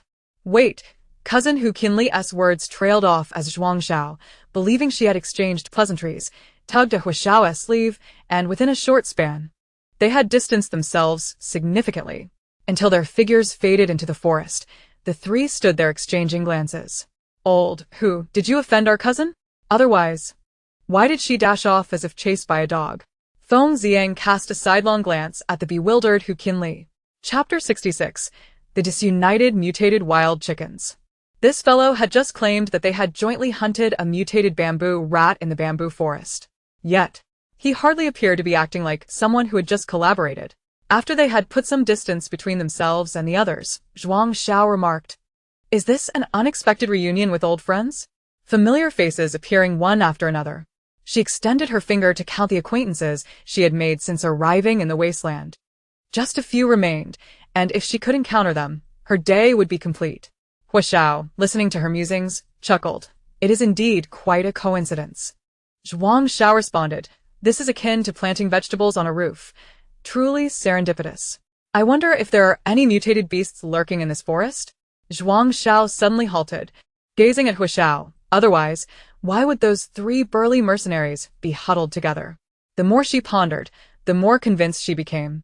She had just glanced at Feng Xiang and Xiang Su, who were fully armed, while Hu Qinli only wielded a crossbow, likely summoned at the last minute to form a team. Zhuang Xiao fixed her gaze on Hu Xiao, awaiting his response. Xiao hésitated, That is indeed difficult to ascertain. The recent surge of mutated creatures near the safe zone has been quite alarming. However, sensing that Zhuang Xiao's previously calm demeanor might stir up again, he added, "There should be none." Zhuang Xiao countered, "Should be none? Isn't that just a possibility? Shouldn't they return to temporarily team up with Feng Xiang and the others?" After all, Feng Xiang and Xiang Su were equipped with firearms, significantly outmatching their cold weapons. At this moment, Zhuang Xiao completely forgot how resolutely she had bid farewell to her two elder cousins and one younger cousin, turning on her heel to leave. Cluck, cluck, cluck, cluck. Are there chickens in this forest? Hu Xiao responded, I just said there should be no mutated animals, and now one has appeared, striking my face with reality. As the first call of the mutated wild chicken resonated through the forest, it was soon followed by a chorus of clucks, as if orchestrated. The cacophony was relentless. Hu Xiao pulled Zhuang Xiao close, preparing to retreat. From the sound, there was no doubt that a significant number of mutated wild chickens were present. Moreover, these mutated wild chickens were not the docile free-range chickens Zhuang Xiao envisioned. Some foolish old hens would stand frozen in place if chased. The mutated wild chickens here had grown larger, with enhanced flying capabilities. A careless peck could mean more than just pain. It could result in a chunk of flesh being torn away. Additionally, this thicket-laden forest was a favored habitat for the mutated wild chicken flocks. Ground-dwelling creatures were no match for those that could soar, and, typically, aerial beings would not venture deep into the forest for combat, as their wings would be hindered. Before Hu Xiao could respond, Zhuang Xiao caught her first glimpse of the chickens she had mentioned. Oh, they are truly splendid. The vibrantly colored feathers dazzled her eyes. Yet, what truly captivated her attention was a particularly majestic mutated wild chicken, radiating a brilliant white light. This one possessed an energy stone. In Zhuang Xiao's eyes, this chicken stood out among the flock as the brightest gem. Reflecting on the bamboo shoots she had failed to acquire that day, she felt that only this energy stone could soothe her heart, which had been ravaged by thoughts of the mutated bamboo worm. Just as Hu Xiao grasped Zhuang Xiao's hand, he was suddenly yanked back by an overwhelming force.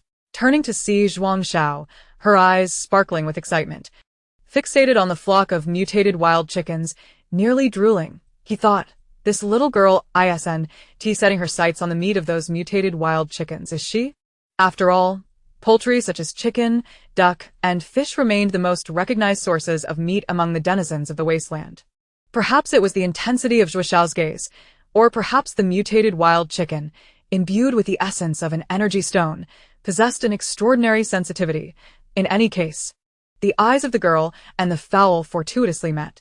The mutated chicken, sensing a potential threat from a cunning human, let out a sharp and piercing shriek, unfurled its wings, and pounced towards Zhuang Xiao with alarming swiftness. Zhuang Xiao exclaimed, "What the heck? I merely glanced your way amidst the flock." Such an overreaction seemed utterly unwarranted. Zhuang Xiao was equally startled by this unexpected turn of events. How had hostilities erupted so swiftly? In the blink of an eye, the mutated wild chicken was upon them. Zhuang Xiao deftly pulled Zhuang Xiao aside, evading the creature's frontal assault. However, Zhuang Xiao was still struck by the chicken's wing, as if she had received a stinging slap to the face. The sudden aggression of the mutated wild chicken also drew the attention of its companions within the flock. Zhuang Xiao could hear the cacophony of clucking becoming increasingly raucous, as if cheering on the skirmish between human and fowl. The assailant chicken, realizing its initial strike had missed, swiftly pivoted, raising its noble head and fixing its gaze upon the duo, as though it were the sovereign of this woodland realm. The triumphant cries of the mutated wild chickens ignited a flicker of excitement in Feng Xiang and his companions, who were desperately searching for these creatures. There it is. Indeed. There are rogue mutated wild chickens crossing boundaries, he declared. This was the very purpose of his and Xiang Su's expedition that day. Feng Xiang had a sister who worked at a trading center, and this information had been relayed to him through her colleague's casual conversation. The trading center, bustling with individuals from every stratum of the wasteland, was a veritable hub of gossip, where news flowed like water. Some even made a living by peddling information. With their focus on capturing mutated wild chickens, Feng Xiang and his friends rushed toward Zhuang Xiao's location upon hearing the ruckus. Meanwhile, Zhuang Xiao found the situation quite intriguing. She had initially assumed that the mutated wild chickens were a cohesive group, with one of their own already engaged in combat. She expected the rest to join the fray. Yet, despite her prolonged battle of wits and agility with the chicken possessing the energy stone, no other mutated wild chickens came to its aid. In fact, some had already fled. Although the combat prowess of these chickens was somewhat lacking, their agility was remarkable. And Zhuang Xiao and Hu Xiao had only managed to pluck a few feathers from their adversary's plumage. Seizing the moment while the mutated wild chicken faced off with Hu Xiao, Zhuang Xiao lunged from behind and clambered onto the chicken's back. With remarkable swiftness, she wrapped her small hands around its neck. The chicken, feeling the constriction around its throat, flapped its wings frantically in an attempt to dislodge the weight upon it. But Zhuang Xiao's legs clamped down firmly, rendering it unable to escape. Thus unfolded a surreal scene. A mutated wild chicken, burdened by a human, began to dash wildly through the forest. Chapter 67. Under house arrest, having secured her position atop the mutated wild chicken, Zhuang Xiao's mind wandered. If only this creature could comprehend human speech. What a splendid open-air luxury ride it could be. A two-wheeled eco-friendly vehicle, completely devoid of pollution. Without the need for fuel, it could serve as a means of transport for scavenging excursions. Alas, this creature harbored an energy stone within its belly, destined for dissection. Zhuang Xiao adjusted her grip on the mutated wild chicken, securing it with one hand while drawing a dagger with the other. With a gentle yet deliberate motion, she sliced into the slender neck of the fowl. Blood gushed forth, and the mutated chicken emitted a series of desperate gurgles. However, this brutal act did not impede the creature's speed. If anything, it seemed to accelerate. As Feng Xiang and his companions approached, they encountered the frenzied scene. Blood sprang forth as the chicken galloped with newfound vigor. Who am I? Where am I? What am I to do? They pondered, momentarily disoriented, as the weighty thud of the creature collapsing behind them broke their trance. They turned to see Zhuang Xiao, bloodied yet composed, rising from the ground, then casually wiping her dagger on her wristwatch, declaring low-level radiation mutation, edible. With the revelation of edible flesh, Zhuang Xiao lifted her gaze to see Hu Xiao, only to find the trio of stunned companions rooted in place. What a pleasure to see you again, she exclaimed, raising her blood-stained hand in a courteous greeting, her hair still adorned with feathers. Surely, they weren't coveting her mutated wild chicken. There were still many more in the vicinity. Hurry, go catch them, she urged enticingly. There's a whole flock over there, more than enough for you to enjoy. Zhuang Xiao's eyes sparkled with excitement as she beckoned. Hua Xiao, come quickly. There's food to be had. The tardy Hua Xiao approached, and Zhuang Xiao turned to the trio once more, admonishing, if you don't hurry, they'll all escape. The mutated wild chickens were heartless creatures, each for themselves, with no regard for their companions. Once Hua Xiao arrived, the trio seemed to snap back to reality. Weapons in hand, and they plunged into the forest. Zhuang Xiao turned the mutated wild chicken over, revealing a brilliant white glow. Indeed, it contained an energy stone. Observing the chicken's neck, now devoid of blood, Zhuang Xiao felt a twinge of regret. So much blood wasted. It could have been transformed into nourishing blood clots, or even used to create a delectable dish upon returning home. What a pity! The pool of blood on the ground was, after all, a source of sustenance. Zhuang Xiao retrieved a burlap sack from her pack, stuffing the mutated wild chicken inside with fervor, her eyes gleaming with an uncanny green light. Once she finished with the mutated dove, she could feast upon the wild chicken. Unbeknownst to her, the ravenous glint in her eyes, coupled with the blood smeared across her face, rendered her appearance quite eerie. Hua Xiao picked the feathers from her clothing, struggling with the smaller ones that clung stubbornly to her skin, now mingled with sweat. They would have to wait until they returned home to wash and change. Meanwhile, Feng Xiang and his friends entered the throng of mutated wild chickens, akin to wolves in a henhouse. Faced with a multitude of remaining chickens, their eyes gleamed with excitement. Among them, Xiang Su possessed the finest marksmanship, opting for stealth rather than direct confrontation.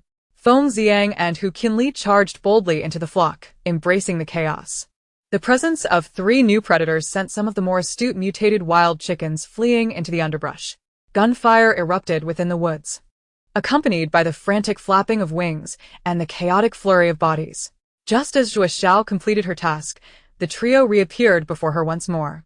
Upon seeing the figures of the 3 individuals, Zhuang Xiao inexplicably recalled a scene from the film Lost on Journey, where the 2 protagonists emerge from an elevator, clad in feathers. Unable to stifle a chuckle, she burst into laughter. As they returned to the main road, the quintet instantly became the focus of attention. Their appearance truly too disconcerting to behold, each adorned with a crown of feathers and bloodstains marring their attire. However, the gaze of the onlookers soon shifted to the burlap sacks trailing behind them. The bloodstains upon the sacks indicated they had captured a mutated wild chicken. In the desolate wasteland, while such a uniformly peculiar group was not entirely commonplace, the allure of the meat within the sacks far surpassed their bizarre appearance, drawing a fervent array of stares. At that moment, Zhuang Xiao felt a certain comfort in the presence of several mercenary brothers, as their formidable aura inadvertently intimidated a number of unsavory characters. Sister, is that really you? I thought your silhouette looked so familiar. Yan Ming's voice, filled with excitement, echoed like a specter behind Zhuang Xiao. Gradually turning her head, she managed a dry laugh, as unwelcome images flooded her mind. Yes, it's me. Her footsteps instinctively retreated a tad from Yan Ming. Could they still engage in carefree revelry? The first thing Zhuang Xiao did upon returning home was to bathe and change, thoroughly cleansing herself of the remnants of the mutated bamboo worms that lingered in her thoughts. The second task naturally involved the energy stones, as it was undeniable that the mutated wild chicken's belly contained one. Freshly bathed, she delegated this task to Hua Xiao, who still bore the remnants of feathers.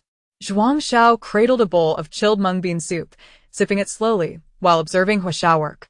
With deft hands, Hua Xiao skillfully eviscerated the mutated wild chicken, plunging his well-defined fingers inside and moments later, extracted a gleaming energy stone, faintly redolent of chicken droppings. After rinsing the stone in clean water, it was placed upon the wristwatch, which chimed. Energy stone level F, energy value 179. Upon seeing these modest metrics, Zhuang Xiao rose, empty bowl in hand, ready to fetch another helping of mung bean soup. To think it was merely an F-level stone, sigh, its energy value felt rather paltry. At this moment, its allure paled in comparison to the refreshing soup in the refrigerator. The weather was heating up, nearing its annual summer peak. With ample food reserves at home, Hua Xiao ordered Zhuang Xiao to stay indoors, forbidding her from venturing out. In her own words, she was under house arrest. As days rolled by, Zhuang Xiao's foraged porcelain seeds and bamboo leaves were brewed into tea by Xiao, a refreshing alternative to plain water.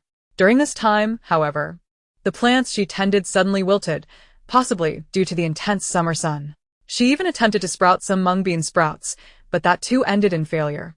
The wild mung bean seeds, initially edible, mutated into highly irradiated versions upon sprouting. Given the limited quantity of wild mung beans, she decided to forego this experiment in favor of concocting mung bean ice drinks. Presently, the two sat in the living room, two fans whirring gently, with bowls of chilled mung bean soup on the table, sipping contentedly during this delightful break. While it was indeed a high-temperature holiday, their training regimen remained unimpeded, especially as Xiao was rapidly recovering from the depletion of several energy stones. Thus, they exercised together during this period. However, this idyllic existence was abruptly shattered in the afternoon as a fierce wind arose, whipping up sand and stones. Darkness enveloped the world, yet the wristwatch issued no alarms. What is happening? Why has such a strong wind suddenly picked up? Zhuang Xiao exclaimed, hastily moving to bring the flax fibers drying in the yard inside. Glancing over at Xiao, he responded, seemingly unfazed, it might be a wind disaster. In the wasteland, wind disasters were notoriously unpredictable, lacking any reliable means of forecasting their development, and their destructive power was astonishing, causing considerable concern among various safe zones. At that moment, three words echoed in Zhuang Xiao's mind: typhoon, hurricane, Tornado? Each word conjured images of immense lethality and destruction. Light damage could mean harm to buildings and people, while severe cases could lead to devastation. Regardless of the type, none were bearable for her newly established sanctuary. Shaking off the terrifying images that threatened to surface, Zhuang Xiao dashed back and forth between the house and yard, finally ensuring everything was secured. The wind grew stronger, a mournful howl reminiscent of a beast's roar echoing in her ears, chilling her to the bone, as if it sought to obliterate everything in its path. She could hear the solar panels on the roof creaking ominously, swaying under the force of the wind. Would they be blown away? No sooner had she voiced her concern than a sound of something breaking above was followed by a series of loud thuds, and the household fans gradually came to a halt. Did they really get blown away? Zhuang Xiao asked uncertainly, glancing at Xiao. He nodded, his gaze fixed on the yard. You cursed it, she thought. The howling wind crescendoed, a sinister summons from the Grim Reaper, sending shivers down her spine. Occasionally, pebbles struck the exterior walls of the house, and Zhuang Xiao felt an unsettling sensation that their home might be shifting. Anxiously, she pondered whether they would embark on an unexpected adventure, soaring through the skies. She certainly did not want that, especially with her fear of heights. Despite her myriad worries, the thought of the solar panel she had just mentioned being airborne caused her to firmly clamp her mouth shut. Initially, she anticipated heavy rain to follow the ferocious winds. However, hours passed, and with half of the kitchen roof torn away, the rain god was still nowhere to be seen. Xiao activated their backup power supply, illuminating the interior. Outside, the wind continued to howl. After the wind finally ceased its rampage, having taken the remaining half of the kitchen roof with it, the two refocused their efforts, returning to their tasks. Zhuang Xiao resumed her weaving of straw mats, while Xiao meticulously polished the energy stones, remnants of those that had lost their energy value. Though their energy levels were depleted, the stones retained an exquisite appearance, crystalline and translucent, suitable for crafting into beautiful bracelets. Yet their tranquil moment was short-lived. From above and outside, a series of dull thuds echoed, as if heavy objects had fallen. They both paused, exchanging glances, wondering whose belongings had landed in their yard. Remembering the missing solar panel, they pondered who had benefited from their misfortune. Zhuang Xiao abandoned her straw mat, rushing to the door to peer outside. Heavens! What did she see? The rain god had not arrived, but the river god certainly had. For it was raining fish from the heavens. In times past, the news frequently reported tales of typhoons bringing forth a deluge of renminbi and fish cascading from the heavens. Yet she had never witnessed such phenomena. Could it be that she was now fortunate enough to experience it firsthand? Xiao, come quickly. There are so many fish and shrimp. Zhuang Xiao exclaimed, her excitement rendering her nearly incoherent. Finally, she had encountered the miraculous occurrence of food falling from the sky. Surely, This was no disaster, but rather a generous gift from the wind fairy. However, she hesitated to venture outside, for the winds were truly ferocious. With her slight frame, she feared she might be swept away alongside the sun. Hua Xiao, unlike Zhuang Xiao, did not share her optimism. The winds that could carry fish and shrimp from the river could equally usher in other mutated creatures. Before long, the ground was strewn with a bounty of river delicacies, and the rooftops likely bore their share as well. This was far easier than fishing by the stream. Now, All they awaited was a lull in the winds to gather their spoils. With such a plethora of river treats, she was confident that she could find several edible specimens.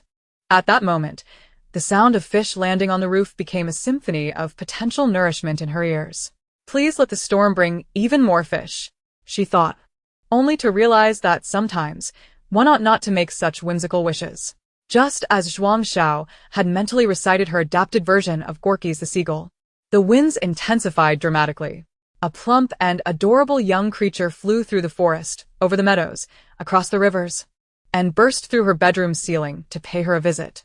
The gust that rushed in from her doorway was accompanied by the cold slap of several fish against her face. Suddenly, Zhuang Xiao understood what Hua Xiao had meant by disaster. Chapter 69. Joy Turns to Sorrow. Second Senior Brother. After great joy inevitably follows great sorrow, a succinct phrase aptly describing her current predicament. Her bedroom, which she had scarcely inhabited for 3 months, had suffered a tragic fate. She gazed at the gaping hole in the ceiling and then at the young creature, still groaning on the floor, struggling to rise. She could no longer contain her frustration. Her new home had been ruined. Facing the fish, she charged against the wind. To her surprise, the blade had not pierced. Perhaps the mutated piglet had not yet regained its senses from the swirling winds.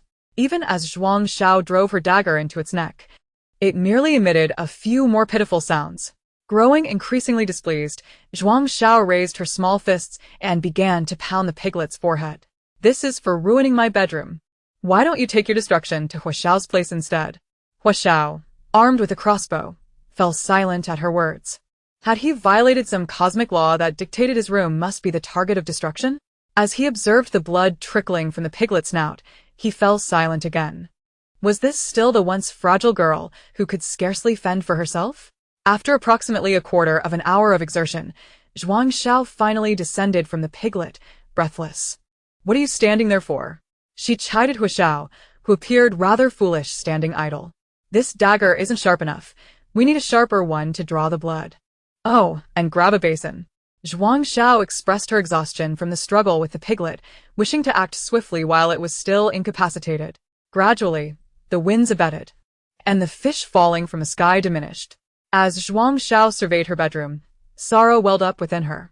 So many fish, she lamented. But then her gaze caught sight of something shimmering on the piglet's abdomen. Was that not an energy stone? Her bedroom had transformed into a fish pond, a pigsty. Would the value of these fish and the pig be enough to compensate for the damage to her room? When Hua Xiao arrived with a dagger and basin, Zhuang Xiao had already begun inspecting the fish on the ground. Beep, beep. High radiation mutation, inedible. Beep, beep. Moderate radiation mutation, edible. Upon seeing Hua Xiao enter, she quickly tossed aside the fish and eagerly exclaimed, "Let me try. I haven't achieved the goal of red blade emerging from white yet." This dagger proved far sharper than hers, but the pig's hide was exceptionally tough. After several thrusts, the red blade finally emerged. Perhaps the mutated piglet had merely been temporarily stunned. As the blood flowed, it began to grunt and struggle, even knocking over the half-full basin of blood they had just collected. Zhuang Xiao fumed. "How dare you squander my hard-earned efforts?" she scolded. The precious half-basin of pig's blood that had taken so much effort to procure was now wasted. With a swift kick to the pig's head, silence enveloped the world. It was time to collect the blood properly. After the previous waste of blood from a mutated hen, the thought of losing the blood of a mutated pig would surely break her heart. Hua Xiao smeared the pig's blood onto his wristwatch. Beep, beep. High radiation mutation, inedible. Hua Xiao suddenly pondered whether he should have tested it. So, the pig's blood is off the menu, and the pork is out of the question. Zhuang Xiao lamented, realizing that in her excitement, She had completely forgotten that this was no ordinary pig, but a mutated creature from the wasteland. Testing was imperative. What to do? She sighed. Hua Xiao, could you check the energy stone? I need a moment. I want to focus on the fish. With a heavy heart, Zhuang Xiao left the mutated piglet behind, diligently returning to her inspections of the fish. Beep, beep. Low radiation mutation, edible. Beep, beep. Moderate radiation mutation, edible. The fish falling from the sky, unlike the second senior brother, had not let her down. She meticulously examined the yard and rooftop, uncovering over 30 fish with moderate to low radiation mutations, along with a few edible river shrimp. Hua Xiao dragged the mutated piglet into the courtyard, preparing to skin it. Check for the energy stone, and remove its intestines.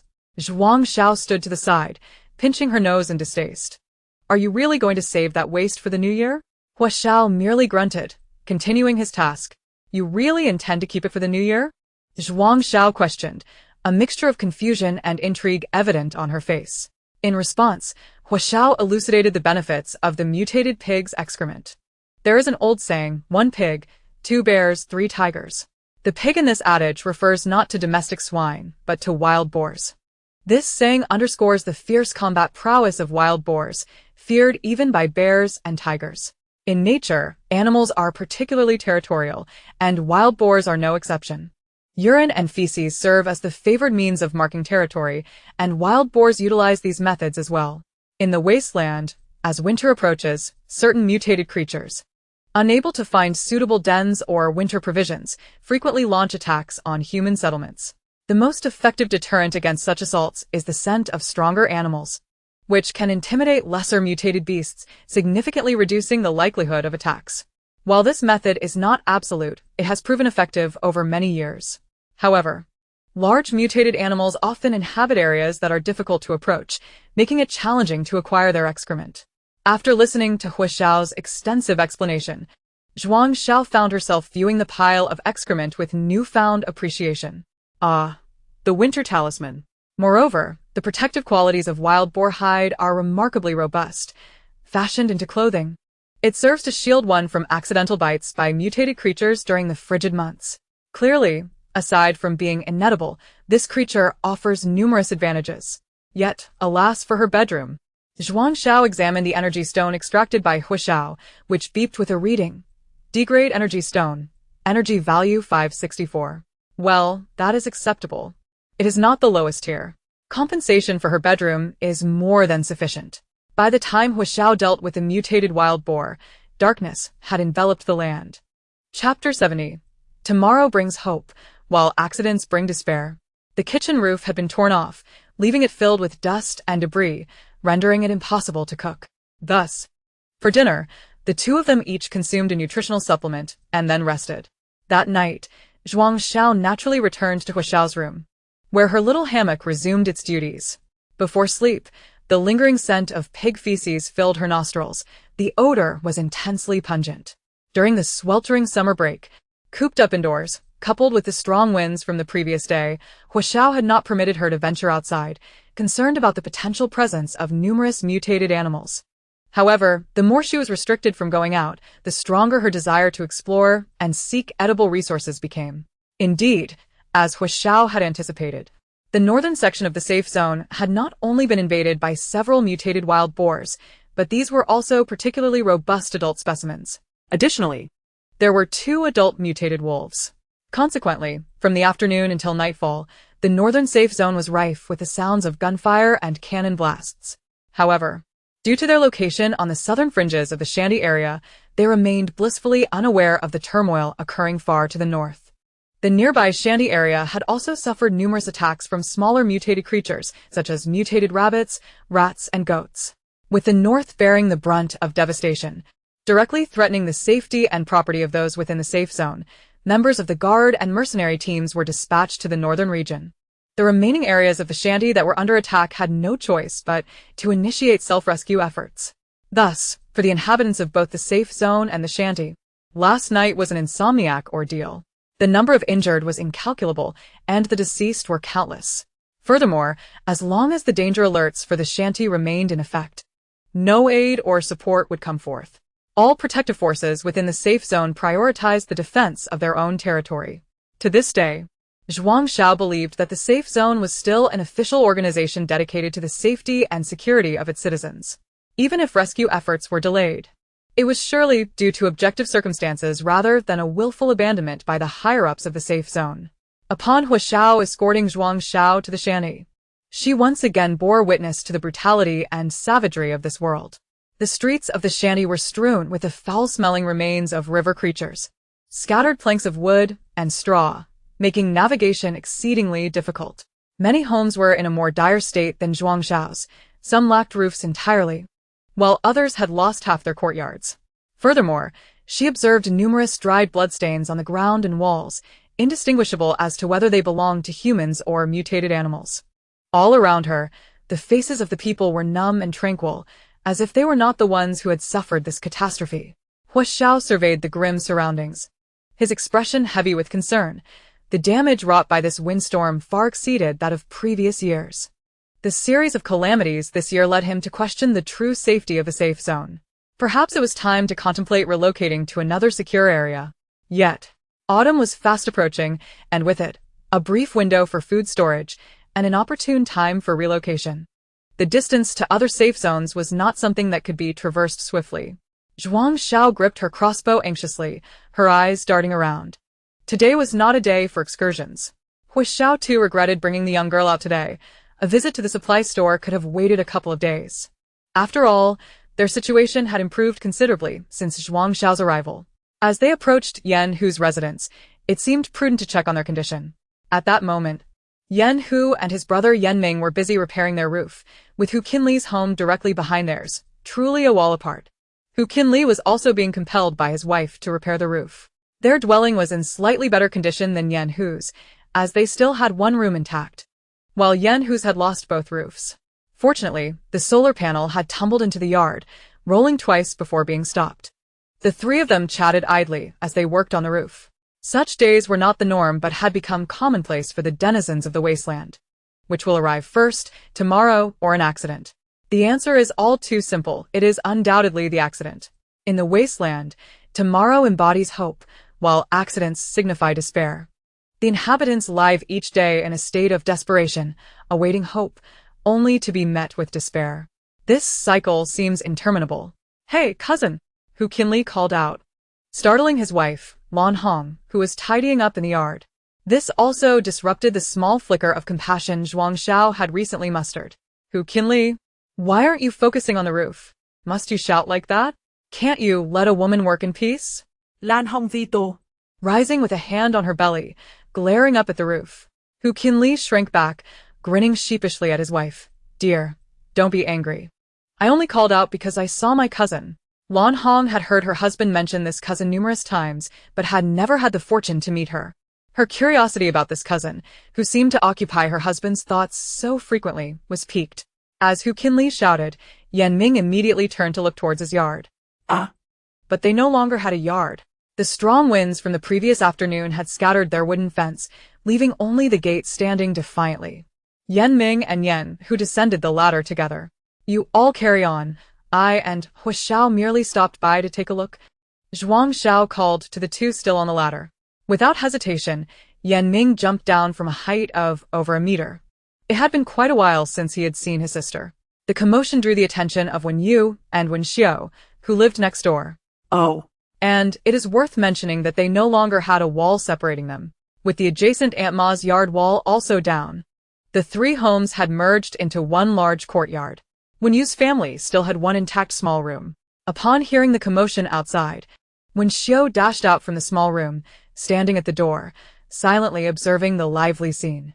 Since parting ways with Zhuang Xiao in the mutated chicken forest, Hu Qinli had not seen her again.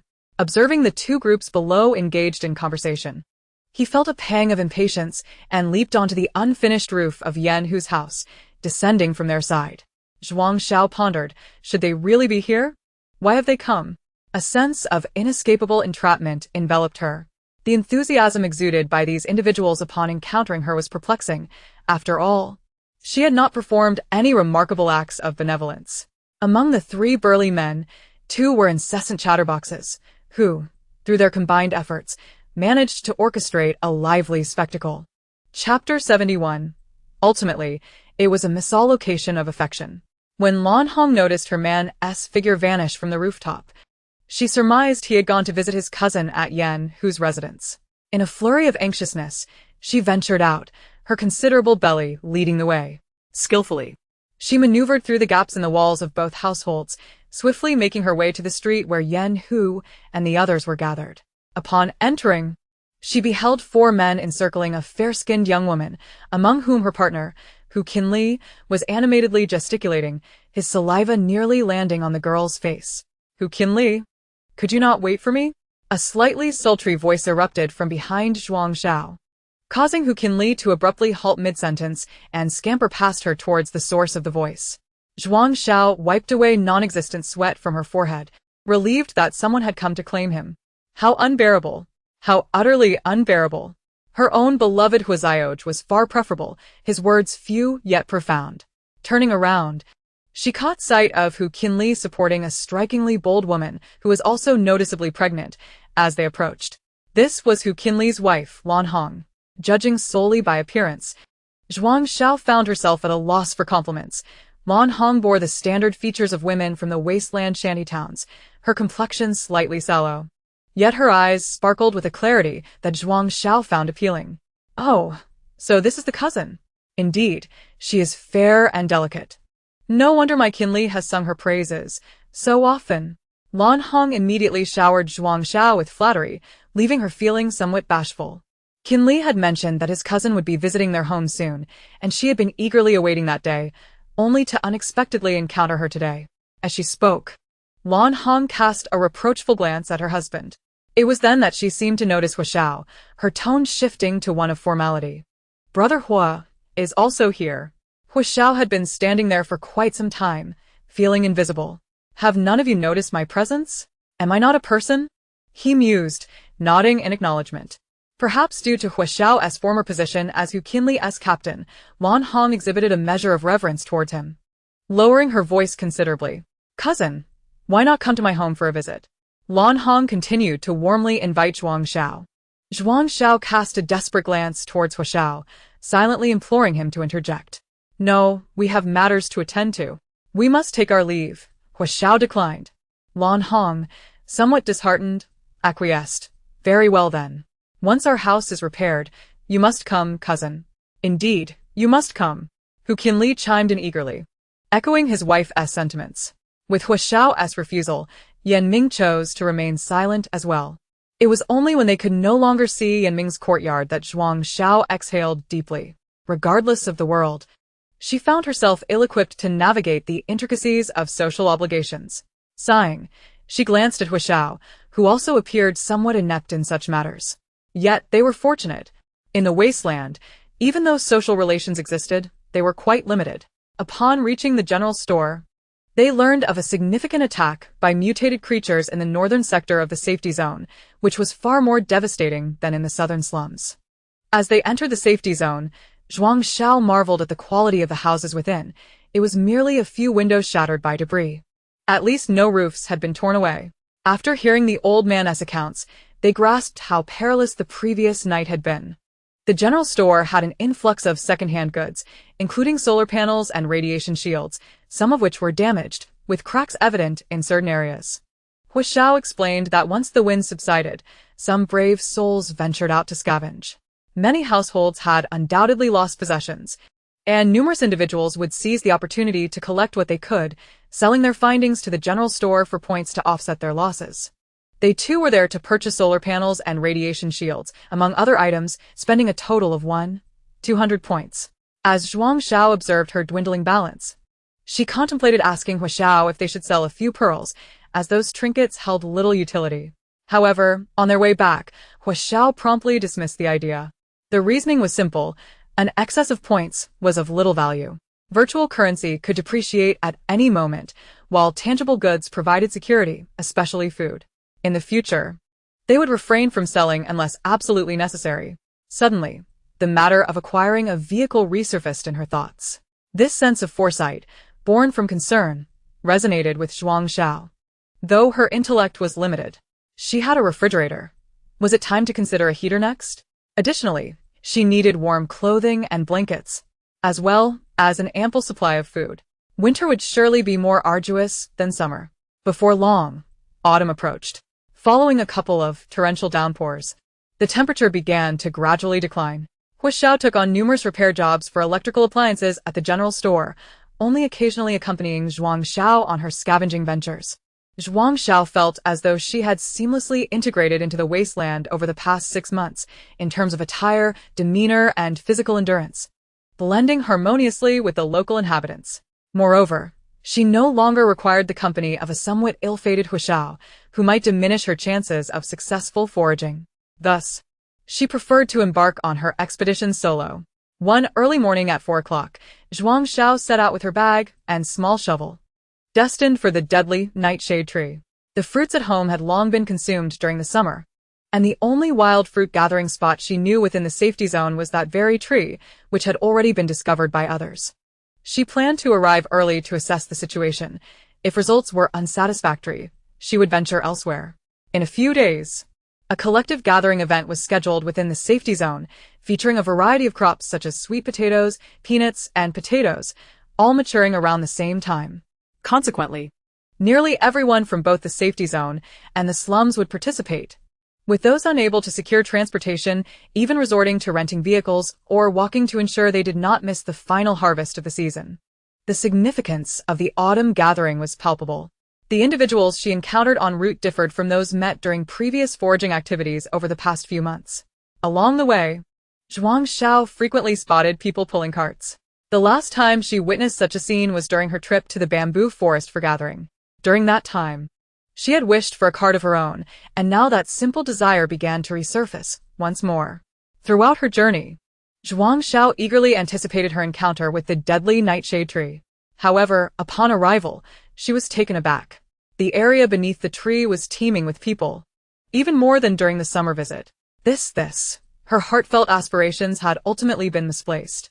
Chapter 72. The Walking Cedar. Suddenly, she found herself longing for the golden currants and deadly nightshade trees within the blind zone, as well as for other fruits she had yet to examine. Was she truly destined to expand her horizons? Whenever she returned to a previously visited location, her yield was invariably less than on the first occasion. It seemed she would have to seek out a different place. After bidding a solemn farewell to her dragon fruit tree, Zhuang Xiao embarked once again on a new journey to seek the location where she had previously gathered the mutated wild mung beans. She had spent quite some time at that place and, as luck would have it, only encountered 2 passers-by, suggesting that the treasure trove might still be preserved. Though autumn and winter did not necessitate the consumption of mung bean soup, they nonetheless constituted a form of sustenance.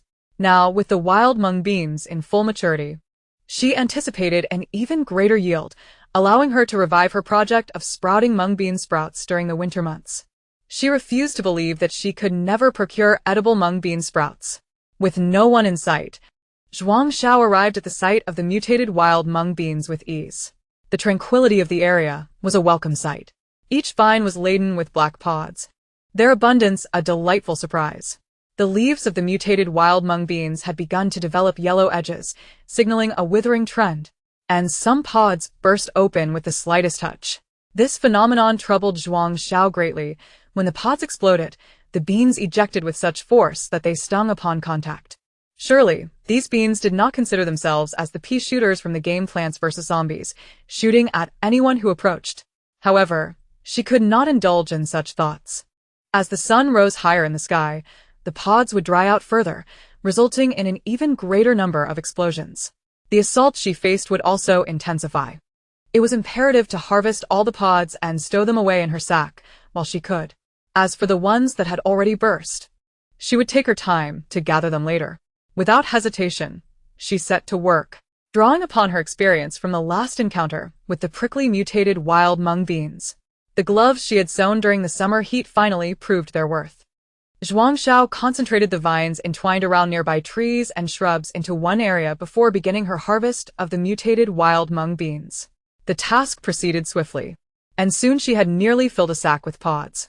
She then turned her attention to the scattered beans on the ground, adhering to her policy of first concentrating her efforts before conducting a thorough examination. After a morning's labor, she had amassed a little more than half a sack of edible mutated wild mung beans, while the remaining high-radiation mutated beans were evenly spread around the vicinity.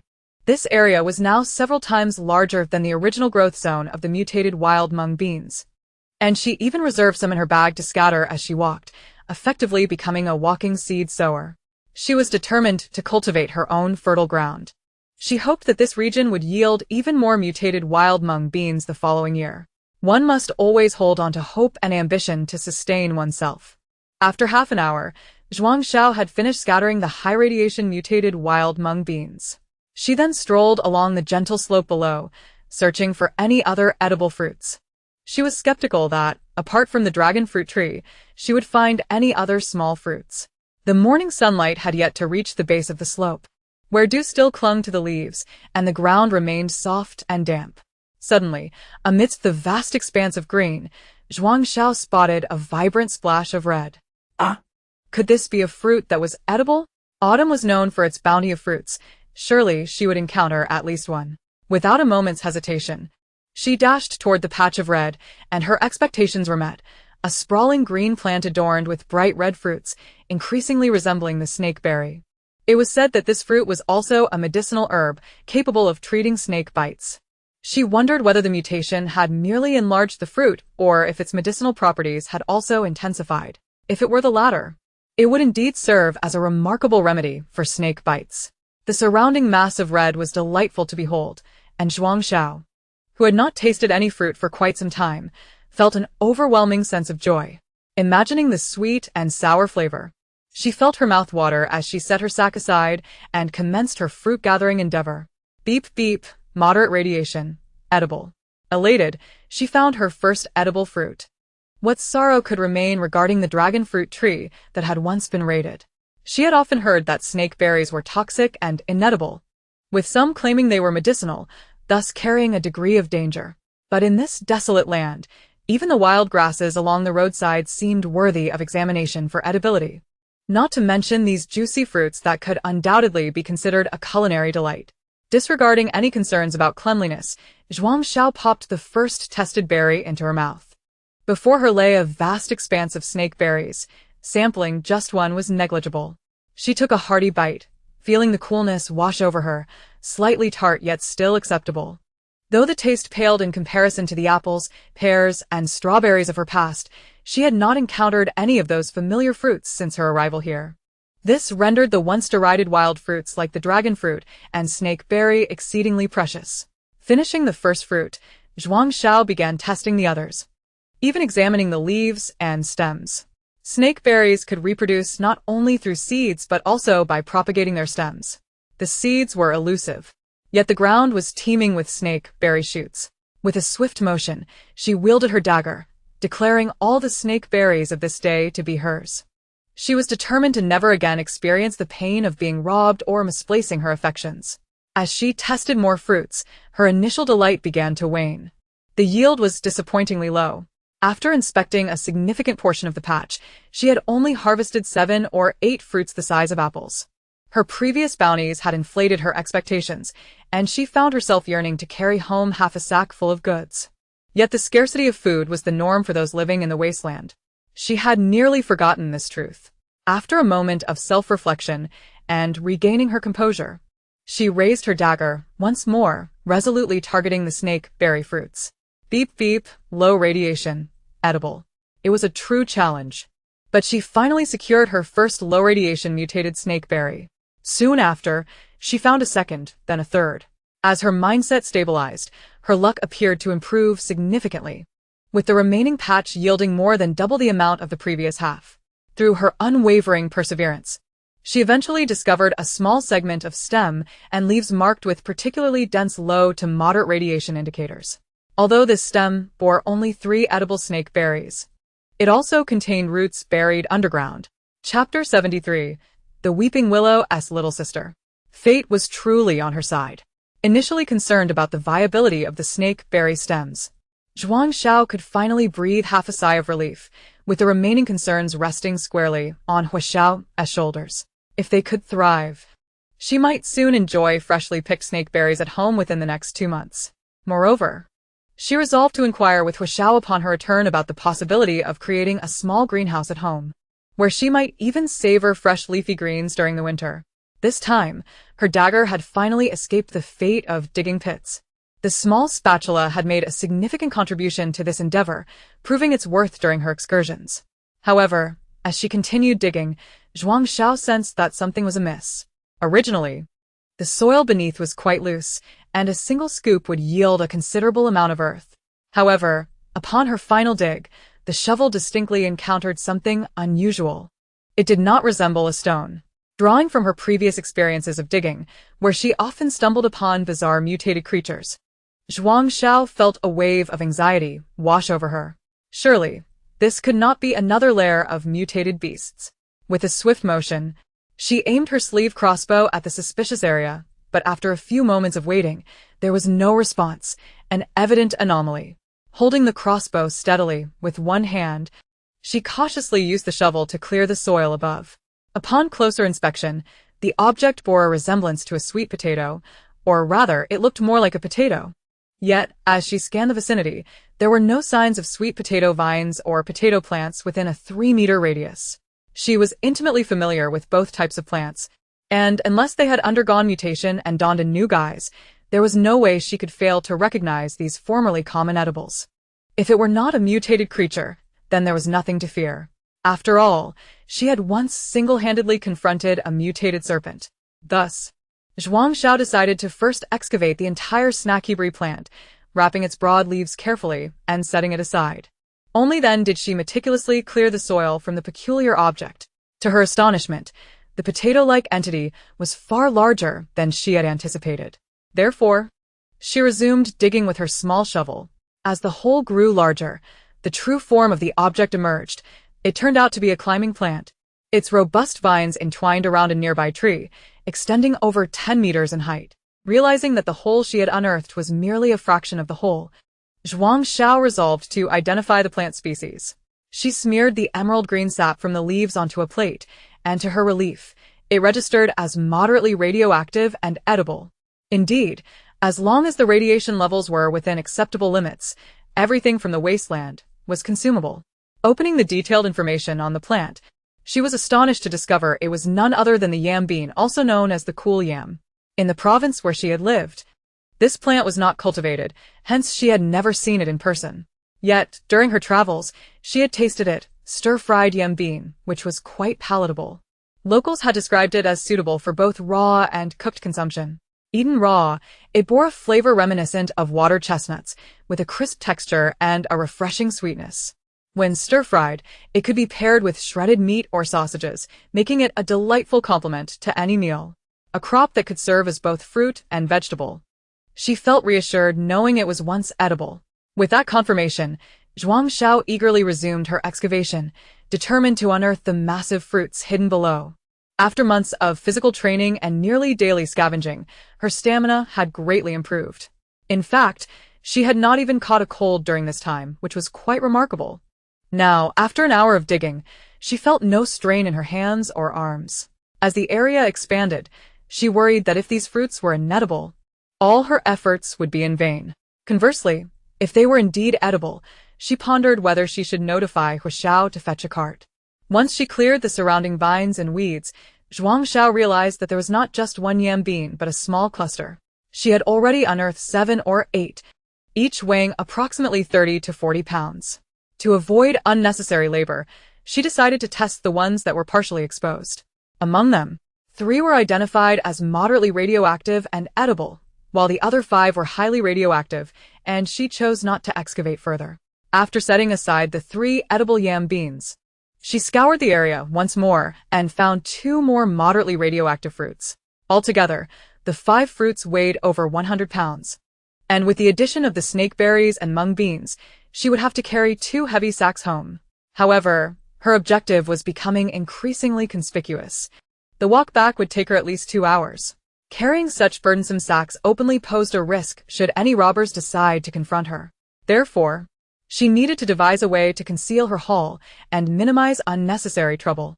Wandering through the woods, she discovered several sturdy and robust vines, which she stacked according to weight and load-bearing capacity. The sack containing the snake berries was placed at the top. Otherwise, they would turn into snacky brie jam by the time she got home. She also gathered a considerable amount of thatch and dry firewood, hiding all the sacks beneath them and securing them with vines. Gazing at the towering pile of firewood, Zhuang Xiao momentarily hesitated, questioning whether she could truly bear such a weight. It must have weighed around 200 pounds. Passers-by looked on in astonishment at the moving pile of firewood. Those behind could only make out 2 feet, occasionally shifting beneath it. When the individuals in front turned to see what the commotion was about, they were greeted by a bundle of firewood taller than a person, from which a slender young girl emerged. This girl was remarkably capable.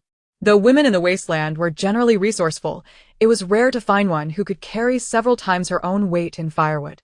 Bending low and focused on her path, Zhuang Xiao paid no mind to the curious and astonished gazes of those around her. It was not particularly heavy. Rather, it was just somewhat uncomfortable to carry. Who would have thought that one day she could transform from a delicate girl into a formidable force? She had prepared herself for the possibility of needing assistance if she could not manage the load. However, she found herself effortlessly traversing for over half an hour. Zhuang Xiao could not help but exclaim, the wasteland was indeed a remarkable place for honing one's skills. At this rate, would she soon be able to conquer tigers in the mountains and dragons in the sea? Chapter 74. Where is everybody? Zhuang Xiao began to realize she might have misjudged the powers bestowed upon her by the crossing deity. This deity had granted her the strength of a mighty warrior. No. It was as if every facet of her being had been endowed with extraordinary abilities. It seemed that her physical functions had undergone a transformation. Her eyes now served as radiation detectors, her strength rivaled that of an ox, and her hearing had also improved. Was she experiencing a comprehensive mutation of her bodily organs? Yet, she had not developed any peculiar elemental powers. Instead, her physical capabilities had simply evolved to levels beyond ordinary reach. Regardless, she found herself quite fond of her current physique. After all, on the surface, she still appeared as an adorable girl, capable of charming others. But when it came to action, she harbored no fear. As she trudged forward, burdened by a mound of firewood akin to a small mountain, she delighted in the thought of future confrontations. With her strength, few dared to provoke her. Who knew if a single punch from her could break a rib? Most people were merely ordinary, harboring trivial thoughts, and upon witnessing her towering pile of firewood, their curiosity quickly overtook any nefarious ideas. Soon, the image of the girl who could carry such an impressive load spread like wildfire throughout the shantytown. As she walked partway home, Zhuang Xiao once again caught sight of a cart filled with firewood, which evoked a pang of envy within her.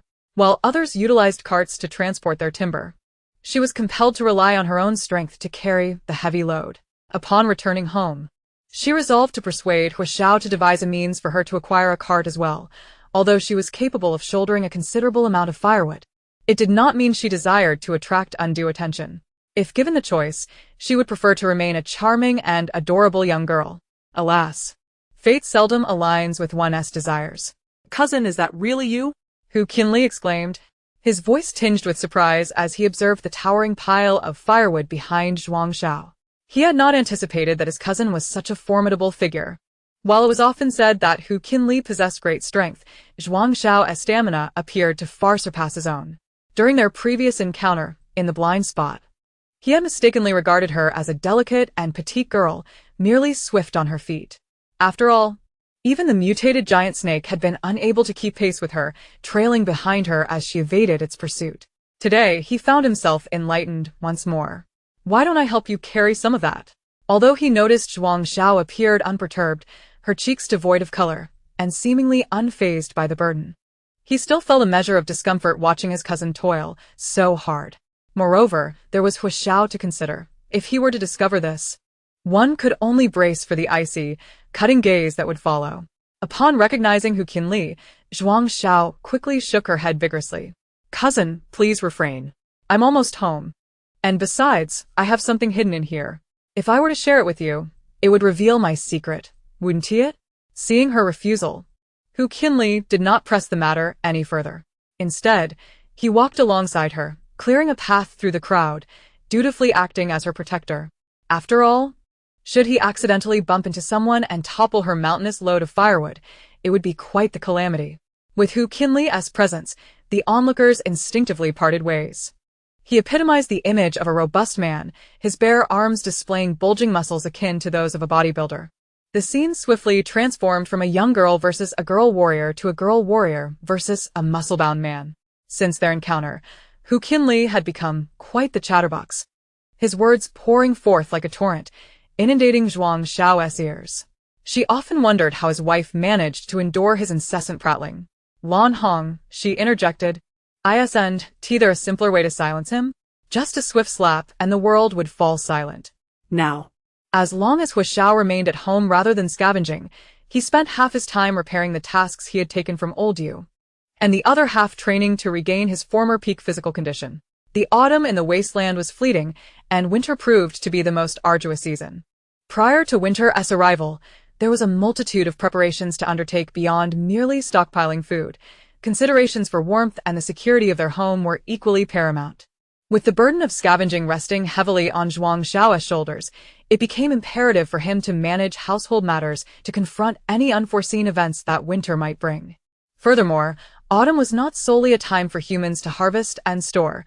Mutated creatures were engaged in similar endeavors. Thus, both of their armaments required fortification, and he could design new weapons while he awaited the completion of their current tasks to visit the general store for additional protective gear. Hu Xiao. Hu Xiao. Zhuang Xiao finally escaped the barrage of Hu Qinli's incessant chatter upon reaching her doorstep. However, the entrance to her home was decidedly narrow, making it nearly impossible to enter with her load. While hoisting the firewood was manageable, setting it down proved to be a challenge. She had no desire to damage her precious snakeberry fruits, so she called for Hu Xiao as assistance. Inside, Hu Xiao, hearing her slightly frantic voice, assumed something dreadful had occurred. He hastily set down his tools and rushed outside. Upon opening the door, he was met with an obstacle, a heap of firewood. Where was she? The disarray of straw concealed Zhuang Xiao's petite figure, and the color of her clothing blended seamlessly with the hay, rendering her nearly invisible. Hey. Why are you standing there? Hurry up and help me. Be careful. There are my fruits in here. Don't drop them. Her voice emerged from the mound of straw. Hu Xiao bent down, clearing away the grass, and finally caught sight of Zhuang Xiao's dirt-streaked face. With his assistance, Zhuang Xiao successfully extricated herself and the firewood from the doorway. Emerging from the straw, Zhuang Xiao grasped 2 burlap sacks, one in each hand, and darted into the house like the wind. Hu Xiao's hand lingered in the air, momentarily frozen, his expression one of bemusement. After a brief pause, he rearranged the scattered straw and carried it into the yard. In the living room, Zhuang Xiao eagerly opened the sacks, inspecting the snake berries within. Fortunately, most were intact, with only a few showing signs of damage. She then lovingly caressed each sand gourd, her affection evident. As for the mutated wild green beans, it seemed her infatuation had temporarily shifted. Hu Xiao, having tidied up the straw, beheld the bounty of food on the table and floor, his eyes widening with confusion and astonishment. He had assumed the contents of the sacks would be light, yet the combined weight of the burlap and firewood must have exceeded 300 pounds. When did this little girl become so extraordinarily strong? He pondered. Suddenly, the light was blocked. Zhuang Xiao tilted her head, seeking validation. What do you think? Isn't this a commendable harvest? I told you that having you accompany me would hinder my performance. Hu Xiao found himself at a loss for words. Had he truly impeded her progress? Chapter 75, the first wave of autumn harvest activities approaches. In a few days, the safety zone would organize an autumn harvest gathering, should he attend or abstain. When did you gain such strength? Hu Xiao, perplexed by the magnitude of her transformation, could not help but voice his bewilderment. Engrossed in counting her snake berries, Zhuang Xiao was momentarily distracted by Hu Xiao's inquiry, causing her to lose track of her count. Oh dear, I'll have to start over, she lamented, nonchalantly adding. Perhaps the soil and water in the wasteland are particularly nourishing. With a silly grin, she resumed counting her berries. Nourishing?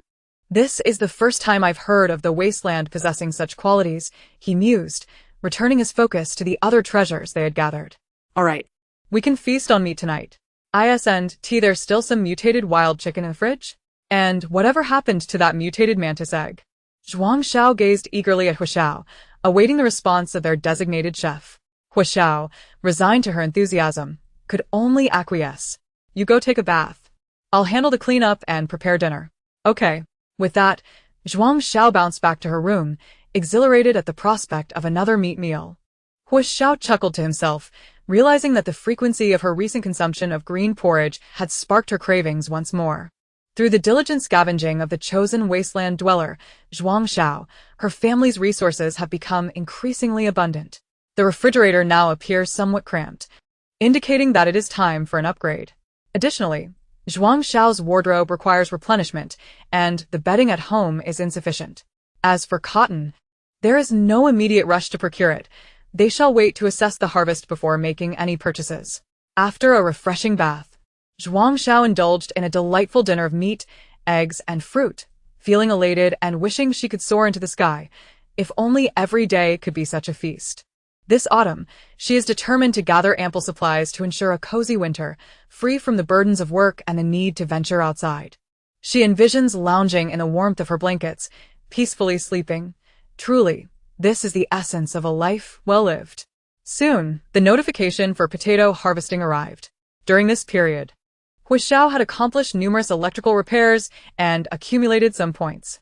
While delivering his work, he also selected a lightweight armor for Zhuang Xiao from the general store. Upon receiving it, she immediately donned the armor. Admittedly, its appearance was rather unappealing, but practicality was her priority. She no longer concerned herself with aesthetics. Survival had become paramount. Once she managed to amass a box full of energy stones, she could retire in glory and finally relish the luxury of leisure. Aside from the wheat harvesting event, this was Zhuang Xiao's second participation in a large collective gathering, and she felt a surge of excitement. However, the requirements for this harvest differed significantly from the previous wheat collection. Last time, it sufficed to submit points without any additional compensation to the safety zone, as the edible wheat harvested belonged to them. This time, in addition to transportation costs, all gatherers were mandated to contribute a portion of their yield to the safety zone. Huxiao, too, found himself perplexed by this new stipulation, as it had not been the case in previous years. The underlying reasons for such changes likely eluded those like them at the grassroots level. Nonetheless, delving into such matters was not feasible at present. Regardless of the safety zone's regulations, the ordinary populace had little choice but to comply. Otherwise, they would be left to traverse on foot. Given the requirement to submit a portion of their harvest, the gathering contingent primarily comprised strong laborers from their households. In the desolate wasteland, strength was not exclusive to men. Any capable worker was considered the pillar of their family. Among the crowd, Zhuang Xiao spotted Hu Qinli's wife, Lan Hong, whose pronounced pregnancy was hard to overlook. It was surprising that she ventured out to gather autumn crops at such a late stage in her pregnancy. While Zhuang Xiao had encountered pregnant women during previous collections, few were as visibly advanced as Lan Hong. Hu Qinli, appearing rather henpecked, did not seem the type to mistreat his wife. The crowd buzzed with discussions, predominantly concerning the new regulations from the safety zone. Speculations arose regarding potential issues with the supply of resources within the safety zone, and some wondered if there had been a change in management.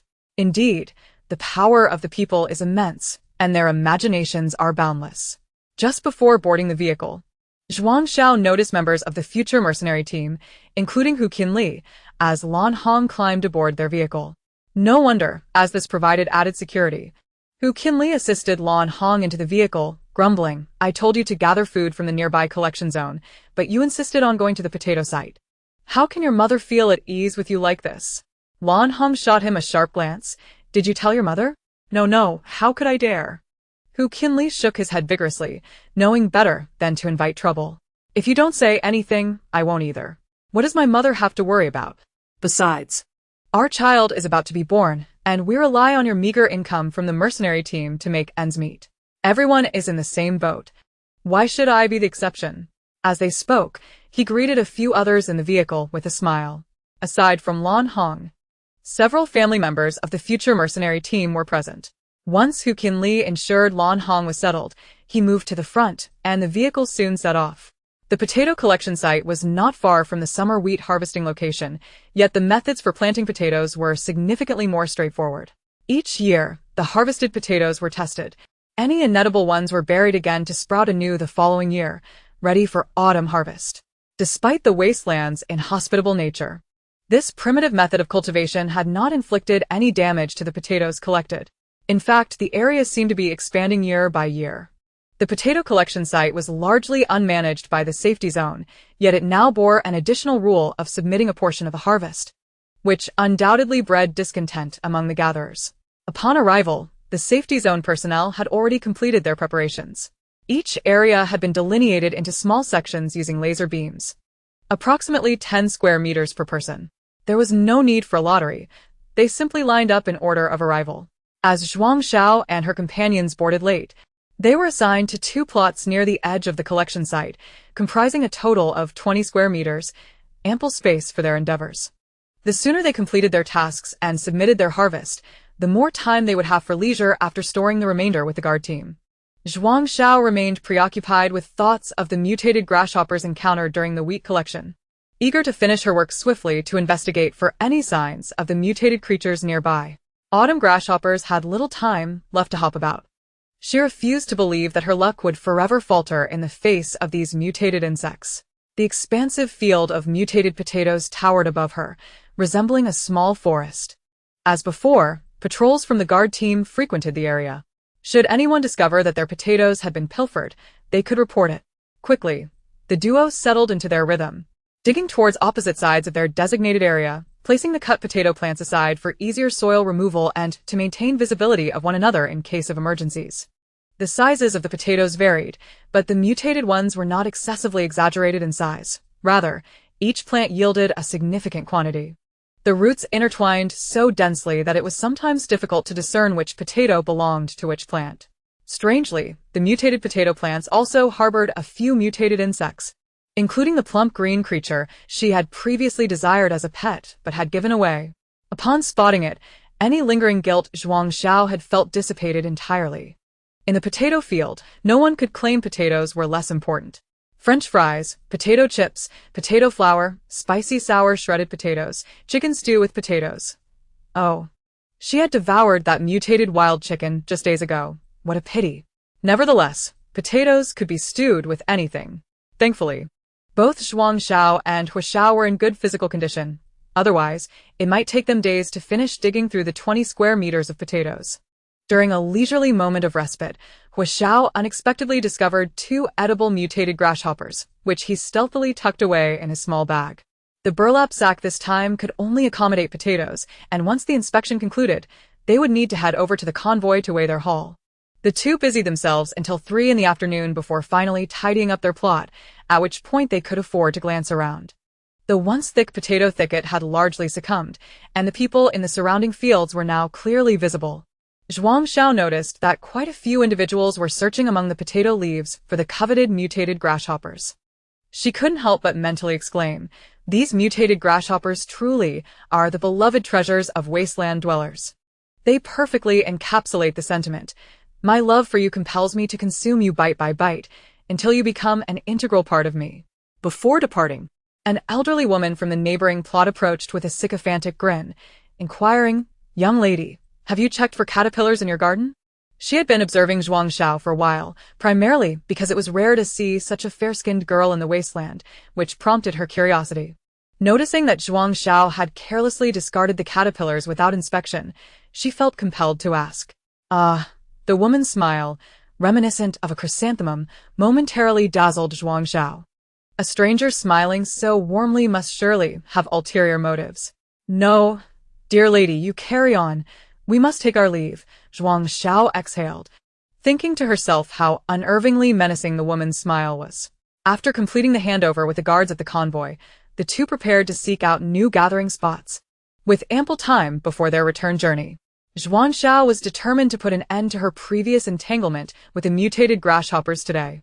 The grassy area near the potato collection point was significantly larger than that near the wheat site, extending even into the blind spots. Much like the mutated bamboo grove collection point, a gentle breeze swept through, causing the grass to ripple like emerald waves.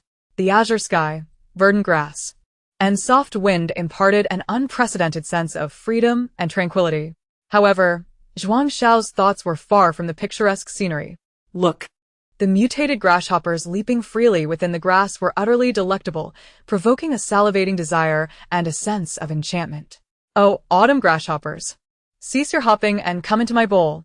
Though her initial encounter with the mutated grasshoppers had been less than pleasant, she was no longer the same person she had once been. This time, she had thoughtfully prepared her net, and the two would surely establish a solid rapport today. Whether it be pan-fried grasshoppers, spicy grasshoppers, or deep-fried grasshoppers, they must be arranged for tonight, rather than languishing alone in the autumn chill. It was far better to contribute the remnants of her life flamboyantly to the sizzling oil, making a final offering to nature, a tribute to the temple of her 5 internal organs. Huaxiao, having previously visited this grassy expanse, led Zhuang Xiao toward a relatively secluded spot. Each year, after the onset of autumn, the majority of those gathering potatoes invariably flocked to this area to catch mutated grasshoppers. Thus, at this time, the place was still quite populated. Zhuang Xiao followed closely behind Huaxiao, her eyes scanning the grass for her first little treasure. In the underbrush, besides the mutated grasshoppers, there were also numerous mutated locusts. However, due to the low-lying terrain prone to summer flooding, this environment was unsuitable for locusts during autumn.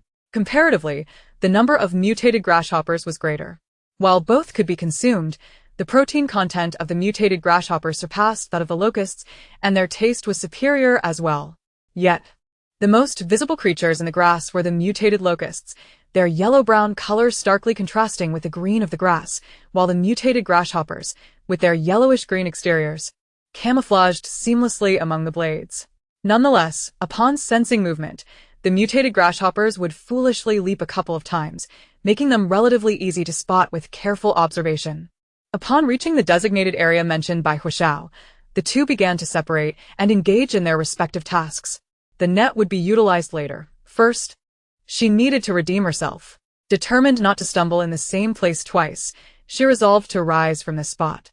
Before long, Zhuang Xiao had her sights set on a particularly appealing mutated grasshopper. Its emerald green body, delicate wings, slender antennae, and the two bright, sparkling green eyes on either side of its head gave it a distinctly intelligent appearance compared to its counterparts. You are the chosen one. Chapter 77. A False Alarm. Zhuang Xiao slowly crouched down, aiming her wrist arrow at the grasshopper that was currently feeding. A sudden breeze masked the sound of the arrow slicing through the air. A faint thud resonated as it struck true.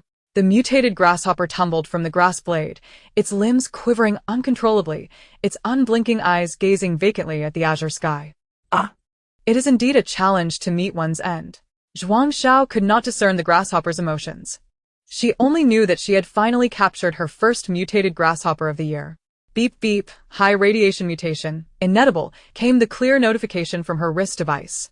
Zhuang Xiao glanced towards Huaxiao's position, noting that they were quite a distance apart. Poor Huaxiao, he was indeed more wronged than Dou-yi. Nonetheless, Zhuang Xiao discreetly pulled back a little further from Huaxiao. After successfully dispatching one mutated grasshopper, she quickly followed up with a second and third. Although her aim was not initially precise, after taking down over 10 inedible mutated grasshoppers, she had significantly improved her accuracy. The earlier 10 high-radiation mutated grasshoppers had served as practice, and as her precision increased, so did her chances of locating edible specimens. Listen to the delightful chime of her wrist device. Beep beep, low radiation mutation, edible. Beep beep, low radiation mutation, edible. 5 low-radiation mutated grasshoppers effortlessly found their way into Zhuang Xiao's burlap sack. Gazing at the blue sky and green grass, she mused that today was indeed an excellent day for hunting mutated grasshoppers. The supply of meat at home was still insufficient and lacking in variety. Whether she could catch other mutated animals remained uncertain, but these mutated grasshoppers would likely serve as her winter meat supply. The more she could gather, the better. Life transitions from frugality to luxury with ease, yet from luxury to frugality is a challenge. Zhuang Xiao bent down, her eyes sharp and focused, scanning the grass for any signs of movement. Meanwhile, Huaxiao, after enduring numerous vexing sounds, finally encountered his first edible mutated grasshopper of the day. As for his mood, in stark contrast to Zhuang Xiao, he felt quite splendid. After placing his newly acquired treasure into his burlap sack, he glanced in Zhuang Xiao's direction and noted the presence of several other figures nearby. Their distance seemed to have increased. Hua Xiao lifted his bag and strode towards Zhuang Xiao. Unbeknownst to her, as she remained engrossed in her pursuit, the mutated grasshopper she had targeted was likely to take flight. Sure enough, a sharp, piercing bird call echoed through the sky. A shadow suddenly descended, darting through the air with the swiftness of lightning. Halfway through his stride, Hua Xiao was taken aback, raising his crossbow to aim at the soaring avian creature above. However, the mutated bird was not targeting Zhuang Xiao. Instead, it had set its sights on the mutated grasshopper she had been observing. Nonetheless, Hua Xiao's abrupt assault startled the creature, causing it to veer sharply upwards, ascending into the heavens. The speed of this mutated bird was astonishing. It came and went in a flash, leaving the grasshopper long gone from sight. Zhuang Xiao stared at the missed shot, momentarily bewildered. Who were these people? Each seemed intent on snatching her mutated grasshoppers. Hua Xiao quickly approached, grabbing her hand and urging her towards the dense forest along their path. The mutated bird continued to screech in the sky, and it sounded as though there were more than one. Could it be that unfortunate? She had only collected 7 or 8 mutated grasshoppers in her sack, and she hadn't even deployed her net yet. Regretting her meager haul, she found herself racing through the underbrush, her short legs matching Hua Xiao's pace. As they ran, the throngs of people in the grassy field began to scatter in a frenzy. The grass could hardly provide adequate cover. They had to reach the woods. Zhuang Xiao pulled Hua Xiao through the thickets, where plump mutated grasshoppers leaped about before her eyes. When she sought them, they were elusive, yet, when fleeing for their lives, they appeared to dance around her. At that moment, she could scarcely afford to ponder this irony, though she did not recognize the mutated bird. Its piercing and resonant cries indicated it was not a benign creature. Upon reaching the edge of the forest, Zhuang Xiao sought refuge behind a sturdy tree. Peering cautiously at the avian menace above, she could not discern what type of bird it was, perhaps an eagle? Yet in the wasteland after the mutation of fauna, who could truly claim to resemble their former selves? Hua Xiao soon provided clarity. It was indeed an eagle, commonly referred to as the grasshopper hawk. Scientifically known as the Eurasian kestrel, a small raptor primarily preying on grasshoppers. Typically, these birds are diurnal but engage in hunting primarily at dusk. Furthermore, they migrate to warmer locales each autumn. Judging by the number in the sky, it was clear they were part of a migratory family. Unlike other flocks that darken the skies, the grasshopper hawk usually travels alone, in pairs, or as family units. Thus, encountering them today was a stroke of fortune. The mercenary and escort teams were certainly capable of handling such a challenge. Indeed, despite the somewhat pedestrian name, any creature associated with eagles is undoubtedly a formidable predator. Before long, the mercenary and escort teams responded with gunfire echoing through the air. Yet, among the myriad of grasshopper hawks, Zhuang Xiao's keen eyes, reminiscent of Sun Wukong, spotted a flash of white. Regrettably, as the gunshots rang out, the hawks chose not to engage with humanity, but swiftly retreated towards the safety of the grass below, where they could evade the threat. The altitude at which these birds soared rendered them impervious to ordinary firearms. Ultimately, all the grasshopper hawks departed, restoring tranquility to the sky. Zhuang Xiao gazed at the distant specks until they vanished, lamenting the energy stones that had slipped away. Once the hawks dispersed, the crowd returned to the grasslands, resuming their search for edible mutated grasshoppers. In just 2 hours, the convoy would set off. Upon entering the thicket, Zhuang Xiao realized that the density of mutated grasshoppers in the grass was far greater than she had anticipated.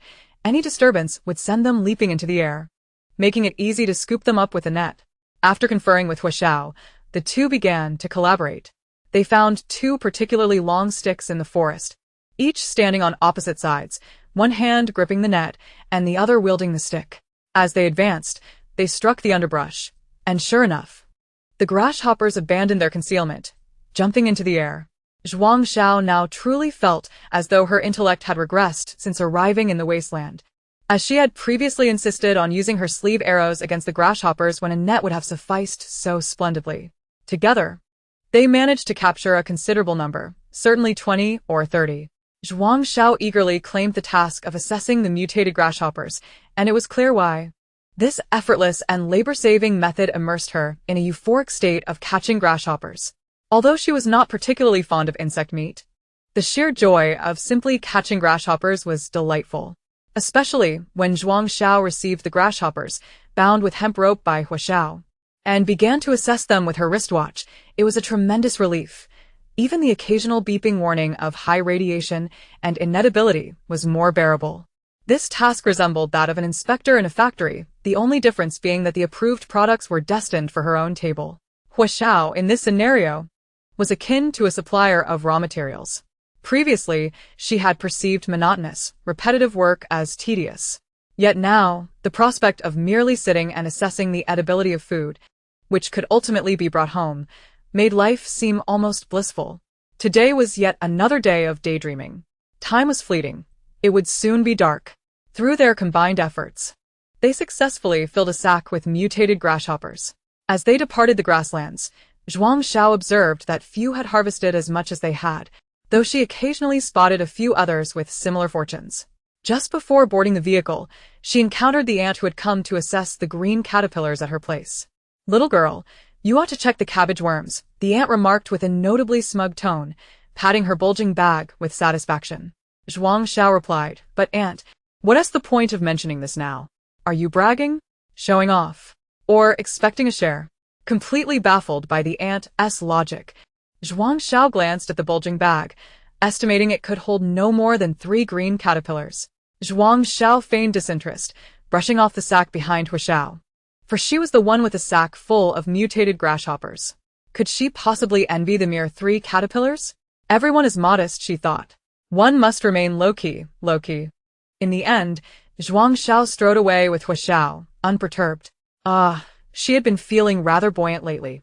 As they settled into the vehicle, Zhuang Xiao scanned the surroundings and, to her surprise, recognized 2 vaguely familiar faces, the garrulous aunt and uncle.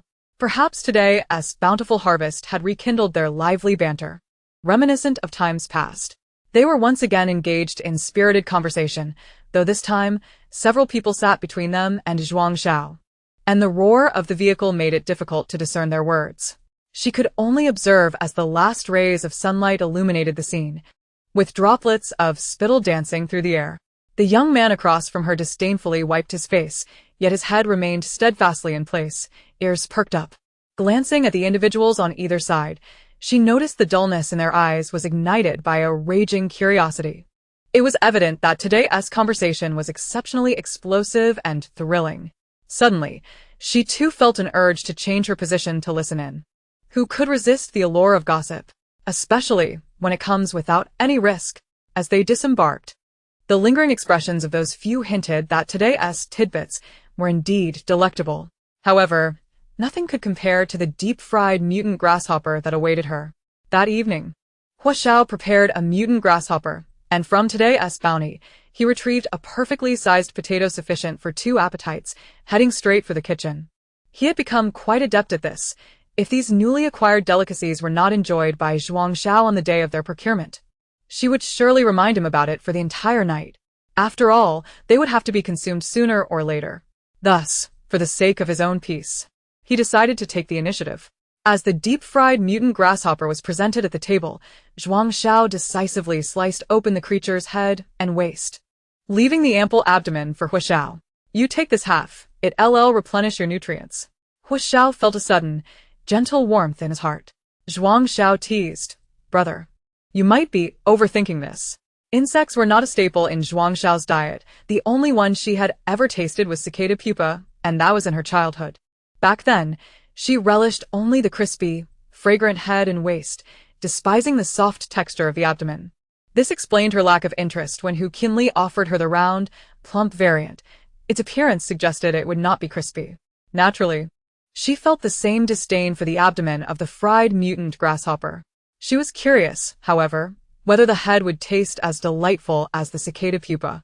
With a crisp crunch, Zhuang Xiao bit into the mutant grasshopper's head and chewed, finding it even more flavorful than she had anticipated. She resolved to gather more mutant grasshoppers while autumn was still fresh. After a few days of successfully catching them, a new collection task was assigned. Like last time, It included transportation costs plus a 10% share of cotton profits. Cotton was likely the only species gathered in close proximity to the safe zone that did not require radiation testing, and the activity spanned a considerable duration. Despite this, cotton gathering was not the most favored activity among the inhabitants of the wasteland. After all, cotton was not food. Families with sufficient supplies of cotton clothing and bedding would not choose to gather it if they were struggling to eat. Although it could be exchanged for points, it was not a consumable item, hence its market value was low. Moreover, Zhuang Xiao, who feared the cold, had heard that winters here could plummet to minus 60 degrees. Such temperatures could only appeal to penguins and polar bears. Hua Xiao's health had deteriorated during the spring, compounded by limited points. They were ill-prepared for any winter essentials. Hence, their home was currently lacking various warming supplies. Who would relish a winter devoid of heating? Cotton gathering did not rely on luck. With a strong labor, they could carry back more. Zhuang Xiao planned to gather enough cotton so that Hua Xiao could handle the home as insulation. She had no desire to endure a shivering winter that could potentially be fatal. Additionally, home security measures needed to be arranged in advance. Henceforth, she would venture out in search of food, while Hua Xiao focused on basic infrastructure. The vehicle swayed gently towards the cotton-gathering site. Chapter 79. A woman's intuition. Once aboard, Zhuang Xiao learned that this cotton collection point was located directly opposite the stream where they had fished, adjacent to a blind zone. Over the years, this blind zone had developed vast fields of cotton. However, the collection point within the blind zone was not included in the safe zone's distribution. They would have to cross the river. Autumn was also the season for the plump yellow crabs, perfect for crabbing. There were even river clams in the stream waiting for her to fish. It truly was a bustling season. If only she could conjure a clone. As Zhuang Xiao indulged in her fanciful thoughts, they arrived at the cotton-gathering site. The endless cotton fields resembled a white ocean, outlining a pristine world. Yet, the task at hand seemed rather daunting. Was this really cotton? It was more akin to a cotton tree. Regardless, her northeastern floral cotton jacket relied entirely on it. So she had to proceed. After receiving her identification tag, she sought her designated area. Here, Zhuang Xiao encountered familiar faces she hadn't seen in a long time, the young Yanming, her brother, and Xiang Su. Since the wind disaster and the ensuing heat, they had hardly any chance for serendipitous encounters. She was surprised to run into them at the cotton collection point. "Sister, are you here to pick cotton too?" Yanming exclaimed with delight, and even Xiang Su seemed equally thrilled. He shared a bond with his cousin through their joint hunting of mutant wild chickens.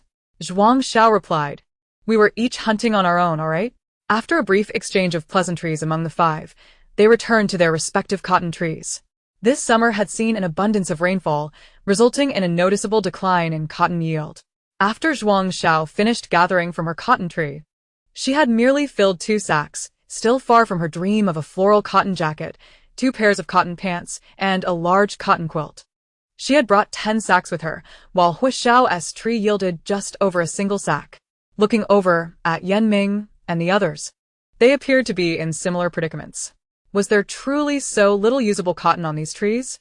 Zhuang Xiao furrowed her brow at the 2 sacks in her hands. Even after separating the seeds, it would hardly suffice for a large quilt. Given the frigid temperatures of the wasteland winter, it was evidently inadequate. Hua Xiao glanced at the sacks they held and nodded. Indeed, this year's cotton harvest was dismal. "What can we do? Can we get another identification tag?" Zhuang Xiao inquired. Before Hua Xiao could respond, Yanming and the others approached, with Xiang Su stating, "Don't even think about another tag. Each person is limited to 1 tree. If you want to pick from 2, you'd need connections." "Connections?" Zhuang Xiao was perplexed. "Don't the members of your mercenary team have any extra benefits?" Xiang Su replied, "The mercenary team members are, at best, just high-level security personnel for the safe zone.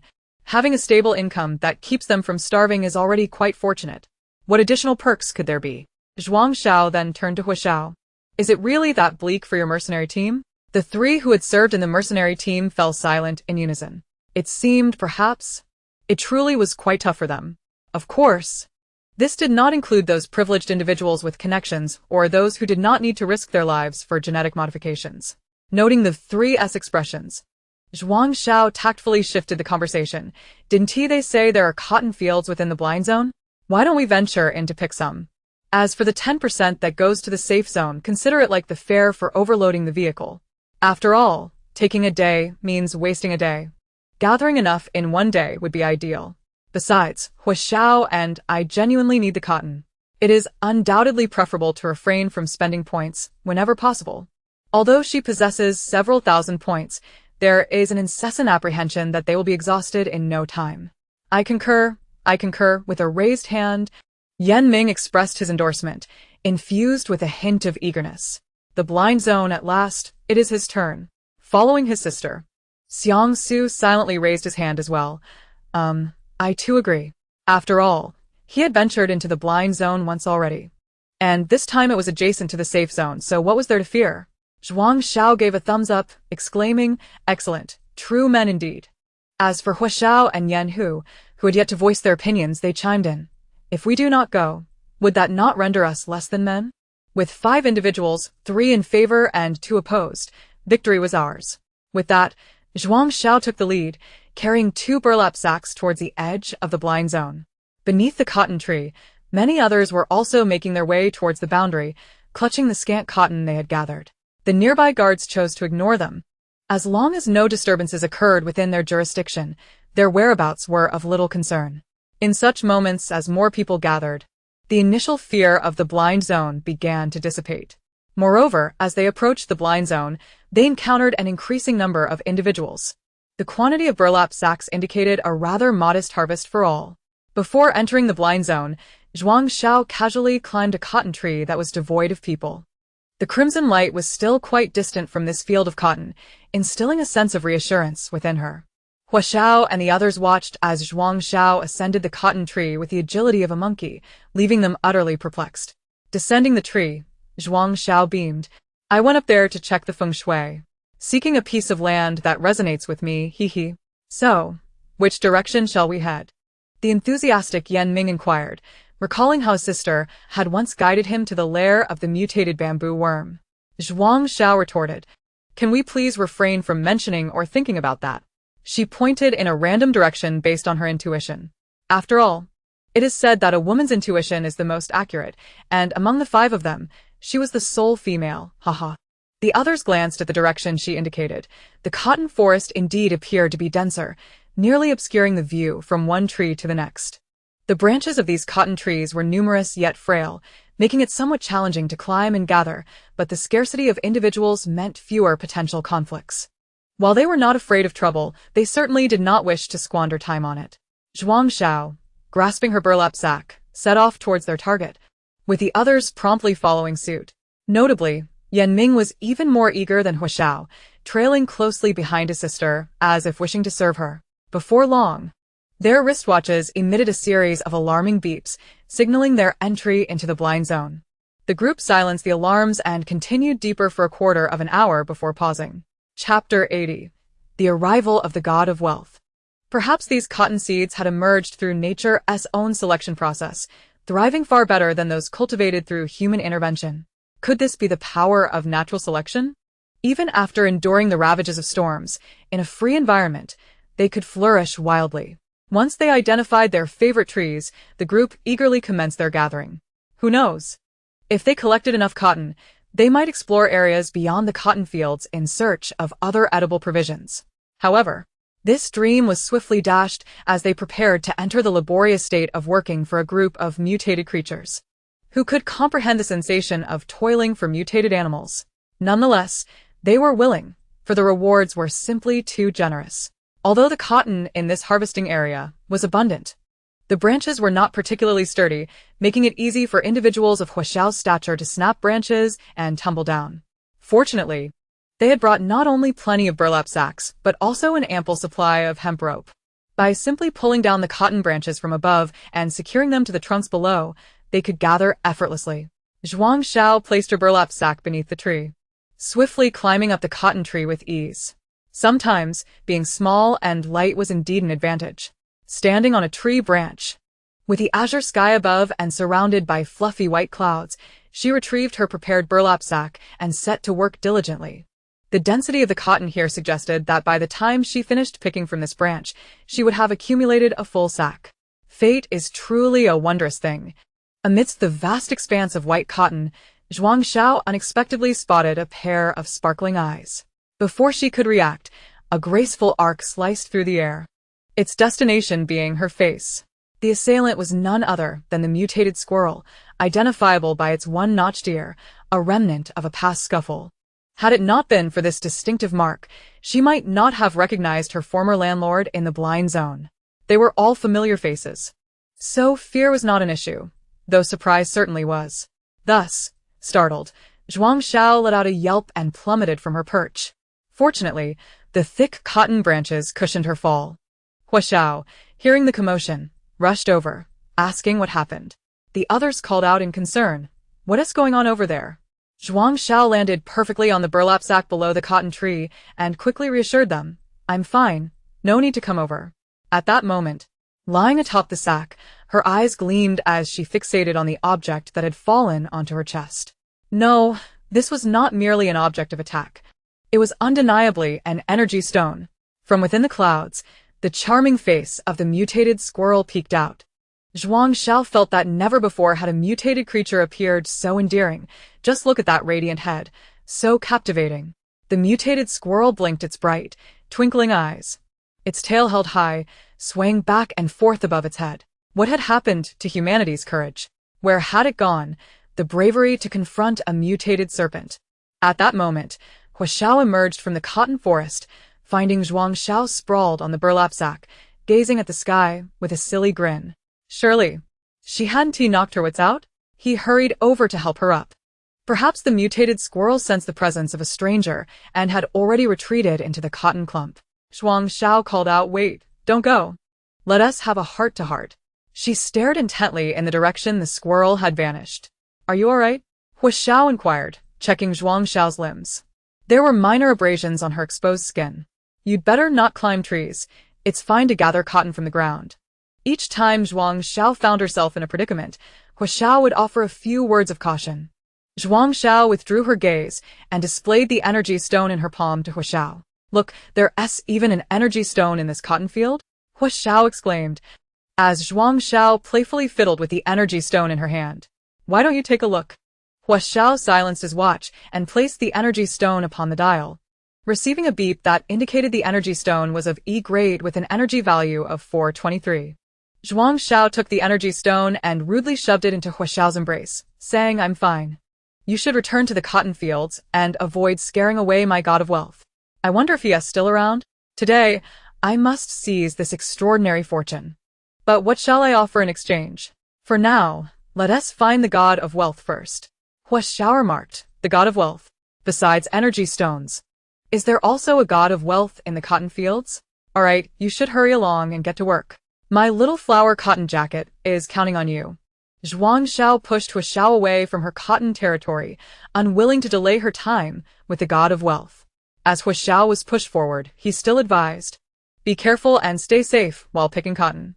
All right, I understand." She waved her hand dismissively, urging him to leave quickly. Once he vanished among the cotton tufts, Zhuang Xiao swiftly climbed her cotton tree, for this was now the resting place of the god of wealth, and she must secure his favor. Indeed, the mutated squirrel was perched on a branch, using its tiny paws to gather cotton and bring it to its mouth. Zhuang Xiao was momentarily taken aback. Was the mutated squirrel preparing for winter as well? Was it using cotton to line its nest? If so, would trading cotton work? How much could its tiny mouth hold? She had burlap sacks.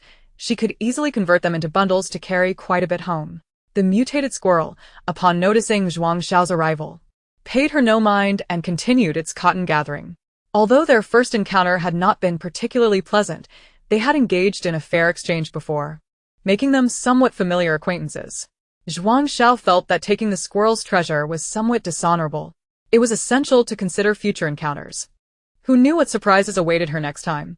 Moreover, she thought the mutated squirrel was rather dog-like, able to track her scent and pinpoint her location as soon as she entered its blind spot.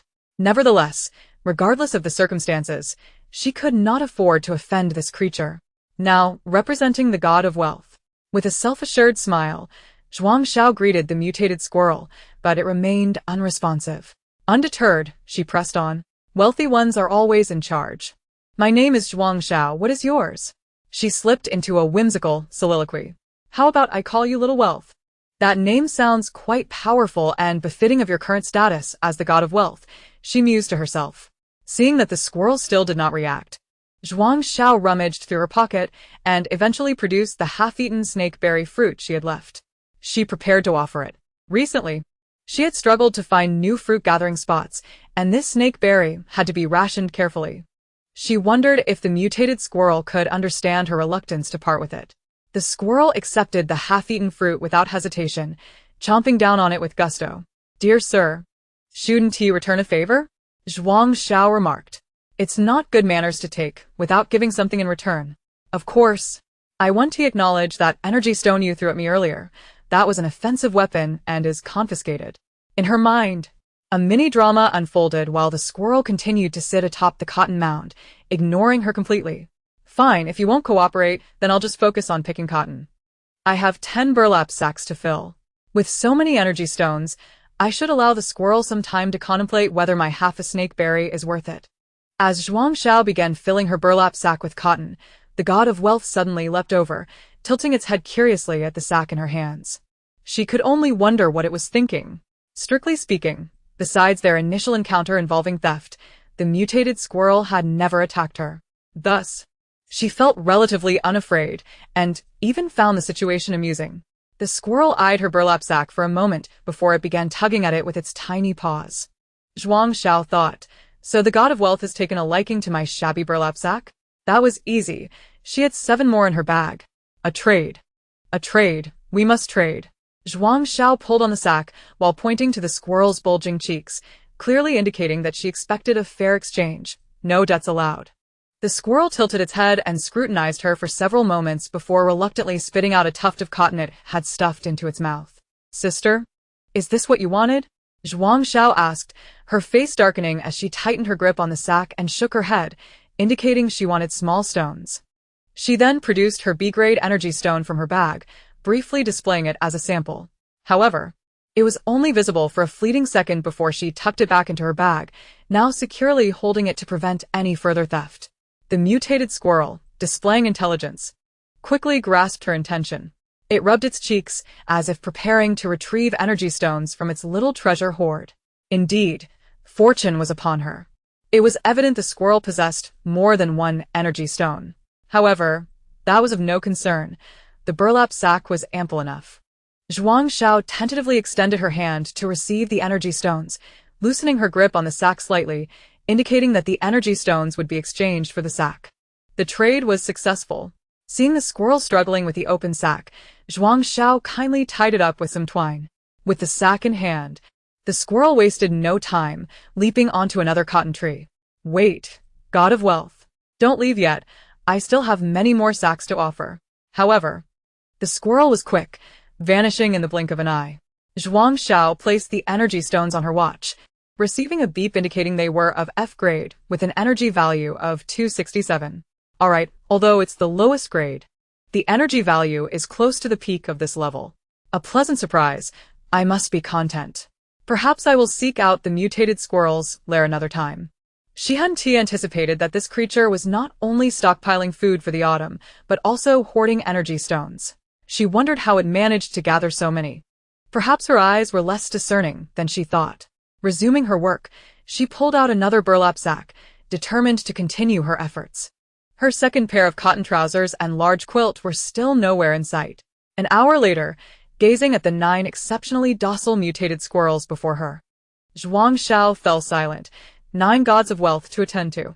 Each one of them had a head that could almost dazzle her eyes, truly tantalizing. This extraordinary fortune had indeed arrived. If she failed to grasp it, it would be a disservice to the 10 burlap sacks she had brought today. Oh wait, now there were only 9. Ever since Xiao had witnessed her fall from the tree last time, he had been keeping an eye on the commotion. Zhuang Xiao's seemingly self-muttering voice quickly captured his attention. As he approached the cotton tree, he was taken aback to find Zhuang Xiao seated face-to-face with 9 mutated squirrels, seemingly engaged in some sort of deliberation. This bizarre scene abruptly invaded Xiao's line of sight. Was there something amiss with his vision? What an odd tableau this was. The 9 mutated squirrels squatted before Zhuang Xiao much like once familiar large household dogs. Was this world still the one he recognized? Do not doubt. This is indeed your peculiar wasteland, Zhuang Xiao reassured him. Just as she was about to accept an energy stone from one of the squirrels, the creature suddenly bristled. Its claws withdrew, and it swiftly stuffed the energy stone into its mouth. Was that a duck that flew away? No, it was the energy stone that slipped away. In unison, the 9 mutated squirrels leapt onto the cotton tree, incessantly chattering in Huaxiao's direction. Zhuang Xiao immediately turned her head to see Huaxiao raising his crossbow. Hey, hold on, we're all friends here. Let's not damage our camaraderie, she exclaimed, rushing toward him. She interposed her hand to shield him from the crossbow while turning back to the squirrels, donning a professional smile. It's all a misunderstanding, just a misunderstanding. At this point, she no longer cared whether the squirrels could comprehend her words. After all, she had played the peacemaker, and whether they understood was left to fate.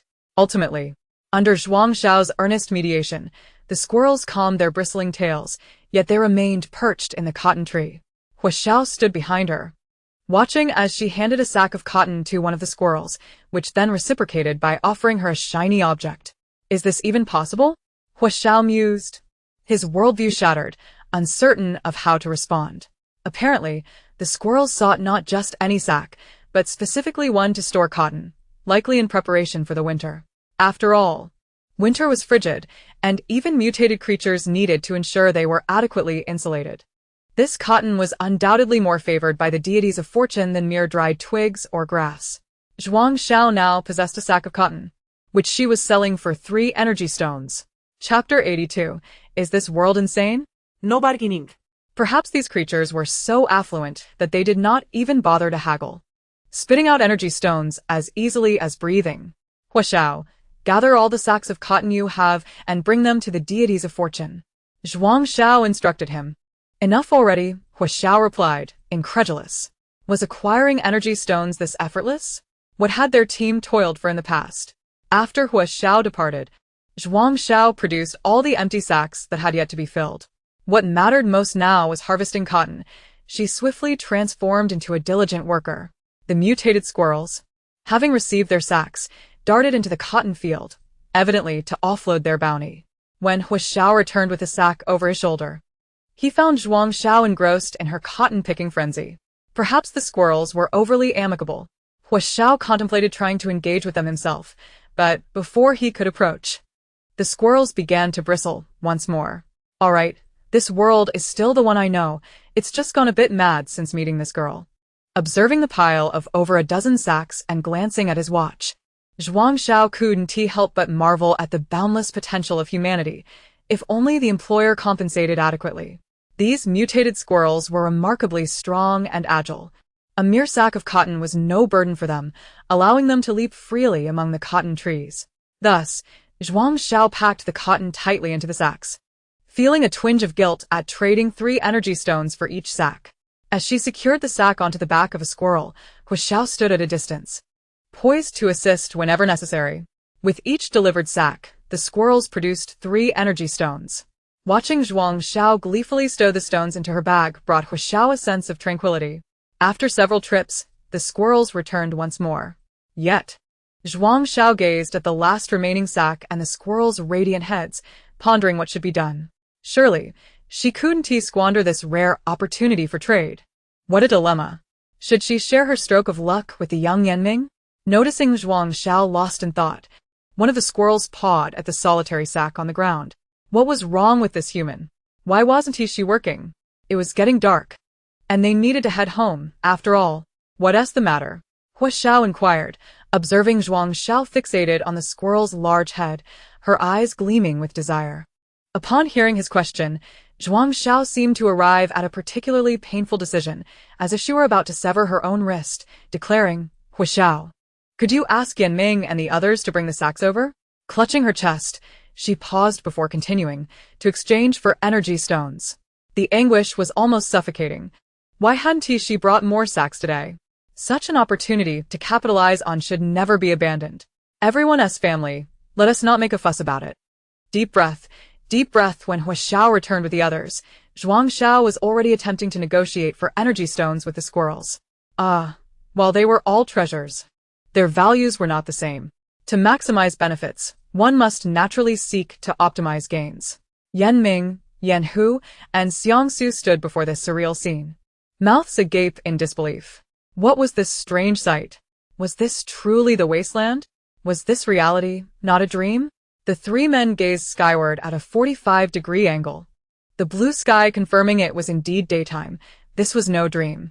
The mutated squirrels sensed the presence of strangers once more, nimbly leaping into the cotton clouds. Hey. Why are you leaving so abruptly? Everything is negotiable, isn't it? Zhuang Xiao exclaimed, witnessing one squirrel prepare to rummage through its treasure trove. Suddenly, Hua Xiao's voice broke through, while Yan Ming, Yan Hu, and Xiang Su stood in stunned silence, utterly speechless. Was what they had seen merely an illusion? Zhuang Xiao turned to find four sturdy men standing not far away, three of whom, aside from Hua Xiao, were laden with 3 or 4 sacks each. You're here? Zhuang Xiao greeted them, remaining rooted in place as she addressed the squirrels. Deities of fortune, the goods have arrived. Do you still want them? If not, we'll be taking our leave. Silence enveloped the trees. Hua Xiao seemed to piece together the situation, quietly instructing the other three. Place your cotton and weapons at your feet. Do not move or speak. The three men complied, accustomed to following Hua Xiao's commands, and promptly set their belongings down. Yaming observed his sister incessantly chattering beneath the tree, his mind awash with confusion. After receiving a sharp slap from his brother, it was as if his wandering soul had finally returned to his body. A quarter of an hour later, just as Zhuang Xiao's lips grew parched and she contemplated surrendering, the 9 avatars of the god of wealth finally descended. With a wary glance at the 4 individuals nearby, they squatted once more before Zhuang Xiao. The makeshift porter, Brother Hua, displayed remarkable agility as he sprang into action. He lifted 2 burlap sacks of cotton from the ground, signaling for the 3 to maintain silence, and proceeded towards Zhuang Xiao.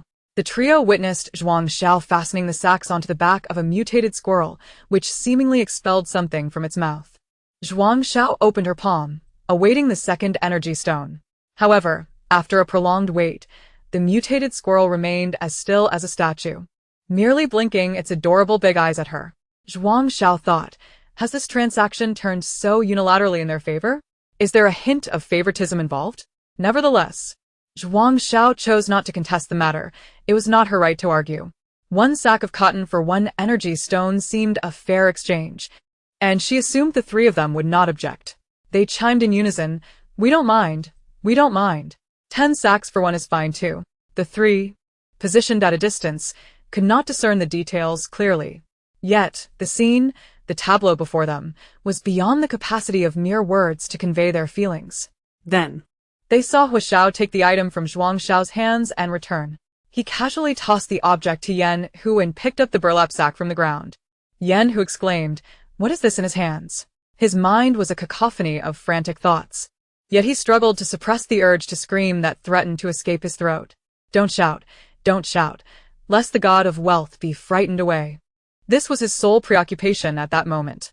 Just as Yanming and Xiangxiu leaned in, trying to glimpse what Hua Xiao had given, Yan Hu swiftly stuffed it into his embrace. Chapter 83. Everything will be all right.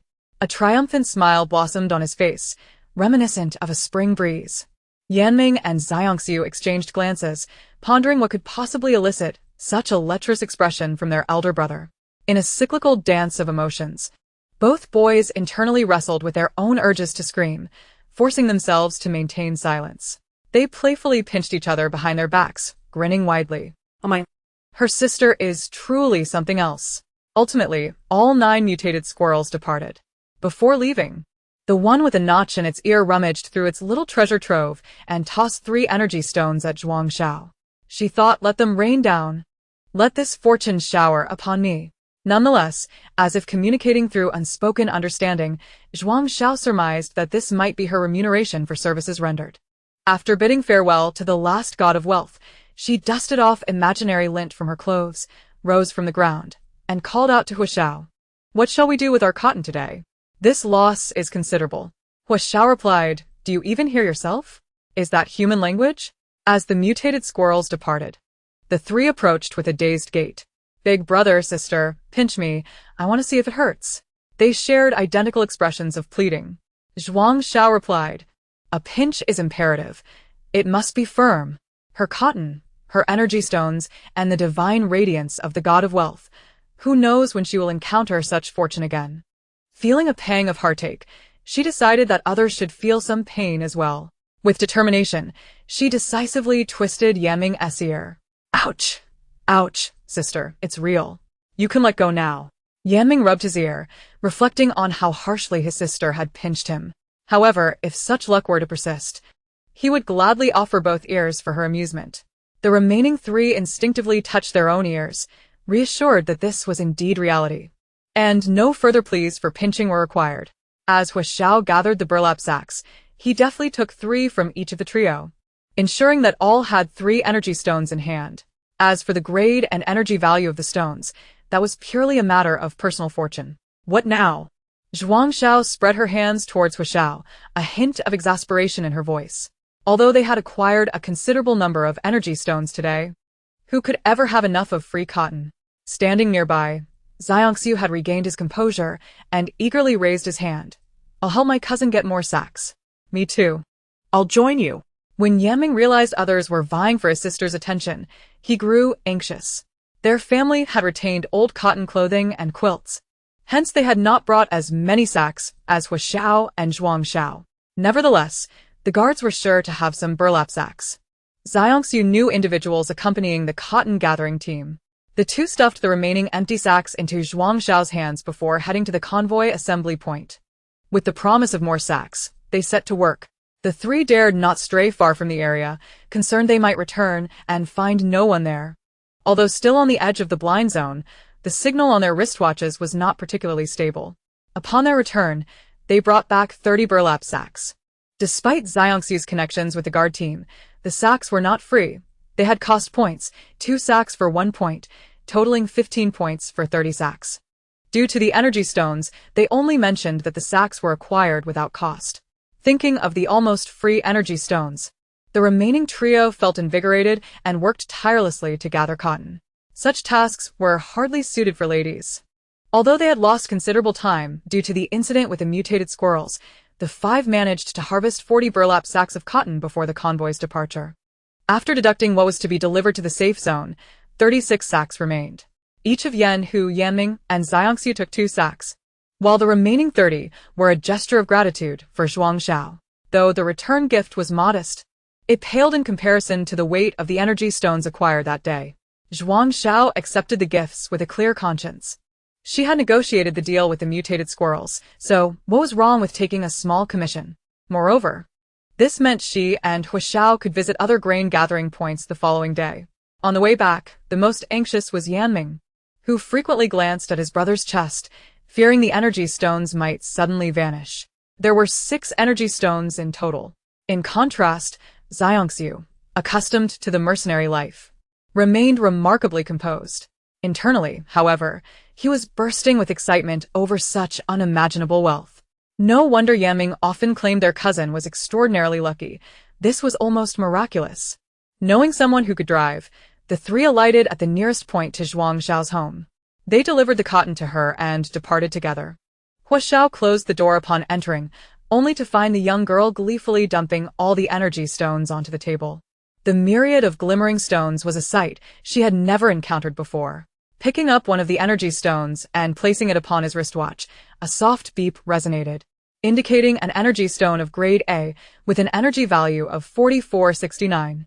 This must be a top-tier energy stone, remarked Xiao. After all, aside from the limitless S grade, grade A is the pinnacle of all energy stone classifications, and the energy value is quite respectable. The revelation of such a significant find left Zhuang Xiao at a loss for words, unable to articulate the tumult of emotions swirling within her. Xiao quietly retrieved the first energy stone gifted to him by the young girl from his pocket and laid it upon the table. He decided to leave the task of measuring the energy stones to her while he prepared dinner. The quality of the meal he prepared could not possibly detract from the young girl's joyful spirit. On their way back through the dilapidated neighborhood, only the 2 brothers, Yan Hu and Yanming, remained. Zhuang Xiao had parted ways with them in the previous block. Brother, will you be all right? Yan Ming asked in a hushed tone. He had never before broached such topics with his elder sibling. How long could one live after a genetic collapse? Surely, it was merely a fleeting moment. Had it not been for the energy stone acquired previously, his brother might have already. The mere thought of his brother's potential absence left him despondent. If he were to be left alone in their home, it would be unbearable. Now, however, they possessed 6 energy stones, though their grades remained uncertain. Even the lowest tier was something they had never dared to dream of before, an aspiration that felt beyond reach. Sensing his brother's sudden despondency, Yan Hu placed a reassuring hand on Yan Ming's shoulder, unusually tender in his demeanor. Everything will be all right. All shall be well, he assured. Chapter 84. The Invitation of the Unfortunate. Under the clear and luminous moonlight of an autumn night, the shadows of the 2 figures stretched long upon the ground. With hope in their hearts, the future seemed brighter. Yan Hu reflected on this, and his previously weary steps grew increasingly resolute. Meanwhile, Zhuang Xiao had received a total of 62 energy stones, factoring in the cost of goods, labor fees, and the energy stone that had been thrown at her. Among these, 3 were classified as Grade A, 6 as Grade B, and 5 as Grade C. With the energy values of these 14 stones surpassing the energy values of the remaining 48. Was this the sensation of sudden wealth? Zhuang Xiao placed a hand on her racing heart, exclaiming internally that she had never encountered such riches. Merely gazing at these inconspicuous stones, she felt no sense of their worth. However, when converted to nutritional fluid based on market value, she realized that her worries about sustenance could vanish for lifetimes. Moreover, the market for energy stones only appreciated, their value would never decline. They were even more dependable than gold. Crucially, they were vital for survival. Perhaps one stone could secure her a lifetime's worth of nourishment. As they sat down for dinner, Zhuang Xiao's gaze was immediately captivated by the spread before her. Yes. Actual food, proper, substantial fare. Although their standard of living had improved considerably, it was the first time they had enjoyed a meal with staples, vegetables, and meats. The memory of green porridge felt distant. Furthermore, aside from scavenging, she rarely consumed nutritional fluid anymore. Given the circumstances, she had no desire to live frugally or deprive her body of nourishment. Besides, with Hu Xiao around, she was confident their household would never fall into poverty. After all, he managed all their purchases. Since arriving, she had only ventured into the general store, which had proven rather uninteresting. Seeing Zhuang Xiao's jubilant expression, Hu Xiao understood that he had prepared the right meal. After dinner, and a brief training session, they settled in the living room to sort through the cotton they had collected that day. After half an hour of laboriously separating the cotton from its seeds, Zhuang Xiao could bear it no longer. This was even more exhausting than gathering the cotton itself. With so many bags filled with cotton, there must be tens of thousands of blossoms. Once this task was complete, she feared her shoulder condition would flare up. Rubbing her sore shoulders and eyes, Zhuang Xiao inquired, "Is there no machine in the safe zone for removing cotton seeds? This manual labor is far too strenuous." Hu Xiao deftly removed a seed while responding, "There is. But it's not for ordinary folks." Zhuang Xiao retorted, "Just a simple cottonseed machine has become a treasure in the wasteland." While she was unfamiliar with the mechanics of a modern cottonseed machine, she had seen an old-fashioned wooden model at the Agricultural Museum. She vaguely recalled its design and function. If she could replicate it, surely it would be more efficient than their current method. She longed to question the authorities in the safe zone about the importance of preserving civilization's legacy. Previously, she had noted that the safe zone and the shantytown were entirely disparate worlds. The shantytown lacked schools. The inhabitants' knowledge and survival skills primarily stemmed from the teachings and experiences of their ancestors. The so-called knowledge and skills were solely those necessary for survival in the wasteland.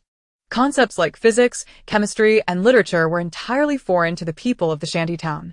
Even Hu Xiao's skills had been honed in the safe zone based on personal strengths and targeted learning. It felt reminiscent of ancient aristocratic families, monopolizing all available resources.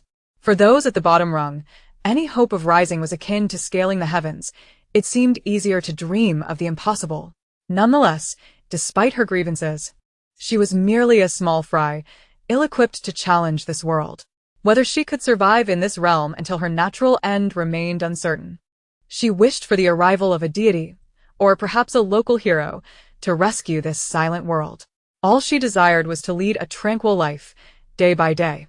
After venting her frustrations in her mind about this wretched world, Zhuang Xiao returned to her room to retrieve paper and pen. Leaning over the table to sketch and jot down ideas. "You can create this, right?" she asked Hua Xiao, holding up her drawings, hoping for his affirmative response. While she lacked carpentry skills, she believed he could manage the woodworking required for a bow or a crossbow. One skill often begets another, doesn't it? She was the type utterly devoid of knowledge in such matters. After examining the blueprints for some time and posing a few questions to Zhuang Xiao, Hua Xiao replied, "It shouldn't be a problem." Hearing this, Zhuang Xiao suggested, "Then let us finish this task today, and we can wait until the tools are made to proceed with the rest." With that, the two of them returned to their labor amidst the sea of cotton. Suddenly, a chime echoed from Hua Xiao's wristwatch, a message from Feng Ziang. Hua Xiao stared at the content for a while before stating, "Shall we visit the safe zone tomorrow? Someone has invited us to dinner." Pausing in her relentless battle with the cotton seeds, Zhuang Xiao looked up with curiosity. "Whose family is so affluent that they would invite us to dinner?" It had been 6 months since she had seen anyone extend such an invitation, and Hua Xiao had never requested to dine out either. After all, his social circle was entirely comprised of his acquaintances, and she was merely an outsider. Such social exchanges were not part of her daily life. Although everyone struggles daily for survival, it does not imply that each individual is perpetually mired in despair. Life is indeed rife with hardships, yet there is no need to further torment oneself. Essential social interactions still exist even in desolation. Moreover, who among humanity lacks a social inclination? As inherently social creatures, humans possess an innate propensity for communication with others. Furthermore, engaging in necessary social activities can yield valuable information. If one can obtain first-hand news, it subtly enhances the likelihood of survival amidst calamity. Clearly, there is vital information afoot. Otherwise, Feng Ziang would not have hinted that the visit was imperative. Hua Xiao chuckled and remarked, "Xiao Yan." "Xiao Yan?" Zhuang Xiao pondered who this individual could be. Ah, Isn't he the unfortunate soul chased into the high-radiation zone by a mutated serpent? Unlucky Xiao Yan, she mused. "Cousin, you are absolutely right. I am indeed a misfortunate soul." Having just emerged from the hospital, "It is he, from the night mercenary team," Hua Xiao confirmed with assurance. However, who would extend an invitation without cause? Such unsolicited attentiveness is often a harbinger of ulterior motives. Zhuang Xiao, still perplexed about the nature of Hua Xiao's relationship with this Xiao Yan, inquired, "Is he seeking you for something? If so, you could go alone." Chapter 85, The Super-Rich Life Beyond Return. Moreover, she had no obligation to visit the cotton collection point tomorrow and had no desire to accompany Hua Xiao. Hua Xiao responded, "It's not of great importance. Tomorrow, I will take you for a stroll in the safe zone to procure some winter supplies." He too was keen to ascertain the current state of the safe zone, as this year had proven rather tumultuous. shopping? "There is still a place to shop here?" Zhuang Xiao exclaimed in surprise. She had previously encountered vendors selling supplies in the shantytown, but their numbers hardly constituted a shopping experience. As for the safe zone, her visits had been limited to the exchange center and a few grocery stores, which, aside from old U.S. shop, were still insufficient for a true shopping excursion. Thus, she found herself curious about whether Hua Xiao's notion of shopping bore any resemblance to her understanding of it.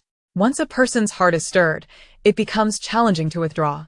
Having received Hua Xiao's affirmative response, Zhuang Xiao cheerfully accepted the notion of taking a day off tomorrow. While survival is paramount, an occasional respite is hardly a transgression. Early the next morning, Zhuang Xiao retrieved her scant collection of clothing, laying them out on her bed, and succumbed to the agonizing dilemma of choice. She contemplated what to wear for an outing, no, a shopping excursion in the safe zone, thinking she ought to appear neat and presentable. Typically, she emerged from her daily endeavors looking disheveled. Today, she must experience life as it should be lived. "So, we weren't living like real people all this time," Hua Xiao remarked. Ultimately, amidst her limited wardrobe, she selected a grass-green outfit, reminiscent of the hue of mutated grasshoppers, her autumn favorites. Though the wilds have seen a decline in their numbers, the thought of the multitude stored in her pantry brought her immense satisfaction. When she encountered Hua Xiao in the living room, she noticed he too had donned a rather new outfit, seldom worn. Well, It seemed that Hu Xiao took this excursion to the safe zone quite seriously, suggesting that whether for shopping or attending someone else's gathering, it should not disappoint. As they traversed the shantytown and proceeded along the path connecting it to the safe zone, Zhuang Xiao found herself reminiscing about the abandoned vehicle in the blind zone. I thought you had forgotten about me. Let me decay quietly in a tranquil spot, dissolving into the earth, she mused. After all this time, had the car finally succumbed to disrepair? Alas, autumn offered little opportunity to retrieve it from the blind zone. How she wished for the ability to transform like Sun Wukong. At the very least, a cloning technique would suffice. 2 legs could never rival 4. Upon entering the safe zone, Zhuang Xiao's legs were finally liberated. Just past the entrance, she beheld her beloved figure of the safe zone, Feng Ziang, alongside his electric tricycle. Suddenly, her envy of Feng Ziang's beauty faded. The electric tricycle, at that moment, appeared to her as a radiant beauty itself. One cannot simply rummage through one's home, but surely, it is permissible to covet a vehicle. Perhaps she should simply purchase one. With so many energy stones at her disposal, it ought to be feasible. Glancing at Hu Xiao's expression, she wondered how well the encyclopedia had been repaired and how many energy stones it would still require. Your cousin has arrived as well. Come, let me show you around. Feng Ziang called out as he dismounted from his convertible tricycle. Zhuang Xiao thought, what should I say? Another cousin relationship? Thank you, cousin, she responded, somewhat brazenly accepting this familial connection.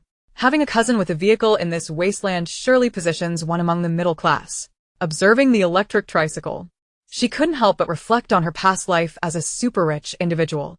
After a brief moment of silence for her irretrievable opulent existence, Feng Ziang, slightly taken aback, grinned even wider and said, then cousin, hop on. Let's be off. Finally, she was free from the burden of walking. What about me? Am I not included in your plans? Hu Xiao interjected.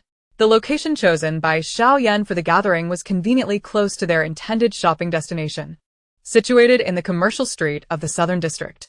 The safe zone boasts 4 commercial streets, each comparable in scale and vibrancy.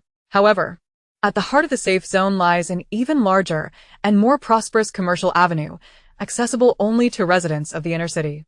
For those from the outer city and shantytown, entering is a formidable challenge. The safe zone resembles a series of concentric circles, the closer one approaches the center. The higher the living standards and security levels become. Ironically, the unfortunate Xiao Yan resided in the inner city of the safe zone.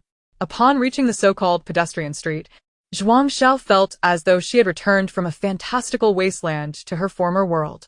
While the pedestrian street might only resemble that of a backwater county, in the context of the wasteland, it was a high-end commercial district. The street boasted an array of goods, predominantly daily necessities and various practical cold weapons. Additionally, it offered a plethora of decorative items that surpassed those found in the grocery stores. Unlike the overcrowded scenes in her previous life, here, only a few pedestrians could be spotted, reminiscent of a weekday morning-'s foot traffic in the past. Zhuang Xiao took a moment to reminisce about the world she could never return to, and, naturally, she spent a considerable amount of her points. The best remedy for a sour mood is to indulge in shopping, more effective than any consolation. Feng Ziang and Hu Xiao also acquired numerous items, though their focus leaned towards practicality, unlike Zhuang Xiao, who indulged in purchasing beautiful feathers, teeth, and peculiar bones from mutated creatures.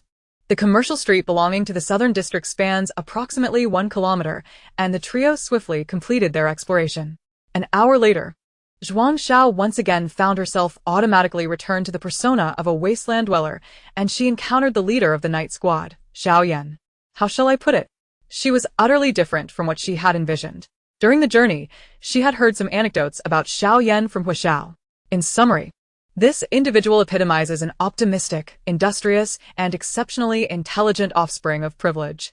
Thus, with a keen intellect and a familial background steeped in power and wealth, she had initially anticipated a tall, handsome figure. Yet what had become of that expectation? Was it left behind in haste? Observing Feng Ziang and then glancing at the grinning Xiao Yan, the disparity in appearances was striking. Indeed, one may harbor dreams, but one must never indulge in baseless fantasies. Chapter 86. The Wealth of the Tall and Handsome. You deserve it. The height is indeed considerable, yet it aligns with the standard stature of wasteland men. As for the wealth, further observation is necessary. And regarding the handsomeness? That is entirely unrelated to this person, I assure you. Given their age. He is comparable to Hu Xiao, yet his visage bears a somewhat square face, lacking any particularly attractive features, nor any markedly unappealing ones, rendering him incomparable to Feng Ziang. After all, among those she knows, none surpass Feng Ziang, not even Hu Xiao. Hu Xiao, this comparison need not include me. As she would put it, Feng Ziang possesses a charming countenance suitable for the entertainment industry, while Xiao Yan navigates the realm of influential figures. In that circle, his appearance would undoubtedly be deemed above average. Despite Xiao Yan's perpetually cheerful demeanor, Zhuang Xiao could not shake off a sense of intimidation emanating from him. "Hello, cousin. I am Xiao Yan," he introduced himself. Zhuang Xiao, feeling somewhat exasperated, thought, "She is merely here to scrounge for food and drink. Can't you pretend not to see her?" Furthermore, what was with the wasteland dwellers, or rather Hu Xiao's social circle? Why does everyone refer to her as cousin or sister? "Greetings, I am Zhuang Xiao," she replied, offering a polite smile. Following their introductions, Xiao Yan engaged in light banter with Feng Ziang and Hu Xiao, while Zhuang Xiao quietly stood by, resembling an adorable little quail, observing their conversational prowess and social finesse. She recognized that Feng Ziang and Hu Xiao were simply no match for them, and neither was she, having likely exhausted her mental and physical energy for the day. Zhuang Xiao's stomach audibly protested during the ongoing pleasantries among the three men. Gurgle, gurgle, all three pairs of eyes turned toward her. Zhuang Xiao cast her gaze skyward. What a splendid day. I wonder when we shall have a meal. After all, she felt no embarrassment. The awkwardness lay with them. Who claimed they would treat her to a meal today? "Cousin, feeling hungry?" Xiao Yan teased, his eyes fixed on the girl, who was silently staring at the sky. Zhuang Xiao retorted, "Can't this person speak properly? If you can't, perhaps it's best to say less. I have more than enough cousins already. I do not wish for one who cannot articulate." It seemed that her earlier compliments regarding his intelligence and social skills were utterly misplaced. Among the tall and handsome, he was neither tall nor handsome. Humph. Zhuang Xiao candidly replied, "Yes, I am indeed hungry." Xiao Yan was momentarily taken aback. Her blunt response was unexpected, especially given her earlier evasiveness. He then burst into hearty laughter. "Come, let us go upstairs and talk while we eat." Zhuang Xiao trailed behind, silently surveying her surroundings. The place resembled a tea restaurant she was familiar with, lacking the opulence she had anticipated. Once seated, Xiao Yan received the menu from the waiter and handed it to Zhuang Xiao, saying, "Ladies first." With her facade already pierced, she decided to drop the act. After all, they were not particularly acquainted. Following today, they would likely never cross paths again. However, upon opening the menu, she was once more rendered speechless. The wealth of the wasteland, as tall and handsome, had been splendidly expelled from her mind. What was this menu? The illustrations accompanying the items allowed her to vaguely recognize many of them: shredded pork in garlic sauce, stir-fried mushrooms with meat, potato stew with chicken, steamed hairy crabs, and a fruit platter that included bananas, apples, and pears, all ingredients deemed safe for consumption with low radiation. This before Zhuang Xiao could mentally critique further. The prices, quite dazzling, soon graced her view. The fruit platter cost 1,500 points. Dear heavens! That was equivalent to the price of 300 nutrient packs. One a day could sustain a person for nearly a year. Suddenly, she recalled the rotting fruits languishing in her refrigerator. Realizing she had once been a super wealthy heiress, she was mistaken. The wealth within the realm of the tall and handsome was something she ought to reclaim for Xiao Yan. In the wasteland, he was undoubtedly deserving of it. Yet, as long as she ignored the prices below, she could simply recite the dishes. Hu Xiao had proclaimed they were dining lavishly today, and they should enjoy it to the fullest. Observing Zhuang Xiao's demeanor while ordering, Xiao Yan raised an eyebrow, noting that she hardly appeared to be from the slums. The other three ordered various dishes, eagerly anticipating the food's arrival. Zhuang Xiao sipped her juice.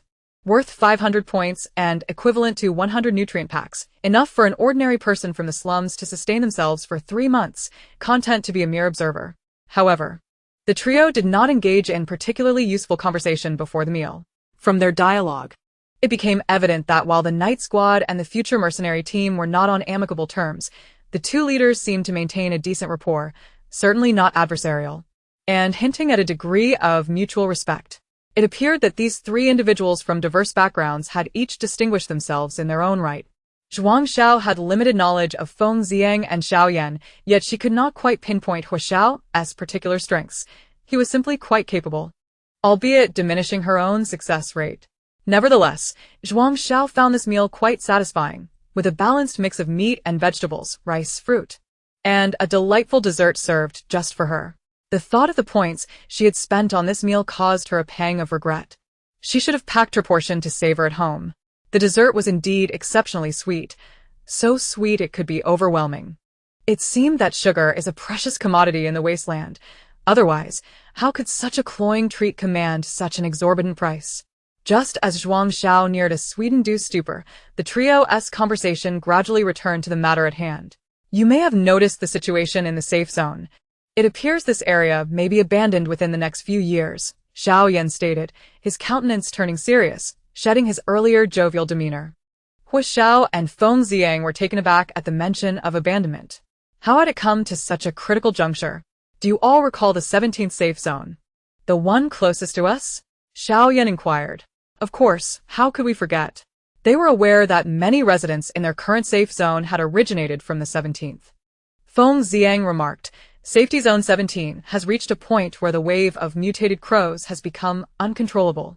Furthermore, their safety zone has always suffered from a scarcity of resources, possessing little leverage to exchange with other safety zones. And their overall strength is arguably the weakest among the surrounding zones. How could they possibly compare with our safety zone? Observing Feng Ziang's palpable agitation, Xiao Yan gently traced her fingers across the glass cup, interjecting, There's no difference. Our safety zone is also on the brink of losing its trading leverage with other zones. Feng Ziang and Hu Xiao were utterly taken aback by the startling revelation Xiao Yan had just disclosed. Hu Xiao slowly lifted his gaze, meeting Xiao Yan's eyes, and said, Are you implying that? Although the remainder of his sentence hung unvoiced in the air, Feng Ziang comprehended Hu Xiao's meaning all too well. Working within the same mercenary team, they were both acutely aware of what constituted their safety zone's most significant trading asset. Xiao Yan nodded, causing a heavy silence to envelop Hu Xiao and Feng Ziang's hearts. The implications were all too clear.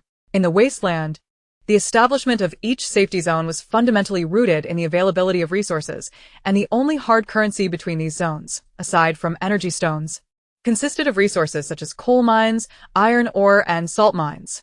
Each safety zone specialized in particular technological or industrial fields, and to acquire goods from other zones, an equivalent exchange was necessary. In this desolate landscape, independent factions emerged from natural mutations, each leveraging their unique strengths to form what are now deemed safety zones. In essence, the wasteland is devoid of nations. Survival? Each must rely on their own abilities. Otherwise, they must align themselves with stronger forces, akin to how slum dwellers depend on safety zones for survival. Returning to the matter at hand, Safety Zone 9's only trading resource was coal, and over the years, aside from the existing 3 coal mines, no other high-value natural resources had been discovered in the vicinity. The longevity of this safety zone can largely be attributed to these 3 coal mines, yet now their reserves are perilously close to depletion. This signifies that their safety zone lacks sufficient resources to engage in trade with others, which will undoubtedly disrupt the functioning of the zone in various aspects. More critically, the winter heralds the impending onslaught of mutated crows. The calamity that befell neighboring Safety Zone 17 originated from precisely such a wave. Surviving the first year does not guarantee survival in the second, especially as the strength of their safety zone continues to wane. Many of the inhabitants of their safety zone and slums had migrated from Safety Zone 17, and their memories of the mutated crow wave are indelibly marked by the devastation it wrought. In the wasteland, the most daunting challenge is not the scarcity of food, but the myriad of potential mutated beasts. The congregation of large populations inevitably attracts more mutated creatures. Naturally, some individuals choose to remain in their original safety zones, clinging to life one day at a time. After all, without sufficient strength, the situation remains the same for ordinary citizens, regardless of their location. Even now, Individuals still inhabit the abandoned safety zones. Zhuang Xiao observed the silent trio, sensing that her hard-won semblance of a normal life was once again under threat. In this world, the most formidable competition is not for victory, but for survival amidst hardship. The trials of life serve as a crucible, and one's greatest wealth is often found in their struggles. Life is a continuous cycle of adversity and growth. To transform into a magnificent moth and emerge as a butterfly, one must endure suffering.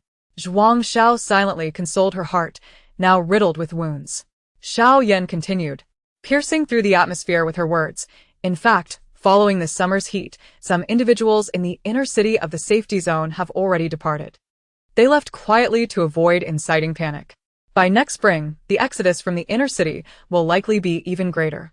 Hua Xiao pondered Xiao Yan's statements, noting that despite her extensive discourse, she had yet to clarify the purpose of their gathering. What could possibly warrant Xiao Yan, a member of a former and future mercenary team, revealing such a significant secret to them? However, exchanging glances with Feng Ziang, neither spoke, patiently awaiting Xiao Yan's next words. Perceiving their continued silence, Xiao Yan decided to dispense with further preamble, stating with a smile, "My father intends to leave, but I do not. I have discovered an iron mine within the blind zone, and I did not disclose this to my father, the man responsible for my mother's death. Despite the affection he had received from that individual over the years, a murderer remains a murderer." Hua Xiao and Feng Ziang exchanged startled looks, suddenly aware that knowing such secrets could be perilous. They were somewhat aware of the complexities surrounding Xiao Yan and her father, a matter that was undoubtedly fraught with familial difficulties. Such issues were beyond the grasp of individuals at their level. They needed only to manage their own affairs. "You all must know that I returned from the blind zone alongside Zhang Lin, but he is unaware of the iron mine," Xiao Yan continued. Upon hearing about the iron mine, Zhuang Xiao's previous anxieties evaporated, replaced by a realization. What good is her ability to perceive radiation? Look at Xiao Yan, who ventured into the blind zone and emerged with an iron mine. She truly is the favored child of fortune. How foolish she had been to take pride in her meager finds. Comparing oneself to others can be infuriating. Zhuang Xiao scrutinized the faces of her companions, assessing their stoic expressions. It seemed everyone remained composed. However, after such an elaborate exposition, what was Xiao Yan truly aiming to achieve? Was she seeking to foster alliances? Cultivate power? Or perhaps usurp her father's position to become a local sovereign? If safety zones are no longer recognized as official entities, does it not imply that those with capability can ascend to power? Zhuang Xiao glanced at Hua Xiao, then at Feng Ziang, ultimately fixing her gaze on Xiao Yan. It seemed to her that Xiao Yan was the most likely candidate for ascension. After all, they were too impoverished to gather support, and Hua Xiao did not strike her as someone inclined towards political maneuvering. As for Feng Ziang, if it were a matter of looks, he certainly had the potential to rise. "Are you interested in establishing a new safety zone together?" Xiao Yan articulated the most crucial statement of the day.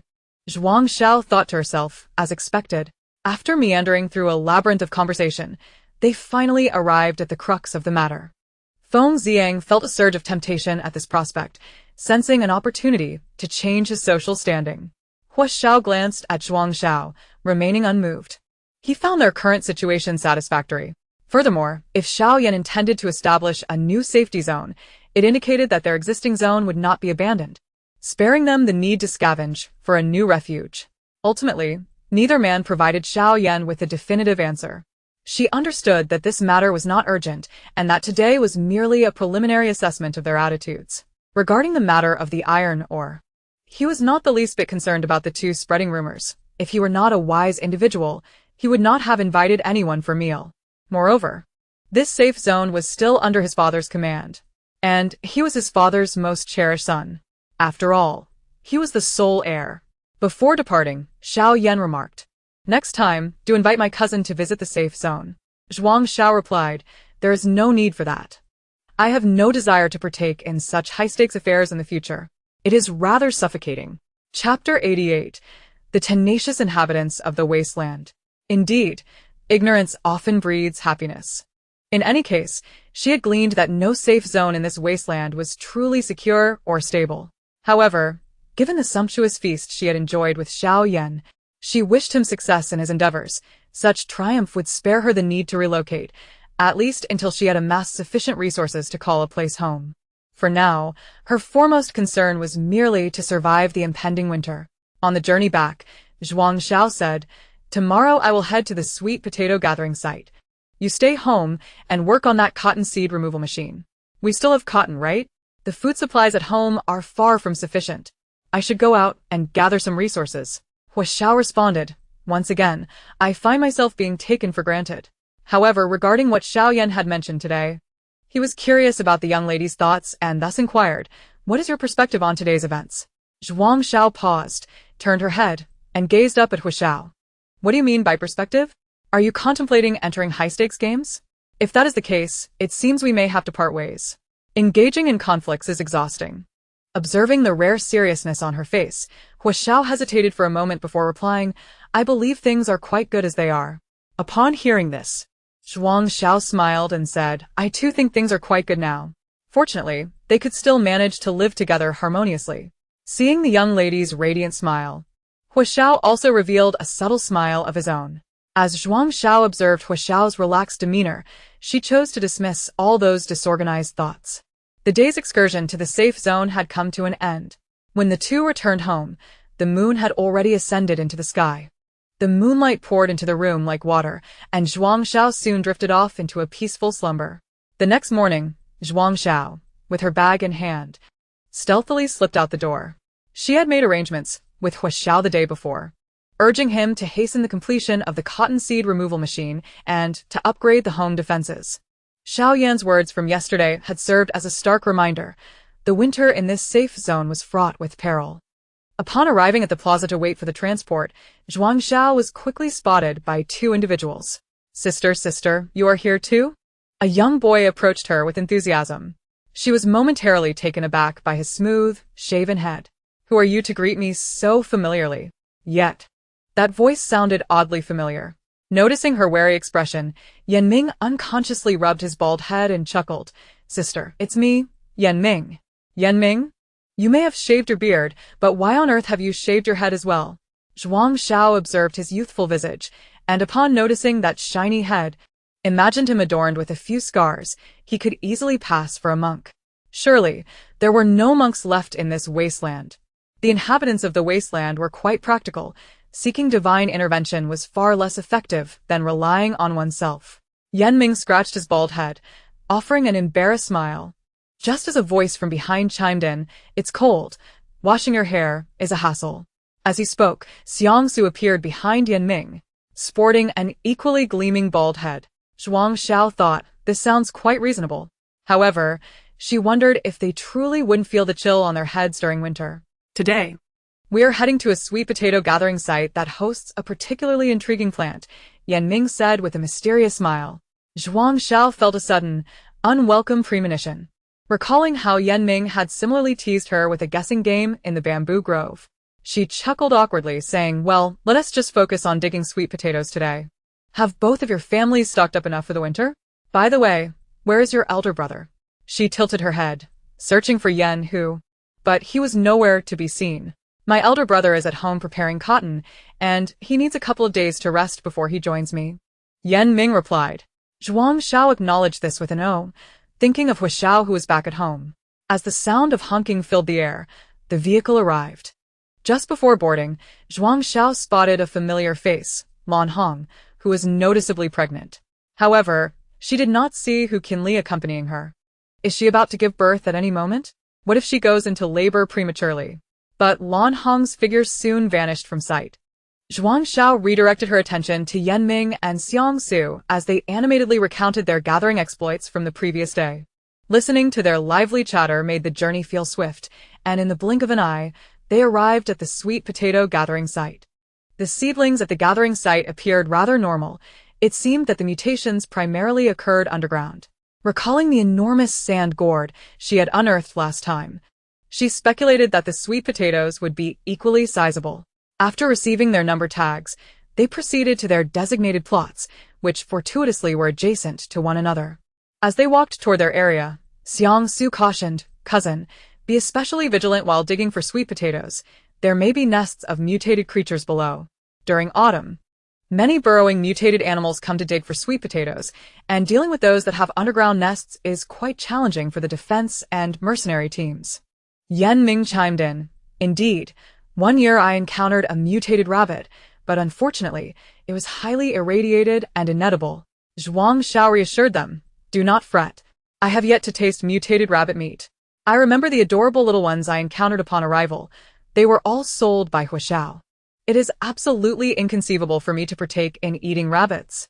Rabbit meat is simply delightful. Braised rabbit, spicy rabbit bites, dry-fried rabbit.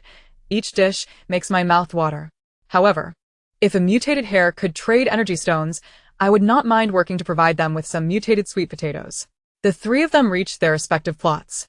As Zhuang Xiao crouched down, preparing to dig her first scoop of earth for the day, she suddenly heard a familiar voice.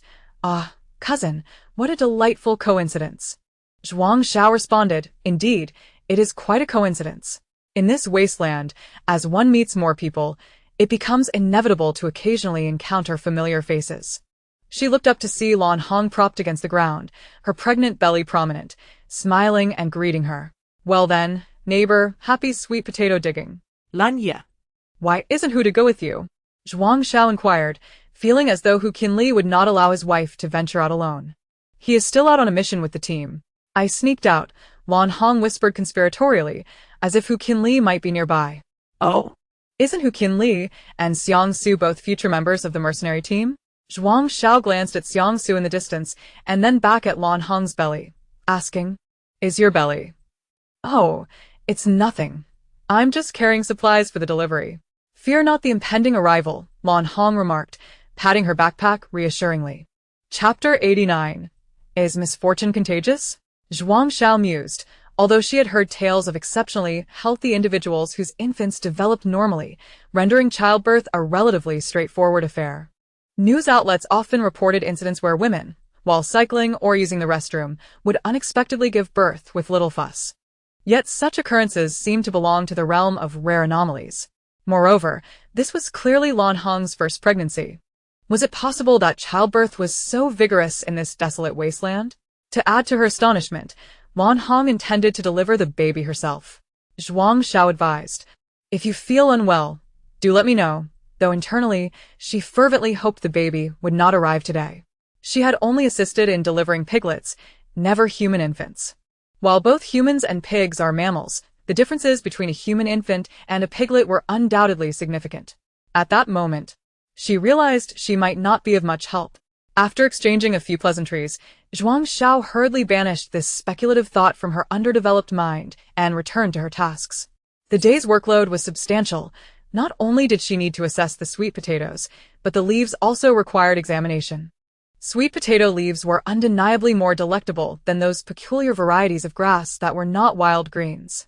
Furthermore, they were not included in the harvest quota, making it imperative to gather as many as possible. Dried in autumn, they could be stored for winter consumption. However, she had yet to uncover the burrow of the mutated rabbits. Instead, in the lush sweet potato vines, she stumbled upon a rotund creature covered in white spines. Her connection with the mutated fauna of this wasteland was indeed remarkable. Yet, what purpose could this creature serve?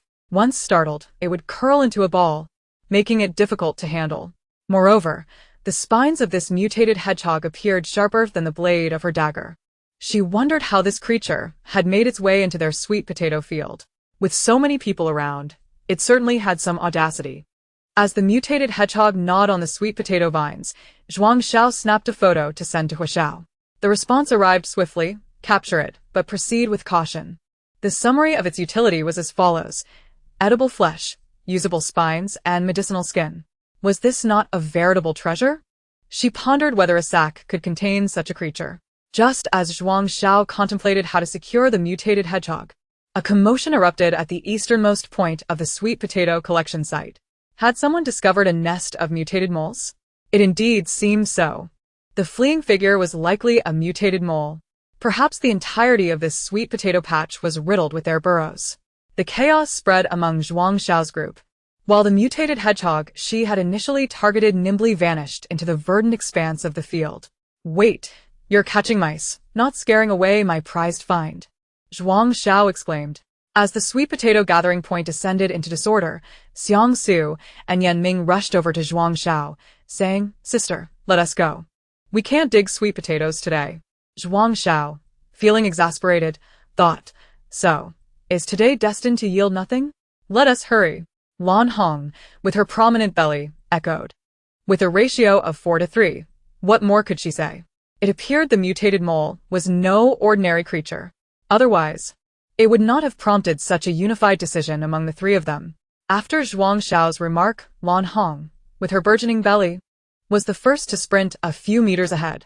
Zhuang Xiao thought, well, I had been torn about whether to care for the pregnant woman. After all, Hu Qinli is one of many cousins.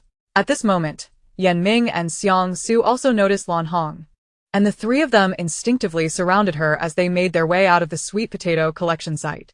Zhuang Xiao assumed that the mercenary or guard teams would address the appearance of the mutated animals. However, to her surprise, neither group intervened. Both were busy maintaining order and ensuring that people lined up to board vehicles, ready to return. The four of them found themselves in the same vehicle. Although Zhuang Xiao was curious about the true menace posed by the mutated moles that caused the safety zone to retreat without confrontation, she refrained from voicing her questions, not wishing to expose her ignorance. Perhaps she could inquire about it with Hu Xiao upon returning home. However, before she could pose her questions, the chatter among the passengers provided her with answers. The mutated mole, a master of tunneling in the wasteland, was likened to a combat excavator. One adult mutated mole could create a burrow covering an area of 10 kilometers, and they were social creatures. Despite their round, furry appearance, which seemed harmless, their formidable claws could easily shred human flesh. Although they primarily feasted on snails and earthworms residing in their burrows, it did not mean they would shy away from human flesh presented to them. The sweet potato field was likely lost to the safety zone, having been clearly overtaken by mutated moles. Remaining there would only lead to increased casualties. Arriving with intentions of a grand harvest, they ultimately returned empty-handed, covered in dust. Truly, human plans are no match for fate. Was this high-stakes harvest destined to bring misfortune? Or was it merely the ill-fated Xiao Yan speaking? Even when she first arrived in the wasteland, she managed to bring back a handful of grass. Yet today, she returned with empty hands. By the time they reached the shantytown, it was barely past 9 o'clock. After disembarking, Lan Hong headed straight home. Shall we check the bamboo grove? There should be autumn bamboo shoots by now, Xiang Su suggested. Zhuang Xiao replied, no. Yan Ming glanced at his sister's expression, realizing he too wished to go. But his sister was not fond of the idea. Perhaps not. That place is too far. How about we go crab catching? Yan Ming tentatively asked Zhuang Xiao. Who wants to join you? Can't you allow your sister a moment of peace? I'm not going. I'm going home to pick cotton seeds. Zhuang Xiao dismissed them with a wave of her hand, leaving the synchronized duo behind. After departing the square, Zhuang Xiao did not head home, feeling disheartened and empty-handed. She preferred solitude over companionship. Being alone allowed her the freedom to roam as she pleased, without concern for the emotions of others. Among the 4 cardinal directions of the safety zone, her most frequented area was the southern collection zone, primarily because her house was situated on the southern side of the safety zone. This time, she decided to explore a different direction, towards the returning route. Moreover, among the people she was most familiar with, half resided in the southern shantytown, making it unlikely she would encounter anyone there. After walking for nearly an hour, just as Zhuang Xiao prepared to descend from the main road towards a nearby forest, the sound of honking cars echoed from behind her. She quickly ducked into the grass beside her. Chapter 90. The Dancing Mutated Plant. She concealed herself in the foliage, peeking cautiously outside. Dozens of vehicles sped past, each laden with an array of supplies and equipment. Every individual was thoroughly armed and equipped. A swift procession of individuals clad in the uniforms of mercenary and guard squads rushed past her. The path she had chosen led directly to the sweet potato gathering site. Could it be that the safety zone had dispatched personnel to eradicate the mutated moles? Once the last vehicle roared by, a lingering cloud of dust hung in the air. Zhuang Xiao resolved not to tread the main road and be enveloped in dust any longer. Instead, she ventured deeper into the thicket where she had concealed herself, wandering aimlessly, a first for her in the desolate wasteland. Perhaps today, she simply yearned for solitude, a respite for her troubled mind. The suffocating high-stakes scenario from yesterday and the fruitless endeavors of today had truly dampened her spirits. Moreover, many of the flora in this area were unfamiliar to her, their novelty providing a refreshing distraction. As she ambled along, she conducted scans and surprisingly discovered a few edible leaves with low to moderate radiation, a fortunate find. Albeit the texture appeared rather unappetizing. She pondered the outcome of her newly sprouted mung bean shoots. This was already her second experiment. Should this attempt fail as well, she would resolutely deny the mutated mung beans another chance to grace her table. After all, they say that one misfortune leads to another. And she was not one to squander her resources. Sighing, she lamented her disdain for winter. The scarcity of edible plants was disheartening. In winter, everything lay desolate and frozen, while she had to contend with various mutated creatures, a season utterly devoid of charm. Wielding her small spatula, she cleared the path ahead of her, effortlessly slicing through the herbaceous obstacles. After traversing the underbrush for about half an hour, she stumbled upon a rather intriguing plant. Her senses were heightened, allowing her to detect even the slightest rustle in the vicinity. Curiously, this particular plant exhibited a sensitivity that surpassed her own. It was a dancing grass. Initially, she believed the movement was merely a result of the wind, but upon closer observation, she realized that it was the only plant in the area swaying without any breeze. As her spatula gently tapped the stalks or her feet lightly pressed against the ground, the leaves of this peculiar plant swayed rhythmically to an unknown cadence. It was indeed quite fascinating. Zhuang Xiao collected some of its sap and dripped it onto her wrist device, only to discover it was highly radioactive, containing a significant amount of neurotoxic substances, definitely not fit for consumption. This was akin to the water hemlock she had at home, which had entered a frenzied growth phase upon the onset of autumn. The original pot had become inadequate for its expansion, prompting Hu Xiao to relocate it to the wall base in the backyard, for such a toxic plant was best kept at a distance from her sleeping quarters. After benefiting from the nourishment provided by the mutated piglets, the water hemlock had grown to heights that surpassed her home's walls, effectively taking charge of the security in her backyard. Once the seeds matured, she intended to have Hu Xiao collect them, planting a ring around her outer wall next year to deter any unwitting individuals or mutated creatures from encroaching on their property. Now, she found herself face to face with yet another perilous plant. What a stroke of luck! While others cultivated flowers and vegetables at home, she was surrounded by flora that could bring about one's demise at any moment. Zhuang Xiao pondered whether this toxic plant instilled fear in any mutated creatures. As she rhythmically tapped her spatula against the ground, the stalks and leaves of the plant swayed gracefully. In that moment, she felt akin to a grand conductor, more adept than anyone else. After all, who else could command plants to dance? Look, she could. Zhuang Xiao felt a surge of beauty wash over her. Not deterred by its toxicity, she had already tested it and found no adverse reaction upon contact. Thus, she could easily place it on her windowsill, enjoying its dance during her idle hours. After all, there was little in the wasteland to entertain oneself. However, this particular specimen was not documented in her database, and it was the only one of its kind in the vicinity. She speculated whether it had sprouted from seeds deposited by a mutated avian creature from the blind zone, much like the solitary water hemlock she had discovered previously. One could only conclude that plants were truly relentless in their quest for survival and reproduction. Lacking a name, she decided to christen it Dancing Grass. The name itself was beautiful. She thought of it as the epitome of a femme fatale, embracing the lively dancing grass in her arms.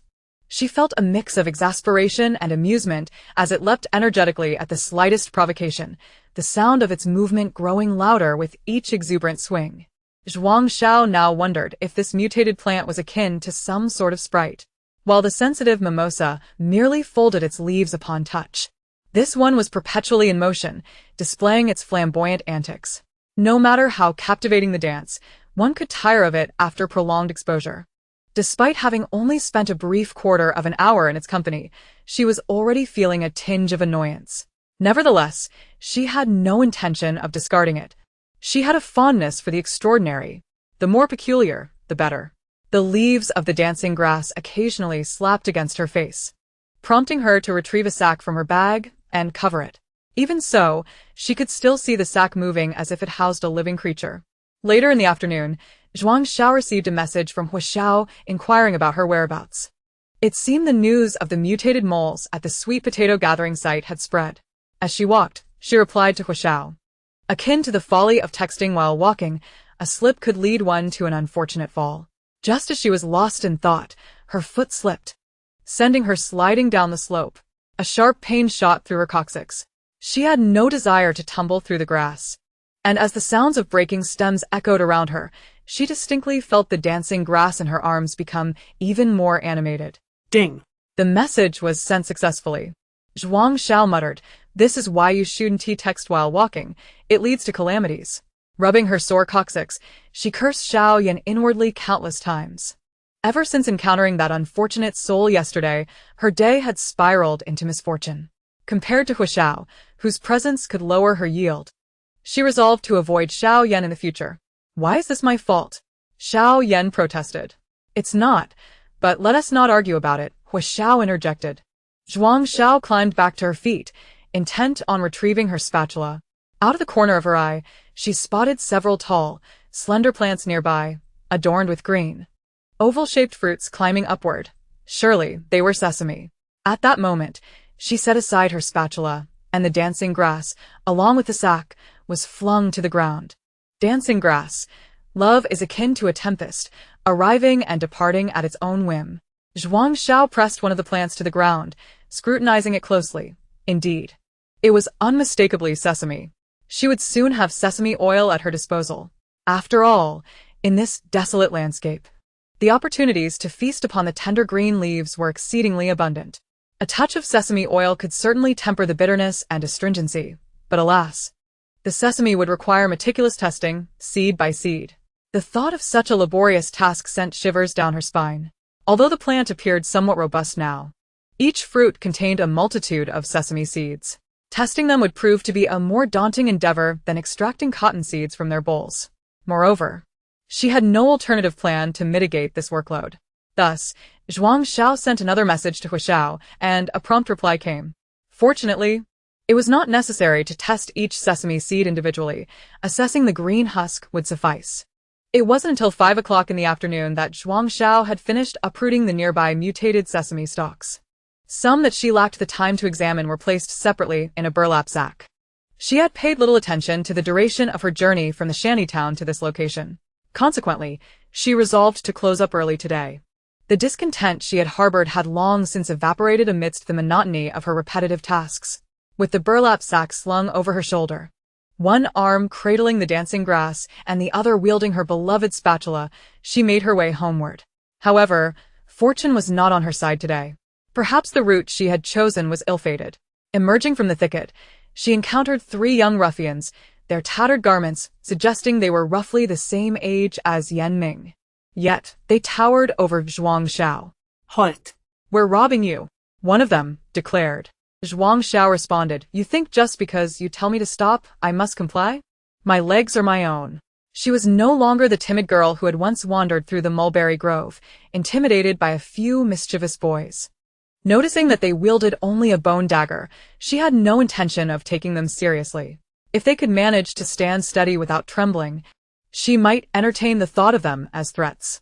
As she took a step forward, the trio instinctively retreated. Zhuang Xiao found their hesitance infuriating. If they were intent on robbing her, could they not do so with a bit more decisiveness? Whether it was for money or something more lascivious, she was open to either. Finally, her patience wearing thin, she slammed the burlap sack onto the ground, positioning the dancing grass before her, raising her spatula high, and bellowed, "This mountain is mine. This tree I have planted. If you wish to pass, leave behind a toll." The bewildered trio of robbers exchanged glances. What in the world? Who is this lunatic? Zhuang Xiao retorted, "You can't even recite the classic lines of a robbery properly, and you dare to venture out here? Today?" She would relish the experience of playing the bandit. The trembling robber stammered, "W what you want?" Zhuang Xiao replied, "Is it not obvious? We're all here to rob. Are we not? Shouldn't we be on the same page, rather than adversaries?" The robbers, now taken aback, wondered how this young woman appeared more fearsome than they. It was their first attempt at robbery, and even Wang Ergo from next door had not warned them of the potential for retaliation. Wang Ergo's advice was simple: if you can't win, just run. Zhuang Xiao's spatula clashed against the ground with a resounding thud, and the dancing grass in the burlap sack seemed to quiver with excitement. The robbers exchanged glances, realizing they had stumbled upon a plump target. She even possessed a mutated creature. Should they proceed? They couldn't afford to be defeated on their first robbery attempt. That would be utterly humiliating. Zhuang Xiao, oblivious to their newfound resolve, felt a rush of exhilaration. A confrontation was imminent. The trio, perhaps in an attempt to bolster their courage, let out a war cry and charged at her. Zhuang Xiao thought, finally, the opportunity for a brawl has arrived. She swung her spatula with precision. A series of sharp cracks echoed as bones broke, followed by anguished cries in rhythmic succession. The dancing grass in the sack grew even more animated. Zhuang Xiao's gaze swept towards the thicket, catching sight of onlookers peering from behind the bushes, their hearts racing. Just as her mood had slightly improved, it seemed someone sought to rob her of her toxic dancing grass and mutated sesame. The robbers, utterly unprepared for this turn of events, found themselves swiftly defeated. They howled in pain, clutching their broken limbs, while curious heads peeked from the underbrush, only to retreat in haste. The audacity! 3 young men had attempted to rob a mere girl, only to be vanquished. How dare they weep? They deserved it. Zhuang Xiao struck the ground with her spatula once more, sending a shiver through the robbers. Surely, she wouldn't resort to murder in broad daylight. They had no intention of killing anyone. This spatula was indeed an excellent tool. Now, immediately, pay me for my psychological damages, Zhuang Xiao demanded, emulating the fierce demeanor of bandits she had seen on television. Today had been profoundly unlucky. After a long day, she had managed to gather only a meager amount of sesame, and now someone dared to rob her. The robbers lamented their grievous error in underestimating her. Observing the bulging sack, Zhuang Xiao knew the dancing grass was more exhilarated than ever. She barked, "Enough of your wailing. It's merely a broken leg. It can be reattached and still serve its purpose." The robbers, in disbelief, nodded vigorously. Yes, you are absolutely right, honored lady. It's just a broken leg. We're still alive. What a painful realization it was. Yet, despite their injuries, they were the ones expected to compensate. Zhuang Xiao exhaled softly. Hu Xiao had said that swift and decisive action was essential to deter petty criminals. She hoped her performance had been satisfactory. To her surprise, she had inadvertently broken one of their legs. How embarrassing. This was her first attempt, and she had misjudged her strength. The sight of Zhuang Xiao's fierce expression and the eager spatula in her hand left the 3 boys paralyzed with fear, clutching their injured limbs. Ultimately, Zhuang Xiao decided to take matters into her own hands. She confiscated their daggers and began to collect other spoils from their ill-fated attempt. The first robber yielded 2 leaves of grass, while the second had 1. It was no wonder they had resorted to robbery. Who claimed that theft was the quickest route to wealth. Come at me, and I assure you I won't hesitate to strike you. Finally, she reached the 3rd robber, who had something of note: a fruit the size of a fist. Robbers are ever the takers.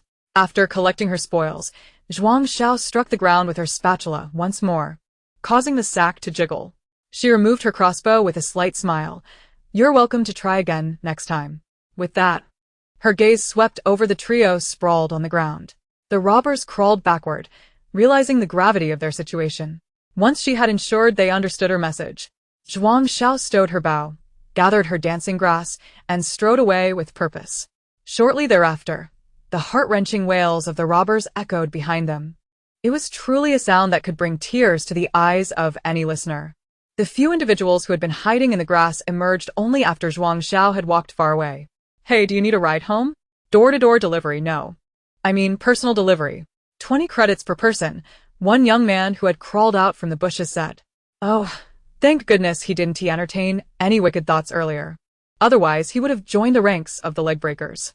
That little girl possessed remarkable strength.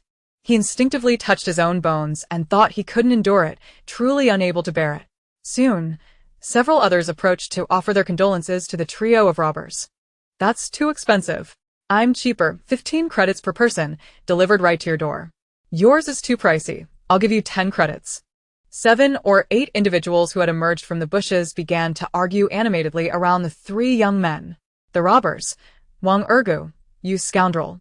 The path of youthful delinquency ends here. Zhuang Xiao felt invigorated, transforming once again into a positive sunflower, radiating sunshine. By the time she returned home, darkness had descended. The yard was shrouded in inky blackness, and to her surprise, Hu Xiao was not at home. This was quite uncommon. Zhuang Xiao switched on the light and set down the burlap sack, finally freeing the dancing grass from its confinement.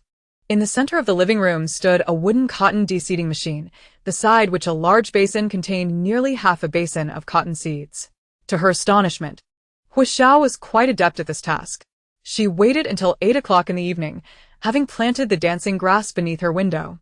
But Hu Xiao still had not returned. This struck her as odd. She checked her watch but found no message from him. Thus, Zhuang Xiao dialed Hu Xiao's number. After 2 beeps, she heard the sound of the front door being opened. Hu Xiao. You're back? Zhuang Xiao stepped out of the living room and saw Hu Xiao closing the yard gate, a black box in one hand. As he secured the gate, he inquired, Have you had dinner? He hadn't anticipated returning so late. Zhuang Xiao replied affirmatively, her curiosity piqued as she gazed at the large box in Hu Xiao's hands. What is this? Hu Xiao placed the box on the table with a dull thud, causing Zhuang Xiao to feel the tremor of their small dining table. It was heavier than she had imagined. Shall we take a look inside? Hu Xiao suggested. Is it something that can't be spoken of?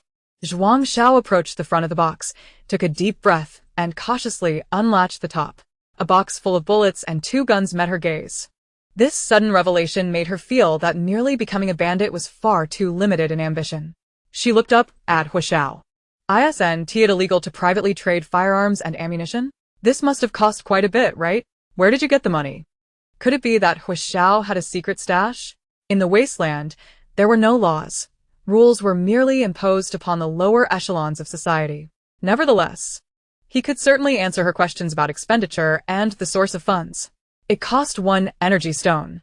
One of the C-grade energy stones you gave me last time was exchanged for this, Hu Xiao explained. So, does this mean I need to practice shooting targets again? Zhuang Xiao pondered the 2 subjects she had studied since arriving in the Wasteland, the first being concealed projectiles and the second being bows and crossbows. Did this mean she was about to embark on a 3rd subject?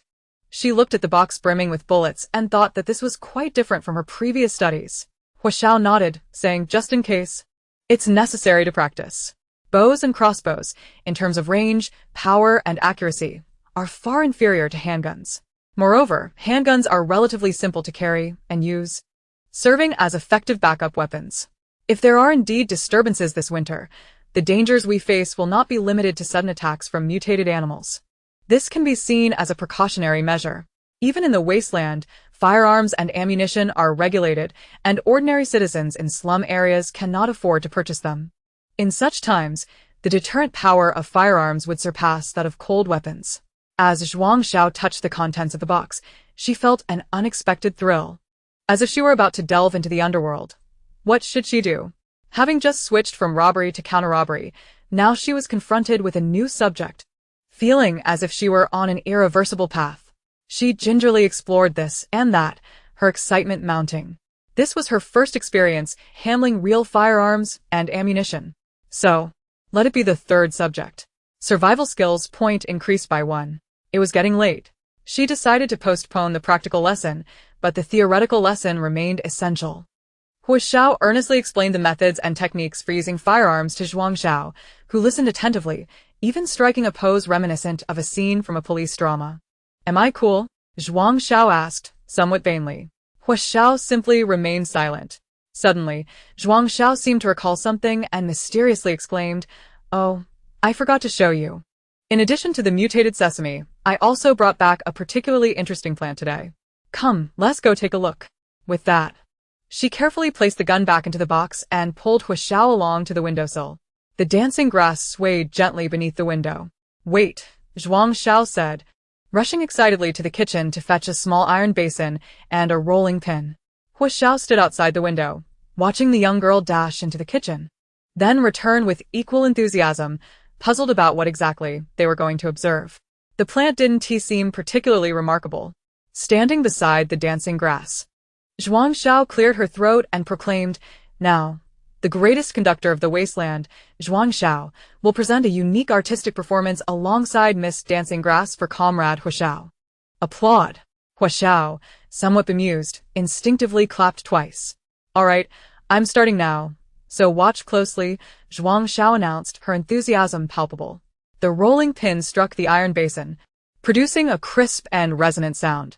Don't look at me, look at it, Zhuang Xiao instructed, noticing Hu Xiao staring blankly at her. While she was quite attractive, there was no need for such a gaze. Hu Xiao thought to himself, what has gotten into this girl today?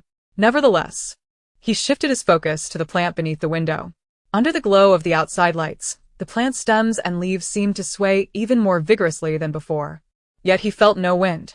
Hu Xiao glanced back at Zhuang Xiao, who wore an expression that seemed to say, see? I am amazing. As the sound of the rolling pin striking the iron basin grew louder, the plant's stems and leaves began to sway as if animated, dancing wildly in the night. This was exceptionally bizarre. It was his first encounter with such a mutated plant. How is it? Fun, right?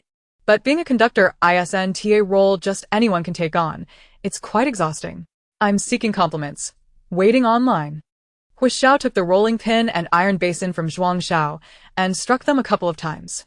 Indeed, the louder the noise, the more vigorously the stems and leaves danced. The watch did not specify the name of this peculiar plant, however.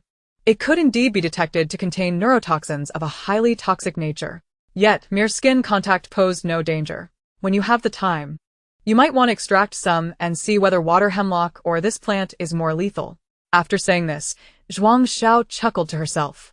By the way, I have named it dancing grass. Do not be deceived by its delicate appearance. The stems and leaves can sting quite painfully upon contact. If it weren't for the fact that she had already tried conversing with it, she would have thought this plant was simply beyond comprehension, believing it might ascend to the heavens. It was prone to striking out in disagreement, returning the rolling pin and iron basin to me. I have not yet taken my final bow. Zhuang Xiao retrieved her command tool from Hu Xiao. A sharp, piercing sound echoed, signaling the end of the performance. The dancing grass, responding to the final resonant note, lashed its stems and leaves sharply towards Hu Xiao. Zhuang Xiao remarked, wait, does it actually strike? What kind of logic is this? Hu Xiao, caught off guard, felt the sting of the plant strike on his calf. Surprisingly, it hurt quite a bit. Should we perhaps move this outside, or to the backyard? Hu Xiao suggested slowly. He was still trying to gauge the characteristics of this plant. After all, the wasteland was vast. Not only were there peculiar mutated animals and plants in high radiation zones, but also in the blind spots, countless oddities remained uncounted. What they had discovered so far was but a mere fraction. In the wasteland, reporting unknown plants within the safe zone could yield points as rewards, facilitating humanity's better understanding of this world and ensuring survival. No need. It is rather obedient. Perhaps my earlier loud noises startled it. Zhuang Xiao waved dismissively. Hu Xiao proposed, what if we plant it on my side? Zhuang Xiao shot him a look and said, are you interested in my venomous beauty? You actually wanted to perform a solo dance for you? Her gaze bore the challenge of competing for possession. Hu Xiao conceded, saying, all right, let us observe it for a few days. Upon returning home, Zhuang Xiao processed the cotton in her hands while inquiring about the mutated moles with Hu Xiao. Indeed, the team that afternoon had gone to deal with the mutated moles in the sweet potato fields. If the expansion of the moles' burrows was not curtailed promptly, the danger level within the safe zone would rise. The moles' burrows might harbor not only their kind but also other mutated creatures, posing unforeseen threats. The sweet potato gathering point could very well become utterly abandoned. Should we go crab fishing tomorrow, or perhaps venture into the blind zone to salvage a vehicle? The idea of salvaging a vehicle had become a persistent worry for Zhuang Xiao. In the past few days, aside from the sweet potato gathering point, there had been no other collection activities, so she had to arrange her own outdoor gathering. Moreover, the evening temperature was noticeably colder than before. She needed to expedite the processing of the cotton. Warm bedding had to be prepared. Just before sleep, Zhuang Xiao finalized the location for their excursion the next day with Hu Xiao, a small peanut gathering point. This was a site that Hu Xiao had stumbled upon during a scavenging trip earlier this spring, located on the eastern side of the shantytown. Quite a distance from where they were. Peanuts, oh, what a treasure! Fried peanuts, peanut oil, Tomorrow she was about to acquire her second oilseed crop. Hua Xiao led Zhuang Xiao along a narrow path. Observing the lush vegetation surrounding them, she noted that he navigated without the aid of his watch, leaving her curious about how he would manage to find his way here again in 6 months without getting lost. The small path was typically sparse with human presence. Although the route was somewhat discernible, the grass was already knee-high. Hua Xiao opted for this path because it cut the distance to their destination in half. Besides, the peanut gathering point was not situated near the main road. Otherwise, it would have been discovered long ago. Perhaps it might be discovered now, but even if it were, he had a contingency plan. Ultimately, he would not let Zhuang Xiao down. During the first half of their journey, they occasionally heard voices or the sounds of watches emanating from the grass. However, in the latter half, the path disappeared entirely, and they found themselves weaving through dense underbrush. Among the surrounding mutated plants, Zhuang Xiao encountered many specimens she did not recognize. Indeed, she was not yet a seasoned dweller of the wasteland. Her explorations into the unknown were still far too limited. After wandering for half an hour in the thicket, they finally arrived at a relatively open area. Zhuang Xiao finally laid eyes upon the mutated peanut field that Hua Xiao had spoken of, which spanned perhaps half an acre. Today's workload would be no small feat. But fortunately, she had brought ample rations, nutritional fluids, water, and a generous supply of dried fish and shrimp. Additionally, at the far end of the mutated peanut field, she spotted a secluded pond where a few intact lotus flowers stood gracefully. This pond must contain lotus roots, she thought. She had heard that only white lotus flowers produce lotus roots, unlike the red or pink ones typically found in parks or scenic spots. Whether this was true remained uncertain. Given the few flowers' colors, both white and pink, she could verify the truth if time allowed. Tomorrow, she would return to claim this territory. Chapter 94. The Second Oilseed Crop. The task of testing the half-acre mutated peanut field was indeed monumental. She and Hua Xiao would first conquer this peanut territory before anything else. This piece of land was truly remarkable. Zhuang Xiao sincerely praised, hoping Hua Xiao would prove to be reliable today. However, to be on the safe side, she added, "I'll work on this side and you take that side."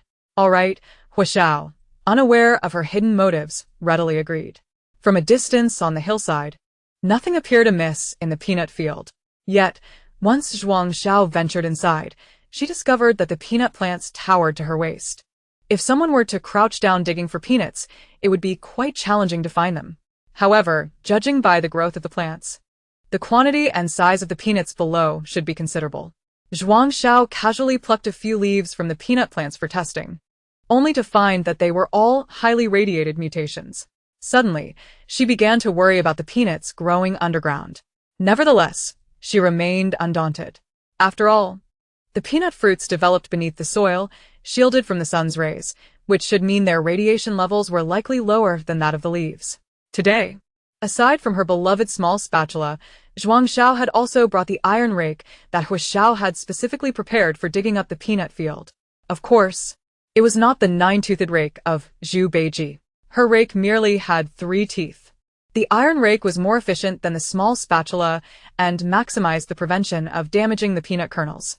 As Zhuang Xiao plunged the rake into the ground, she unearthed half a peanut plant. The mutated peanuts were not as large as she had imagined, but the shells contained a surprising number of kernels.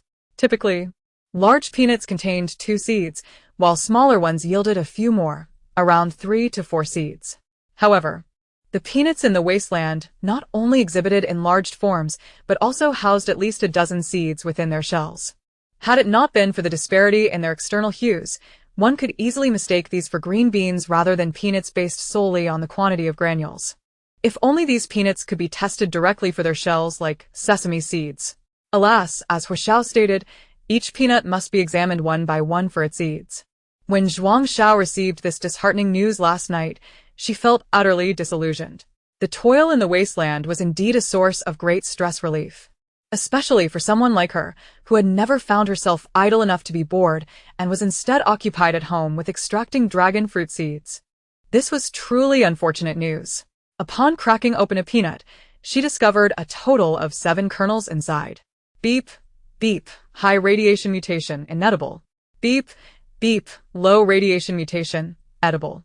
Beep, Beep, uncontaminated food, edible. To her astonishment, among the 7 kernels, there was indeed one uncontaminated and edible seed. It seemed that ever since she had found uncontaminated mutated river shrimp by the stream, she had not encountered any other uncontaminated food. This was a delightful surprise. Each peanut kernel was plump and large, with a smooth exterior, offering a crisp and sweet taste.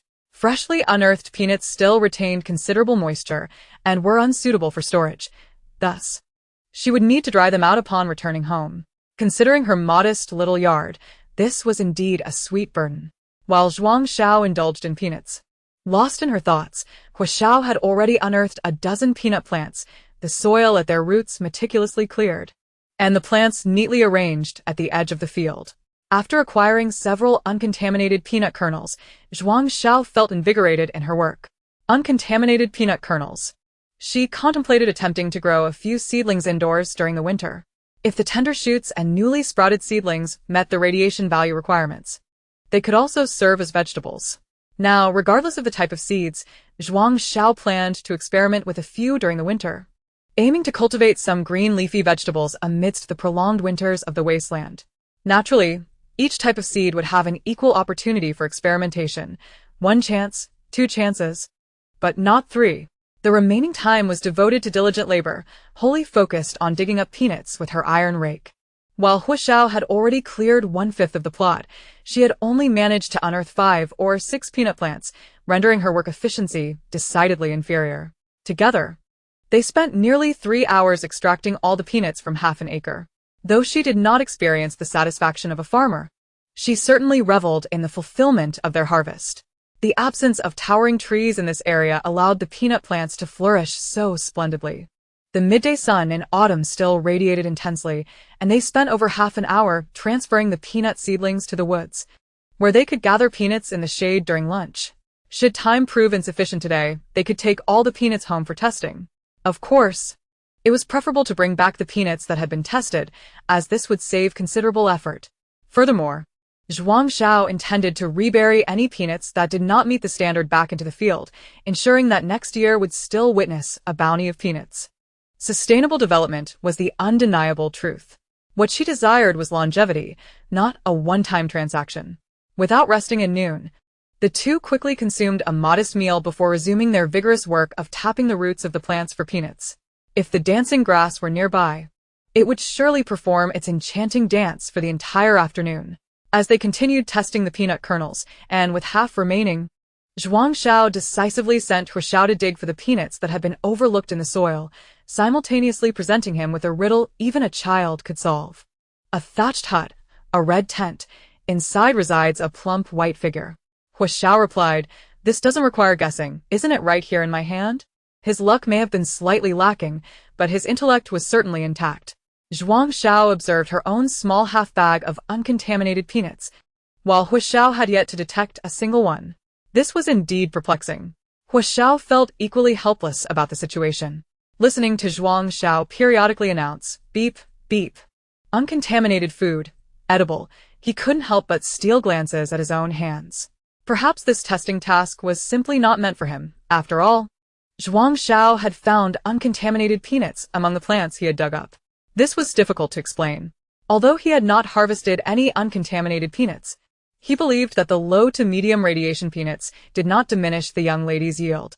Hu Xiao felt quite satisfied with his efforts that day. Glancing at the sun in the sky, he noted that there was still time, and they should be able to search for the peanuts left behind in the soil. Meanwhile, Zhuang Xiao's movements were swift, as she also hoped to have time to explore that pond today.